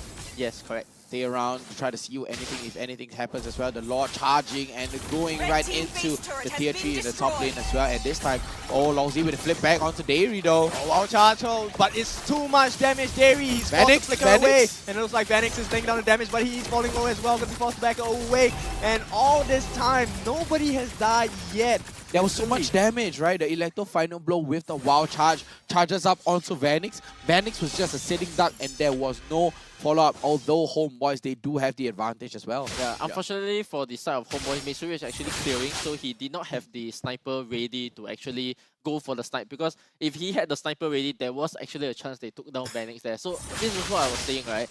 Mitsuri has to pop off on the side of Homebois for them to have enough damage to carry past through the team fight, right? Because right now they're having a small damage issue. Hades? Oh, Hades though, taking a lot of damage. They're walking all the way up though. And Team Flash right now, they are controlling the map, forcing Homebois and choking out Homebois, denying Homebois any breathing room or breathing space at all. Yeah, one thing I want to highlight as well is Pac's playstyle, right? Because he is not the aggressive Lilia that we have seen across the other MPL teams, right? Example, on Stellark, right? Chesty actually plays the Lilia very aggressively and then use the black shoes to get back to where he wants, right? But you see, because Pax is more of like a backline player, right? He excels on these heroes like the Novaria, God, where he just stands in the backline, deals the most amount of damage where he can, but doesn't take risks. And because of this safe playstyle, right? He is not able to do enough damage on the side of Team Homebois to, because at this point they need to be able to taking risks, right? Mitsuri or Pax, one of you have to be the one that goes in and do much more damage than you're expected to do to actually stand a chance in this team fight. Wow, I mean, you're putting yourself in a very precarious position as well, right? I mean, you're just standing there and you are going in and pushing out the damage because your team can't push out the damage for you as well. Yes, correct. Because you have drops, right? Freddy's not going to do much damage, He's just right? there to soak. They is just there for the CC. And then you really need your core damage dealers to be doing out the damage. So it has to be one of them going beyond what they're expected to do and surprise Team Flash here. Exactly. Boys definitely going to be looking to have a setup here, a contest for the Lord here. This is going to be a few rounds of poking before they actually commit to a fight here. But more importantly is you should look at the flanking, right? More importantly, Verno here doing a very good job as well. And if we take a look at what's happening, they are actually going to try and wrap around. Yeah, right, and then we have Flash right now controlling the map, and just Homebois, they're not going to be able to contest this though, but take a look at Dairy. Dairy's coming in to the right. The right S push though, but the wild charge. Yeah, Jay actually gets caught out. It's a two-man wild charge here, and Verno Cure gonna help and chunking the damage, right? But Flash, they don't mind it. They just want to push them away because at this point, with that one turret down, they have the look at Jay. management. Jay misses that wild charge. You know, he uses the wild charge as a defense mechanism. I mean, four members of the side of Homeboys trying to chase down onto Jay as well, but he uses the wild charge to get away. Renaissance Fido from Mitsuri is going to go wide. Yeah, not going to hit the mark here, but Dairy is keeping a lot of information for the team, right? Nobody is willing to pull the trigger yet. It's really just pokes all across the place, and everyone's very beefy at this point. Yeah, Team Flash is actually waiting for the top lane to actually push in. As you can see on the map here, top lane stacking up, so they are just holding the lot to the point where they... Oh, now Vineo Curl shows himself on the top lane. This is where they should be rushing the lot. Flash can go. Yeah, they pull the trigger here. They get a kill. They get a hands on Jox as well, but he's so beefy. There's so much life to run through. Last Insanity and Lolzy gets the first kill. Mitsuri's out. There's no more damage. Team Flash, they are coming to life here. Dairy's low on health as well. Going to be chased down by Jay. In the meantime, Adamir making life difficult for Super Jox. Yeah, but Vanix go down. Yep. The Lord Vanix went down. I mean, Super Sunday indeed. Pinocchio, Hades runs away. Electro final blow. Yep, he's doing the best, and Peg somehow turns it around. Adamir is falling low as well, and more importantly is jungler, Mr. Hades, is going to be forced away while Homeboys suddenly have the advantage once again. Exactly, Homeboys suddenly turning a hit on the table. The table have turned here on the side of Homeboys, and the goal lead suddenly going down as well. 21 minutes, Hades changing into the endless battle right now after the Winter Frontier, as well as the Immortality has been exhausted. Pax forced to use the Black Shoes, trying to get out here, but you got to be 50% on the HP of the Lord. Adamir runs so low.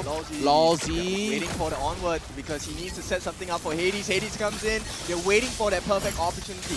Stun the jungler so they can have the perfect retry here. Hades keep running around. They catch Hades! He is looking like he's going to be down. And that's the point for Homeboys. They are looking for that opening. The retry. That's all that Jox needs to do now to secure it for his team. He gets it. And this is looking like it's horrible for Team Flash. Lolzy, he gets to conceal. They'll move away. Adam and Lolzy, they have so much life to run through. But at this point, Homeboys really can't care less. They want that map control. There's so much work to do, right? The tier 3 still standing strong in the mid lane as well. Now they're trying to take the control of the second tier 2 here, but it's not going to be enough. Homeboys, they do have the Lord marching down the bottom lane as well. The top lane very, very close. Virno Cure really working that off lane. Yeah, they need to make that change. I mean, Youngin, what do you think about what's happening at this point? Yeah, surprising turn of events here, right? Because you would think that if the game goes, the longer the game goes, actually for the side of Team Flash, they are able to find their chances slightly better. But fortunately for the side of Homeboys, their execution so far has been much better, right? They are able to push out. They are able to take the not only for themselves, but actually try to mount a comeback here. So my question is whether are they able to break down the base or not? Because you have the Xbox defending, you have the Bruno defending. This lot is going to be taken down quite easily. You know, I think he will still get his bang in. But what matters here is the team fight, right? So keep your eyes on Mitsuri and Pax on how much damage they can actually dish out. Lolzy. Oh, he gets caught out though. Lolzy gets taunted. Everyone is jumping in. Oh, it's a good 4-man knockup in the middle of the base here. So much damage being laid down. 2 already down. Vanix, there's no more damage for Team Flash. Homeboys, they are smelling that victory. It is looking like it is close. Hades, the next one to fall. Just Jay is left. And Homeboys, they march their way to a first win. This is the first loss for Team Flash. Let's go. What a play from Homeboys. The reverse sweep. Oh, look at the cheers coming out from Homeboys all across the region as well. Cheers from Homeboys. What an amazing play. Yeah, immense confidence boost, right, coming in from the side of Homeboys here because right now we're in week 3, day 3 already because this straight away matters, matters into your playoffs, right? Having a victory over the top contenders at the moment, this has to be a huge, not only sigh of relief, but a huge confidence boost to how you're going to approach the playoffs, right? Because right now you've taken off the top dog, and if you've taken off the top dog, you can basically win anybody. Yeah, so now me and Kin is 50-50 on predictions. Yeah, unfortunate, but still, it's an amazing game, right? Homeboys were really very patient, and I'm very impressed because, like, the game that we saw yesterday, I can kind of guess it's a slightly different kind of Homeboys. Like, this Homeboys, they were patient, but they were ready to be aggressive as well. Yeah. You know? So at this point, we have to ask, right, is Enya out? Is Mitsuri the main starter already? Because I would presume that Mitsuri is the going to moment be he the came main, in, the moment he came It's in, too much of a sudden change, right? Yeah. Mitsuri settled in really well, gets the MVP yesterday, and today he did so much. He did so well today as well, up against Titans like the Flash, Team Flash as well. And right now, I think Mitsuri would be comfortable sitting in the marksman position here in the starting 5. Yeah, so what went wrong for Team Flash, right? Because this was not the Vanguard game that we were looking for, No. right? Time and time again, Hunted down. you know, he was not able to dish out the damage that he needed to in the team fights. He was constantly hunted down, right? And this goes back into what I talked about in the draft, right? As long as you have more than 2 people coming for Vanix in these team fights, right? He is not able to dish out the damage because he's not shooting for free now. Yeah. Correct, and Shooting at a cost. Yes, so even though they played kind of a slow game, trying to find their chance, there was no chance for them to actually kill any of the opponents, right? And fortunately for the side of Homeboys, they did slightly better in terms of team fight execution, I would say. Exactly, and next up we're gonna have the emblems coming up on the screen right now. Anything out of the ordinary here? Taking a look at the side of Homeboys, we have the mystery shop coming out for the side of PEX as well. I mean, Bargain Hunter. Oh, Bargain Hunter. Sorry. So I'm an old man. This man that wanted to play early game, right? Because, Yeah, but look at how it went, right? Early game they did well. Yeah. They lost towards the first lot, and then late game they finally win came back again. Yes, correct. So one thing you want to know as well is that again Mitsuri has opted to take on the tenacity. So the moment he's playing against things like the land slot, he's still having heroes that can respect. jump, heroes that can jump onto him, he decides to play slightly more defensive. Yeah, I mean, he still wants to, pay respect over to the side of, the Lancelot that's going to be jumping in, or maybe even the X-Ball, or maybe even Vanix coming in. He wants to stay in a team fight a little longer, whereas Vanix is destroy enemy not here. Yes, correct. So same emblems as well for the side of Vino Cure. So he has still opted to go for that, slightly offensive at the start, but then sustainable into the mid game, and that actually is one of the reasons why he was able to split push without getting caught out at all. Exactly. And right now we have the post-game stats. It's going to be Vanix with a 711 gold per minute right here, and a PEX with 123,000 damage dealt. I mean, that's where the Bargain Hunter come in, right? With a 95%, a 95% discount for you. And Adamir here with the highest damage taken, on the Xbox. Yeah, right? He was on the lot most of the times, Most of the time, he's just taking on the damage. Constantly just getting poked, and that's his job. So I think that's okay, because in the end, he did what his team needed him to do. Unfortunately for him is that in the team fight, they didn't get that good catch afterwards. Exactly, and now, what do you guys think your MVP is going to be? I mean, Kid? MVP, based on scoreline, I think PEX. PEX? Yeah, I think PEX to me as well. I mean, based on scoreline, right? Yeah. Yep, and let's see the MVP that's going to be coming out on the screen right now. Hopefully, it is going to be PEX. There we go. It's hard to discount a 7-0, right? Yeah, it's a 7-0 and 4. I mean, the moment you have that 0, it will be so good. Yeah, he actually took the roaming boots as well. Yeah, so one of the things that Homeboys do is actually, if I'm not wrong, they buy 5 roams on all of their At players. 8 minutes. Yeah, so right, but actually for it to actually stack up, right, you really have to delay the game until very Really, late for really it. long. Yeah, because And they did.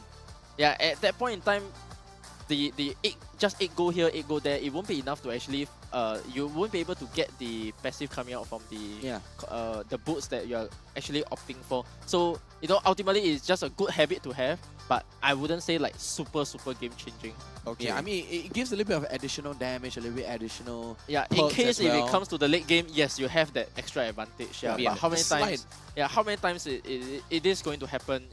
I'm not too sure. Oh, that's true. Okay, but at least we know that there is some value in doing so. So you don't discount that kind of information. Yeah, every efficiency that you can go for, you definitely just take it. Exactly, and wow, what an amazing game! A reverse sweep. Who would have guessed it? But me. Called it from the start as well. But enough about us hearing our voice. Let's hear what do Homeboys have to say from that reverse sweep. Oh yeah, let's go. Dragon. Try bush. Okay. Nice. Top. Discipline guys, discipline. Reset ya guys Reset, focus. Don't mind the game 1, just learn from that game. Okay. So don't think too much again in that game The game we catch them, they mati. Go, Daddy. Lens. No skill one. Enemy. Go ya. Nice. Hey, careful top. Can load. One person top. One top. Back. I think go top. Free lot. Jagan. All back. I need help. Just leave. I think can. Okay. Slowly. Can. Hey, sorry. Slowly. Go, Dragon. Hey, Santai. Santai, Acho, careful, yeah. Yeah. I can ult ya. I peel for P-Tricks. Nice. Slowly ya. Hey, return die. Nice. Help. It's really Okay. Hey, beside. Santai ya, dokom santai. Ento. Just ento. Hold. Ento. Super. Santai, dokom oi. Santai. Nice one, guys. Nice one. Bisa ya, guys. Bisa. Santai, bro. I focus on top. Solo kill ya, dek. Top first. Careful, yeah. Yeah. Fine. Careful. I can engage, huh? Yeah, watch I it. can engage. Nice! Hey, push tower. Santai. Push tower. We have plot. Santai. Wait. Head push, turret. Wait. I push. You got out. Hey, we win. Nice! Wait.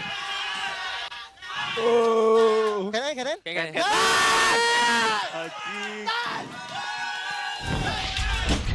Wow. I have to say I am mad impressed by Jock's leadership skills. Right. Yeah, because from what I remember, or especially being someone who has coached him before, right, one of the things that I wanted to work on him communication. was his communication and leadership skills from the jungler role. And you can hear all the macro comms actually coming on him, right? Going to top, defending your bottom because you have a free lot. This was something that I definitely wasn't expecting to see, and it is impressive to see how much that he has grown, over the past year and more so than that. Wow, proud Daddy Young in here. I mean, he's like, Coach Dale has finally brought out what Jock's limitation was. Communication. That's all good, and I think there was a bit of communicating as well from Pex at the last few frames of the cut. He was telling the people watching, keep your mouth shut because hey, we are the best. Yes, I think they understand at this point, right? Because it is not the playoffs yet. You can celebrate all you want during the playoffs, right? But winning this game does not mean you eliminate that team. Oh, that's true. That's true. Right? Because we are so close to playoffs. At this point, if you decide to throw the BM now, what you're only doing is giving fuel for the opponent to fire back at you motivation, when they right? That I'm gonna beat you back on the big stage. Yes, correct. So I just keep your calm for now. Respect. Yeah, because humble. You want to unleash it, sure, not now. Yeah. Right? Wait until playoffs where you truly eliminate them or send them down to the lower bracket. BM all you want. Yes, right. And with this, I think they have a chance or a huge chance to stay in the upper brackets as well. I think it's important now. Granted that we have, I think the last week will be the next week itself. So all the points matter. This positioning is so important because it gives you one extra life, right, in the playoffs as well. So right now, I think I don't think they have shaken Team Flash's position too much in the Team table Flash, yet. Yeah, Team Flash is still sitting on their throne, happily just chilling there. No one can shake Team Flash, right? Yeah. But let's take a look at what the host has for us. Miss Cheryl Yao, please share with us what Homeboys are thinking about. Thank you so much, guys. I don't just have any player. I'm talking about Maniac Mitsuri right beside me. So hi, Mitsuri. Yo, why like that? Did I scare you? Sorry. Okay, so you were an absolute beast, and from what I know, you played in Season 3, and then now you're here in Season 6. So is there any differences right here at the MPL SG scene? I think there's a lot of differences because during Season 3, not a lot of import players. Now we have a lot of import players, and I feel the standard of MPL SG has gone up a lot. Yeah, and it's more competitive now rather than the two giants. Right, so that's a very interesting landscape now. We, even as viewers, don't even know where to cast our lucky coins. Now, next question is, you are here in Homebois SG team, and when it comes to Jocks, Dairy, and Enya, they used to be like the three best friends, the three musketeers. So coming in with this brand new team dynamic plus 2 imports, like how is it fitting into this brand new team? I think it's still okay because everyone is doing their job and they're making space for me to farm and do damage. So I feel quite comfortable with them. Yeah.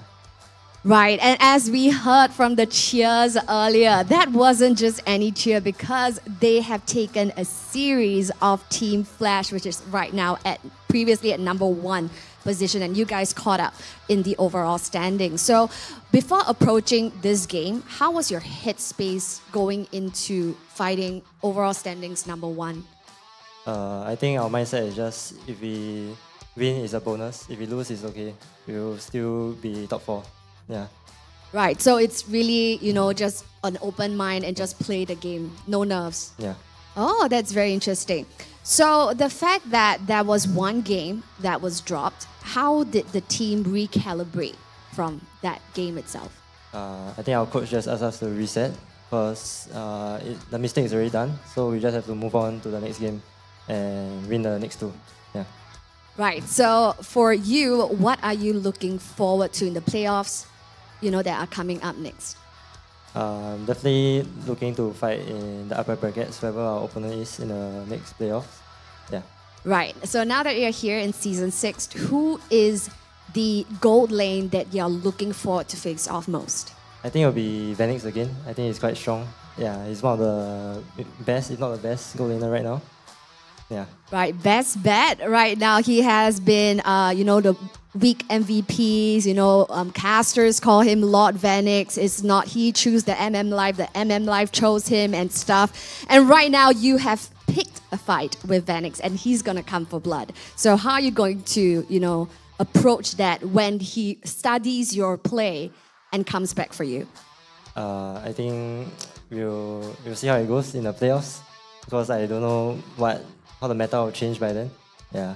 Fair play. So thank you so much for joining us right here for this interview, Mitsuri. Thank you. Wonderful stuff. That was Maniac Mitsuri, and that is definitely a showdown that we can expect in the upcoming playoffs. Maniac Mitsuri versus Lord Vanix. This is so exciting right here at MPL SG Season 6. Now, the next game is going to be happening at 4:50 p.m., so stick around and join us. And we're going to be seeing the likes of Bleed Esports going head-to-head against Stellark SG. So yes, ladies and gentlemen, stick around and we'll see you for Match 3.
Crispier chicken McCrispy? So much crispier. Bite into an even crispier crunch with the improved Chicken McCrispy. Now, wouldn't that be nice?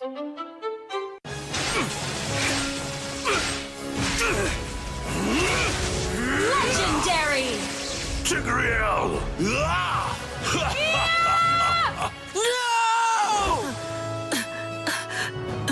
Tigreal, you our only hope. We're not going to lose. Not today!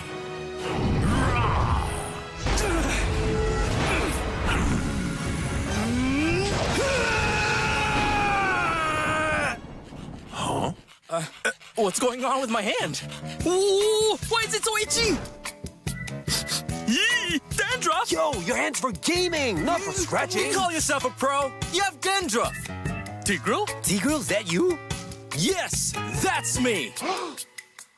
Do you want to win a match? Defeat Dandruff and Itch with Head and Shoulders. Move on to Head and Shoulders. Up to 100% protection. Dandruff and Itch. Wiped out.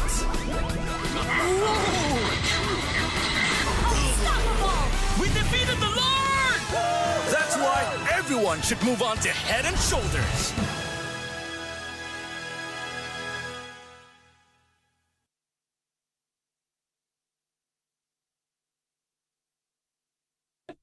Jumping to make your energy hype. Me, I'm just eating chocolate first to get hype. Yeah. Yeah. No, bro, don't eat chocolate in game, bro. I am hype if I eat chocolate, bro.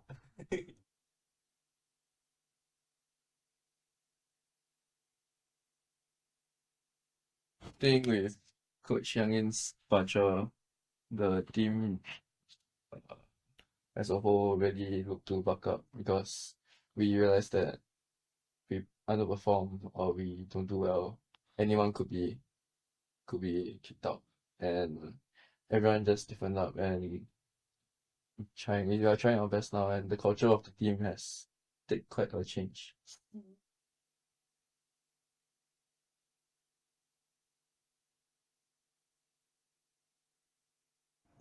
I think for me, my playstyle, I adjust my playstyle to fit on them. I adjust so many things to fit to the team, so I think that's why I can fit to any team because I always adjust for the team. For me, I think it's like I'm wearing wait. It's like for me, it's I cannot still give my 200% as when I'm playing in Philippines because I'm really comfortable speaking Tagalog. That's why when my experience is like I cannot explain in better English, right? So maybe still adjusting. Then let's see how after the MPL start.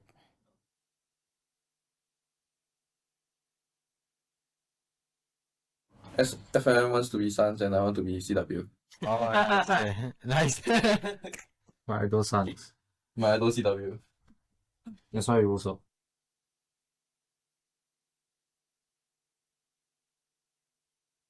Last season I couldn't get my blue buff, but this season I don't even need blue buff. Hope you guys come down to the MPL Arena and support us. And watch you taking on blue buff. And hope you guys can continue supporting us for this upcoming season. Yeah. Thank you. We will do our best. Thank you. Hello, my name is Chu and I play ESP. My name is Bleed and I play jungler. Yeah, my name is Chesty and I play mid lane. Hi, I'm Forza and I'm the roam. Hello, I'm Howski and I'm the marksman.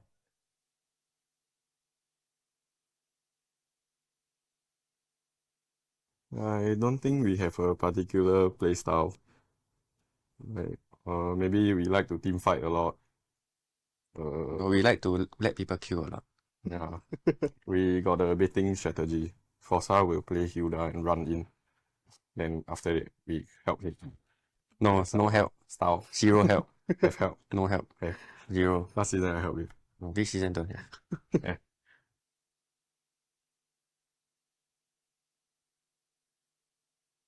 Yeah. One trick Beatrix. That means without Beatrix I cannot function. Not bad, I like.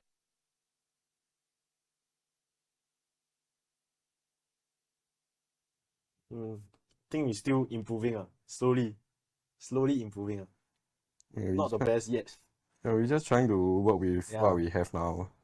Then like Forza can step up maybe Chu also will step up to help the new players.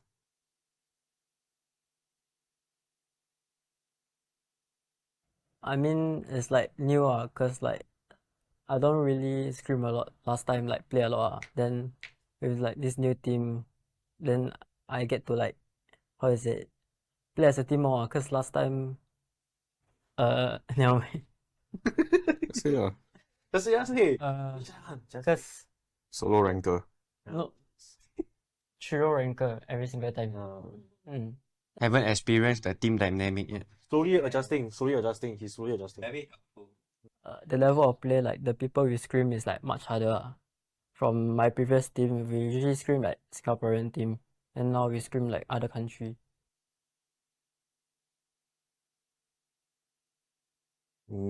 Eight. Minimum 8. Wow. Wow. Maybe not so bad. Our goal, maybe don't get relegated. Yeah. We will try our best. Yes. I am Optimus Prime. No one can outrun Bumblebee.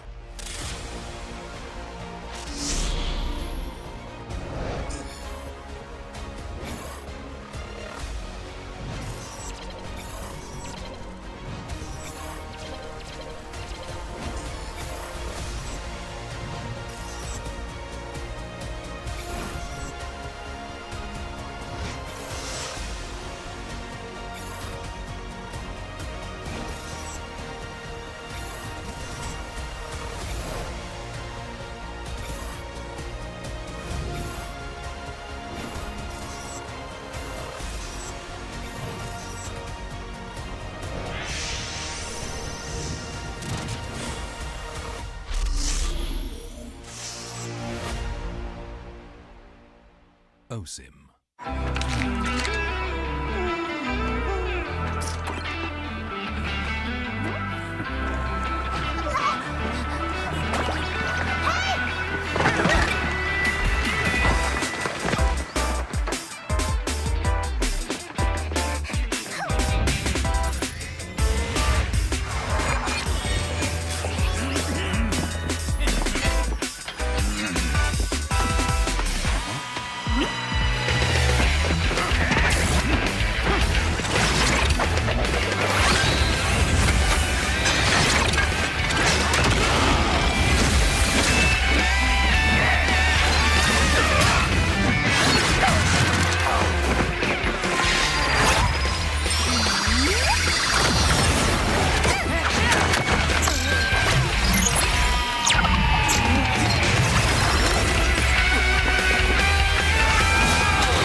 A crispier chicken McCrispy? So much crispier. Bite into an even crispier crunch with the improved Chicken McCrispy. Now, wouldn't that be nice?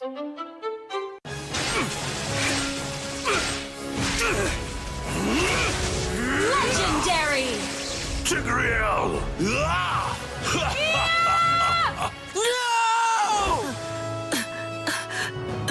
Tigreal, you are our only hope. We're not going to lose. Not today!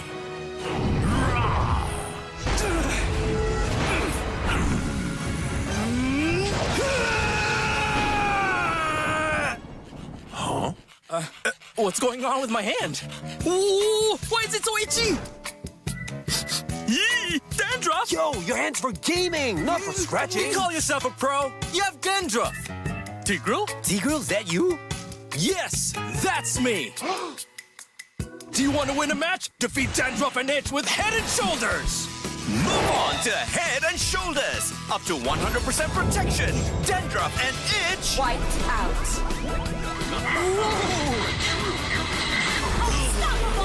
We defeated the Lord! That's why everyone should move on to Head and Shoulders.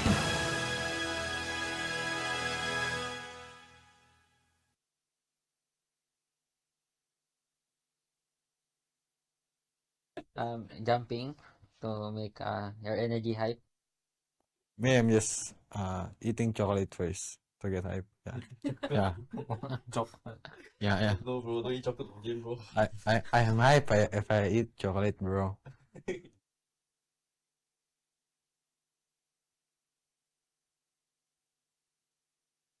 Think with Coach Yang Yin's departure, the team as a whole really look to buck up because we realized that we underperform or we don't do well, anyone could be kicked out, and everyone just stiffened up and we are trying our best now, and the culture of the team has taken quite a change.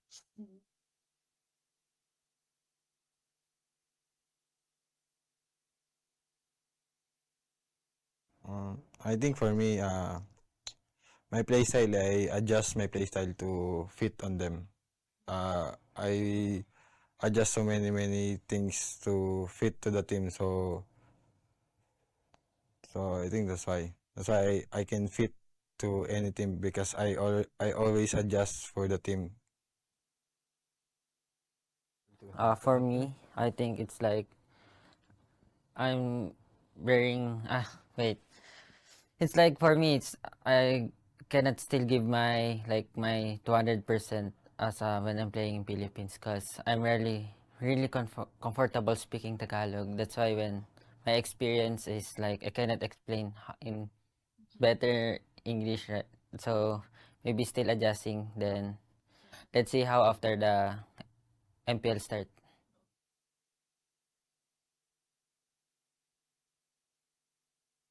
As FMM wants to be Suns and I want to be CW. Oh, nice. My idol Suns. My idol CW. That's why we also.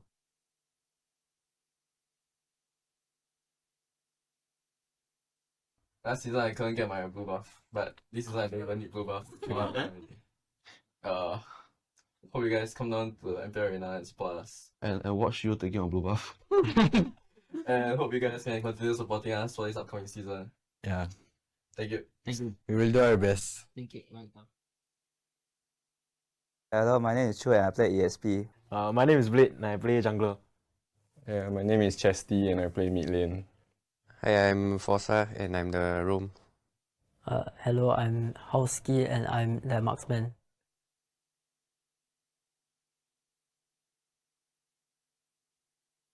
I don't think we have a particular playstyle. Like, maybe we like to team fight a lot. We like to let people kill a lot. Yeah. We got a baiting strategy. Forza will play Hilda and run in. Then after that, we help him. No help. Style. Zero help. Have help. No help. Have. Zero. Last season I helped you. No, this season don't have. Yeah.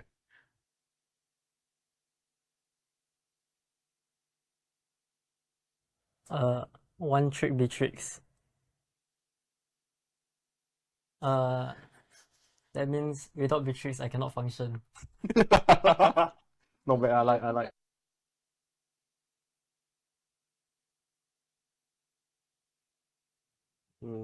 Think we're still improving, slowly improving. Yeah, Not the best yet. Yeah, we're just trying to work with Yeah. what we have now. Then like Forza can step up. Maybe Chu also will step up to help the new players.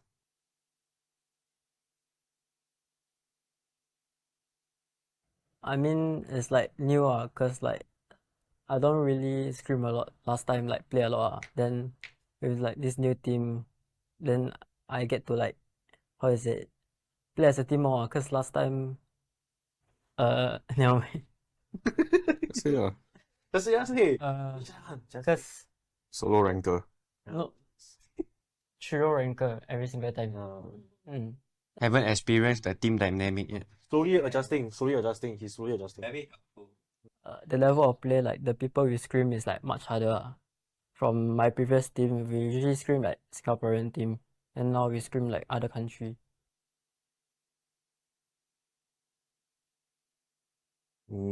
Eight. Minimum 8. Wow. Wow. Maybe not so bad. Our goal maybe don't get relegated. Yeah. We will try our best. Yes. I am Optimus Prime. No one can outrun Bumblebee.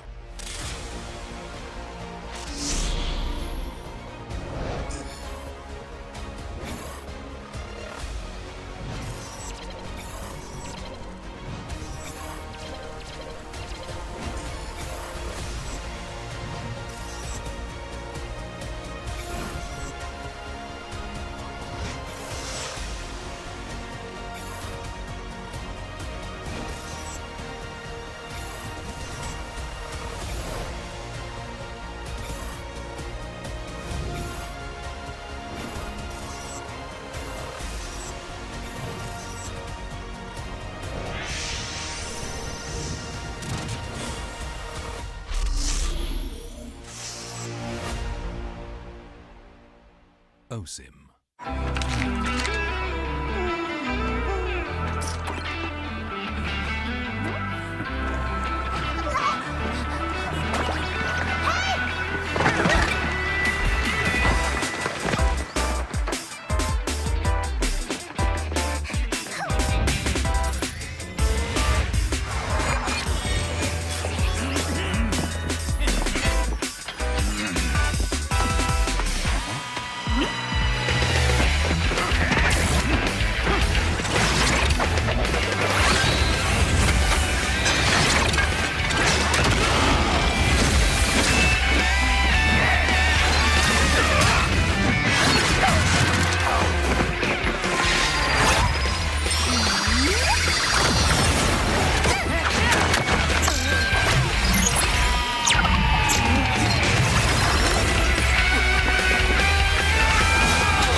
A crispier chicken McCrispy? So much crispier. Mmm.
Earlier on, friends, in match 2, we have seen crazy plays right here. And we have seen a victory of Homebois SG securing a 2-1 win against none other than Team Flash. Now that was absolutely surprising. That caught us all by surprise because Team Flash isn't just any team. They are currently #1 in the overall standings. The next match is also going to be a very important one for the teams. Now we're going to be seeing the likes of Bleed Esports going head-to-head against Stellark SG. Now why is this a very important match? Because Bleed is now tethering at the edge of the upper brackets. So they have to play the game of their lives to secure and defend that upper bracket spot, whereas Stellark can play to win to deny them of that upper bracket spot. So this is going to be a very exciting one. So without further ado, let's meet the wonderful faces of Bleed Esports.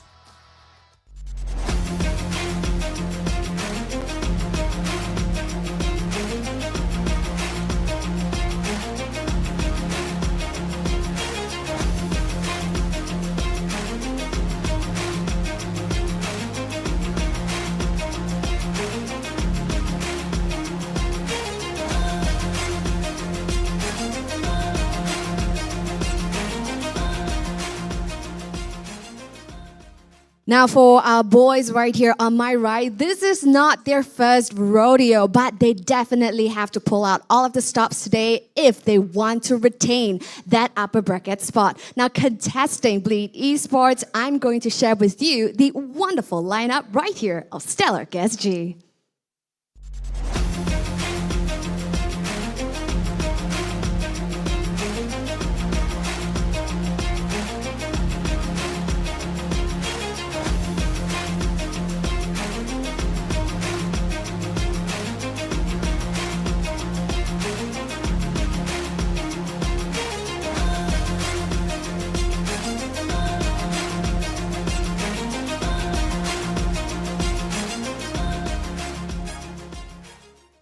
So yes, right here from Stellark SG, this wonderful lineup here is getting ready to head on over to the Land of Dawn. Now, what makes this game very exciting for Stellark SG would be that they don't have anything to lose but everything to gain from denying Bleed Esports of that upper bracket spot. So I'm just gonna have my time over to the casters to see what they have to say. Take it away, guys. Bada bing, bada boom, Mr. Worldwide, as I step in the room, and it's gonna be MPL SG Season 6, guys. Welcome back to Week 3, Day number 2, the second last game, second last match, basically, for the whole entire season until, next week. That will be your last day, to get points, to move around in the table as well. Guys, welcome back. My name is Vertigo, and with me is gonna be Churros and Mr. Betray. No, I'm joking. It's Mr. Villain himself, Youngin, on the analyst desk. Yeah, so welcome back again to game Series 3. Series 3. So Series where 3, I yeah. got to cast my old team. Oh yeah. Yeah, so it'll be exciting to see, especially yesterday, right? Yeah. Where I wasn't here and watching them. They were shaking, right? Yeah, lose to Evo, right? Yeah. So it was something that I was not really expecting because I thought that at this point, so close to the playoffs, right? We're only 1 month away from playoffs. You got to be securing all these games, and not only that, they were playing for upper bracket as well. Exactly. So that loss there, even showing on their lineups, could be because of the new meta as well. Oh yeah, I mean the new meta kind of shift everything, right? Yeah, there's a lot of changes and a lot of adjustments that you have to make up before going in. But we have to take a look at the lineups. I think maybe, Youngin, you have a lot of things to say about this lineup. Yeah, so Bleed Esports, right, the main 5, right? Deck, FMM, Sugnit2, KelVJ, and JPL, a team that I've been coaching for a while. Right, back then in June when we were playing the Snapdragon Pro series. Yeah. Right, so this is a team that I kind of know in the sense that how they are, but not so updated because after I left, then there was a role shift as well. Yep. Right? Yeah, so big now role we have shift. Deck on the goal lane, FM on the mid lane, and then Kel on the jungle instead. So definitely Wow. there are surprises. Even I will be surprised by what they can do in this season as well. Yeah, there's a little bit of a controversy. A lot of people are saying like how Deck is not as impactful as a gold laner. There needs to be a way to be able to finish off and clear out games. They've been doing pretty well aggressively in the early game, but we have to see the other side of the coin. Exactly. And Stellark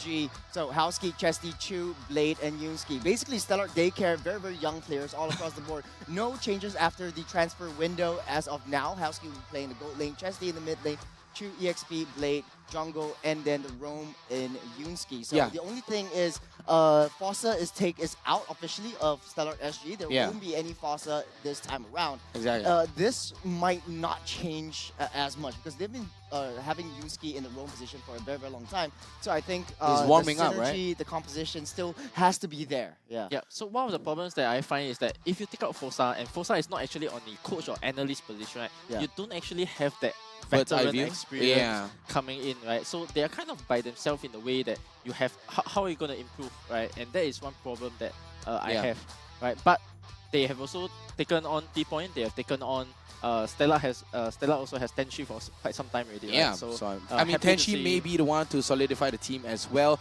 but we are going to take a look at the keys to victory for the side of Bleed Esports. I mean, Youngin, run us through what do Bleed need? What is their win con? Yeah, so drafting towards the team playstyle, right? Because so far, as I've mentioned in previous casts, Bleed has been more creative than I thought that they would be, right? We have GPL playing support sometimes, right? And which brings us into the second point, right? Key initiating pickers by JPL, because sometimes he's on this Valor where he plays support, and now with the support meta coming back, things like the Matilda, things like the Rafaela. Rafaela is actually one of JPL's key hero actually. Oh so yeah, I remember last exciting. season as well. Yeah, back then even when I just joined, this was one of his main heroes that he liked to use. So you know, Youngin, one of the things I remember of JPL is Popo and Koopa. I remember that one, the one game on TikTok. Yeah, he was using Popo and Koopa. Now with the updates, do you think it's a viable pick as well? Yeah, but lastly, of course, we have to talk about KelVJ's versatility as a jungler, right? Because he is the only player that so far has been picking the alpha in the jungle role. And yesterday he actually took out the Guinevere as well, and having a surprisingly good game. Yeah, I mean, the Guinevere kind of had a very, very good early game and mid game as well, but I'm not sure if they managed to snowball that as well. Yeah, but yeah, and enough of Bleed Esports. We're going to move over to Stellark's keys to victory. I mean, Churros, why not you run us, through Stellark SG's win condition here? On the overview, I think Stellark Esports, Stellark SG really needs to have the sort of like communications. When you go, I go. So initiations by Yusuke on his Franco is very key to Stellark's success within the entirety of this game. Chu is needed to set that tempo, pressures to get new in the EXP lane. It's shown that Chu has that micro ability to face up against this Filipino import. So how Stellark SG is able to just create that space, create that tempo, and create that momentum for Stellark to really push through from the early to the late game is very critical for him. Shut down deck in the GOAT lane. It's a little bit more controversy. We talked about this slightly before the entire game started, but Deck wasn't showing a lot of impact. I think this is one of the weakest links that Stellark can really latch onto. Yeah, I will go even as far to say this is one of the only main win conditions they can play for. Because constantly shut down Deck. Yes, correct. One of the problems that I see Stellark facing against the upper bracket teams, right, is that the mid duo always gives up mid control. Always, right? And from what I know, right, JPL is somebody that abuses the mid control, abuses the vision to the maximum. Yeah, he walks into your jungle like it's his own house like that. If he's on the troll, basically he's not only standing in front of you, he's standing with you, but you cannot do anything side by about side, it. and then you're like, wait, what am I supposed to do with this? Yes, right, and you're giving info to him constantly. And speaking of info, let's check. Let's take a look at Bleed statistics right now. Overall, the regular season right now, and Youngin, what anything stands out to you here? Yeah, so looking at the average GPA, actually it is comparable because just now we were talking about Vanix, right? Vanix being one of the premium gold laners in the league, right? GPM actually comparable because it's always in the 730 range, winning or losing. So farm-wise, not a problem for that. Means he knows his farming patterns, he knows where he needs to go in terms of getting the farm. But my problem is in the team fights, right? So for FMM, right, average kill participation 17%, that's your usual. EXP lane also around there. Usually we see a lower kill participation actually for some of the EXP laners. Some of them even going below the 10%. So overall, we saw 7. The lowest we saw today was 7, right? Correct. So overall, I think okay for Sagni too. Yeah. So KelVJ average kill participation about 29%. It's always about in that 25% range. Around there, some games you win a lot, you'll be around 60. It's actually pretty high for a jungler. Like this is the highest rating that's today. In a jungler. Yes, correct. Then of course at this point, a roam player has taken more than 1 million damage. If you see the damage not 1 million means he's not maybe he's not doing his job. Your job. Yeah.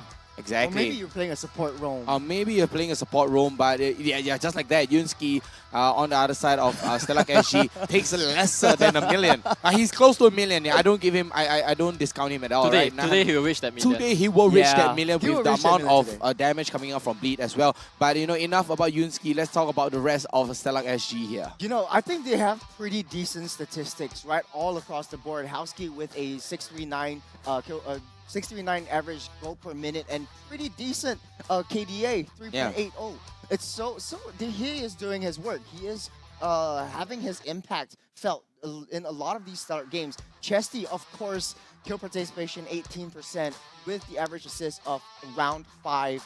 This guy has been so impactful in sort of like creating that macro shot calling and creating that communicative opportunities that have that get Stellark the tempo to really strive forward. And we know something that's uniquely Stellark is the aggression that they bring all the way since their conception or inception in like the last season. So the aggression really comes through from the old dogs to the new ones. So the new bloods are also picking up on their seniors play style as well. Exactly. And speaking of seniors, let's talk about the seniors right here. That the seniors this turn. I'm a senior as well, right? Yeah, I identify as a senior. Let's talk about our predictions coming off the table. And yes, we will go for a 2-1 yet again for Stellark. You know, I'm full of hopium today, man. After the homeboys. Yeah, I guess, right? But, you know, for me, very clear cut. If a team is better, I'm expecting 2-0 victories from the better team, right? Of course. No questions asked. You know, the thing I want to point out right here. Okay, last week, I actually voted on Stellark. They lost both games on both days. Oh, wow. So today, I'm trying to reenact reverse Caster's curse. Oh, reverse Caster's curse. And then maybe start. So you want Stellark to win? Honestly, the statistics show Bleed has a better route over the end of the entirety of the regular season. This is the second last day to really make your debut. Bleed standing in the 4th seed and then Stellark in the 7th seed. But of course, we have to see the audience predictions as well. What do you guys think about this match? Whoa, very close Astounding. fight. Very close fight in Facebook as well. 94%. Overwhelming. Yeah, very overwhelming Just coming out. slightly more Facebook users because for the side of Bleed, they have more Philippine viewers, right? And Philippine viewers tend to use Facebook more than YouTube, yeah. But so still, you can see that slight edge there. But of course, most of them are definitely predicting. Even in their stumble yesterday, people still know that Bleed is a team that should not screw up against Evil. Yes, you know. with an Stellark 80%. for today. Yeah, for today it will be Stellark, right? So it's a lot of like community support coming out from both teams, but more so for Bleed. You have been building a brand since the entirety of like last year. You have a lot of Filipino support for the two Filipino imports coming in from Bleed as well. But we want to know what the players think about the entirety of both teams' matchups. Yeah, I mean, they may be shades thrown to each other, they may be respect thrown to each other, but you know, enough about that. Let's, enough about guessing. Let's get right into the head-to-head video against Bleed and Stellark SG.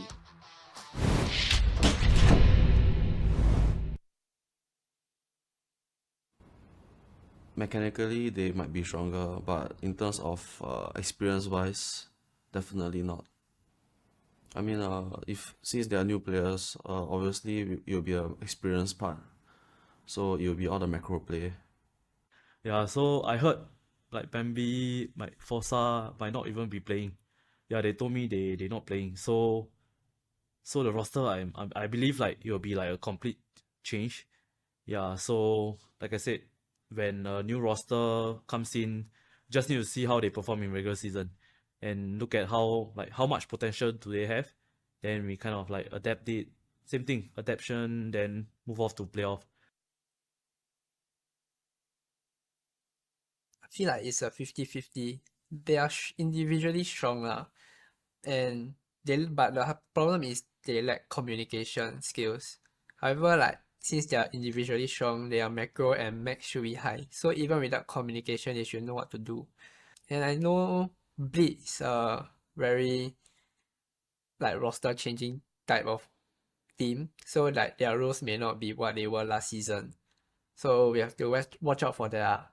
Actually, I can say like they have high chance to be on the finals with these two imports because as you may know, these are my fellow countrymen from Philippines. So especially the Kill VJ, one of the most skilled players. So I really want to see them play here in the Singapore MPL. Because JPL is very aggressive, so we'll normally try to punish him, although it's not easy when he like go all the way into our jungle and stuff. And because we have to punish him to stop him from giving vision for his team and everything. Players from other country, they tend to be more aggressive. Yeah, they dare to be more aggressive and they have the mechanics to do it. Yeah, so that is something I learned from them, but still trying to execute it well also. You know, JPL walking right up in your jungle. I mean, walking in right into your home. We did mention that as well. And, you know, this is a Filipino coach against Filipino players. Yeah. Right? And I'm wearing a Filipino costume right now. It's really? traditional barong, if you guys don't notice it enough this whole day that I've been here. But yes, you know, shout out to them. It's nice to see, right? It's nice. It's PH refreshing. influence all around. PH influence all around, and right here as well. You know, I'm supporting, you know, both sides, Stellark as well as Bleed. I think it's going to be an insane bloodbath, right? We get to see how macro, micro mechanics all come into play in this game. I think 2 points that I just want to bring up before we run into the draft is Bleed talked about potential. They do have a lot of potential in this draft, but they lack communication skills. That's where Stellark got the right point. Yeah. They always, most of the time, every time QJ engages, there is no follow-up actions coming from the rest of the team. But let's go into the draft right now. Stellark starts off with a Cho ban, respecting JPL's Cho right off the bat. Youngin, what is your thought process going into this draft? Yep, so I think Stellark has mentioned as well, right? They want to be denying vision. So basically, put JPL on a hero that doesn't open up vision so much, right? Instant. Because one of the problems that on the side of Stellark, what they face is the moment they feel pressure from the mid lane, they are not able to open their map, and usually some of these roam players will still go and try to fight for that position. But for the side of Stellark, usually they will give it up. So this is one of their weaknesses that they have been over the course of the regular season trying to make up for that problem, right? And I think at this point in time, you are against such an experienced roamer like JPL, you just want to avoid that problem altogether.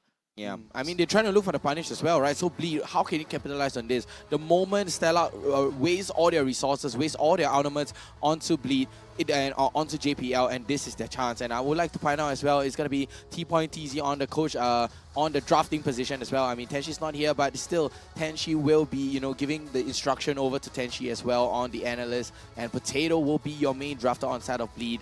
Banning away the Maris though, very good ban coming out from Stellark. I think there's a very interesting point that Time to that drop Youngin the actually beat of the flash. upon. Stellark likes to play aggressive, but they cannot take aggression coming in from their enemy team, and they just basically they crumble under this pressure. So Stellark just removes a lot of these threats. So a lot of, I wouldn't say targeted bans, but bans that are basically a threat in their early game. They just run a thrive in their early game. Bleed, however, they have the ability See to play value any in me? hero that they want. They have the Your flexibility. team? They You have should. the hero pool.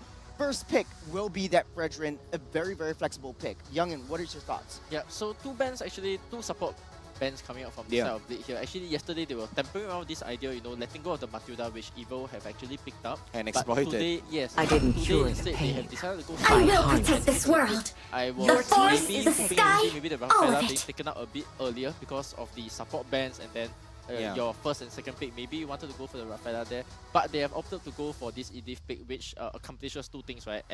As the previous series have went, right, this Edith accomplishes two things. You can either put it onto your roam or you put it onto your EXP player, which for my knowledge, of course, both JPL and Sangitnu can play, and of course, providing that catch. That catch element, right? Yeah. And Yes, on the correct. side of Stellark, they're going to be picking up the Irrital as well. Immediately, they don't want to let this Irrital go. The I mean, second pick is the important one here, because I want to see that if they actually go for the support style or they For the actually... Rafaela? Yeah, the Sand Rafaela, rises or when I give the word. What Your the team other is direction picking. they go. Whoa. And instead, they choose to go for this team fight style, so all in.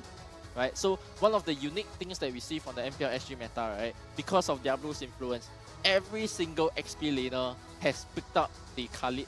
Right? Yeah. Across It's just like a Singapore flavor, yeah, right? all 8 MPL teams are currently playing Khalid, and even further, if you go and look at the other MPL regions, MPL Indo is actually also picking up the Khalid sometimes already. So it's nice to see our own meta coming out and actually flourishing in other countries as well. Yeah, there's a lot of setup capabilities coming in from the Khalid. You have that flank opportunity as well. This is the Emperor's order. And team Your fights team is as we banning. speak, but Bleed will respond with a Kai pick. And something that I think Youngin brought up was that they have the capability to do very strong pickoffs. They have burst potential from the Valentina as well. And the Akai now as a defensive mechanism for any forms of re-engage or reactions from Stellark over to their lineup. Yeah, So correct. the And- second phase of the plan, what is the thought process here? Yeah, so of course, not only to disengage the fights, right? If the Khalid jumps to your back line, there's a chance you spin all the way to the back. But your primary win condition at the start of the game is also to spin the Fedrin away from taking the turtles. Yeah. So you are not only playing for the mid-game engage style, you're also playing for this early game where you have that slight advantage over the Fedrin if you are the one who sets up Your team is first. banning. So looking at the mid now, alright, one of the things that Stellark hasn't opted for is going for their roam position. I and will their choose my main own team. path. So Is this banning. means that we do not know how strong their mid duo is at the moment. Right? Yeah. And that will be something that they'll be looking to complete the draft with. And from there decide if, I believe this EDIF position, they will wait until they see the mid duo being shown.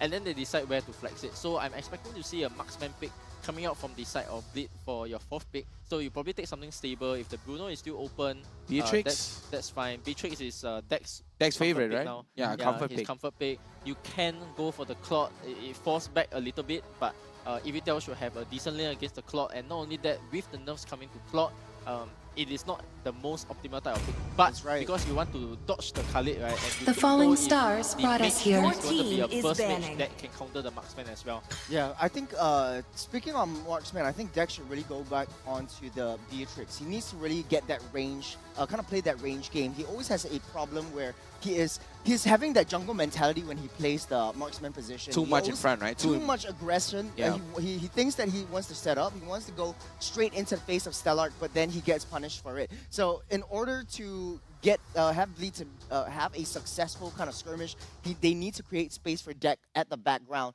to be able to just free hit from the I back. would create that rather damage, create that betray the opportunity for world him to show than his let the impact. world With Stellark just betray shutting down me. all the EXP laners, I think that's Time more and EXP tide bans wait over for the no side of man Skid. can And like ignore we girl. like we predicted, So you're right. Yeah, the Beatrix. went for the Beatrix pick straight away, right? So one problem, the only problem I have with this Beatrix, right, is that there is a chance that this Khalid can flank Jump onto the you back all line, the time, yeah.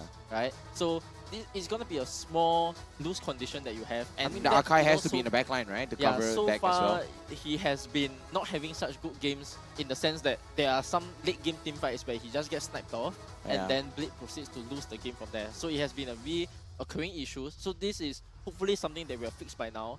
And if you're playing up against a team like Stellark, right, where you're expecting them to be slightly weaker than the stronger teams that you face, this will be a true test of Deck's positioning. It is a good time to train how much he can get away with, right? Because if you don't do it against the weaker players, Horology is Minecraft. Yeah, the Diggy is Diggy my counter, team. right? The Diggy with the counter against the Archive as well.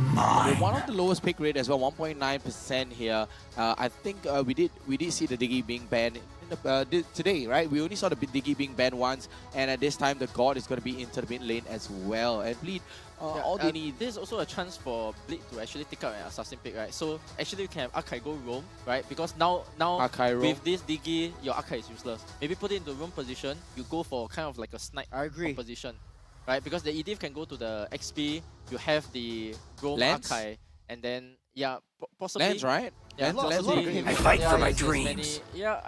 Paquito. My okay, family. So this Paquito still can be played on And the EXP lane as persecuted. well. So Paquito is a good way to round up your draft actually. So because long as I there can is breathe, still gonna be that my backline fight pressure and you can goes still get on. away if you want to. But Right? from a You lane need to put lane pressure on the matchup god. though, lane to lane matchup though, like the Diggy really not only counters the Akai, but like will be protecting Housekey to infinity and beyond. So the lane to lane matchup against Deck will be very, very tough. Correct, but one thing that we cannot discount as well, right, is that JPL on his catch hero, this EDIF, right? So Yeah. there is a chance that once he gets the catch in, even without the release thing coming through, the Diggy might be forced to burn his ultimate just to Just cover- to deny just to deny heavy spin. the EDIF from catching, and then The heavy spin, yeah. The heavy spin comes that's in. okay. Yeah, and it's all about the timing as well, right? Knowing Bleed such a high micro team as well. I mean, they're going to wait out the time journey coming out from that Diggy as well, and using that heavy spin and just locking them towards the wall, or even zoning them away. And we're going to have game number 1 on our hands, ladies and gentlemen. It's going to be Bleed Esports up against Stellark SG. Game 1. A lot of things that we can talk about, a lot of rotations that can be done. Legends. Now, Youngin, I want to ask, what is the rotations coming in for both teams, and something that you're looking out for? It does seem like always in the turtle fight, you have a very, very late level 4. Is that sort of like something that is a rotation breakdown, or is it something that the teams have to work on? Yeah, so especially for this game, right, when you are playing EDIF, your immediate aim is to get level 2, right? This is where you can do the combination of both your S1 and S2, right? So they have opted to go to the EXP lane. Valentina has decided to go to the EXP lane to start out, and you can immediately see the impact of JPL here because he went for the level 2. So yep. Oh, the Purify? Right at the start. Oh, and the flicker from Deck. And we did say, right, Deck is like, how dare you guys call me a non-impactor marksman here? I'll prove you wrong. Yeah, so straight up your rotation speed, right, is so good already for the side of Bleed, right? And one thing I want to point out also is that last Sunday, I remember when I was casting Stellark's game, right, their drafts were actually quite bad. Right, because Tenshi wasn't here, as mentioned on earlier in the draft, right? So T-Point is taking over, but today, surprisingly, I'm able to see that, you know, there's for the side of improvements. Stellark, yes, there's improvement, and there are clear win conditions that they can go for. There's an angle for them to actually play in this game, and you know, it all comes down to the execution right now. Yep.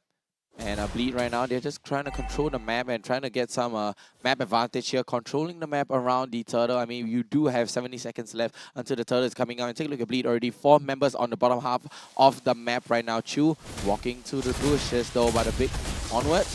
JPL of Shadows goes a little bit wide, does not catch us out onto Chu. Bleed trying to get their level 4 desperately because the turtle coming up in the next second. Bleed trying to focus their attention on getting the objectives and trying to pick off any one part of Stellark. Once they do that, they have the manpower advantage that they can out-rotate, out-farm faster than Stellark. So all these little nitty-gritty pickoffs will be very important, very significant for Bleed Esports. Yeah, smart rotation by JPL here, right? Because if you go on the Khalid right at the start when he is level 3, he's not able to join the total fight as fast. And as a result, Stellark has decided to give up the total for free and then give it to the side of Bleed. And then now, without even burning a retreat, look at the archive here. He's actually walking. JPL is pressuring the Fedrin to spend his retribution at the purple buff, and then Akai is at the orange buff with his retreat. So immediately, big lead here coming from the side of Bleed already, right? You already have the jungle advantage, 1 buff difference, and that's gonna potentially snowball. And one thing you need to know as well is that as Bleed goes down here, one of the other things is that you have the timer on both the orange and the purple buff at the moment. So you are looking to reset, go back and take your buffs, and in 1 minute's time, they will actually prepare to go for the blue buff and the red buff again, further extending the lead that they have. So that's how we capitalize on the lead, right? Brandon Sapati though manages to catch out onto Houski there.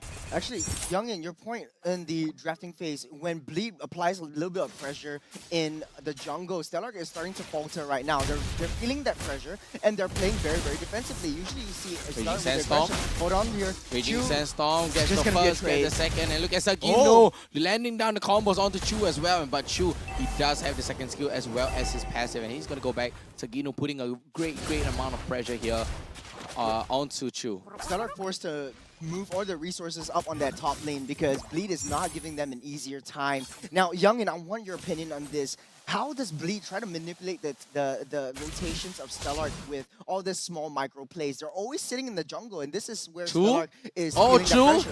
Putting a good amount of damage onto... That's off the map, though. Sagino. Yeah, that's off the map, but Yunski. Random Sapati goes a little bit wide from deck right there. Yeah, so at the same time, KLVJ actually spent his retributions over Blade. So Blade did not use retribution. So the blue buff is actually the purple buff is actually taken by the Archive as well, right? So to answer your question just now, Churros, right? One of the things you realize as well is that look at JPL's positioning, right? The micro position of JPL. He's standing at the place where he cannot be seen. Alright, and he is noting where the Diggy is rotating to, because this gives him the number advantage that he knows that, oh, if the Diggy rotates to top, I need my mage to rotate with me to the top to cover, as you can see here as well, right? The mage and the EXP laner is rotating down to the top lane while the turtle is being taken for free. So no over resourcing on the side of Bleed here to make sure that they are putting enough pressure on the goal lane so that they don't face like a flash situation, right? You ignore Venom all the way until the point where he gets super fat, and then from there he basically carried the game. Yeah, right. JPL So really has like a target. His goal is just to recon over the Stellark. Where's Diggy at all times? Where's Blade at all times? You don't want Stellark to over farm or have a free lane all to themselves, and Bleed is not making it easy for Stellark at this point. It does look very, very one-sided. I mean, the statistics have shown Bleed does significantly better in the early game. You have the lane proxy down from Sagitnu. You have Chu trying to respond with a early lane cut. This means that Sagitnu has a little bit more movement. And based on the items, is there anything that really points out to you? yeah, so Khalid just completed his build of the Heptasis, right? So this is going to be a time for him where he wants to go for the fight. But you see, he's always stuck in the lane compared to the Sanintu, who is constantly rotating out of his lanes first because he has cut his wave. And this all comes down to the macro advantage that Bleed has here, right? Yeah, you have a roam that's taking the map, right? You have a EXP laner that's always cutting the waves, and the Khalid is not able to rotate after. Exactly, right? and KelVJ is able to take away the purple buff as well. Yet again, they are depriving Stellark 3 times already, and depriving Bleed of that purple buff that Blade also needs. A BOD already built up by Deck, but what I like about Bleed is their rotations are super fast and super flashy. You have a sort of like a tipping scale. The mid lane is always exposed. We seldom see FMM farm up in the mid lane or clear that lane on his own. Hold on a second, right here, Chu in the spot father. Sagitnu walking right in, but he's going to be able to use the sprint to get right out. I mean, covering the gap and using it defensively as well. The sprint is been proving to be useful on the side of Sagitnu. 1-0-1 on Sagitnu. Yeah, so here we also see that after taking down the top lane while putting the Husky still on his own lane, he's actually rotating over to the next lane and getting ready to take down the tower already. So overall, very clean and precise movement coming from the side of Bleed in just knowing what their next key objective is. And not only that, they are just taking the game slow in the sense that they are just going for objectives. No unnecessary kills because they have a Diggy, right? So strong at the team fight. They are just going for this kind of single pick-off catch. And Sanyitu just need to clear his wave and then get away. Right? Yeah, no point for aggression here. Sagitnu will be able to get away, but the bomb so close. And FMM as well with the sliver of health does manage to take Chesty down. 1v1 of the mages. The turtle already taken out by Bleed. Now they are a 4k gold ahead on top of Stellark. Hit his spin onto Chu. Oh, onto Chu there, but here comes the barrage coming in from Deck as well, and down Chu goal.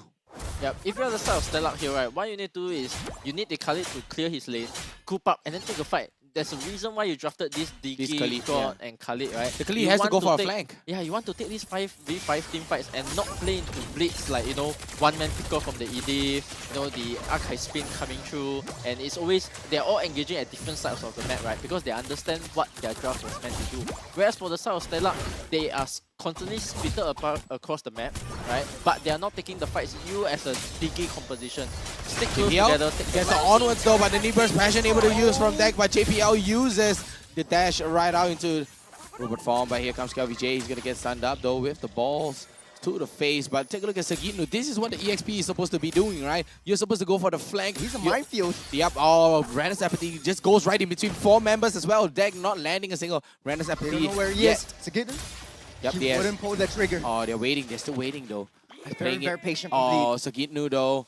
Oh, they're very patient and they take a look at this. Sagitnu a Bleed and they really want this. They just need information. Okay, they find FMM. FMM on the wrong side of the map though. He's going to be able to dodge right out. He's not going to be able to get stunned. But Chu jumps in. Raging Sandstorm all the way in. He's going to be able to catch out to 3 members with the flicker as well. But they are not greedy for Deck. They're going to be able to catch out onto FMM and they're just going to trade it back out in return. What I can see here is Bleed is more objective oriented. They want to go take down the turrets. They want to take down all the tier 1s and try to open up the map as much as they can. And this is where Bleed thrives, right? The macro ability. But Stellark is going in for a lot of these simple pickoffs. Like what you said, Youngin, this is what Stellark really needs to do. Try to open up that map and try to get small little pickoffs. It gives them opportunities for that numbers game.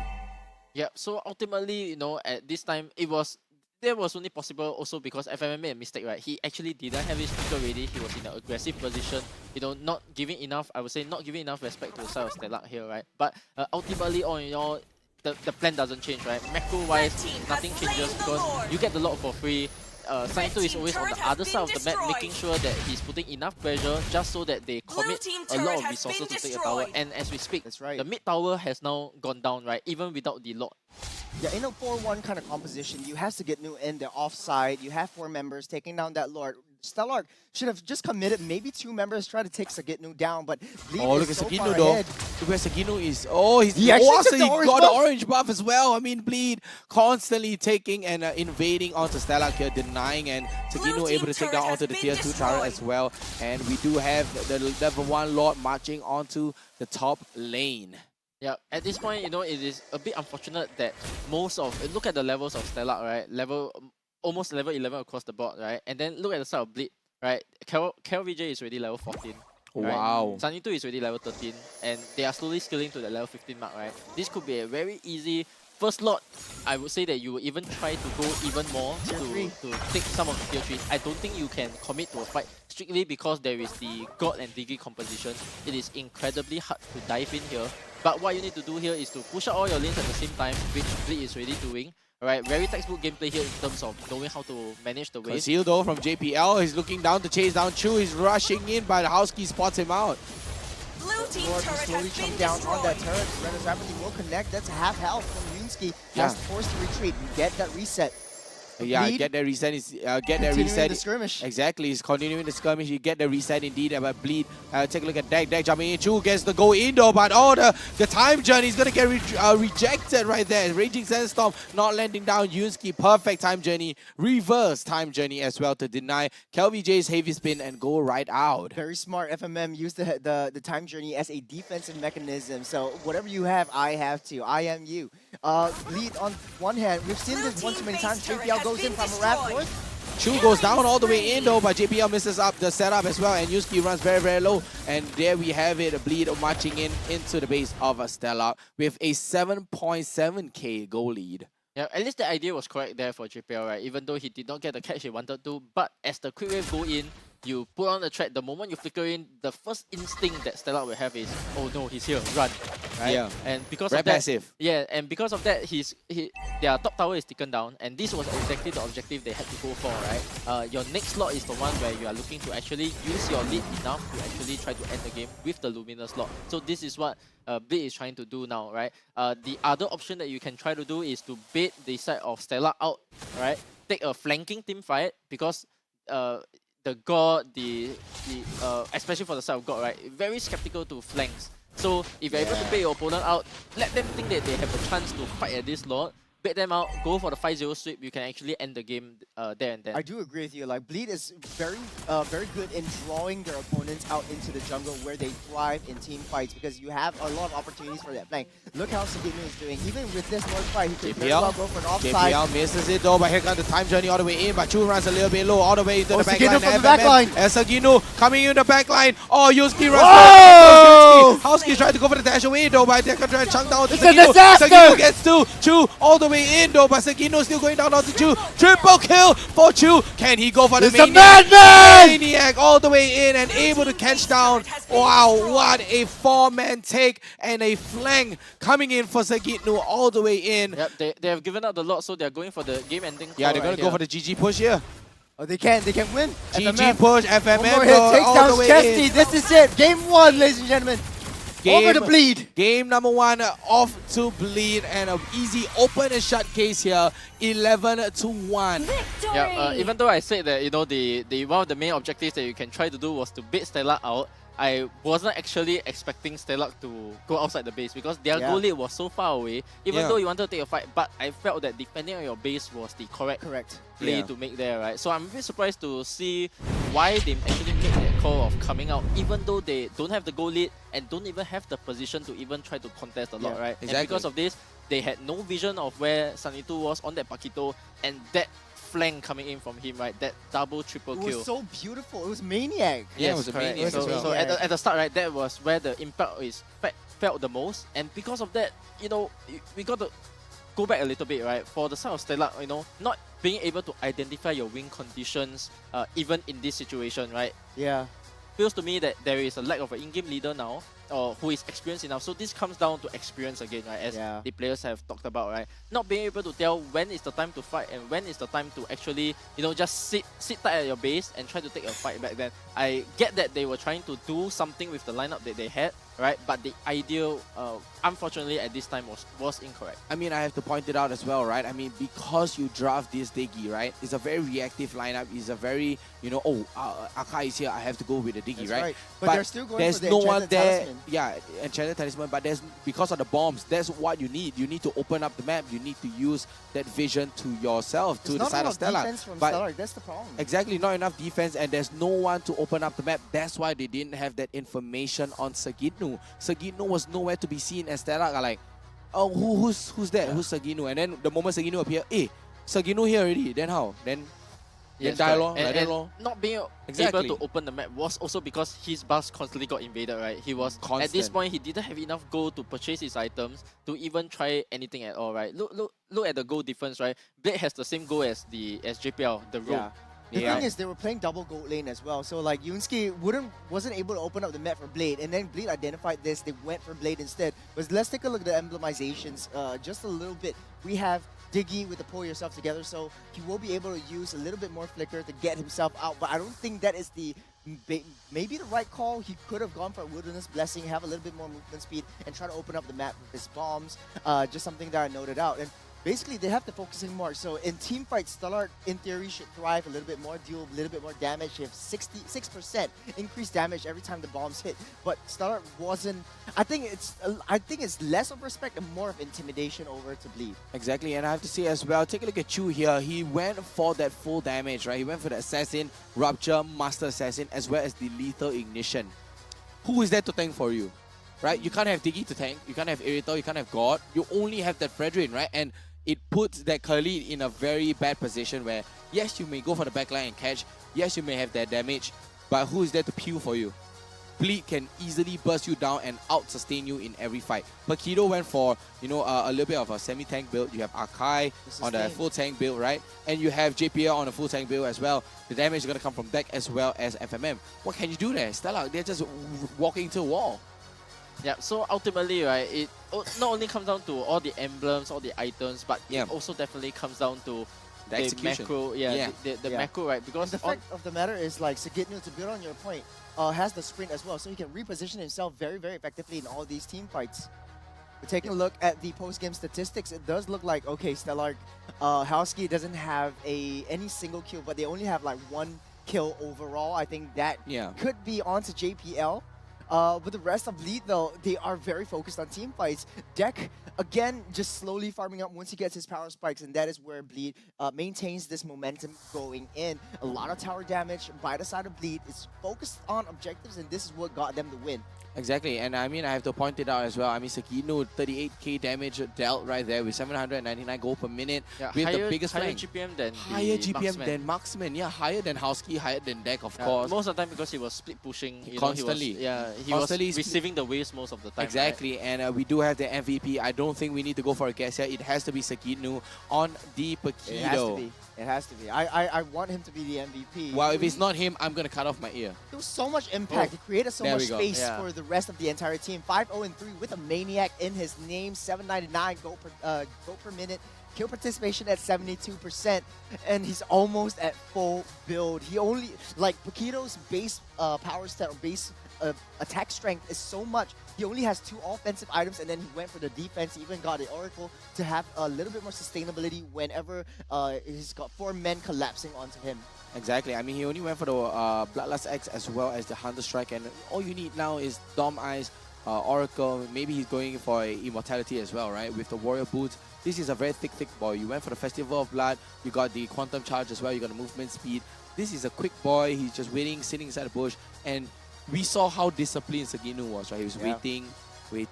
After the time journey, then he went in. He knows his correct. critical timing window. It's so he good. basically knows when to go in and when to come out, right? Because his objective was maybe just to bait the Diggy's time journey. Right? And then he just wants to come out. There was no point for him to go full damage because he was not playing as an assassin, right? Assassin, yeah. Yes, correct. It just so happens he got a Mania. Like, it's just another day in the office. Because, I mean, he's there to, bait out the time journey, and the moment the Akai came, he had to bait out the time journey, and then the Akai, which is going to be KelVJ, he would be able to use the heavy spin and pin, you know, the members of Stellark towards the wall. But, you know, enough of that. Let's check out the highlights that's going to be coming up on the screen. Let's see what went down. Yeah, so early game, right, we basically see already so early in the game, 1v1 fights all across, right? Take a look at the map, right? Everybody is split across, right? FMN getting a solo kill, and every single time you look at the mini-map, right, Sunny2 is always on the other side of the map, right? FMM, you know, a little bit greedy here without his flicker, you know, getting caught up by True here when True had everything, right? This was the only kill that Stellark had in the end. Right, and here we actually see JPL going in for the flicker, and as I said, right, it's just a scare tactic to make sure that they're able to breach down the base, and if there was a chance, they could have like gotten more and then potentially end. But here, this was the point where Stellark got baited out. Yeah, look at Saginu. Saginu is just running from the back. You see, he waited for the time journey to end before he even went in, and he knows his target. He goes straight for Howski. Doesn't care about the rest. Once Howski is down, then he goes for, hey, and you know what? I still got a little bit of power in me. Let's go for more. Exactly, and the heavy spin comes out and takes down Blade as well, and Saginu is still standing despite all of that. And a very good catch as well, leaving Chesty alone right there, and a very good flank, I would say. The perfect timing. This also kind of reminds you of how Gear plays, right? You know, This is exactly how exactly how EXP Gear used to play, right? Wow. He gets the macro advantage. Suddenly he comes out of nowhere. Boom, boom, boom. RKO. 2 kills, 3 kills, 4 kills, right? Yeah, this was the Gear that we know how how he used to play as well, right? So it's a bit sad to see him currently on the bench. You know, somebody who has been teammates with me for a long time, and then, you know, suddenly now having an import coming in to kind of like put a little bit more stability to the team as well, right? Because as you can see, what Sunny2 provides, right, this kind of stability, he doesn't suddenly go for like 10 kills and then dies out. And when Bleed is having this kind of games where everything is in their control, you can see exactly what the imports are bringing to the table, right? That stability that they can bring, and basically no chance of throwing, right? Even the throw which came was from FMM, right? Because maybe he was still new on the mage, didn't understand his loose conditions well, and therefore feeding that one kill to the side of Stellark, right? And this comes with experience, and now, you know, upon reviewing the replay and everything, he'll be able to understand what he needs to do to go into the playoffs. Exactly, and there was nice little skins right there when we were watching the match too. I mean, it made it a little bit more fun when we looked at the Fredrin newbie skin that they prepared as well. I think that gave like Stellark a little bit of a little bit more confidence going through the match, but unfortunately they lost out. But you know, there was a I mean, that was an amazing game as well. But as you can see on your screen, right below here, right below, we're wearing shorts. No, we're not wearing shorts. I'm just kidding. We're wearing full pants. Maybe I'm wearing underwear. Oh, maybe I'm just in my, you know, just you never know. Just chilling, you know. But we are wearing pants here. Right here below the table, you can see that you have the weekly diamond pass that's coming out right now, and not to forget, you can enjoy 455% diamond rebate. So every day you can claim 100 diamonds on the day of your purchase, and another 120 just by logging in for another 6 days. So just constantly log in for 6 days. New season as well, time to push rank. Yeah, new season, push rank, get chill skins. Why not? Get amazing looking skins, get the new neobies as well, go for the spins, you know, as well. So don't worry about missing the rewards as well. So as long as you log in, the saving box will help you store that diamond for you. And you can just collect whenever you want. And item rewards over 280 diamonds are waiting for you too. So this offer is just too good to miss out. So just unlock the pass and enjoy the benefits now. Yeah, you know, there is the newbies token event. So if you one of the conditions is that you have to buy a weekly diamond pass before you go in. You get free, you know, free Mr. Casher, Mr. Casher is here. Yeah, Mr. Casher is here. I almost have all skins. I think now it's like 515 or something like that. Oh wow, he's up there, right? You seem so surprised. Yeah, he's judging you. No, usually don't see like everybody having that. You know, usually a normal. I like to think of myself as a pro player when I go into custom AI. Custom AI. But we have tournament mode, and all the skins are available to you, right? All skins are available to you. But you can't use it in rank. Oh, that's the problem, right? Yeah, that's unfortunate. But okay, going back to the game. Bleed. Everyone's is a crowd favorite. Everyone knows that maybe Bleed will win, but Stellark has a fighting chance. They're a pretty new team. Yeah. They are under very good leadership, good hands under Chesty and Chu. Yeah. What do you think Stellark should do going up against Yunsky Bleed? just needs to step up, right? The drafting has to change. Something not more only comfortable that, to right? I Yunsky think as one well. of the things they need to do is actually go the other direction. Stop respecting your opponents. Yeah, right? yeah. Because at this point in time, you can clearly tell, right? The moment JPL is in your face, oh, okay, JPL, yeah, please have that bush. I'm gonna go back to my tower. Step up and contest the bush. Right? So basically, just take random fights. You know, at this point, just you have nothing to lose. Right? Yeah. Because at this point, Stellark. your opponent knows that you are playing scared. Yeah. Like, Right? punish correct. JPL at points. Yeah, at level 1, you think you're not strong, just 4 man up, 5 man up, go for a fight. Yeah, 5-man flame shot. Oh, yeah, sure. Because Yeah. at this point, honestly, you have to kind of like Take do everything something you have. crazy. Yeah. Right? Because Yeah. I think one of the things that Evo did, right? So let's talk a bit about Evo, right? Back then when they were new to MPL, when new teams come up, right, they always need to win With one the of element the of surprise. yeah, they always have to win either with an element of surprise or they really need that confidence to just win one team one time. Right? One of the better teams, I would say, like or one of these playoffs team. Youngin is scarred from the 2-0 that Evil Yeah, that was back in season 3, right? And because of that, right, they actually became a team. Yeah, right? exactly. Yeah. And Youngin gave them a chance. Yeah, you know? so technically, I'm Evil's coach as well. Wow. No, technically. I mean, coming up with the Loi pick Indirectly. as well last time, the Loi pick, they are moving around the map like crazy. There's no information. Correct. Keep They on denying the basically have to information. do something crazy at Yeah, this even point. right? even in the draft, I felt like the Diggy was a sort of like Was a meh. response. Yeah, it's a response to the knee-jerk attack. reaction. Like you don't have to force the Yeah, just Diggy pick if it doesn't try work something well in better at this composition. point, right? Go for your Fannies, go for your Hanzos. Yeah. You know, things that actually will surprise your opponent, and then you kind of like just pray that they don't know how to deal with it. They actually do have the mechanics. Like they're very young players. They adapt very, very quickly. They have a lot of brains to the game. Their instincts work a lot better. So like I was hoping for something a little bit more unorthodox. You pick up the Gord, you expose him. He needs a lot of backline protection, which is something that they don't You have. cannot be picking up the God when there is still a chance for your opponent to take a backline diver, because Backline diver, any yeah. hero would have worked there, right? It can be the Yuzong, can be the Benedetta. They bent out the Even Arla.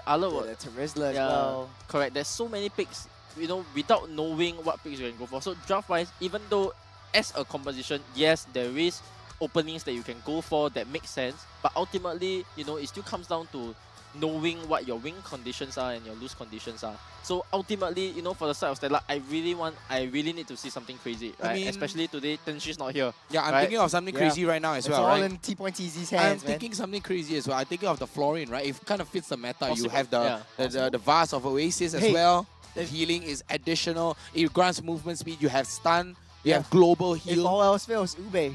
Just Ube go Shred. Ube. Yeah, They pick up the Fredrin. You have opportunity for the Estes, but you pick the Diggy. Diggy Yeah. doesn't provide any form of support. It's just CC mitigation. But if you have the Estes, maybe it might work out in the draft. Or if you want to heal go off. even crazier, you can go into like something like a Johnson, you know, the very epic Ooh. kind of Possible, style, yes, right? yes, An epic yes, rank possible, style, possible. just going all in, right? You Yeah. want to all in, you better all in right now. And all in it is.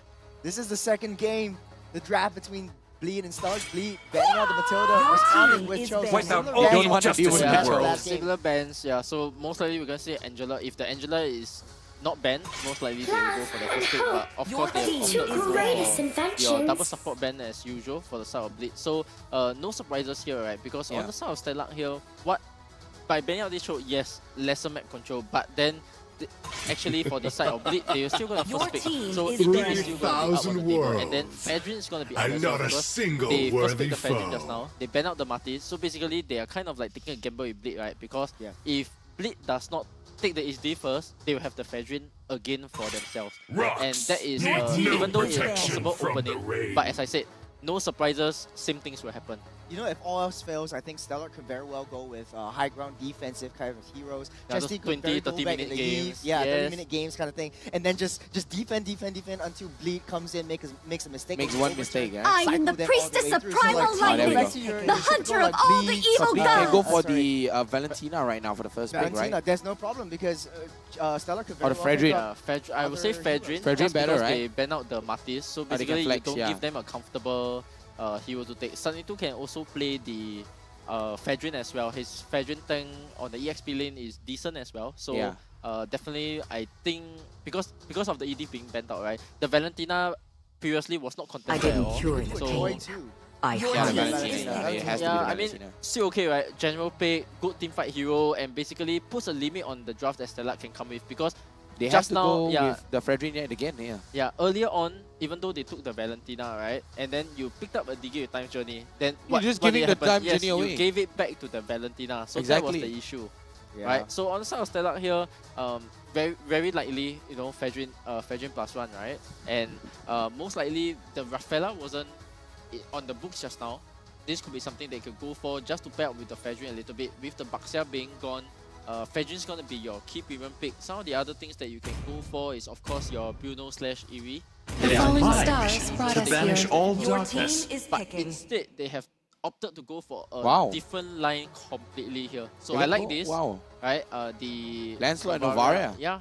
So the only problem with this is that if you do not have a tank jungle covering for this Novaria, because Lens is kind of doing its own thing and they kind of are going for like a snap backline kind of Snap, very snappy. Yeah, snap and Let's snipe go. backline kind of composition, right? Yeah. I fight for my So dreams. if you're on the side of Your Bleed now, all team you need is to do picking. is My family. draft together, right? I think you can And the go back for the heals persecuted. because you're gonna be playing against a lot of poke this game. So of the long as I Novaria can and the breathe, Lancelot. my fight The thing goes is, on. Bleed has a lot of macro advantages right now. They have a lot of like speedy movements, a lot of I like, dashes out in and out. Really Your interesting team types of is skills. banning. Stellark will respond with the Yuzhong pick, which is pretty good if you want to get Chu over to the face of deck and try to shut him down and annihilate him. Yeah. But now I do agree with you, they are lacking a lot of defense, especially like the frontline tanks. They have a lot of like backline artilleries, so it's like a cannons.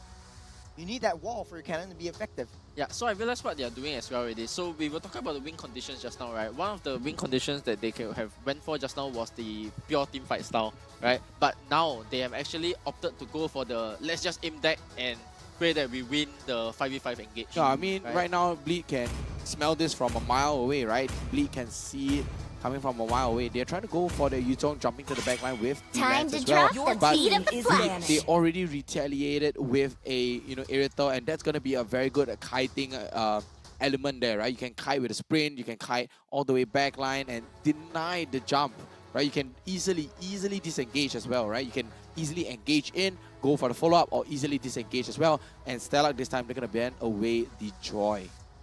Okay, so first pick on the Yeah. second phase will be on Bleed. If they pick up maybe a Kufra, would be very, very good to deny Stellark of any of the opportunities to reach into deck. Yeah, But as long now- as you take heroes that can deny the backline, Yeah. I think that's fine as well. Or Yeah, maybe plenty of even direction. Mincetar. You want to see a Mincetar into Pain into Bleed as is well. the You proof know, that I'm is still there, see alive. that, wow, it's possible. Yeah, most of the players are playing in the XP lane now, I think, especially after Diablo has popularized it a little bit. I think Yeah. earlier on in the day, maybe we saw, was it Alchemy that actually picked it up? That was the only game Yeah, they won yeah. against Vanguard, right? In Correct, game 2, they actually picked a double fighter composition. Double fighter side lanes. Yeah, with the Paquito goal lane, and surprisingly, they won with It that works. composition. It works because Paquito has a lot of early game damage. And A lot of wave clear as well. You give Paquito over to Sagitnu, he creates a lot of space for your marksman to farm. Especially after he did well in game Game 1, number right? 1, yeah. Exactly, So and, there's a you lot know- of like positive notes on there. Yeah, I mean positive notes as well. I mean previous season, like this season, right? We see the Paquito barely being picked up. Yeah, right now, only nearer to the end of the regular season, we get to see the I am Paquito the as well. power of Last light season, Paquito incarnate. was all over the place, hard banned by Evil and all picked up by Evil, abused by Evil as well. But enough of that. Let's take a look at Stellark. They're gonna ban away the Kaja. Very long thinking time there as well. From Stellark, they don't want to get caught. Yeah, they're maximizing their time as well to Yeah. really talk about the picks and bans that is possible for the side of Bleed here. Yeah. So banning this Kaja here, right, only enables Bleed to think about, oh, if Kaja is banned, actually things like the Franco is still open. So both of them does succumb Your to my significantly win. And Churros, as you have mentioned, right, Yeah, Kufra Kufra is on the- definitely a game changer right here. Yes, correct. So I think previously you were mentioning that Bleed was the one who could have picked up the Kufra. I actually agree with that as well. But they actually have opted to ban it instead. So normally when you ban the Kufra, it's against the counter picks of this Kufra, right? So very The highly Paquito. likely things like the Franco is also now available for Yep. them because Kufra actually deals pretty well with the Franco as well. And Does you JPL play actually have the Franco? burst. Yeah, he does. Yeah, he does. Yeah, I but mean, not for very long already. I It's don't pretty remember long. last time. Yeah, this I've seen season him not play. so much. Yeah, but Franco was always one of his signature picks back then in the previous seasons as well. Yeah, we could use Franco for a defensive kind of mechanism. So because we see how We JPL can win plays, the it's race always very against good. It's time. very hard to reach him because it's always like paired up. Now a why did we? one-to-one I mean, matchup- I have to point out. Sorry, I mean, the Bruno. Why is the Bruno being picked up now? I mean, Bleed. They don't need to pick up the Bruno again, right? They don't have to snatch it now. They can snatch they just any wanna- other they just wanna important wait. heroes, right? I mean, you can leave the Bruno for the last pick as well. The Bruno, you know, you don't have to pick it up I right think now. for It's a Stellark, reaction. their thinking is probably let me take up the Bruno first because it's just a goal laner that wants to just Yep, farm, just and they farm. want to look at the full composition of Bleed before they decide like what is going to be their roam that is the difference maker. Correct. The wild card Yes. pick going in on the Yeah, so last at the same slot. time, you also get to confirm JPL's hero so that you know that if you have a chance to get That's the true. map advantage as well. Because this Novaria Fight now basically begins. lets you open up the Your map, team but you is still need somebody to take Julian over the map. Jungle. There's something very new. Julian debut. Julian Jungle, the first debut game coming in from Bleed, none other than Bleed. And it's going to be a Okay. JPL Ruby as well. What a play. And Stella, they're stumped. They're like, we didn't see a Julian coming. Yeah. Yeah, And Julian also has a buff, like the timing where he hits Yes, his combos correct. is significantly less, like 1 second, which makes a lot of difference. Yeah, so one of the KelVJ signature hero actually. So this is not known to many people, but because I'm on the desk here. Oh, wow. Yes, one of the signature picks that Kel actually had back then when he was playing MPL PH was that his Julian, he basically knows the mechanics of Julian very, very well. Yeah, so because of this, you know, they saw the buff and then they are thinking to themselves, oh, this is the perfect time to pick it up and, you know, basically let everybody know that his hero pool is big enough that you cannot ban him because apart from playing your regular things like the Fedrin, Baxia, you know, and he can still go for things like the Guinevere, the Alpha, and now putting in the Julian as well. Exactly. I have to point out as well, Terizla on the roam. Yeah, Yeah, not so the the- first time. Yeah, not the first time. I think they Yeah, have not the been doing first time. for This some is time. our, I mean, third or fourth time we're seeing the Terizla on the roam. But coming out from Stellark, and is this their final element of surprise? Yeah, not good enough, I would say. Not good enough? Yeah, Not surprising enough? Because for a very simple fact, right? Now you just need to buy Antique and then the Yuzhong shut down, Lancelot shut down, Terizla shut down. There's Oh man. There's just full on shutdown, but enough of that. We have the games ready to go for game number 2 for Bleed Esports up against Stellark SG here in the Land of Dawn. Game number 2, ladies and gentlemen. Let's go. Julian 5 only needs seconds till the the enemy level 3 reaches the to become battlefield. online, so Yeah. it's a Smash very, them. very quick power spike. Very quick. So, I'm very expecting him to interested take see the double items. buffs. Maybe he'll just take double buff and immediately go to Invade? to one of the lane to gang. Oh yeah, that's correct. That's kind of like what I'm expecting. So if we look at this now on the map, we can actually see that he's starting on the red bar. So most likely the course of action is that he'll take the orange buff, he'll head over to the purple buff, and then straight away maybe rotating over to the Yuzhong while he's still level 3. Yeah. Get a quick pick or maybe burn his Petrify, and then from there, at level 4 later on, the Yuzhong won't have enough either won't have enough HP or won't have priority in the lane to actually join the turtle Turtle team fight. fight. Yeah. I do agree with you. I think now because you have like one level less to reach your optimal power spike, Yeah. it creates a lot of time and space for the rest of the team to really like understand where do I go, where do I rotate. You can give up some of your jungle creeps to deck to try to get him up online faster as well. Yes, correct. So ultimately, right, if now we know the power spike of the Julian and what the Julian can do this game, we have to talk about the rest of the lineup, right? Because for the side of FMM here, the ultimates that he can steal is not going to be super impactful, I would say, this game.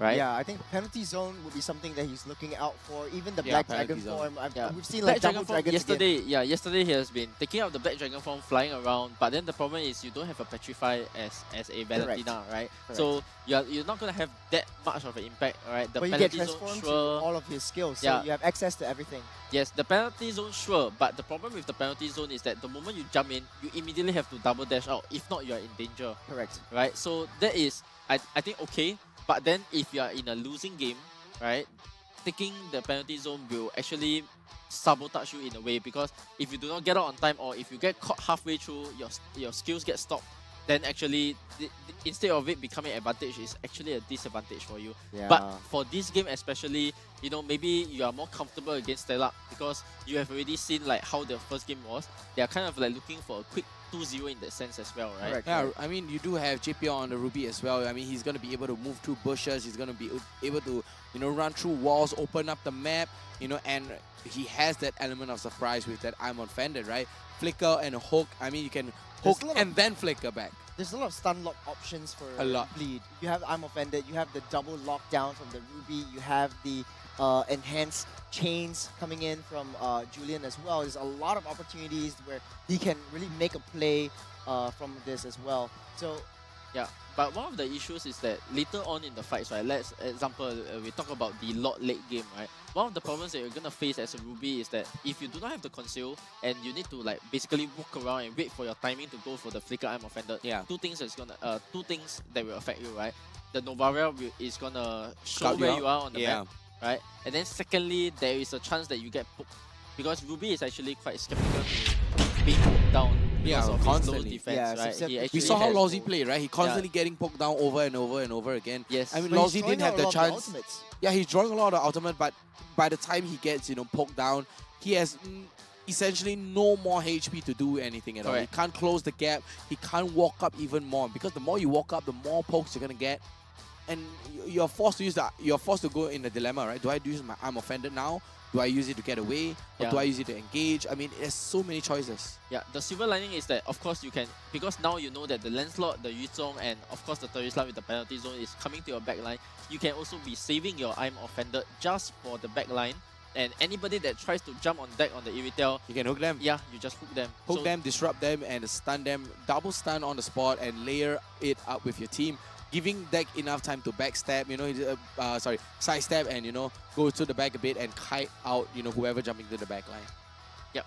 So that is of course one of the double win conditions you can go for, right? So dynamic in the sense that you can either go offensive, or if you feel like you're getting poked out too much and you know that the game state is in a way where the Yuzong has an easy time to jump on deck, then that's where you go and protect that instead of like trying to end the game, right? But very likely so, because of the momentum that I've seen in game 1, the higher chance of him playing offensively is going to be higher than him playing defensively, I would say. And even Deck had a good start, right? Last game, straight away with the Edith taking his level 2 early First in the blood. game, right?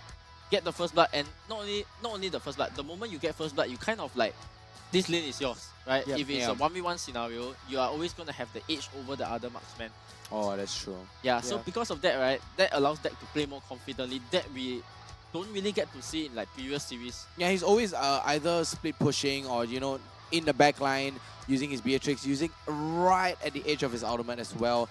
Not being able to step up, you know, as aggressive like, let's say, Enya, Mitsuri, you know, they're just walking right up and dishing out the damage, whereas That's right. Deck is just there to, I'm here to take objective, I don't want to die, I don't want to be a burden to my team, that's all I'm here for. We talked a lot about Bleed Esports, but what about Stellark SG? Is there any other like potential combos that they can go on? They have the Novaria, They have to all in, just It's all all in in. the Iritel, Yeah. and then, you know, pray that he dies. Yeah, Just go pray. all in Yeah, for Iritel. very unfortunately, this is the at this level of mechanical skill that I see so far, right? Yeah. This is this is one of the only conditions that you can play for. One of the things that I want to see them do as well is potentially, because I believe that the Yuzong has been quite a comfort pick for them as well. Yep. So the jump petrifies is going to be something that I'm looking out for, because this is one of the only spells that can actually change a team fight, and then hopefully with that the penalty zone comes in and follow up, and in case anybody still does not die from that, you have the Lens, you have the Novaria trying to finish off the job. So in theory, there is a chance for them to play the game, but mechanically and macro wise, you know, I'm a bit worried for Stellark because of the first game showing, right, where you are so okay to giving up the map, you are so and making wrong decisions macro wise in terms of knowing when to contest a lot and when actually defending your base. You know, I'm a bit worried that they do not have this experience to pull off what their composition is meant to Yeah, meant and to the do. and the fact of the matter is they actually picked up the Bruno as well. The range game is going to be a limit for them. But ladies and gentlemen, we are back. Players are ready. Again, Yes, this right. is game number 2. Bleed Esports up against Stellark SG. Game 2. That's right. Game number 2, ladies and gentlemen. We have Bleed up against Stellark SG right now. We do have a Terisla tank, and according to Young, that's not much of a surprise there. Yeah, so this is something they have already shown in the past, and again they are doing the level 2 roam thing, and you can take a look at the Julian's buffing, because early game we just want to be looking at what the Julian does in terms of impact, because if he is able to get the dream start that he wants, right, he takes his 2 buff, he rotates over to the EXP lane, and then he gets a pick off there. Immediately you start this kind of snowball game, and the moment he is camping in the bush, the one-shot combo will be prominent during the whole series. Exactly. It does look like on Bleed, they are prioritizing a little bit more on the rotation speed as opposed to Stellark. JPL taking a lot of hits, forced to retreat, might get a reset over at the base, or he'll just take a history time over there on the top side. It does look like Sagidnu. Yeah, he's he's having a going fun to the 1v1 situation onto Chu. Yep, Doesn't see Chu. KLVJ. Oh, he sees Oh, Chu, but there he we gets go. the instant level 4 and an enhanced chain as well. And down goes Chu. Nice, quick, and fast coming out from Bleed. That was quick, that was snappy, just like what Youngin said.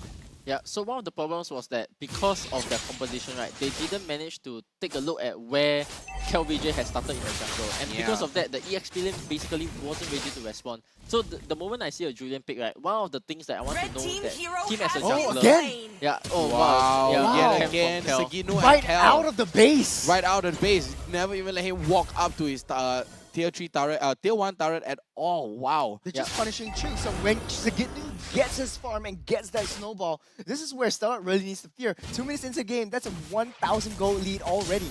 Yep, 1,000 insane momentum, right, for the start of Bleed here. That's And right. Power of basically, Julian, man. yeah, you're gonna see KLVJ pop off here, right? A total masterclass in knowing how exactly his heroes work. I'm gonna predict like a 10-0 type of a game. But what is Stellark doing? Shed me some light over here. They're all focusing their attention on that gold lane, but then Bleed, they have other plans. They're always sitting on that top side. So if you split the map, Stellark is on the bottom half of the map, is always red. Is that sort of like they're a mistake, a grave mistake that they're making? They're not doing a full map rotation. They're not helping Chu out. Okay, Yunsky gets caught out here. Yep, Yunsky is going to get caught out. He is at 1 bar of HP. And he is standing up very, very tall, okay. But Stellark, they are running away with this lead. Look at them, they're just pressuring, they're just cutting wave. There's nothing Chu can do. They found the crack of Stellark right there. They recognize that, you know, this Yutong would be very detrimental in a big team fight as well. But if you manage to shut down this Yutong early in the game, and you just gotta have a good time. Yeah, so Yutong just got his level 4. I think he's level 5 maybe with this next wave. And because of that, he's not able to get the rotate that he wants. So the problem with Stellark's lineup now is that they are not able to make things happen on the map. Whereas for the side of Bleed here, look at KLVJ, right? And every single time he takes finish the buff, one free kill for him. Exactly, Yunsky runs a little bit low, but Dag with a heavy crossbow as well with a knockout. Oh, the enhanced chains. Here takes comes so much. Sagidnu. Sagidnu with a quick, heavy knockout strike as well, knockout punch. Yeah, all the he way was in. waiting for the dash all the more, right? So this proves a high level mechanical skill coming from VJ here in terms of knowing what he needs to do. He's camping in good positions as well, and the only way you can kind of like get back at him is that when he tries to go for the combo, basically he has to fail, and then that's the time where his skills are all on cooldown and you have to go for him then. So that's right. Only then you punish him. Yes, correct. Yunsky with the penalty zone. Penalty zone though by here comes Blade with a Phantom Assassin though coming all the way in. JPL and Terrify coming up onto Yunsky. Yeah, failed to take that purple buff, but then they secure that turtle. This turtle is going to grant them a lot of lead based on EXP. Howski with the lane swap, so actually this is a very, very early lane swap. Chu unable even to go in for that turtle. So the reason why you want to do a lane swap is that you have that turtle right there. But Blade is water. Blade takes so much damage right here, and Sagidnu is still at level 8 already. Take a look at Yunsky. That's a 4 level difference. That's a 2 times less difference as well. And take a look at that, a big hit as the Star Shatter hits Sagidnu right in the face as well. And Bleed, they're just trying to siege into the gold lane turret right now. Yeah, so take a look at KLVJ here, right? You see Sanito baiting the fight, and wow. then KLVJ is in position. Yep. Oh, there we go. Again, KLVJ. KLVJ with a follow-up as well, and Howski not being able to do anything right there. Yunsky goes down for the second time as well. There's going to be 4 kills into the pockets of Bleed, and with a 3.3k goal lead, Bleed, they are going to be running far away with this lead. Stellark has to do something right here, right now. It's like a pick-off kind of composition, but it works so effectively because of the early game power spikes. You get like 2 heroes with very intense combos and high hitting damages that Stellark cannot defend against. Yeah, so because of this, right, they are able to not only play how they want on the map, but they can go even more next level, right? They can be baiting fights, waiting for KLVJ to come over, right? And as the blue buff spawn again, because they had the timer on the previous purple buff, right? Yeah, Yeah, they have KLVJ it. is now making his way down with his retribution as well. Yep, This is Q with a tank build, but yeah, Black true. Dragon Black tries Dragon to Form find jumping all the KLVJ. way in though, and all the way they try to catch out onto FMM, but the final execution comes in though, and IMU able to catch out to penalty zone. FMM, check it out! 3-man penalty zone all the way in for the patience pays off. Deck just pushing out onto the back line. UC goes down, and so does Chu. Howski left to his own endeavors into the top lane, and a mega kill comes in for Deck as well. Sorry, not Deck, Sagitnu. That's a 3-man knockup from QBJ on a tank build. Early game, a lot of damage, but late game, all you need to do is just set up for the rest of the team. Yeah, so perfect symphony of skills, right? Because at the same time, Tech also jumped in, went on the Novaria, went to the back line, and to really ensure that right on, not only on the mid lane, but also take down the both tier 1 and tier 2 mid tower. This is your whole map being gone here because Sanito is just gonna do what he wants on the map for now already. Oh, he managed to take it out. Wow, Sagitnu and Oh, KLVJ. a little bit of a disrespect move right here. KLVJ just walking up into the jungle right there and denying any sort of, resources going to Stellark. And take a look at the lead here. 6 minutes in and 7k already. A total domination from Bleed right off the bat. 7 minutes, 7k gold lead. That's 1,000 gold per minute. Yeah, so very surprising to see here that Stellark, the way that they're team fighting right, is not as optimal, right? Because they are doing this combo kind of a synergy. Yes, I think the idea is there, right? They are trying to try to out-team fight Bleed, but the problem is that with your early game, the small mistakes that you have done so far, and that kind of like becomes a goal lead for the side of Bleed. And because of that, they are not able to get back the fight that their heroes were meant to do, right? Because in an even goal lead, they actually do stand a chance. But when you're 8k behind in 7 minutes, what can you actually do? Yeah, because it's just base defense right off the bat. It's like a mid-game base defense. Yeah, but this time around, who's actually gonna be defending the base? Novara doesn't have enough damage, right? The Bruno doesn't have enough damage at this point as well. And most importantly, Sanito's gonna come in. JPL with his conceal later on after they take the first lot is going to come in with the Eye Method to kind of against Sagitnu. 1v1 against Blade though, but not enough damage from Sagitnu. Not enough damage so far, but they're slowly but surely building it up. This is total domination. Bleed has full control of the entirety of the map. Every time Stellark steps out, Bleed will strike. It's an entire minefield of very high bursty damages. This gives a lot of times and works very well for Deck too. Like slowly but surely, if you want to play this late game, no problem because Deck's already on point. He's already fired up. Yep, take a look at KLVJ here, level 13 already, and look at all the way on the other side of Stellark. I mean, Yunsky is only at level 7, and take a look at his counterpart, which is going to be Blade. He is at level 9, so 13 to 9. That's a full 4 level deficit there. Very smart from Bleed, right? They're pulling Stellark out of their base. Yeah, so there is one thing that Bleed kind of likes to do as well. And wow. Not only that, they, as here we see the chase on FMM as well, right? He also has the penalty zone actually. Chu gets caught out. I'm offended. Yep, I'm offended here. Being hooked out by JPL as well. Hooking him out of the base, and Chu just lying flat there on his face as the Yutong, and 10k goal in 9 minutes. Yeah, so what here Bleed is actually trying to do, right, is to get the explosion. So you just saw the explosion being used here onto the bottom lane, and they are trying to get it down on the mid lane as well. And once these two conditions happen, right, they're gonna take the first lot, and then this is actually an opening for them to actually end the game by the first lot. Yep. Yeah, first lot is out already. It's gonna be a speed run of a lifetime, man. It's like 10k gold lead in less than 10 minutes. Bleed is just taking control. He has to get new on the offside as well, so Stellark has to really look out for Sagitnu too. Every time they move out, that gives an angle for like Sagitnu to just flank and take down Novaria. Once Chesty and Howski's out of the game, they don't really have a lot of damage. Blade was struggling to farm up. He has full defensive items. There's not enough damage so far. He's building up towards a War Axe. I think he would have been better if he went for a Thunderbelt. You have Julian just full on defense with a Richard Pumpkin just to defend himself from any last-minute skirmishes as well. Yeah, I mean, you have the Brute Force Breastplate as well as the Sky Guardian Helmet, and we do have the Lord marching in. Sagitnu just trying to Oh, Astra Echo down to KLVJ and Deck as well. I mean, the Astra Echo. Oh, big hook coming in. It's going to be a 3-man stun. It's going to be a 4-man penalty zone all the way to the back line. No, Yusuke trying to go for the penalty zone. He catches air. There's nothing there. Yusuke, what are you catching? Bleed. They're going to be able to close out the game here, and it's going to be a clean 2-0 coming in for Bleed. What a snappy finish. Stun lock to infinity, Young man. like, yeah, Bleed that's is the Bleed I know. just showing up today. Yeah, so Wow. FMM with the penalty zone, right? Insane follow-up, right? Because immediately after the I'm offended, you have follow-up either coming in from FMM or KLVJ. So you have both. You can layer it in. Wow, You can the time it very moment well. I'm offended and then came in with the Penalty zone with the 4-man catch. So Penalty satisfying. Zone, It's like penalty zone with the flicker as well, just instantly demolishing. yeah, there's also a chance this could be the record for the shortest game. Because wow. I saw the maybe. I saw the We'll lot check with the spawning. producers sometime yeah, soon. the lot actually spawned at 9:41. So before 10 minutes, if the lot spawn, there is a chance that you end because they ended the game before 11 minutes. And I think most of the They got times the first lot. They got the yeah, first lot. most of the times, right, even if teams end the game on the first lot, right, usually the lot spawns at like the 10-minute mark, and then they end the game in like 11-minute plus. Yeah. But this lot actually spawned at the 9:41 timer. Yeah. And then The lot was yeah, barely so much. there is a chance that this is actually the fastest MPL SG There game is a so chance. 10 minutes and 29 seconds. What a record. Yeah, and take a look at KLVJ. Almost full build, even going for the Athena shield.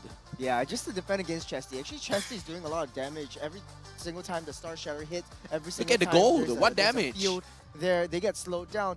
The gold difference is just immense. This is a 13k gold difference at the end of the game after everyone gets locked out. And the fact of the matter is, Stellark likes to stay together. Both games, they only got 1 kill for each entire game. So the 2 games, 2 kills. Yeah. This is dire for Stellark, man. Yeah, I mean, 0-5-0 coming out from Chu. I mean, Bleed, they recognize this. They took a hit at Chu, but I have to give Stellark, big props to them as well. They did put up a good fight in both of the games, except for the second game. I mean, that was pretty much of a stomp, but Stellark, props to them. They did put up a decent fight in the early game, right? Yeah, there was nothing in the that first Chu game. and at least Yusuke they can tried do as well. At least they tried to get a team fight in, right? And their timing was earlier this time around. I think, unfortunately, for the side of Chu, he basically died in his EXP lane twice before 2 minutes, right? And that kind of like goes against your game plan, because when you pick the Yuzong, you're telling the team, I want to fight at the turtle, right? You have a Lancelot, you have a Yuzong. Correct. Very easy fight at the turtle. But what happens if KLVJ is on is on this hero, right? Wow, Where, his comfort hero. Yeah, correct. On this Julian is able to do so much, right? He not only just got the first kill because of a good rotation, right? He decided to start in the gold lane and then move towards the XP lane. But not only that, he camped for the respawn of this Yuzong and then basically make sure that there was no 50-50 contest. Kill right off the bat. Spawn kill. I mean, I have to give props to Potato as well for picking this Julian out, knowing that, KLVJ is so comfortable, on this Julian. He's able to rotate. You just see how comfortable he was. He was taking buff. He was walking right into Chu, taking Chu out of the map over and over again. I'll be taking notes, man. I'll be using Julian from now on. It's so effective. Like, just sit in the EXP lane. Stellark wasn't even able to go into the EXP lane. It was entirely useless. They were sitting on the bottom half of the map. Yeah. And with a lot of the defensive kind of items being built, tenacity from both of these, the Bruno as well as the Terizla, it's all for naught. Like, they couldn't do anything. Let's take a look at the statistics right here. Kill participation all across the board. 0 except for Chesty and Howski. That's a solo kill from both sides. Yeah. The QVJ 100%. So every single time there was a kill, QVJ was there. Yeah. This was kill VJ.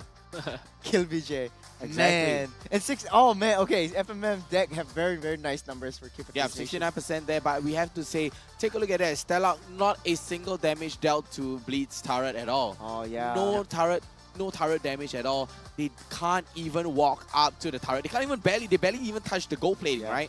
They barely even touch the gold plating. And take a look at the damage dealt here. 111,000 on the side of Bleed. Big snowball landslide here as well, and a lot of heals coming out as well from Bleed. Insane play. Deck with the highest GPM, Sagino with the highest damage dealt, of course. I'm surprised it's not KLVJ, right? And Yunsky with a 76k on he reached his million. Yeah, whoa. Yeah. I think definitely with this, he's gonna reach his million. Yeah, right? Yunsky finally reaching his million right here. 76k plus his 990 something k, right? I mean, almost at a million as well. KLVJ with 10 total assists. Okay. 4-0 and 10. Definitely the MVP for me. KVJ? KVJ. Yeah, Kel has to be. Has to be Surprise Kel, big, 100% participation. That early camp on the Yuzhong, right? No Debut questions asked, Julian. right? This was the Debut easiest Julian. cut-off year bet I had to take in my life, Oh right? yeah. I mean, if it's not KVJ, I'll cut off my ear. I'll cut off both ears, man. And yeah, and it's a Julian debut as well, so it's like making Julian look good. I wouldn't be surprised if like tomorrow they face up against the next team. Yeah. They'll ban out this Julian I think too. basically you're telling teams, right? Oh, my heal pool is way too big. many. Don't Yeah. bother to ban me out. Yeah, you can't even ban me out. Don't try to ban out the Fredrin. Don't try to ban out the anything at all. I have Julian. Yeah, he has every single thing. Like I'm very excited for the playoffs, like moving forward. Yeah, they I'm have so like excited another for the month playoff as well. to really like slowly And but this is a surely good build confidence themselves boost up. from them, right? Especially from yesterday's game where Correct. they had a much harder game against Evil, right? Today Yeah. has to be kind of like a mental reset for you. You're gonna head Wake into the up. week. Yeah, you're gonna head into the week feeling refreshed as well, right? 2 easy victories, and from there you're gonna kind of snowball that momentum into playoffs as well. Yeah, Exactly. Speaking And of like attitudes and characters, let's see how the guys were thinking during the game right now. We can fight after this, Can. Actually, I stay and fight first. I want to fight. The mid can, the mid can, guys, the mid. Yeah. Okay. Land slow. Watch me, Watch me! Nice one. Attack it. About. Okay. Nice One one. more. And- Say can go top. Say can go top. Oh, okay. End, bro. No, chill. Discipline. They're red out. Discipline. Wait. They're red out. Yeah, no, I want to push mid. Discipline. Wait, no, just Okay, go okay, in. okay, Trust. Can. We're leading. 12k. Can. Just dive. I'll look for the back line now. Yeah. I'll just go in first. I'll throw my life, guys. Yeah. Okay. I think pull anyone front or any up to you, JPL. Watch out, guys. Watch out. Watch. And then. Nice game. Already. And wait. MVP. Wait. I'm MVP again. Oh my god. Like, they're ending. They're going for the base, right? JPL.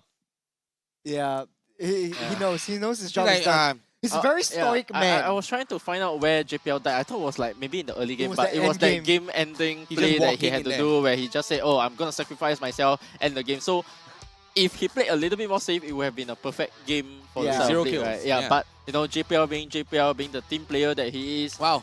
went in for the objective play. He wanted to go home early. Yeah, he as wanted to much go home as early. as much as he got that kill, only 2 people got the assists for that kill. It was Bruno and the Novaria. The rest of the team, they weren't there. They weren't able to back up because of that stun lock. It was so intense. Exactly. And I mean, that was amazing. Open and shut games today. 2-0 Bleed against Stellark. I mean, right now, Stellark, they got to go for a mental reset going into the next week as well. But enough of that. Let's pass it over to Cheryl Yao and, head over to the interview, probably with Sagitnu. You guys are absolutely spot on this time. And right now beside me, I have Sagitnu. Yay! So Sagitnu, I do have questions for you. Now, first up, right now we're at the 3rd week mark of MPL SG Season 6. So, how has the team's performance been so far for you? Is it expected? Our performance is good, but it can be better on playoffs.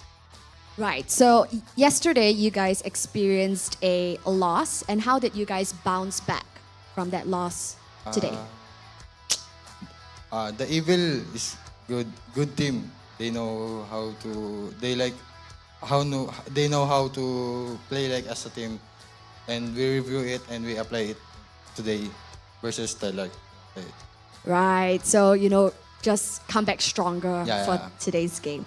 Now, I believe that you have done a lot of work coming in as a new player into Bleed Esports. There's some work done. So have you adjusted, all of the trainings that you did pre-season coming into MPL SG, as the week passes? Oh, yeah. Me and Kel already adjusted. We apply that we learned on Omega and we apply it on Bleed. Fantastic. So now as we speak, there's just one more game to go. So you guys actually met 6 of your opponents in the regular season so far. So who has been the most challenging for you in the EXP lane? I have 2. I think Diablo and Twist on the Evil. It's good. Right. So next week, you guys will be facing off with Team Flash. and we have Adamir there. So, you know, you have stuff planned. Have you guys studied Adamir for Team Flash, especially for you? What works are in the play next week? I think we will review the game versus Homeboys. We review it and let's see how it goes on the next week. Fantastic, and we're anticipating very much because that upper bracket spot is super, super important. So wishing you guys all the best right here from Bleed Esports. Thank you. Thank you. So yes, guys, that was Sagitnu. Absolutely amazing. So happy to have him here on the hot seat for this interview segment. Now, next up, match 4, guys. This is a match that you don't want to miss. Your community heroes, Evil, is going to go head-to-head with our defending champions. And this is none other than RSG SG. And stick around and join us, and it'll be happening in a few moments' time.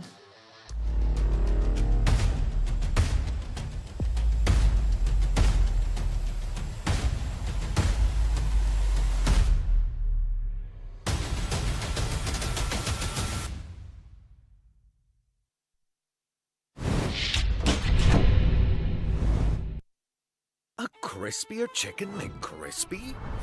So much crispier.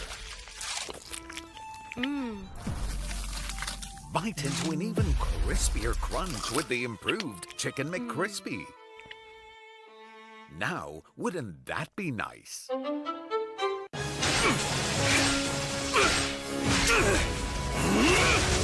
Legendary! Tigreal!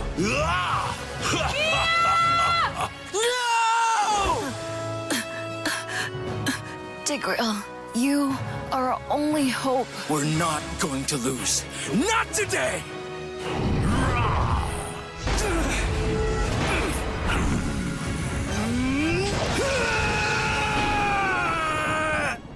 Huh?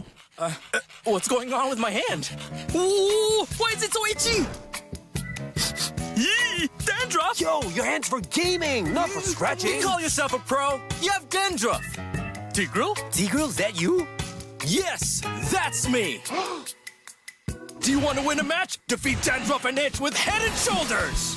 Move on to Head and Shoulders. Up to 100% protection.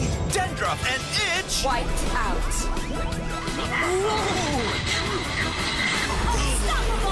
We defeated the Lord! That's why everyone should move on to Head and Shoulders.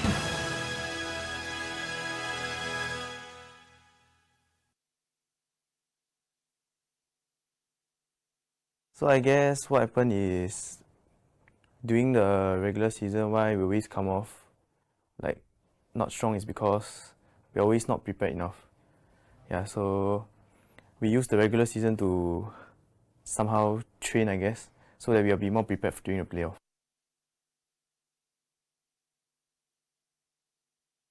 You will see a different us. And because of now having got more imports and what happened last season, previous season and the past 2 seasons, I have learned a lot. So this coming regular season, look forward to it.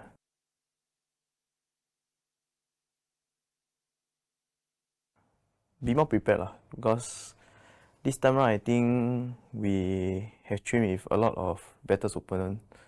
So I think we will be more prepared this time around.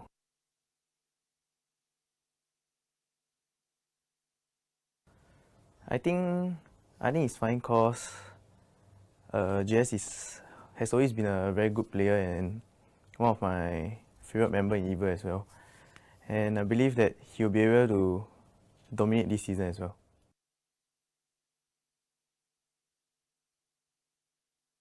Look forward to it and continue supporting us.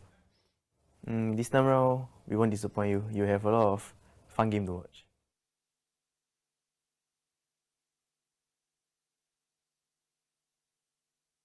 For me, I think it's losing. I don't like to lose.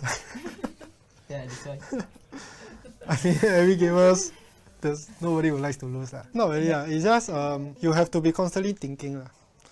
Means like, you know, when you're playing rank, sometimes you can just don't think, just chill, you know. But if you were to play in the actual tournament or sometimes doing practices, you have to be constantly thinking about the next move lah. If not, you will not be able to catch up to the enemy. Yeah. It's like you'll be quite draining on your mind lah sometimes. It's like communication and also planning. It's like we don't usually do that a lot in ranked games lah. We just play and see how it goes. Yeah.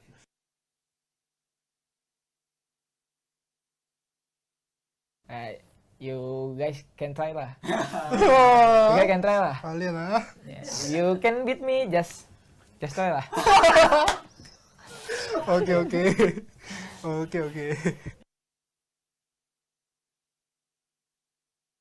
Opens up to more versatility lah, to picks and like gameplays.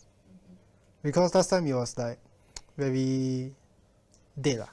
The game is like everybody plays the same way, but now it's like you can play differently. Like there are a lot of things to explore, so it just takes time to really integrate into the new emblem system. For me, I think the the mid lane got quite big changes recently because now the rotation is also very different. And if you mess up your rotation early game, I feel now early game very important. So if you mess up your rotation early game, it's very hard to come back, especially when you lose the fight early, especially at the first turtle. So because of the recent EXP changes, now there's specific rotations for specific heroes. So depending on which hero you play, you have to rotate differently. So this part is quite new, and also we have to. I feel mid laners need to adapt to it, and me also. Yeah.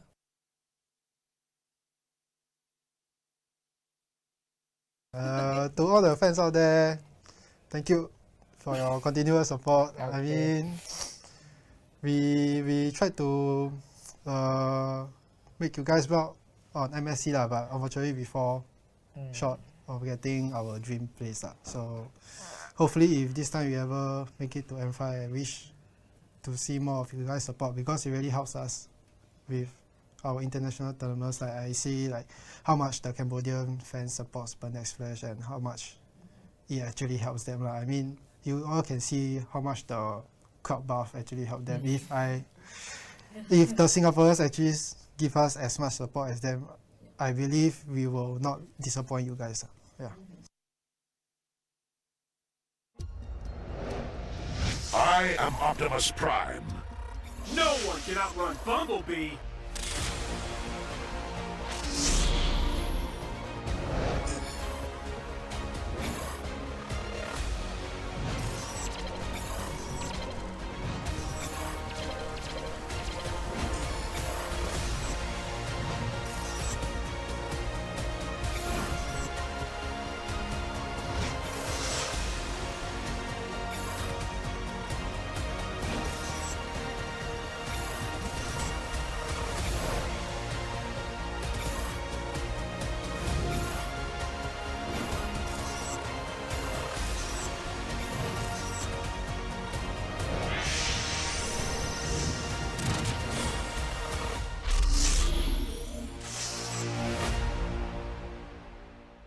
OSIM.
crispier chicken McCrispy? So much crispier. Bite into an even crispier crunch with the improved Chicken McCrispy. Now, wouldn't that be nice?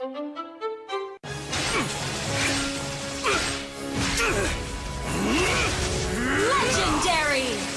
Tigreal!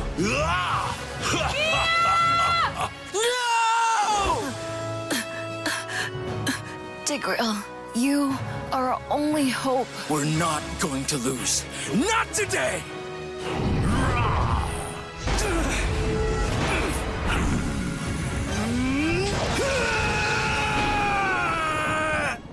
Huh?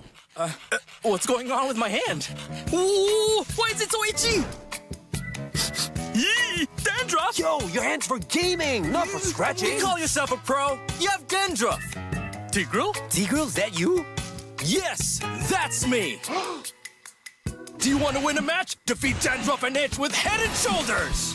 Move on to Head and Shoulders. Up to 100% protection. Dandruff and Itch. Wiped out.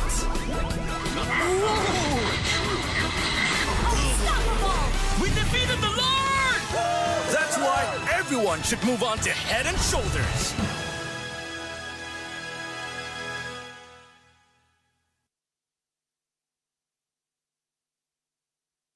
So I guess what happened is during the regular season, why we always come off like not strong is because we're always not prepared enough.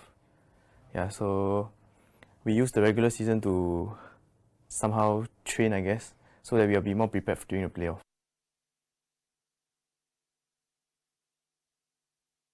You will see a different us. And because of now having got more imports and what happened last season, previous season and the past 2 seasons, I have learned a lot lah. So this coming regular season, look forward to it.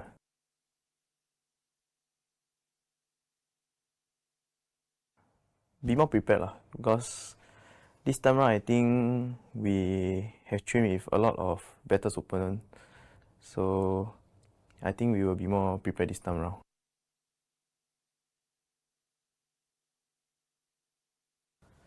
I think it's fine cause JS has always been a very good player and one of my favorite member in EVO as well. And I believe that he'll be able to dominate this season as well.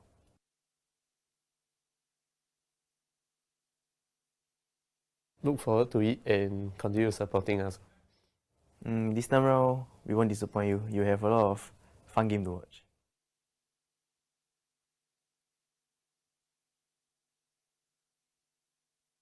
For me, I think it's losing. I don't like to lose. Yeah, that's why. I mean, every gamers, nobody would like to lose. Not really. It's just you have to be constantly thinking. Means like, when you're playing rank, sometimes you can just don't think, just chill, But if you were to play in the actual tournament or sometimes doing practices, you have to be constantly thinking about the next move. If not, you will not be able to catch up to the enemy. Yeah. It's like you'll be quite draining on your mind sometimes. It's like communication and also planning. It's like we don't usually do that a lot in ranked games. We just play and see how it goes. Yeah.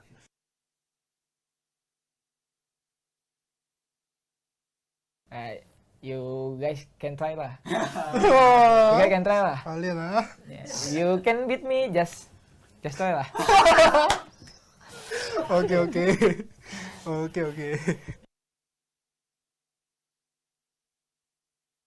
Opens up to more versatility to picks and like gameplays. Because last time it was like very dead The game is like everybody plays the same way, but now it's like you can play differently. Like there are a lot of things to explore, so it just takes time to really integrate into the new emblem system. For me, I think the the mid lane got quite big changes recently because now the rotation is also very different. And if you mess up your rotation early game, I feel now early game very important. So if you mess up your rotation early game, it's very hard to come back, especially when you lose the fight early, especially at the first turtle. Yeah, so because of the recent EXP changes, now there's specific rotations for specific heroes. So depending on which hero you play, you have to rotate differently. So this part is quite new, and also we have to.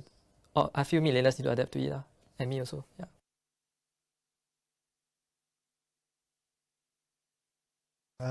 To all the fans out there, thank you for your continuous support. Okay. I mean, we tried to make you guys proud on MSC lah, but unfortunately we fall short of getting our dream place lah. So hopefully if this time we ever make it to M5, I wish to see more of you guys support, because it really helps us with our international tournaments. Like I see like how much the Cambodian fans support Next Flash and how much it actually helps them lah. I mean, you all can see how much the crowd buff actually helped them. If the Singaporeans actually give us as much support as them, I believe we will not disappoint you guys.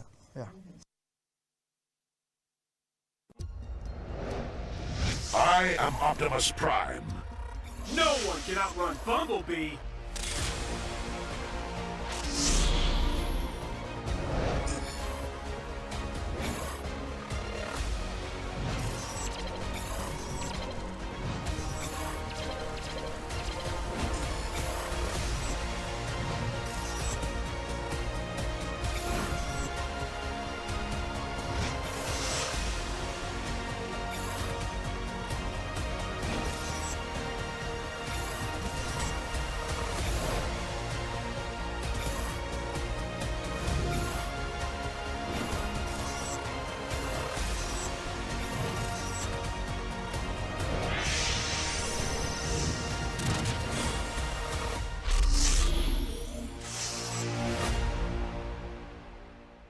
OSIM.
A crispier chicken McCrispy?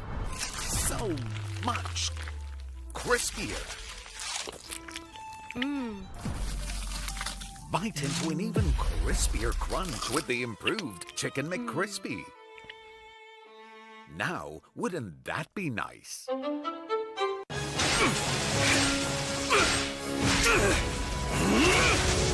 Legendary! Tigreal!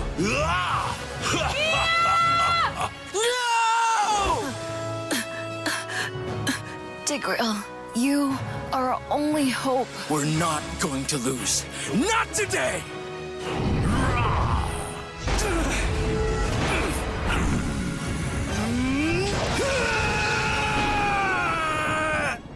Huh? What's going on with my hand? Ooh, why is it so itchy?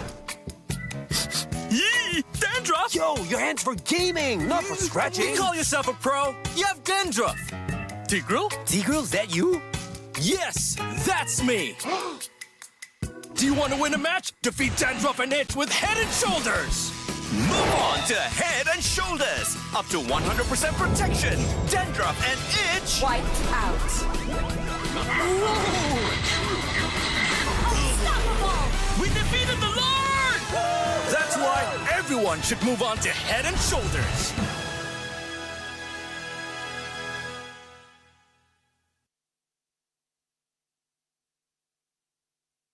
So I guess what happened is during the regular season, why we always come off like not strong is because we're always not prepared enough. Yeah, so we use the regular season to somehow train, I guess, so that we'll be more prepared during the playoff. Now you will see a different us. And because of now having got more imports and what happened last season, previous season and the past 2 seasons, I have learned a lot. So this coming regular season, look forward to it.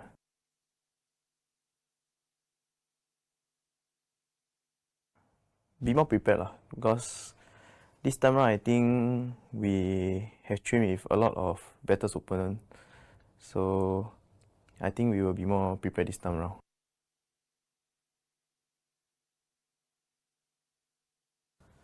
I think it's fine because JS has always been a very good player and one of my favorite members in EVA as well. And I believe that he'll be able to dominate this season as well.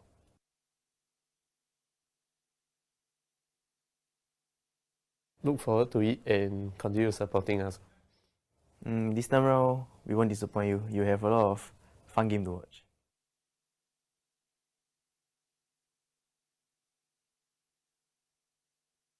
For me, I think it's losing. I don't like to lose. Yeah, that's why. I mean, every gamers, nobody would like to lose.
I simply just can't get enough right here at MPL SG Season 6. Earlier on in Match 3, guys, almost record time for a 2-0 sweep. Wonderful stuff. And right now, for Match 4, things are heating up. There's just so much at stake right here. We're talking about two particular teams that we're going to see face off later in Match 4. We're going to be seeing the likes of Team Evil go head-to-head against our 3 times back-to-back defending champions. For Team Evil, they have scored a spectacular win against Bleed Esports yesterday with a 2-1 win. Now they're just that much away from that upper bracket. So every single point counts as of now. And I'm bound to assure you they are out for blood and they are out for those points. Whereas on the other hand, our defending champions, they have found themselves in unfamiliar territory. Our 3 times back-to-back champions now in 3rd position as we speak in the overall standings. Anything can happen right here at MPL SG Season 6. But one thing's for sure, points are definitely what they're gunning for today. So without further ado, let's take a look at their wonderful faces. First up, your 3-time back-to-back-to-back champion, RSG SG.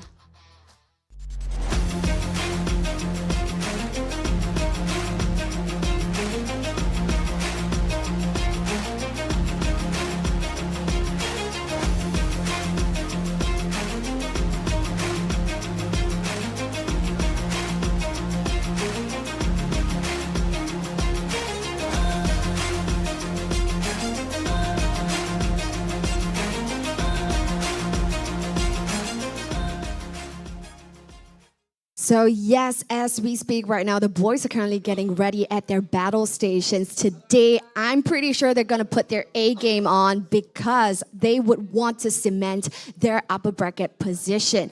And going up against them, presenting to you the wonderful community heroes, Evil.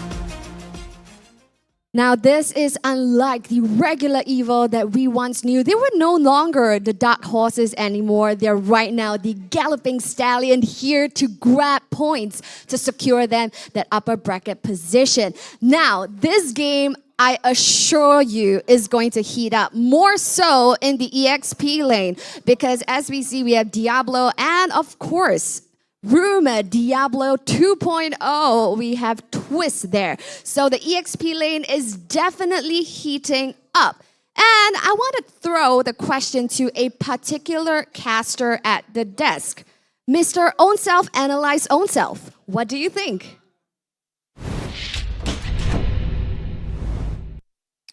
Yeah, so good evening, ladies and gentlemen. I'm still here on the caster desk, unfortunately. Are you on the wrong side, Yamin? Yeah. I should be downstairs coaching my team. You should but, be. You should be. I'm still here, right? You're here. So yeah. So welcome to the last series of the day. My name is Yang In, and here we have Kin Tofu and of course Churros. So we'll be your casters for the last series of the game, and this will be my last day casting as well. Welcome back to the desk, ladies and gentlemen. That was the introduction should have been mine, but Cheryl threw you the question. Okay. People's Champion, Evil, versus defending champions, RSG SG. This is the match of the day. They had a really good game, or Evil more so, yesterday against Bleed. They are this much, as what Cheryl has mentioned, moving over to the upper bracket finals. What is your thoughts and how are you feeling, guys? I think if we take a look at the previous competition they had in the playoffs last season, right, it was a clean 2-0 from RSG. But this time, I think Evil, they have improved a lot, right, in regular season. So I think this should be a pretty even matchup, to be honest. Yeah, yeah. What about you? Any questions for that? But before we go into that, let's take a look at the lineups for RSG. Maybe Youngin shouldn't be the one to try to divulge his secrets. Let's throw it to Kin. What do you think of the lineup for RSG? I think it's great, right? So yesterday we actually had Joe stand in, and this time Bucci is going to be back in the lineup again as the mid laner. Now he is quite impressive because from his debut up to now, he has been very, very consistent. So of course, with that, we also have Oki, Diablo, Bray, and Lucian QT. All familiar names. We all know they are very powerful in their own respective roles as well. So we won't see Sayla this time around. It will still be Bougie going in. We have a little bit of changes in the roster since the transfer window. So pretty much similar RSG SG. But on the other side of the spectrum, we will go through the maybe Youngin, bring us through the players and what are you looking out for? Yep, so for South Evo, right, this is a lineup that we don't see changing much. JCs is back into the team as well. Yep. So Coconut, JCs, Twist, Man of the Hour, of course, Powerful and Carrot. So, you know, this is one team that we kind of like don't know how good they are until like yesterday they kind of like cemented themselves that, oh, regular season they're in to play, right, after the 2-1 victory against Bleed. Yeah, that's right. I mean, Sharo has already said, like, Twist is dubbed Diablo 2.0. He's sort of like the Bray in our Season 6, where he came out of nowhere, and then he came in, cemented himself as one of the top EXP laners, setting the tempo and creating a lot of space for the rest of his team. There's a lot of opportunities for both teams. But going back to RSG SG, the defending champions, we need to understand what are the keys to victory. So we are going to bring that right up on your screen. Ken, why don't you break it out for us? Right, I hope I'm not revealing secrets from Youngin's book here, but you know, we are going to be looking at that EXP battle, right? So Diablo needs to out-rotate Twist for team fights, and we know that it is still a potential for him to do so. And of course, we all know behind the desk, Evo is the best team fighting group in the entire league. So they should avoid clashing Evo head-on fights and, you know, focus on picking off, because that's what I think is Evo's weakness as well. And of course, you want to have the Kryptonite, you want to take away the Catalyst and their power, right? So you have to cut Powerful's teammates away from him, especially in the team fights as well. Yeah, on an overview, it's sort of like, again, macro versus micro. We all know that micro-mechanically, Evo does very, very well, especially in team fights. There is that magic. So going over to team fights, keys to victory, let us break down what we have. Yep, so for Team Evo, right, what they want to do against RSG, and definitely, okay, I did not see this in advance, right? So picking out the key team fights to take, this is, you know, referring to that 5-man power, that 5-man magic that we have been talking about for Team Evo, right? And then secondly, to enable Coconut to farm for late game team fights, there are times where he actually comes in slightly earlier. There are some times where he actually joins this 5-man crusade down very early, and that usually stems from him taking on after they snowball the first tower, they will come to mid and then they'll kind of like take a 5-man fight. Alright, and then lastly, of course, is JC's consistency in the mid lane. So this was something that was kind of broken a little bit yesterday in the series against Bleed, where JC's actually, for most of these games, actually died in the early game. So, you know, if you make sure that he gets his farm, he gets the rotates that he wants, it's going to be a problem for the side of RSG. We talked a lot about threats for the side of Evo. What kind of players are you looking out for particularly? Yeah, so definitely, you know, at the start, everybody's talking about Twist, so I'm also excited to see myself, right? The Diablo versus Twist matchup. Then, of course, Powerful himself, so far, you know, from previous mic checks, I've seen him putting up that next level of leadership into the team, right?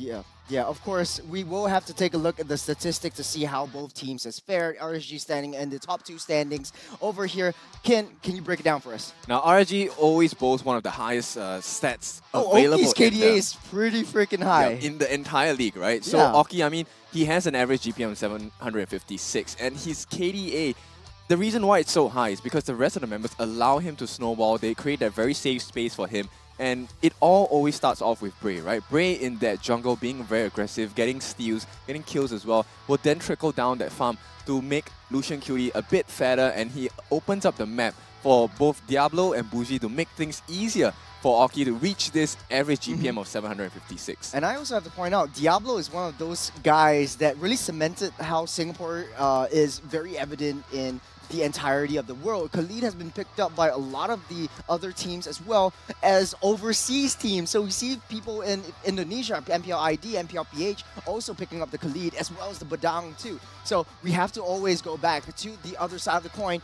Evo, Youngin, let's break it down. Yeah, so for the side of Evo, right, okay, the GPM, we're always going to see around that 730 kind of mark, right? That was where Vanix was at as well. 6.23 KDA, higher than usual, because Evo as a team fighting team, you know, across the board, we're going to see higher than average KDS across the board, right? So if you take a look across the board, ranging from 6 to 5, powerful, sometimes maybe he dies a bit early or he's tanking for the team. Assists don't count for the backliners, so for him particularly, slightly lower. But if you take a look at the average kill participation, right, more than 20% across the board, and that's higher than most of the other teams, right? We have time and time again talked about Evo.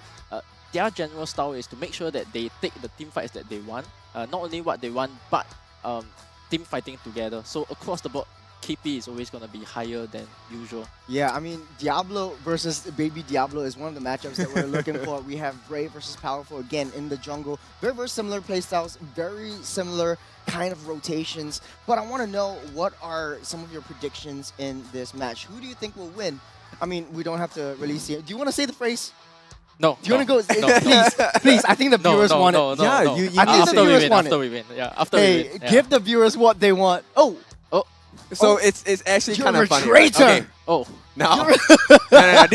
These predictions, right? They were made before any changes were made in our schedule and our roster as well. Okay? But okay, maybe he doesn't want to activate the caster's curse. I just learned about the caster's curse, right? I'm just doing my part. He doesn't want to activate the caster's curse. Good save. Yeah. He's doing his part, even when he's not with his team. Before anybody get their pitchforks out, right? Yeah, you know, RSG, yes. Yeah, you know. No. Just say the phrase. Curse, yeah, just say the phrase. No. Just do it. All right. But Churros, right? Why are you going against? I like the People's Champion. Honestly, I like the People's Champion. I'd like that you pass it over to me. I mean, the People's Champion has been growing on a lot since Season 3. I've been rooting on to RSG SG. Rightfully so. Ever since rightfully so. The first time. Rightfully so, this man says. Oh, man. Okay, but now we all want to know, what do you guys vote for? RSG SG. Astounding support. It's even higher than the Bleed series from the previous game, It was slightly higher, yeah. I think RSG SG has really amassed a lot of following on Telegram, on TikTok, on Facebook. A lot of these support from fans that have been on them since like Season 1, since their inception in Season 1. So it's not a lot of, you know. Fun fact, right? I think RSG SG is the only team that has been in all MPL SG seasons. Right? Every other team has either changed in some way. You know, the players might have went on to different organizations, but RSG is the only organization that still, you know, from Season 1 to 2. So they have a loyal following, right, for that entire thing. Yeah, that is right. I mean, a lot of these kinds of things are our predictions, our questions in our head, but I want to know what the players think in our head-to-head video that's coming up really, really soon. I think it should be up right now.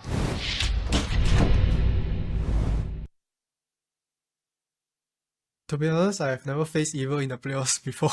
Or maybe only once, like Season 3 upper brackets. Like, they do look kind of strong in the playoffs. Obviously, there's a huge difference, but I haven't personally fought them yet. So I don't know how much of a difference they will make. Or is it maybe just that other teams in the playoffs are just not doing as well?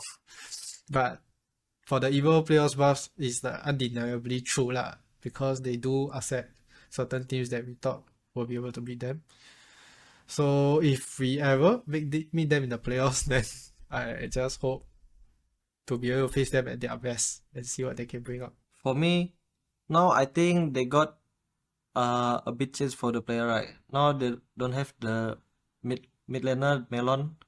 Now they chance to Jesus. That time is XP laner. Now he play mid laner. I don't think Evil will be stronger than before. Yeah, I think if a team like Evil want to play like the team fights, not a lot of team fights really good, right? We can play macro, so I think if they play team fight, we can make it into like a macro play for us. So I think it's not a big problem for us. They can team fight, we can go for another objective or another decision to make them confused or something like that. They definitely have experience in the world stage, and as well as everybody each role knows what to do and is very good at it. And they also have a very good coach. Maybe like trying not to make any mistakes, cause they are very good at taking advantage of the mistakes and as well as trying to stop their early game domination. Against RSG, we definitely have to be more wary of making mistakes because RSG, they're very good at taking advantage of these mistakes and using it to widen the gap between us. Against RSG, we definitely need to prepare a lot for them, like from the draft to the watching their games, analyzing how they play, their strategies, and we need to watch out for their early aggression. I feel past few seasons they have the experience over us. Like they know how to create space, they know how to invade me and stuff like that. So this season we will be more prepared for all those small little stuff. And of course we will watch their gameplay and we'll come up with a idea of how we can do when we go up against them. Yeah. That is actually very surprising. RSG hasn't faced EVO in the playoffs before. I think Diablo said only one time in the playoffs in Season 3. That's very, very long time ago. A year and a half ago to be exact. But more for Diablo. Yeah, more for Diablo. Yeah, because most of the time RSG SG has been sending me at Slate or EVOs down to the lower bracket where we are the ones who actually have to beat EVO and then go back to the grand finals to kind of meet them. That's right. We started off EVO as Titan Slayers. Now they are Titans themselves. They're always in the top 3. Last year they were top 3. In the previous year they were top 3 as well. There has been so much improvement over years, and experience is something that they were concerned of. Is there any response to that for you guys? I'm actually curious to see how much they're going to improve because I think they have already identified, at least on the EVO side, how RSG is playing, right? So now, I finally, at least for this season, I think they have something sizable that they can be used against RSG SG in the match itself. So I want to see whether this thought process of theirs can be implemented and whether they really can pressure RSG very differently from how they have been playing in the past. Yeah, to add on to what you said as well, right? One thing that they have actually mentioned as well, right, is that what you have mentioned as well is that they in the interview they also said that because they will study RSG playstyle in particular, like draft and Always on the playstyle. way. So that is something that a lot Your of teams team will try to is figure out banning. RSG at, and this was something that I used to do. We used to think that RSG has this style where they play for the early game and then that's it, right? But then as we see RSG go more and more to international tournaments, this is where they actually pick up a little bit more skills and such, and that's why we see for the side of RSG they are widening their hero pool in that sense, right? And this is one of the first few seasons we actually see more hero pool coming out from the side of RSG actually. Of course, going into the draft, RSG being drafted right now by Jewel because, Youngin is joining us here on the desk this time around. EVO, still no coach. Powerful is doing the draft for themselves. RSG banning Elda Angela and Valentina first ban. EVO, Matilda, and Kaja taken into the ban pool. Is there any reason why See value in me? more heroes are so hotly contested? You should. Yeah, so of course with the buff to the new healer meta, and of course there's a new item supplementing the healer meta as well, right? So this is a meta, and especially EVO yesterday in their draft, they have actually shown that they want to be picking more support heroes in general. They have opted to go for things like the Rafaela. When the Matilda is open, they will actually go for it as well. So I think just to make sure that it does not fall back onto them basically they want RSG to be as predictable as possible so that they know, because they studied, right? So they want to see how predictable RSG can be. Yeah, I mean the hope for them is that it's not like when we're in school and studying, like example social studies, the teacher tells you, oh, just study for this chapter and you have it. And when the exam comes out, it's a totally different thing from what you expected. So of course, EVO is not hope that that's going to happen from RSG. And I think though, based on the bans itself, RSG and EVO, both of them have already done some homework on each other. There are some targeted bans like the Fredrin for Powerful and Kaja for Lucian QT as well. Yeah, what is the thought process going through our heads right here? So we know EVO is a very teamfight-oriented kind of team. RSG, on the other hand, very adaptable. We have Diablo always playing on a 1-4 kind of a composition. Is that still viable right here, or what's the thought process going through your head? Basically, right, in any of the game, in the previous game against Bleed, right, you actually saw Sagni 2 on that. Sun rises when I give the word. You need to always make sure that you have a chance to push out the side lanes, right? And as we speak, right, first pick coming out from the side of RSG, we have the Kali immediately right off the bat. Not a single right? So worthy this is a pick that, because both Twist and also Diablo plays, right? So I think this is something they decided to opt for right at the start, right? To take away, maybe they think that they let it go because they will pick it later into the series, but straight away, right off the bat, Diablo decides to take it for himself. I like it a lot because, you know, this shows the confidence from RSG. Diablo, I mean, signature hero as well. And Twist picking up this Marty is probably going to go into the hands of Powerful as well, right? So these are two comfort heroes. And here's the thing about comfort heroes. You have played these heroes so much that you know what the weaknesses are as well. So it's actually easy for them to think of a counter pick based on the heroes that they have I am the chosen priestess of right at the primal start. lightning. A lot of target The hunter advantage of all right from the the get-go. evil southern RSG seas going to are pick up the my Edith and the domain. Kadita for themselves. So the Kadita is usually a very, very strong hero. I mean, before the patch notes came in, Kadita was one of the most hotly contested heroes. Either sit in ban or pick, right? But now RSG picks it up. I can't believe it slipped off the hands of Evil. And now, I don't know, it has a little bit of nerf. How does it affect the change in the strategies? So early game definitely a little bit lesser damage, right? But because we have the Khalid supplementing for that damage as well, Edith also does a bit of damage herself, right? So the strategy that RSG has opted for here is to make sure that the early game teamfight is strong, so they are deciding to go like teamfight against teamfight style. And what's surprising to me is that Evo decided to pick up the Novaria here because Novaria is a hero that doesn't super excel well in the early game, and it is a hero that could be skeptical to the Khalid jumping over to her, right? Yeah. So I'm a bit surprised that, you know, that for Evo to be picking up Novaria right at the start, right? Because there is still choices for you. You know, things like the Faramis might be open in case you want to go teamfight style. Faramis could be a decent pick for you, but instead, they opted to go Novaria pretty early on. I think they also took into consideration that RSG is well known for having a good grasp of how the team plays, right? So I know that they will be expecting Evil to be very aggressive. They wanted them to get fights started. So I think the reason why they picked this Novaria is to kind of counteract the need to fight, right? If RSG wants to pull away, it's fine. We can just keep poking you with the long range shots as well. So my worry for Evil now is that there's a lot of huge burst potential from RSG, and there is a catch, multiple catches. They have the Edith, Onward, and Earth Shatter. They have this Bougie with Kalita, a lot of CC, probably going to go with the Petrify as well, and Diablo, signature hero Khalid. So many forms of catch from RSG. Yeah, now on the second phase of the ban draft, Evil opting to ban the Boxer, so a little bit more of the sustained mitigation coming in from Evil. They really want to go for, I mean, it's really hinting, right? Like, they really want to go for a support roam. Yeah, so question for me now, right, is what hero will Twist be playing, right? Because yesterday he was playing this Yuzhong a lot, but then there isn't really a Yuzhong betray the world and than right let as I said the it, world RSG betray has decided me. to stop the Yuzhong instead. So heroes that we could be looking at are things like the Terisla. I believe actually RSG's main bet here should be the Terisla in my opinion. And then Alert being bent out because Bray actually takes flexes it around.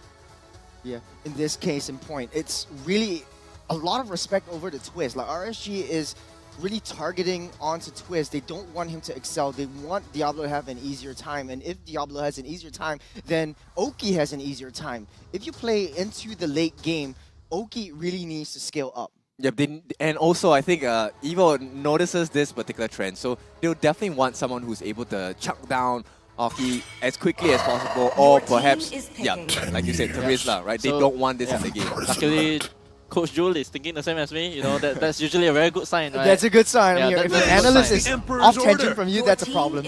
Yeah, so here Evo has actually decided to go for the Archive. So this Archive was quite a game-winning pick in the game against Homebois, right? Archive was the reason why Evo actually won against Homebois in that last minute, the spin coming through against the Link.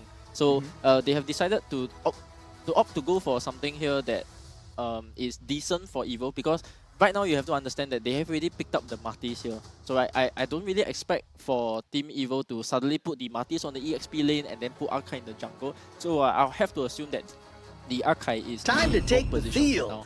Yeah, I mean, it's still a little bit early into the draft. I mean, it's almost finishing, but it's still early because the last pick hasn't been solidified yet. Bray going with his assassin pick is something that is very familiar with, something that is very comfortable. He likes that, all smiles across their faces. Oki with the Bruno, a lot of early game damage. From a lane-to-lane perspective, he should win the gold lane. Now, Evo with the last pick, a wild card. What do you guys think it will be? Kara, I mean, we're looking at the roam, right? So anyone that can provide a catch. Yeah, so Pakito's still open. Pakito would be the most decent pickup here. You have things like the Benny as well. Lapu. I think Really need someone to go into the does back play, line. yeah, Twist does play Lapu, but you only have the Lapu to kind of like catch the Bruno. Yeah. So because Kadita's gonna be like all around the map, right? You never know where is he camping, what kind of play he's going for, and the backline of Evo is actually There's threatened, nowhere for the quite a evil lot to here. There we hide. go, the Rafaela. I was hinting that just now. They banned out the Boxia because they really wanted a support in their own position. Okay, so this has to mean that the Martis is going on to the XP lane. XP so lane, Twist yeah. is playing the XP Martis, and the problem I have with this Martis being on the XP lane, right, is that take a look at the side of Evo here, right? They have slow damage, a lot of poke, and this goes against what they usually play, right? They usually go super fast, right? They want to just go in, do their thing, and then get out. So half of your lineup is doing that, while like, you know, Akai with the spin, Martis, you want to quickly decimate someone down. But the rest of your composition wants to play slow, right? The Rafaela, the Iritel running around, creating space. And then for the side of RSG, look at how they are going to initiate, right? If you pick up the Rafaela, and the Rafaela is out of position, the ED is going to come in, do a combo with the Kadita. The Kadita is going to do a full burst onto any of your heroes. Yeah.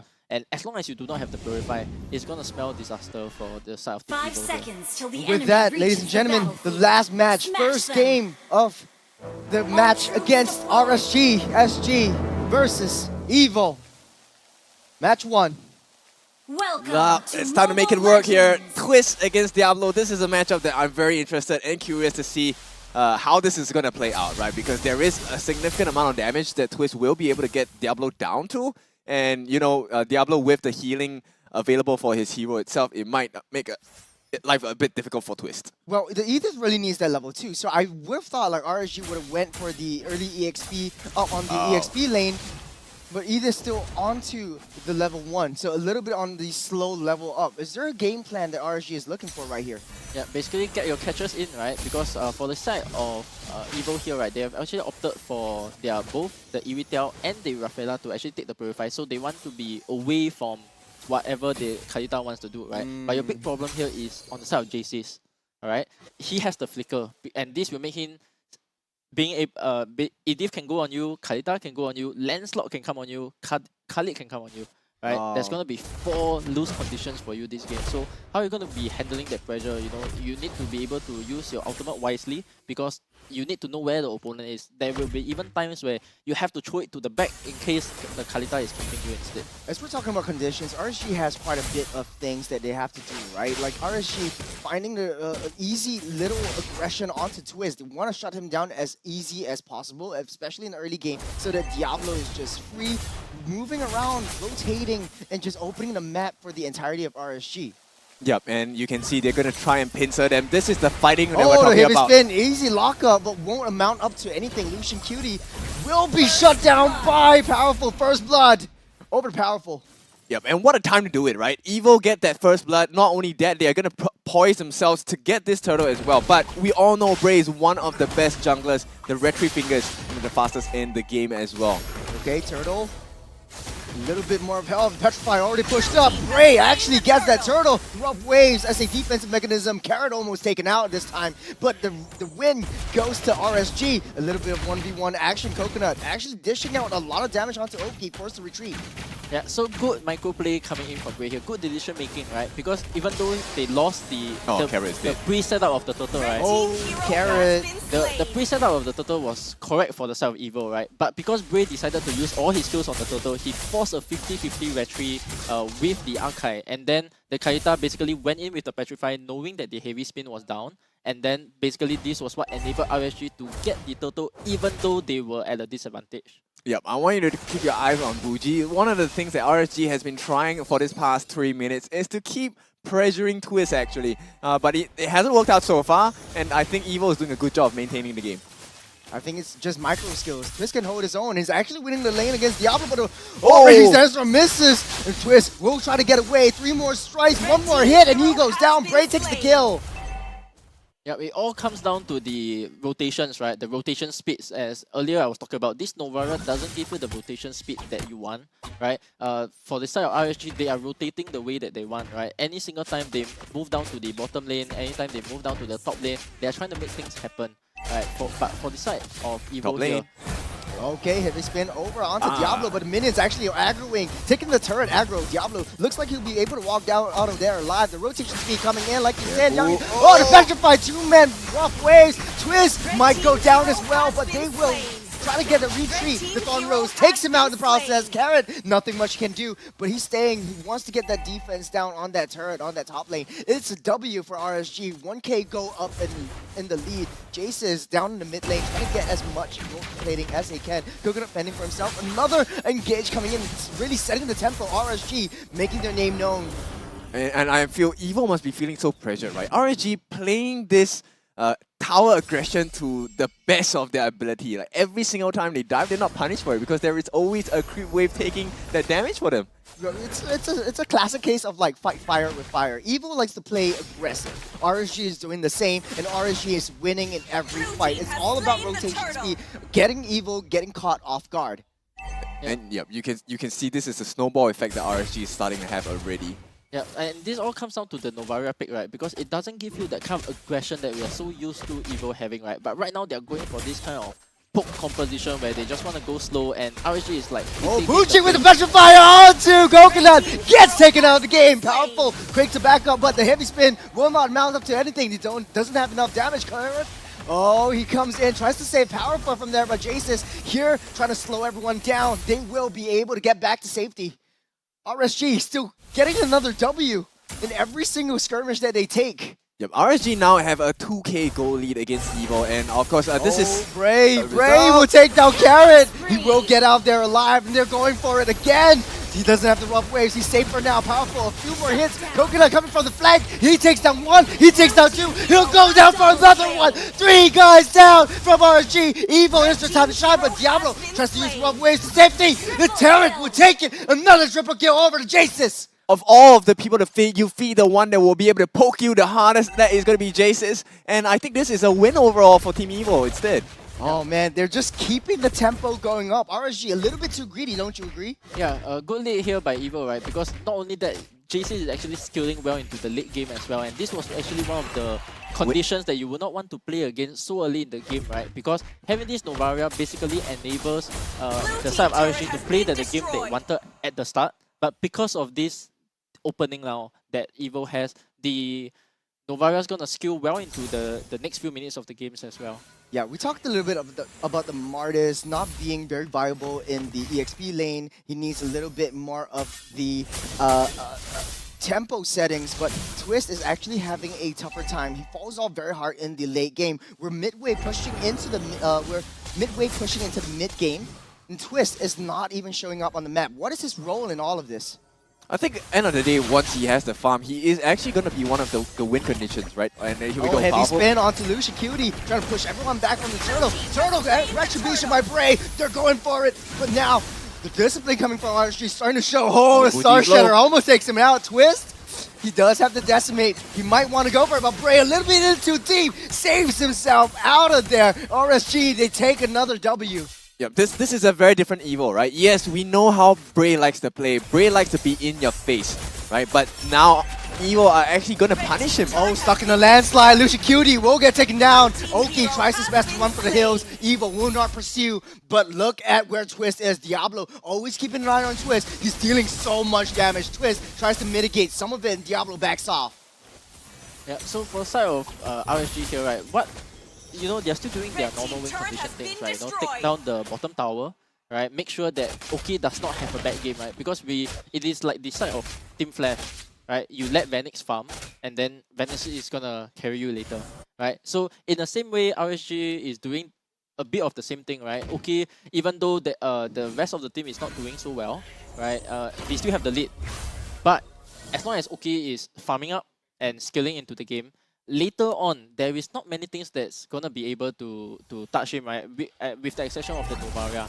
So all in all, I think RSG still is setting the tempo pretty well. And for the side of Evo, right, make sure that this Novaria skills up and then get the team fight like the previous team fight that they have fought. Yeah, I think Twist can add on to that as well. He just has the Dreadnought armor at this point, but once he has his anti-cuirass completed, he will be able to join the teamfights as well and make life a bit more difficult for Diablo. And, you know, really just stop that second re-entry that Diablo loves to do with Khalid. Oh, the flip will not amount up to anything, though. Oh, a little bit too close for comfort right there. Powerful tries to pursue. Lucian Cutie pulls the Primal Wrap just to get away. The Star Shadow dealing a lot, starting to hurt like a 10-ton truck. But RSG tries to pursue again. Diablo won't pursue any longer, though. The Lord is spawning up. RSG, they might look for this Lord fight. Here comes Bray, though. Tries to push them away. They want to get lane priority. They want this Lord. This is very important for RSG. Yeah, Bray actually cut the bottom lane so that Twist is still stuck on the bottom lane, and with that decision, oh, Bulgy with a huge petrify! Oh, the two members won't be able to hit the rough waves, but here comes Diablo from the back, the devil himself making the work. Oki goes for it, another one, and Bray almost getting the right kill, but Oki finishes up the job. They take down 2, and they take down the Lord. RSG 3K up on top. Yep, it's hard right now for Evo because RSG, they're just playing so well. And Twist, of course, under level as well, makes it so much more difficult to really make a comeback in teamfights against Evo. Like, Evo not being able to allowed in short to really play to their strengths, right? They wanted a team fight, and RSG is not allowing them the perfect team fights they're looking for. Yeah, so, you know, very, very good aggression, right? The whole macro play of it, right?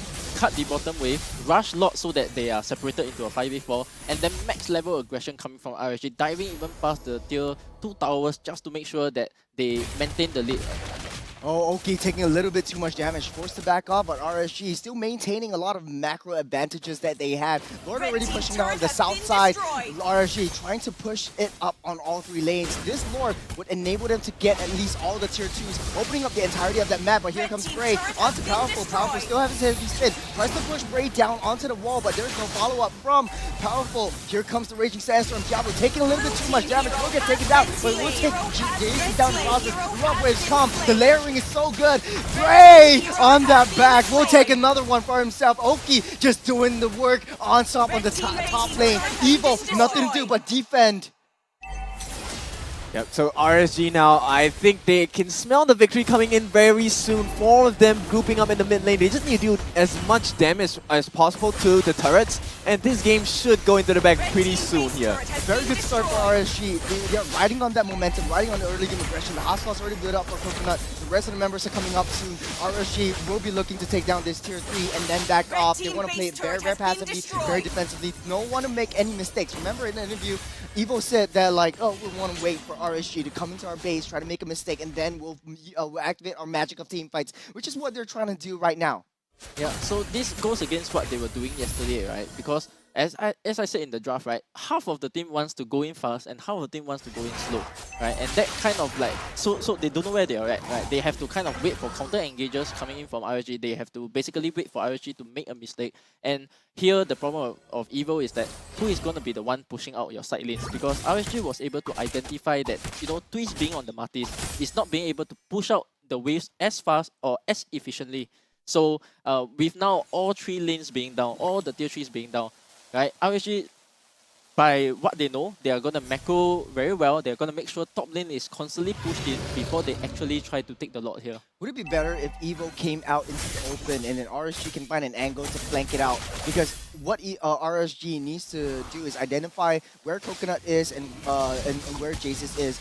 And when the 2 of them are out of the picture, that's the window of opportunity to go in. Okay, Astro Echo already activated by Jaces, the Lord at half. Yeah, I mean, they're doing exactly what you're saying. You're right? Because we can also see at the top lane, they were actually waiting for somebody to push out top before they actually go. But since now, it is shown on the map where everybody is, RSG is going to take the Lord for free. Oh, that's a free Lord for RSG right here. As we speak, Evo back on the defense. They don't want to stray too far. I think they know their limits. They don't want to go a little bit too far, but Diablo actually pushing himself up into the faces of Evo. They want to, he's like, come on, get me. I'm just right here, but he's Evo, the bait. they're disciplined. Yeah, that's the bait play, right? We all know Diablo, once they are ahead, Diablo will do funny things in front of your face to get your attention, and Evo's not falling for any of the tricks. Well, as the clock is ticking down, Lord marching down onto the mid side. RSG just holding up on top, trying to sink all 3 waves in, trying to get their super minions as well. Yeah, with this 9K goalie as well, and the ability to dive into the backline especially, right? With this lot marching in, it's going to be relatively easy for the side of RSG to actually take an engage here, even onto the backline. As we speak, the engage is ensuing. Lucian Cutie with a powerful knockup and powerful knocks down the heavy spin, but here comes Diablo on the backline, dealing so much damage. Diablo, the devil himself, just shutting everyone down. 4 members, 5, they're hitting the throat, the core, and they have done it. First game to RSG. Very convincing victory. Yep, this is very clean from RSG. Definitely what we expected. And your caster's curse is working, Youngin. Yep. Yeah, so definitely my predictions are out, so it can only go the other way for now. So definitely 2-0 for RSG. hey, it's maybe a little bit too early. Maybe a little bit too never soon. be too overconfident. But hey, are you happy? Are you happy about this Of this course, win? Secretly, yes. But we still gotta maintain our professionalism. So are you gonna say the GG RSG line now? No. You have to say, The game is it not if it over wins. yet. Yes, Okay, if the it game is wins, not over. he has to say it. Comment down in the comment section down below, wherever you're watching on Facebook, YouTube, wherever you are. If you want Youngin to say that phrase, you better comment more. All right, okay, let's break it down. What went wrong for Evil? So first up must be the draft, right? Yes, Because I agree. this is a lineup that we don't see Evil getting used to, right? Whether or not this was something planned by RSG, we do not know. Wow, your Right? smile tells me something else though, based on what you're saying. So He okay. has some secrets up his sleeve, but take a look at Items Kin. Come on, break it down for me. I think end of the day, we were waiting for Coconut to really get online, right? But he had no option. Berserker's Fury, Windtalker, and the Hearth Claws as well. He did have some defense in the form of Steel Leg Plates, but look at the competition, right? Look at Aki. He's already fully stacked up with all of the full optimization. And while he has to worry on that 1v1 against Aki, he has to be taking serious care of Bougie as well, who at this point had already completed the Divine Glaive with the Holy Crystal.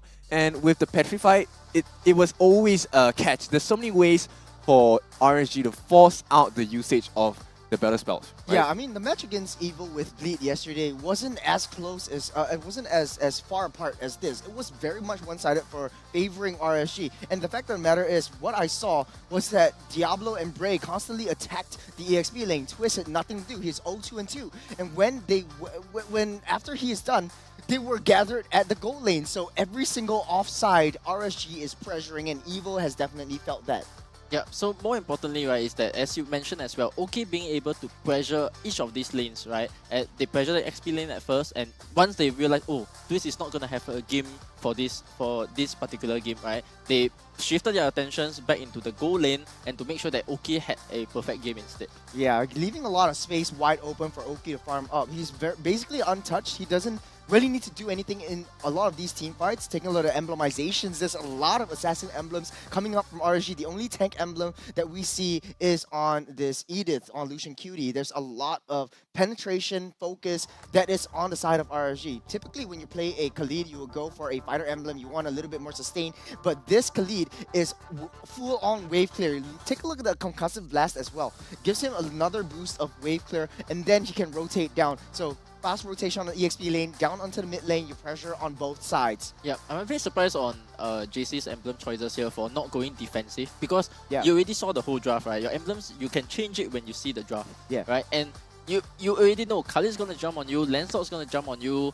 Kalita's going to jump on you, right? You're taking Flicker. You have no form of defense available, right? Maybe his thinking is, oh, since everybody's gonna aim me anyway, I'm just gonna play super far behind, and that was probably his thinking. But not going for any defensive emblems at all, it proved to be quite a disaster for him as well. Yeah, even Carrot took the common emblem just to get a little bit mana regeneration so that he doesn't buy the enchanted talisman. But the statistics is right here. Twist, no kill participation. We talked about him being the baby Diablo that's coming up in Evil, but RSG is really like, nah, you want to be me? You ain't me. Not a very good representation, right, this game, because he was playing on a hero that we never seen before. Normally you see these Martis on the jungle role, right? And not being able to pick his hero to play the way that he wanted was something that Evil maybe didn't plan to do, and it actually showed on the results as well. They didn't foresee this for sure. I do agree with Youngin. Like, a lot of this breakdown was found in the draft. Like, they really want to go for a Rafaela pick, but then forcing Twist to go up Martis EXP, maybe he's not comfortable with it. Maybe he hasn't played it before in a competitive level. But guys, who do you think the MVP is for RSG? It's Buji. Everyone. Yeah. Buji, specifically because he was playing against people with Purify, but still being able to find the catches that he wants. Yeah, I agree with you as well. So I think with Diablo making the right calls and right setups as well. It will be Bray though. We're actually right off of everything. Good macro decision making, right? And then he took the first turtle, right? And then the first lot, being able to cut the bottom wave especially, and then going on to take the fast retreat, and then going on moving to the fight. And always you see Bray on the back lines. So understanding his job very, very well as well. Yeah, he always made sure Coconut did not exist in the team fights. I think it's a signal also, like, Bray did very well with this Lancelot. It's telling Youngin, like, hey, you know what? You're a new coach. I want to play my Assassins. Just let me play my Assassins. I don't want to touch Fedrin anymore. I don't want to see value anymore. Yeah, sure. But at the same time, it was also because the Fedrin, I believe, was... it was banned out. Martis was pretty much open, but he doesn't want to go for it. Like, it's only the Martis as well as the Fredrin, but we will take a look at the replay really, really quickly. We'll have you guys break it down for us. What went well for RSG and what went wrong for EVO and what they should do. All right, we'll pull the replay up on screen. Check it out. Yep, early game, I think, the aggression, same thing, right? We talk about Bray. Whenever you allow Bray to get that advantage in the jungle, you steal the kills and whatnot. It's always a good start for RSG, and everything starts with Bray. Everyone pulls off from the advantages that Bray does and gives the team. And from here on, you can see the differences in mix for people like Diablo and for Buji and all this. They went a bit too far in that particular instant, but look at this Petrify, and my goodness, the amount of stuns that come in. The combination is always all onto the important members. Yeah, we call it the Kampong RSG style, right? Like the whole Kampong just crashes on to the face of their enemy, and Oki just free hitting from the back. And we talked about like having a dive opportunity for EVO. You need to shut Oki down at the very least, but they can't take Oki down. Diablo throwing his body yet again, but creating a lot of space and opportunity for the rest of the team to just layer in with their skills, with their team fights. And this is something that EVO couldn't do. Yeah, this was a composition that they needed to kite around, right? But with RSG's composition, just going into your face all the time, right? Huge burst of damage. Suddenly you're alive. 1 second later you're not, right? And this goes against what they want to do in the draft as well, right? They want to go slow. They want to disengage with the archive, which they did actually in the last fight. But ultimately, there was not enough damage in the composition. You had to wait for the Novara to skill, right? And granted, in the midst of the game, he actually got 3 kills, right? Even though he paid for it. There was signs of them actually skilling into the late game, potentially where they're able to kite around in the team fights and potentially come back. But I have to say this was not a draft that EVO was comfortable with, and bad day because you're going up against RSG as well. Yeah, exactly. I mean, it's pretty apparent, right? I think Twist actually did his best to try and maintain himself in the lane, but like you were saying before, the moment RSG identified that, hey, he's not going to have a good game from this point out, it's time to go and focus on making the other members of EVO have a hard time as well.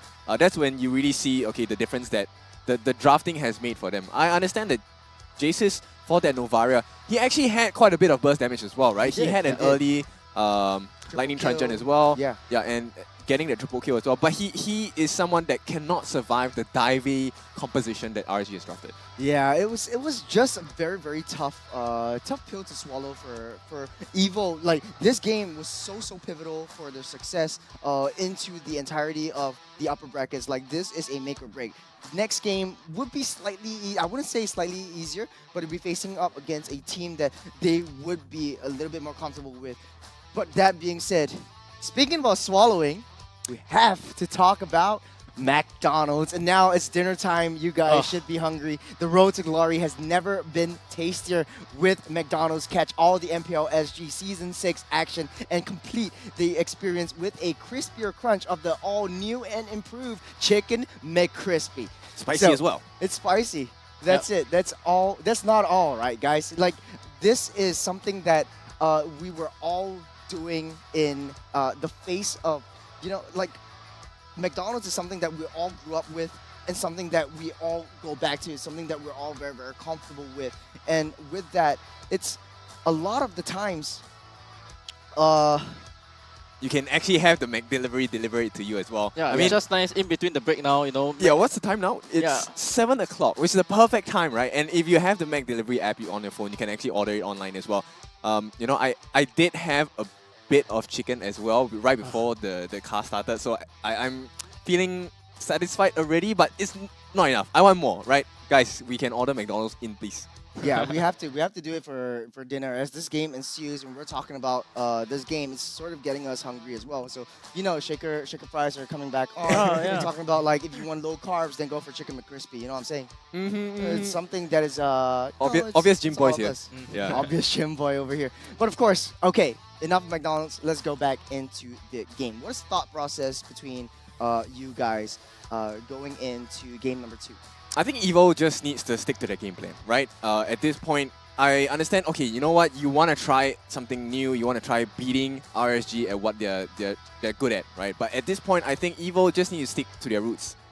Just do what you're good at, right? And it's Bray. He is going to be aggressive. I don't think RSG can avoid the whole game without taking a single fight, right? We have seen teams do that, but it's really hard to execute it in a particular way. And I think if you draft it to your strengths, Evo will be undeniable. They will force you to have fights. So I think Evo should just go back to the roots. Don't play that very slow and long poke waiting game. Yeah, just go back, head in first, and keep asking for fights. I think that should work for them. So yesterday, right, what happened for them was that they were having success with this Matilda and Rafaela picks, right? Picks that basically you put carrot on heroes that can actually help powerful, and then not at the same time later on in the later parts of the game, then you help your marksman, right? So they kind of had the same idea going on here, but the timing of it wasn't the same, right? So if you want to stick on to the support base comps, you need to be ready for the kind of aggression and catching that RSG can do to you, right? Because you're not only going to face against one catch, you are facing against the Kadita as well, and suddenly out of nowhere the Khalid comes from behind, the Lancelot comes from behind, immense pressure onto the side of both JCs and of course Twist as well. Yes, right? correct. Like they are the ones that will turn the fight, and they have been stopped right at the start of the game, unfortunately, and that's what caused the downfall for Evo, right? When the main players unable to really kick it up a notch and start shining, right? Powerful was already there. I mean, he did well with his archive, but the thing was, he didn't have enough room to really make anything happen, right? Because every single time he had to reserve his heavy spin to just stop Brave from escaping, and that's the worst part. Is you have to have him locked down, and RSG were never playing at choke points. They were always playing in the lanes. There's no way you get a heavy spin that locks down someone perfectly. And that's difficult for Powerful to, execute. It all breaks down in that draft, and a coach really makes a lot of difference. Hint. And with Powerful, within the draft phase, he has to actively think of a lot of situations that go through his head, and he also has to think of himself and how he's going to adjust the situations. Do you think that Evo is forcing the support roam strategy? We'll see here, because ever since the new patch has come along, and even in this game where they could have actually had a lot of other choices, because as I said, right, they could have put the Archive on the room position, they could have continued doing Marty's jungle, and then opted for something different for Twist, play his usual style, right? The Rafaela. Right? But going for the Rafaela changed up 2 heroes for the side of Evo, right? And because of that, I'm having trouble understanding, right, is the support so important for Evo that they have to force it no matter what? Because so many supports are being banned out. You go back to the Rafaela that you had success, without a doubt though, they had success with the Rafaela yesterday when they faced off against Bleed. Yeah. Right? So ultimately, at this point in time, do you think that you can continue going with this kind of support style where you are able to, at first help your jungle and then proceed on to help the marksman later on? Or will you change up a total different style and play for Twist this time around? I think they were hoping for the difference, the fact of healing support, right, will actually increase your chances of survival, extend the fight, and hopefully from there you then tip the edge and win that skirmish, early game skirmish. I think that's what they prefer, or at least Evo very team fight oriented play style and mindset, right? So they want to survive, they want to have that tipping point where we win every single fight. That's why they're going back to this healing composition. But you have to make sure that RSG does not get heroes that have so high of a burst potential. That Buji is one of the most painful mages there with the Kadita, and I think that was actually one big problem that they totally ignored. Yeah. So they have opted for a different draft here, right? Because now they realize that, the Kadita is actually a problem, and this was something that they did not ban earlier on. But because of RSG needing to ban the Matilda now, this was something that for the side of Evo, they banned out because they were second pick at first. You do have that one extra ban that you can go for. So most likely here for the side of Evil, they will continue to ban out the Xbox because this was a hero that they have been banning out against Bleed as well for the whole series. And this, I believe that they have been training this whole week, you know, without the presence of the Xbox because it kind of like Among the planes exists the equilibrium. Surprisingly, surprisingly they decided made to go for an Eve ban here. So Eve is not really in the meta. Yeah, it's not a meta now. It's slower wave clear because of the no extra damage when you hit in the when you hit minions in the center. So I don't know if Evo is making the right decision right here by banning out the Eve. RSG responds by banning out the Valentina, opening up Khalid, opening up a lot of other opportunities. They could be the one to go for he the Khalid could be the first one to pick. go for the Khalid first pick, or even the Frederick if you want to, you know, stay very, very comfortable within your round, you right? kind of have to pick a poison, right? Because you decided to ban out the Eve here. So Eve was a hero that Buji was drafting a lot in the earlier stages of MPL, but not so much now. Okay, I've never tried lip reading, but from what I can guess, I think Twist was like mouthing the words like Xbox. So maybe they want to consider something around that particular draft, but they are going to start off with the Mortis, and like we mentioned at the start of this game itself, I think Mortis should go into the jungle. I think it's much more appropriate for powerful. It's what Evo is good at, right? Taking that first snowball that they want with the Martis, right? So pick your burst heroes, pick your team fight base heroes, and try to get a good snowball off. And by first picking these Martis here, they are basically telling me, right? I'm powerful. I want to play for my team snowball, and this is the approach that they have taken for the side of Evo here. I think RSG might very well go for the Khalid again. They could very well. I am the priestess of primal lightning, the hunter of all the evil gods. But they are opting for the Edith. I think they prio the Edith a little bit more setups coming in. They don't want to give it to the hands of Carrot. And Evil, on the other hand, how would they respond? Yeah, so I think you kind of like don't care about RSG draft at this point. Yeah. Play about what you think will help you snowball, right? Because this is the Evil that we know that once they get that first team fight in, right, they're gonna group up, they are gonna suddenly throw 5 bodies at you, and suddenly you are just dying left and right. It's akin, for a moment in the last game, we actually saw that small moment, right? I mean, of course, RSG had to dive into them, but once Evil starts that kind of momentum, and if they don't let it go, it is gonna be kind of like a 50-50 fight for me. I think they just have to be very careful about the catch potential, right? Because we have Gray and we have an Edith, which are probably going to go into the hands of Lucian QT, right? Once again, I think one of the main strengths of the roster for the previous draft for RSG was the ability to catch out any of the members on Evo and not get punished for it, right? So right now, I think Evo needs to be able to deal with that problem as well, because based on how RSG is drafting, it's the exact same formula. They can go in for a very simple catch. Bray on this Fredrin, he's going to be a very beefy boy. It's going to be hard to kill him, especially if they have the advantage. Yeah, so going for the Yuzhong here, right, basically means that the Khalid is open for the taking as well, right? Yeah. Because he has opted to go for the Yuzhong over the Khalid, and the basis for this is very simple, right? Because Fedrin is a hero that if the Yuzhong flies into you, you are gonna have quite a difficult time getting away from this. Your team is banning Yuzhong as well. So for the side of RSG here, they have actually decided to pick up the Farsa. But isn't like Yuzhong a natural counter to Farsa? Why pick up something that would counter you whenever you do a feather airstrike? Right, so for the side of RSG, going for the Farsa here basically means that maybe if Edith gets the catch first, right, you get the burst in, right, and then by the time the Yuzhong flies in, the Farsa will actually just fly away. Right? That's a possibility. So using Wing by Wings to just get out there safely, try to zone out and try to save and protect Oki. I think Evo's playstyle, drafting style is sort of like, hey, we really need to shut down Oki as much as we can. So they're getting a lot of like divey types of heroes over the side of Evo. And RSG is responding with like, hey, we're just going to play our own game. We're just going to play a really traditional like wall in front and artillery at the back, and we're just going to free hit you as much as we can. I really like this ban on Lilia because, let's be honest, right? If you put Jace's on this Lilia, it's going to be a huge problem for RSG. Simply because of the black shoes along with the gloom as well. Now, I think we all understand that Jace's is a very good mid laner. I think he has had quite a successful season so far. And RSG, they definitely have seen the replays of what Evo have been doing so far. And that's why this ban on Lilia, to me, is so impactful.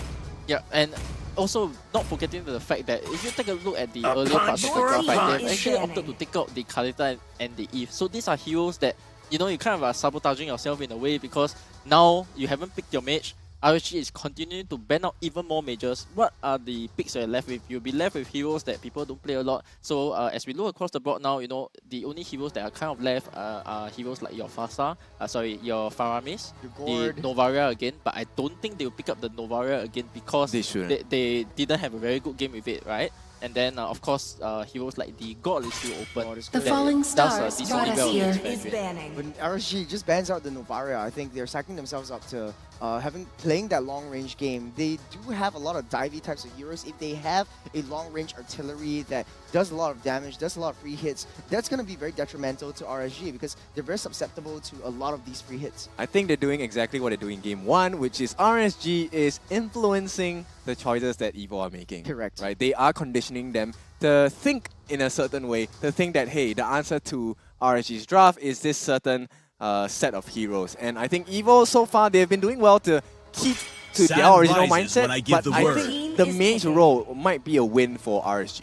So they're banning out the Khalid right here. Diablo won't get his hands on the Khalid, but he could very well go with either even the Edith in the EXP lane. Yeah, he can go back to the he can go back to the Edith if he wants to. But other heroes that he have picked up, the Badang is still outside. Dyroth, even if he wants to go into that kind of route, it could very well do a very nice flank.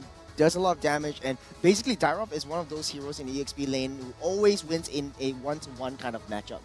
Yeah. Most importantly here, I'm excited to see what actually Carrot will pick here, because now you are playing against a if you continue to pick up supports, right, the Fasa is going to burst you down. So now you probably want more support for potentially this Bumblebee reporting right? for duty. You maybe want to Your team let is Carrot picking. go back on a hero that actually catches out people. And as we speak, right, RSG is picking out the Xbox. So basically, if EVO wants to fight into RSG, you kind of have the Xbox to kind of zoom them out. And the manifestation of ancient going for the Valor here. So this Valor still can be a mage, right? Because JCS has been playing mage Valor. So we could be looking at the potential double support coming out from the side of Team EVO here. Or Carrot might be potentially taking a catch hero to actually help his team get the 5v4 advantage. Two things. RSG, very, very tanky, very hard to take down. Plays towards the late game is almost impossible. EVO is very hard to get to. A lot of homing missiles, a lot of dive heroes. Valier, only job is to protect this Irithel from any harm whatsoever.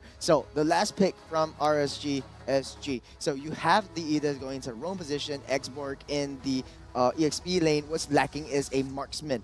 They might not even have to go for a marksman anyways. You could very well go straight into maybe a non-marksman gold lane.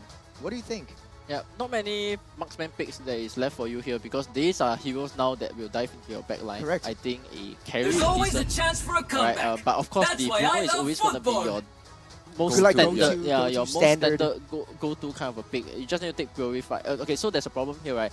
If you do take the Purify, right, the Yu Zhong will fly into you. Correct. Right? And you might not have enough time to purify everything away because you only have one dash. But if you Yeah. take the Flicker, there's a chance that the Kufra can surprise catch onto you, and the Yuzhen can also jump and petrify you, right? So it's gonna be a little bit hard for OK to decide here what kind of option that he goes for here, right? But as long as we saw in the last game, if he keeps his distance and EVO is not able to come onto him, it's still gonna be a relatively easy game for him. Ladies and gentlemen, the draft is set. We are loading up the Land of Dawn. EVO versus RSG SG. Game 2. Let's get it, boys. I mean, this is game point for RSG here. This is definitely something that they want to close it out quickly. They want to close it out before EVO realizes that they still have the power of the team fight. So the rotations coming in will be very crucial for both teams. I'm very interested in taking a look at how EVO actually rotates around, because we know how Martis is a much faster jungler than the Fredrin. So having the early game rotation, having the faster farm would be enabling him a lot. So RSG again going for the early lane clear down in the mid lane. So there's a dual lane clear and then moving up towards that top side. So you can see why RSG's draft is a win for the mates, right? Oh wait, hang on. Jace's gets caught again. Getting caught by 2, but Kara knocks him up. Tries to save Jace's, force the flicker. There's just a few more hits. Lucian Cutie just sourcing out for information. That's the discipline that we know of RSG. Yep, so this is why I say it's a win for the mid laner, right? Because the wave clear is so much faster and stronger from RSG. yes, granted, you have the Verlier. He is more focused on getting hits on heroes rather than getting those hits on the creeps because he doesn't get the reset from his passive, right? So when that happens, you have much slower rotations on the side of Evo. It does look like the Diablo is actually winning in the EXP battle. Bray doesn't get the retry onto the purple buff, but just forcing out for information, knowing where Powerful is at all times. Powerful already level 4 Bray midway through. He should get that level 4 after this beetle, but RSG, they're cycling themselves up for that turtle.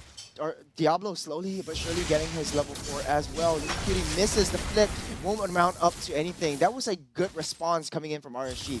Yeah, so as the game progresses here, the first obvious fight will be at the turtle where the Yuzhong is level 4, Fasa will have the Feather Airstrike as well, and bottom lane, we'll just see each of them poking at each other. We have time and time again, we have seen Iritel matching up against Bruno for the longest times of today actually already. Yeah, it's like two of the most standard marksmen going up neck to neck against each other. So very, very standard all across the goat lane. RSG pulls the turtle over to their side. Evil trying to psych themselves up. Twist only got his level 4, and like you said, Youngin with the dragon form coming in, going straight for that turtle, trying to push Bray away. He will land on Lucian Cutie, but to no avail. Diablo with the last incentive, but here comes Carrot onto the turtle, but Powerful actually takes and secures the turtle for himself. The retribution, the rest of RSG and Evil, they back off. Oh, this is a good fight here. Evo not only did they not lose anyone, they actually got the turtle instead as well. So this is something great, and a slightly different result from game 1 because game 1, Bray made it look like he was the god of retry. There was no way he was losing any of the retry battles at all. Yeah, Evil actually has the upper hand in the turtle fight, this small little turtle fight. Lucian Cutie doesn't have his level 4 yet. A very, very slow level 4 onto this roam. Just got it, the flip onto Carrot won't amount up to anything. Oki's not ready for that fight. Yep, and Powerful's already level 6, right? So for the first time here, Evo, they have this jungler advantage, which I hope they can figure a way out how to make it even more painful for RG to deal with. Yeah, it has to be maximized as well, right? Because as the game scales on into the later games, the Batis is going to fall off, whereas the Fasta and Xbox is going to have the time of their lives. Oh, Fuji straight in the face of Twist. He will be able to sustain himself with the shot residue. A little bit too close for comfort, a little bit cocky for RSG right there. What was the game plan? Take down Twist? Yeah, they need to because they want to make sure that Twist cannot catch up in this game. That's the same play that they did in game 1, right? Formula, yeah. Yeah, let's not have Twist exist and be a potential threat. Okay, the flip missed by Lucian Cutie. Primal Rav gets him out to safety just in the nick of time. RSG will back off. Turtle spawning in 30 seconds. RSG is actually a little bit behind of Evil. Evil taking control of the game right from the get-go. Yeah, man, this is the Evo that we're hoping for, right? This is the very aggressive, come fight with us at every single juncture kind of Evo that everyone is hoping for. Yeah, so as always, right, most of the fights that we're gonna see is going to be at this Turtle Pit here, right? So as the Dragon is also on cooldown, the Petrify is coming into cooldown in 20 seconds. It will be nice to see what Twist will be doing with his Black Dragon form in time. Okay, but Airstrike has zoned the rest of the members of Evil out of the way, but here comes Diablo from the flank, finding a nice flank, but Diablo's left to his own devices. There's 2 members onto him. Carrot springing himself up. He won't commit. He will commit onto Diablo, but he still has his Faraga armor. The last incentive will be popped up. A lot of heals coming in. Oh, the flip back onto Carrot. He might be the first one to fall.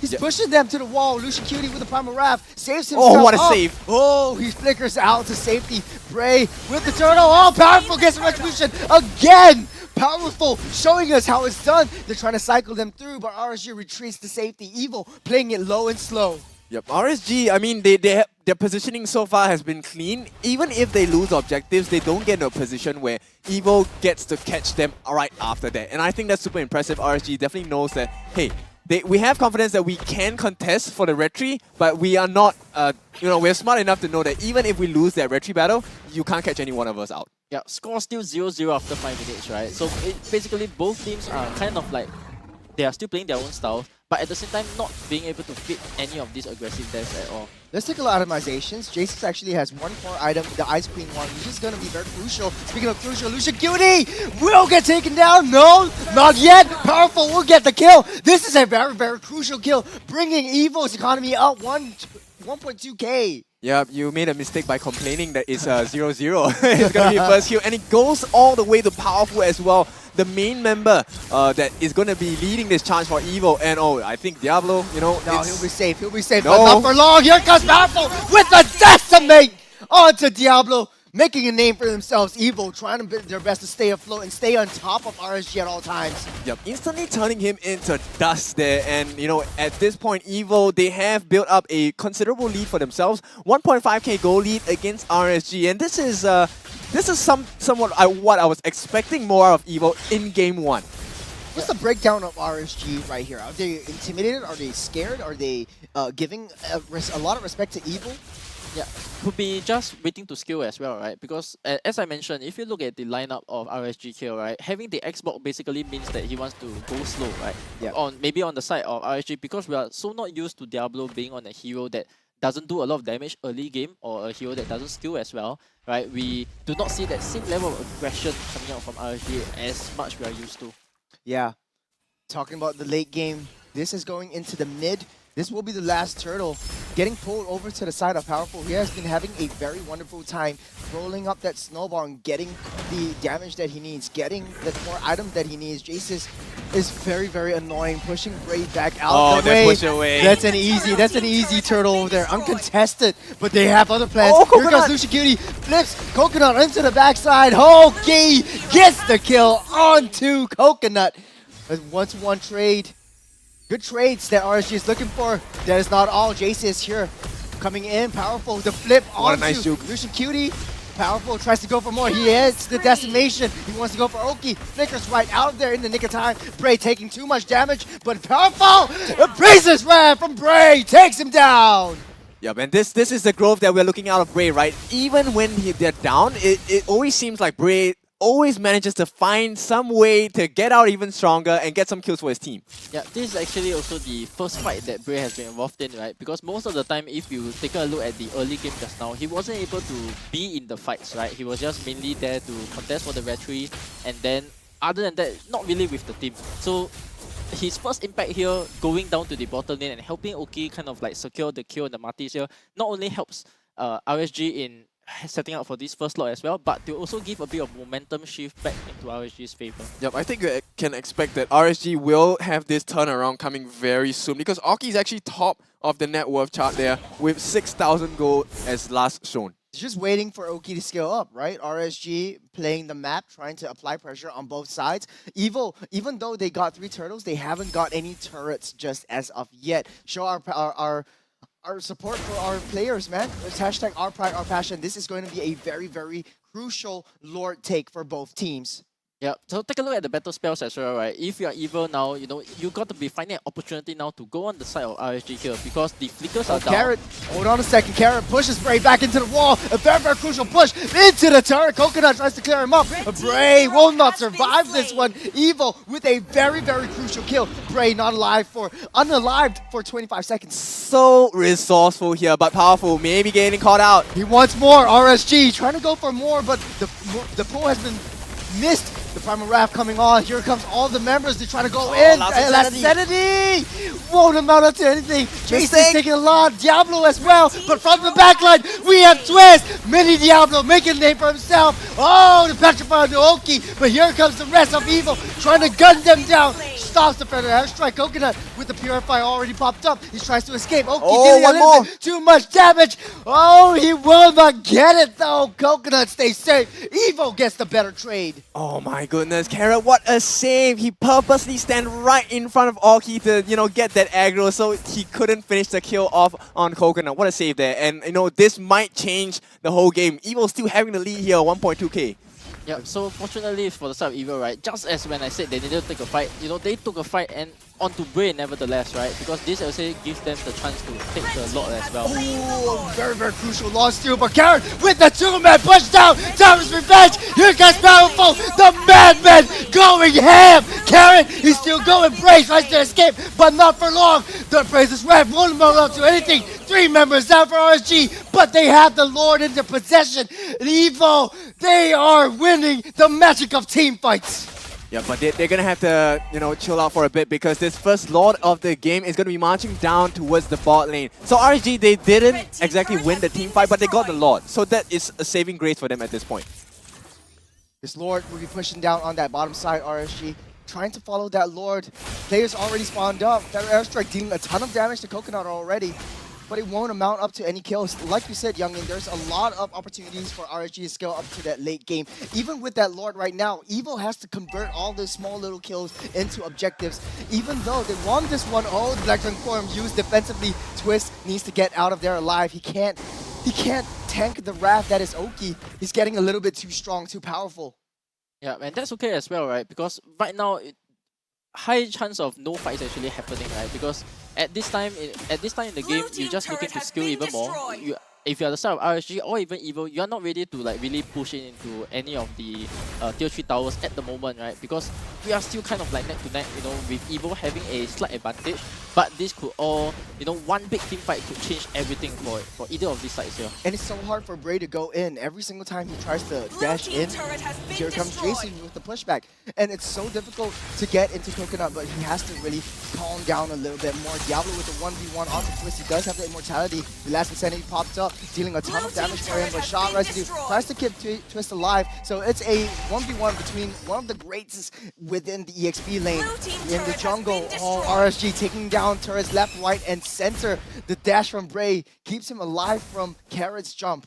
Yep, RSG keeping them at bay at this point, Evo, and finally the gold is going to swing in their favor. It's so the let's first take a lead look for at RSG too. Yeah, take a look at the items here on the board, and I think right now they need a little bit more on Evo.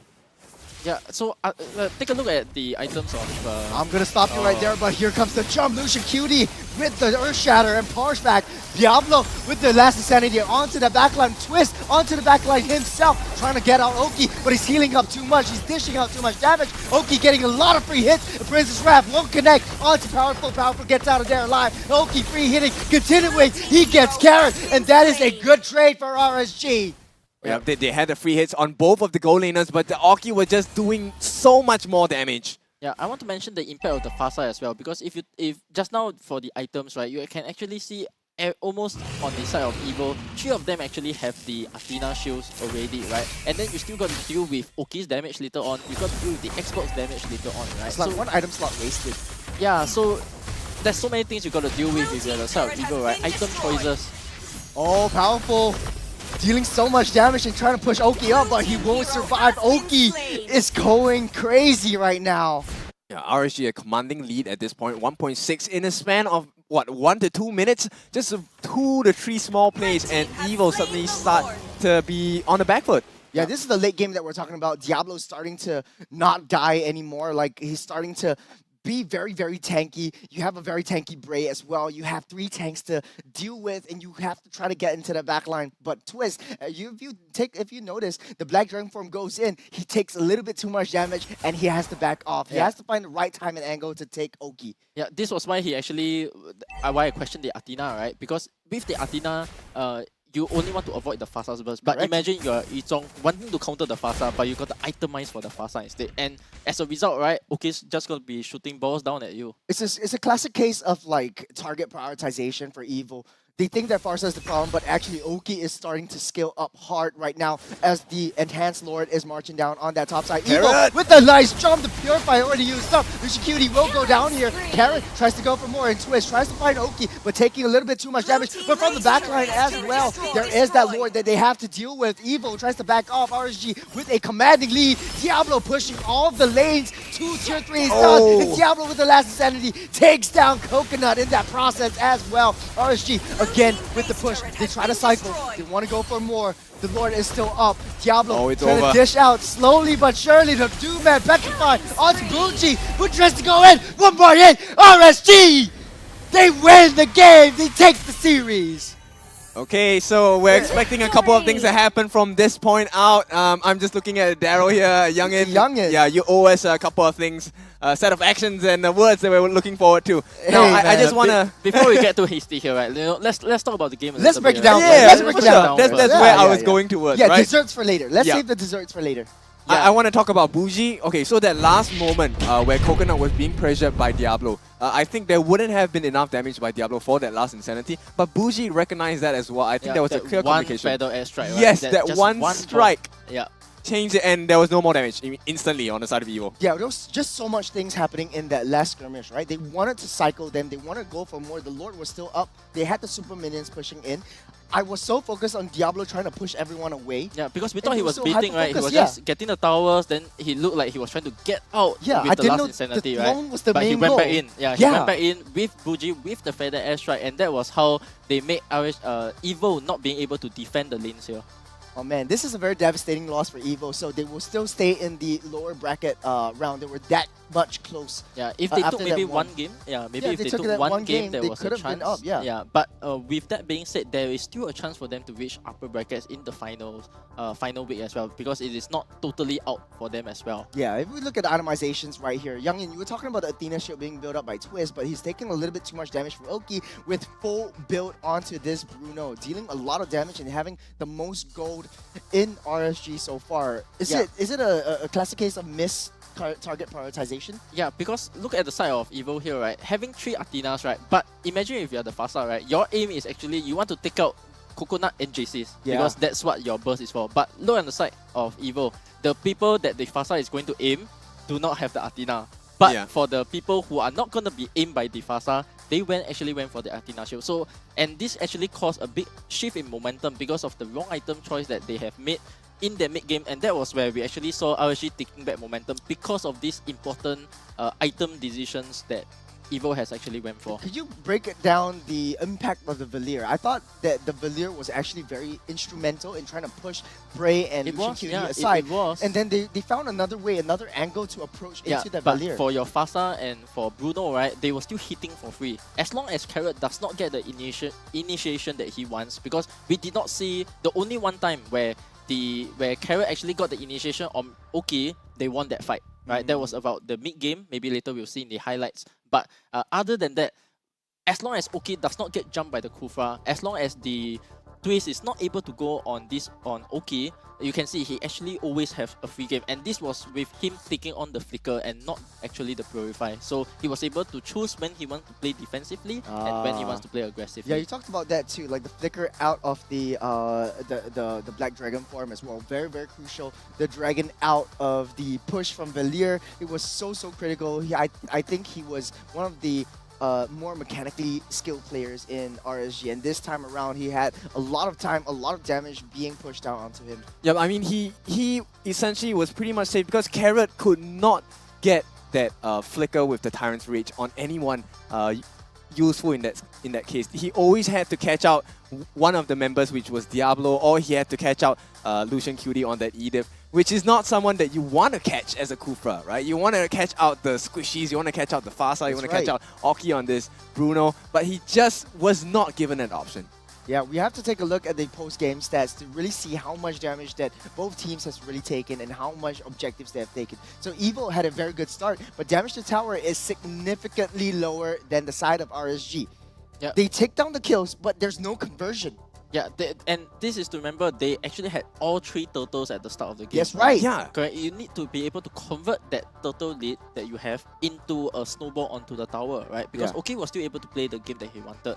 Granted, Lucian was actually protecting Oki most of the time, so he was able to kind of like keep the towers still at that point. And afterwards, when the first lot came, all three tier 1s were down. The only tier 2 that was left was on the mid lane.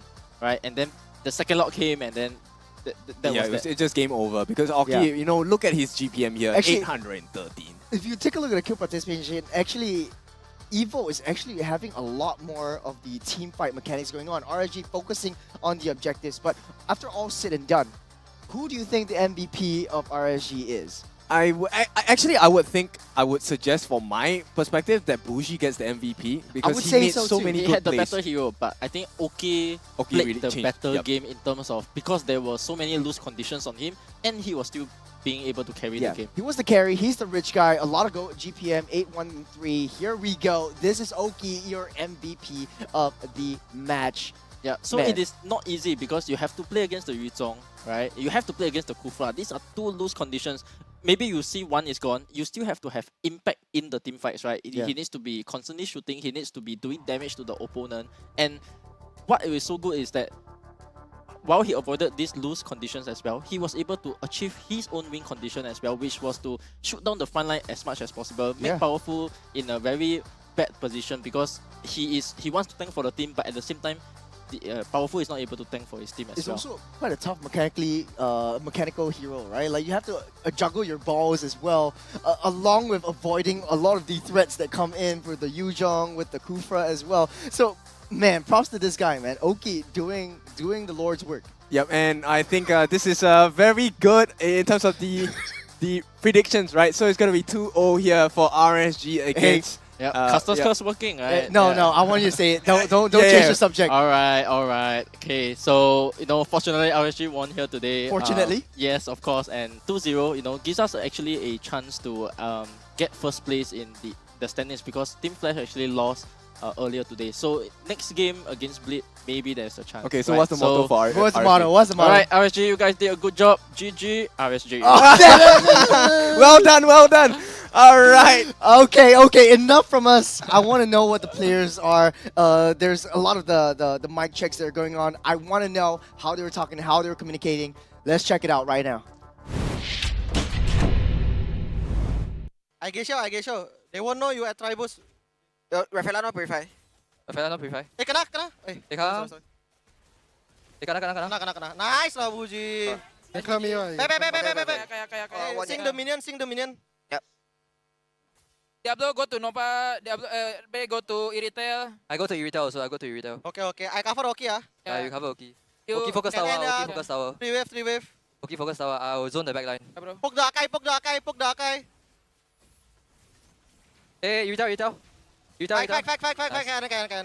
Nice. Tower lock. Nice lah, guys. Nice one, Fuji. Nice one, bro. Nice lah, bro. Aduh, sorry. It's okay. Sorry. Okay. Control the tempo again ya, guys. Assign. Kiting. I think ada, Cok. I know, back, guys. Back. Relax. Sorry. I know, Hey, powerful. Nice! Still can, bro. Sabar. Still can. Relax. Nice, Oki. Yeah, I can bomb. Slowly, I can try, slowly. Yujong. No minion. Next wave. Diablo, no minion. Bomb for you, nice. Mid first. Holy shit! Cannon, yeah, slowly, guys. Slowly.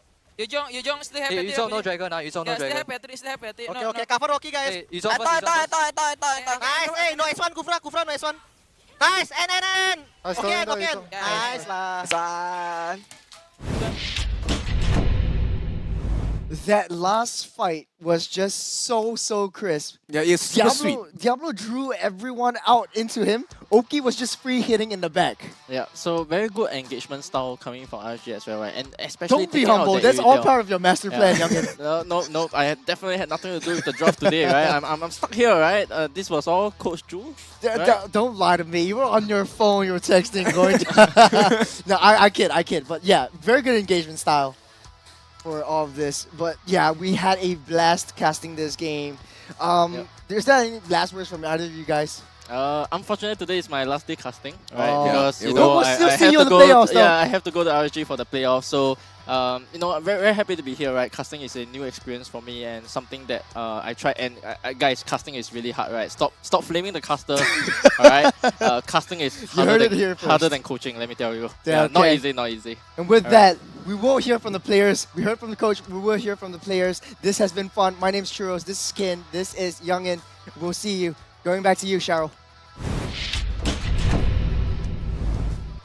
Thank you so much, guys. And right now here, I have Jewel beside me from RSG SG. Now, I do have some questions for you. Firstly, this opponent is rather special, Team Evil. You know, there are wild cards. Sometimes you don't know what they're doing and what they'll pull out. So were you actually afraid that there is a potential that Evil might take the game from RSG SG? Yeah, actually, because Evil play also Khalid, right? We actually prepare for the Khalid for them, but they end up never pick and also never ban. So in the first game, we just go Khalid, and I think the potential after we get Khalid, because we have the king of Khalid, right? Yeah, already done. Yes, apparently Khalid, for some reason, perhaps Diablo made it a thing. It might be a Singapore special already. It's so hotly contested. Yes. And so the next thing would be, right at the start of the season, we see Team Flash taking a game from RSG SG. Now, how have the team, improved themselves from that defeat? Yeah, I think after the first week, we get lost. Against Team Flash, we already realized how we improve and how we want to do as a team. Because the first week, I think the team also still want to adapt to our style, also to my style especially. And now with Coach Yangin also coming, I think a lot of improvement for our team. Now we're very excited for that. Now today he last day already, so after that he's going to come back. Should be. Right, and then moving forward. Heading over to the playoffs. Right now, we're just left with one more day. But what are you hoping to see improvements on before the team reaches playoffs? Yeah, I think the improvement should be like the discipline and how we execute. Because so far, our game plan is very clear, how we play also the heroes. So far, yeah, in Scream also we perform really well. And yeah, maybe for the playoffs, we prepare how to play discipline, not making a lot of mistakes. So I think if we're not making a lot of mistakes, we good already. Yeah. Fantastic. Now, the next one is, if I'm not wrong, the numbers are moving crazy in the overall standings. RSG SG should be in the second position as we speak. But a lot can happen on the last day. And what is your desired position, or what you think would be the placement, the exact number for RSG SG? Yeah, I think you should see how Flash against Bleed, because last week Flash against Bleed will be decided. If Bleed win, then we get 2-0 also, and I think we can get the first place. But yeah, so far I think very secure for us, at least top 2. But for me, top 1 is good for us. See how Flash and Bleed are.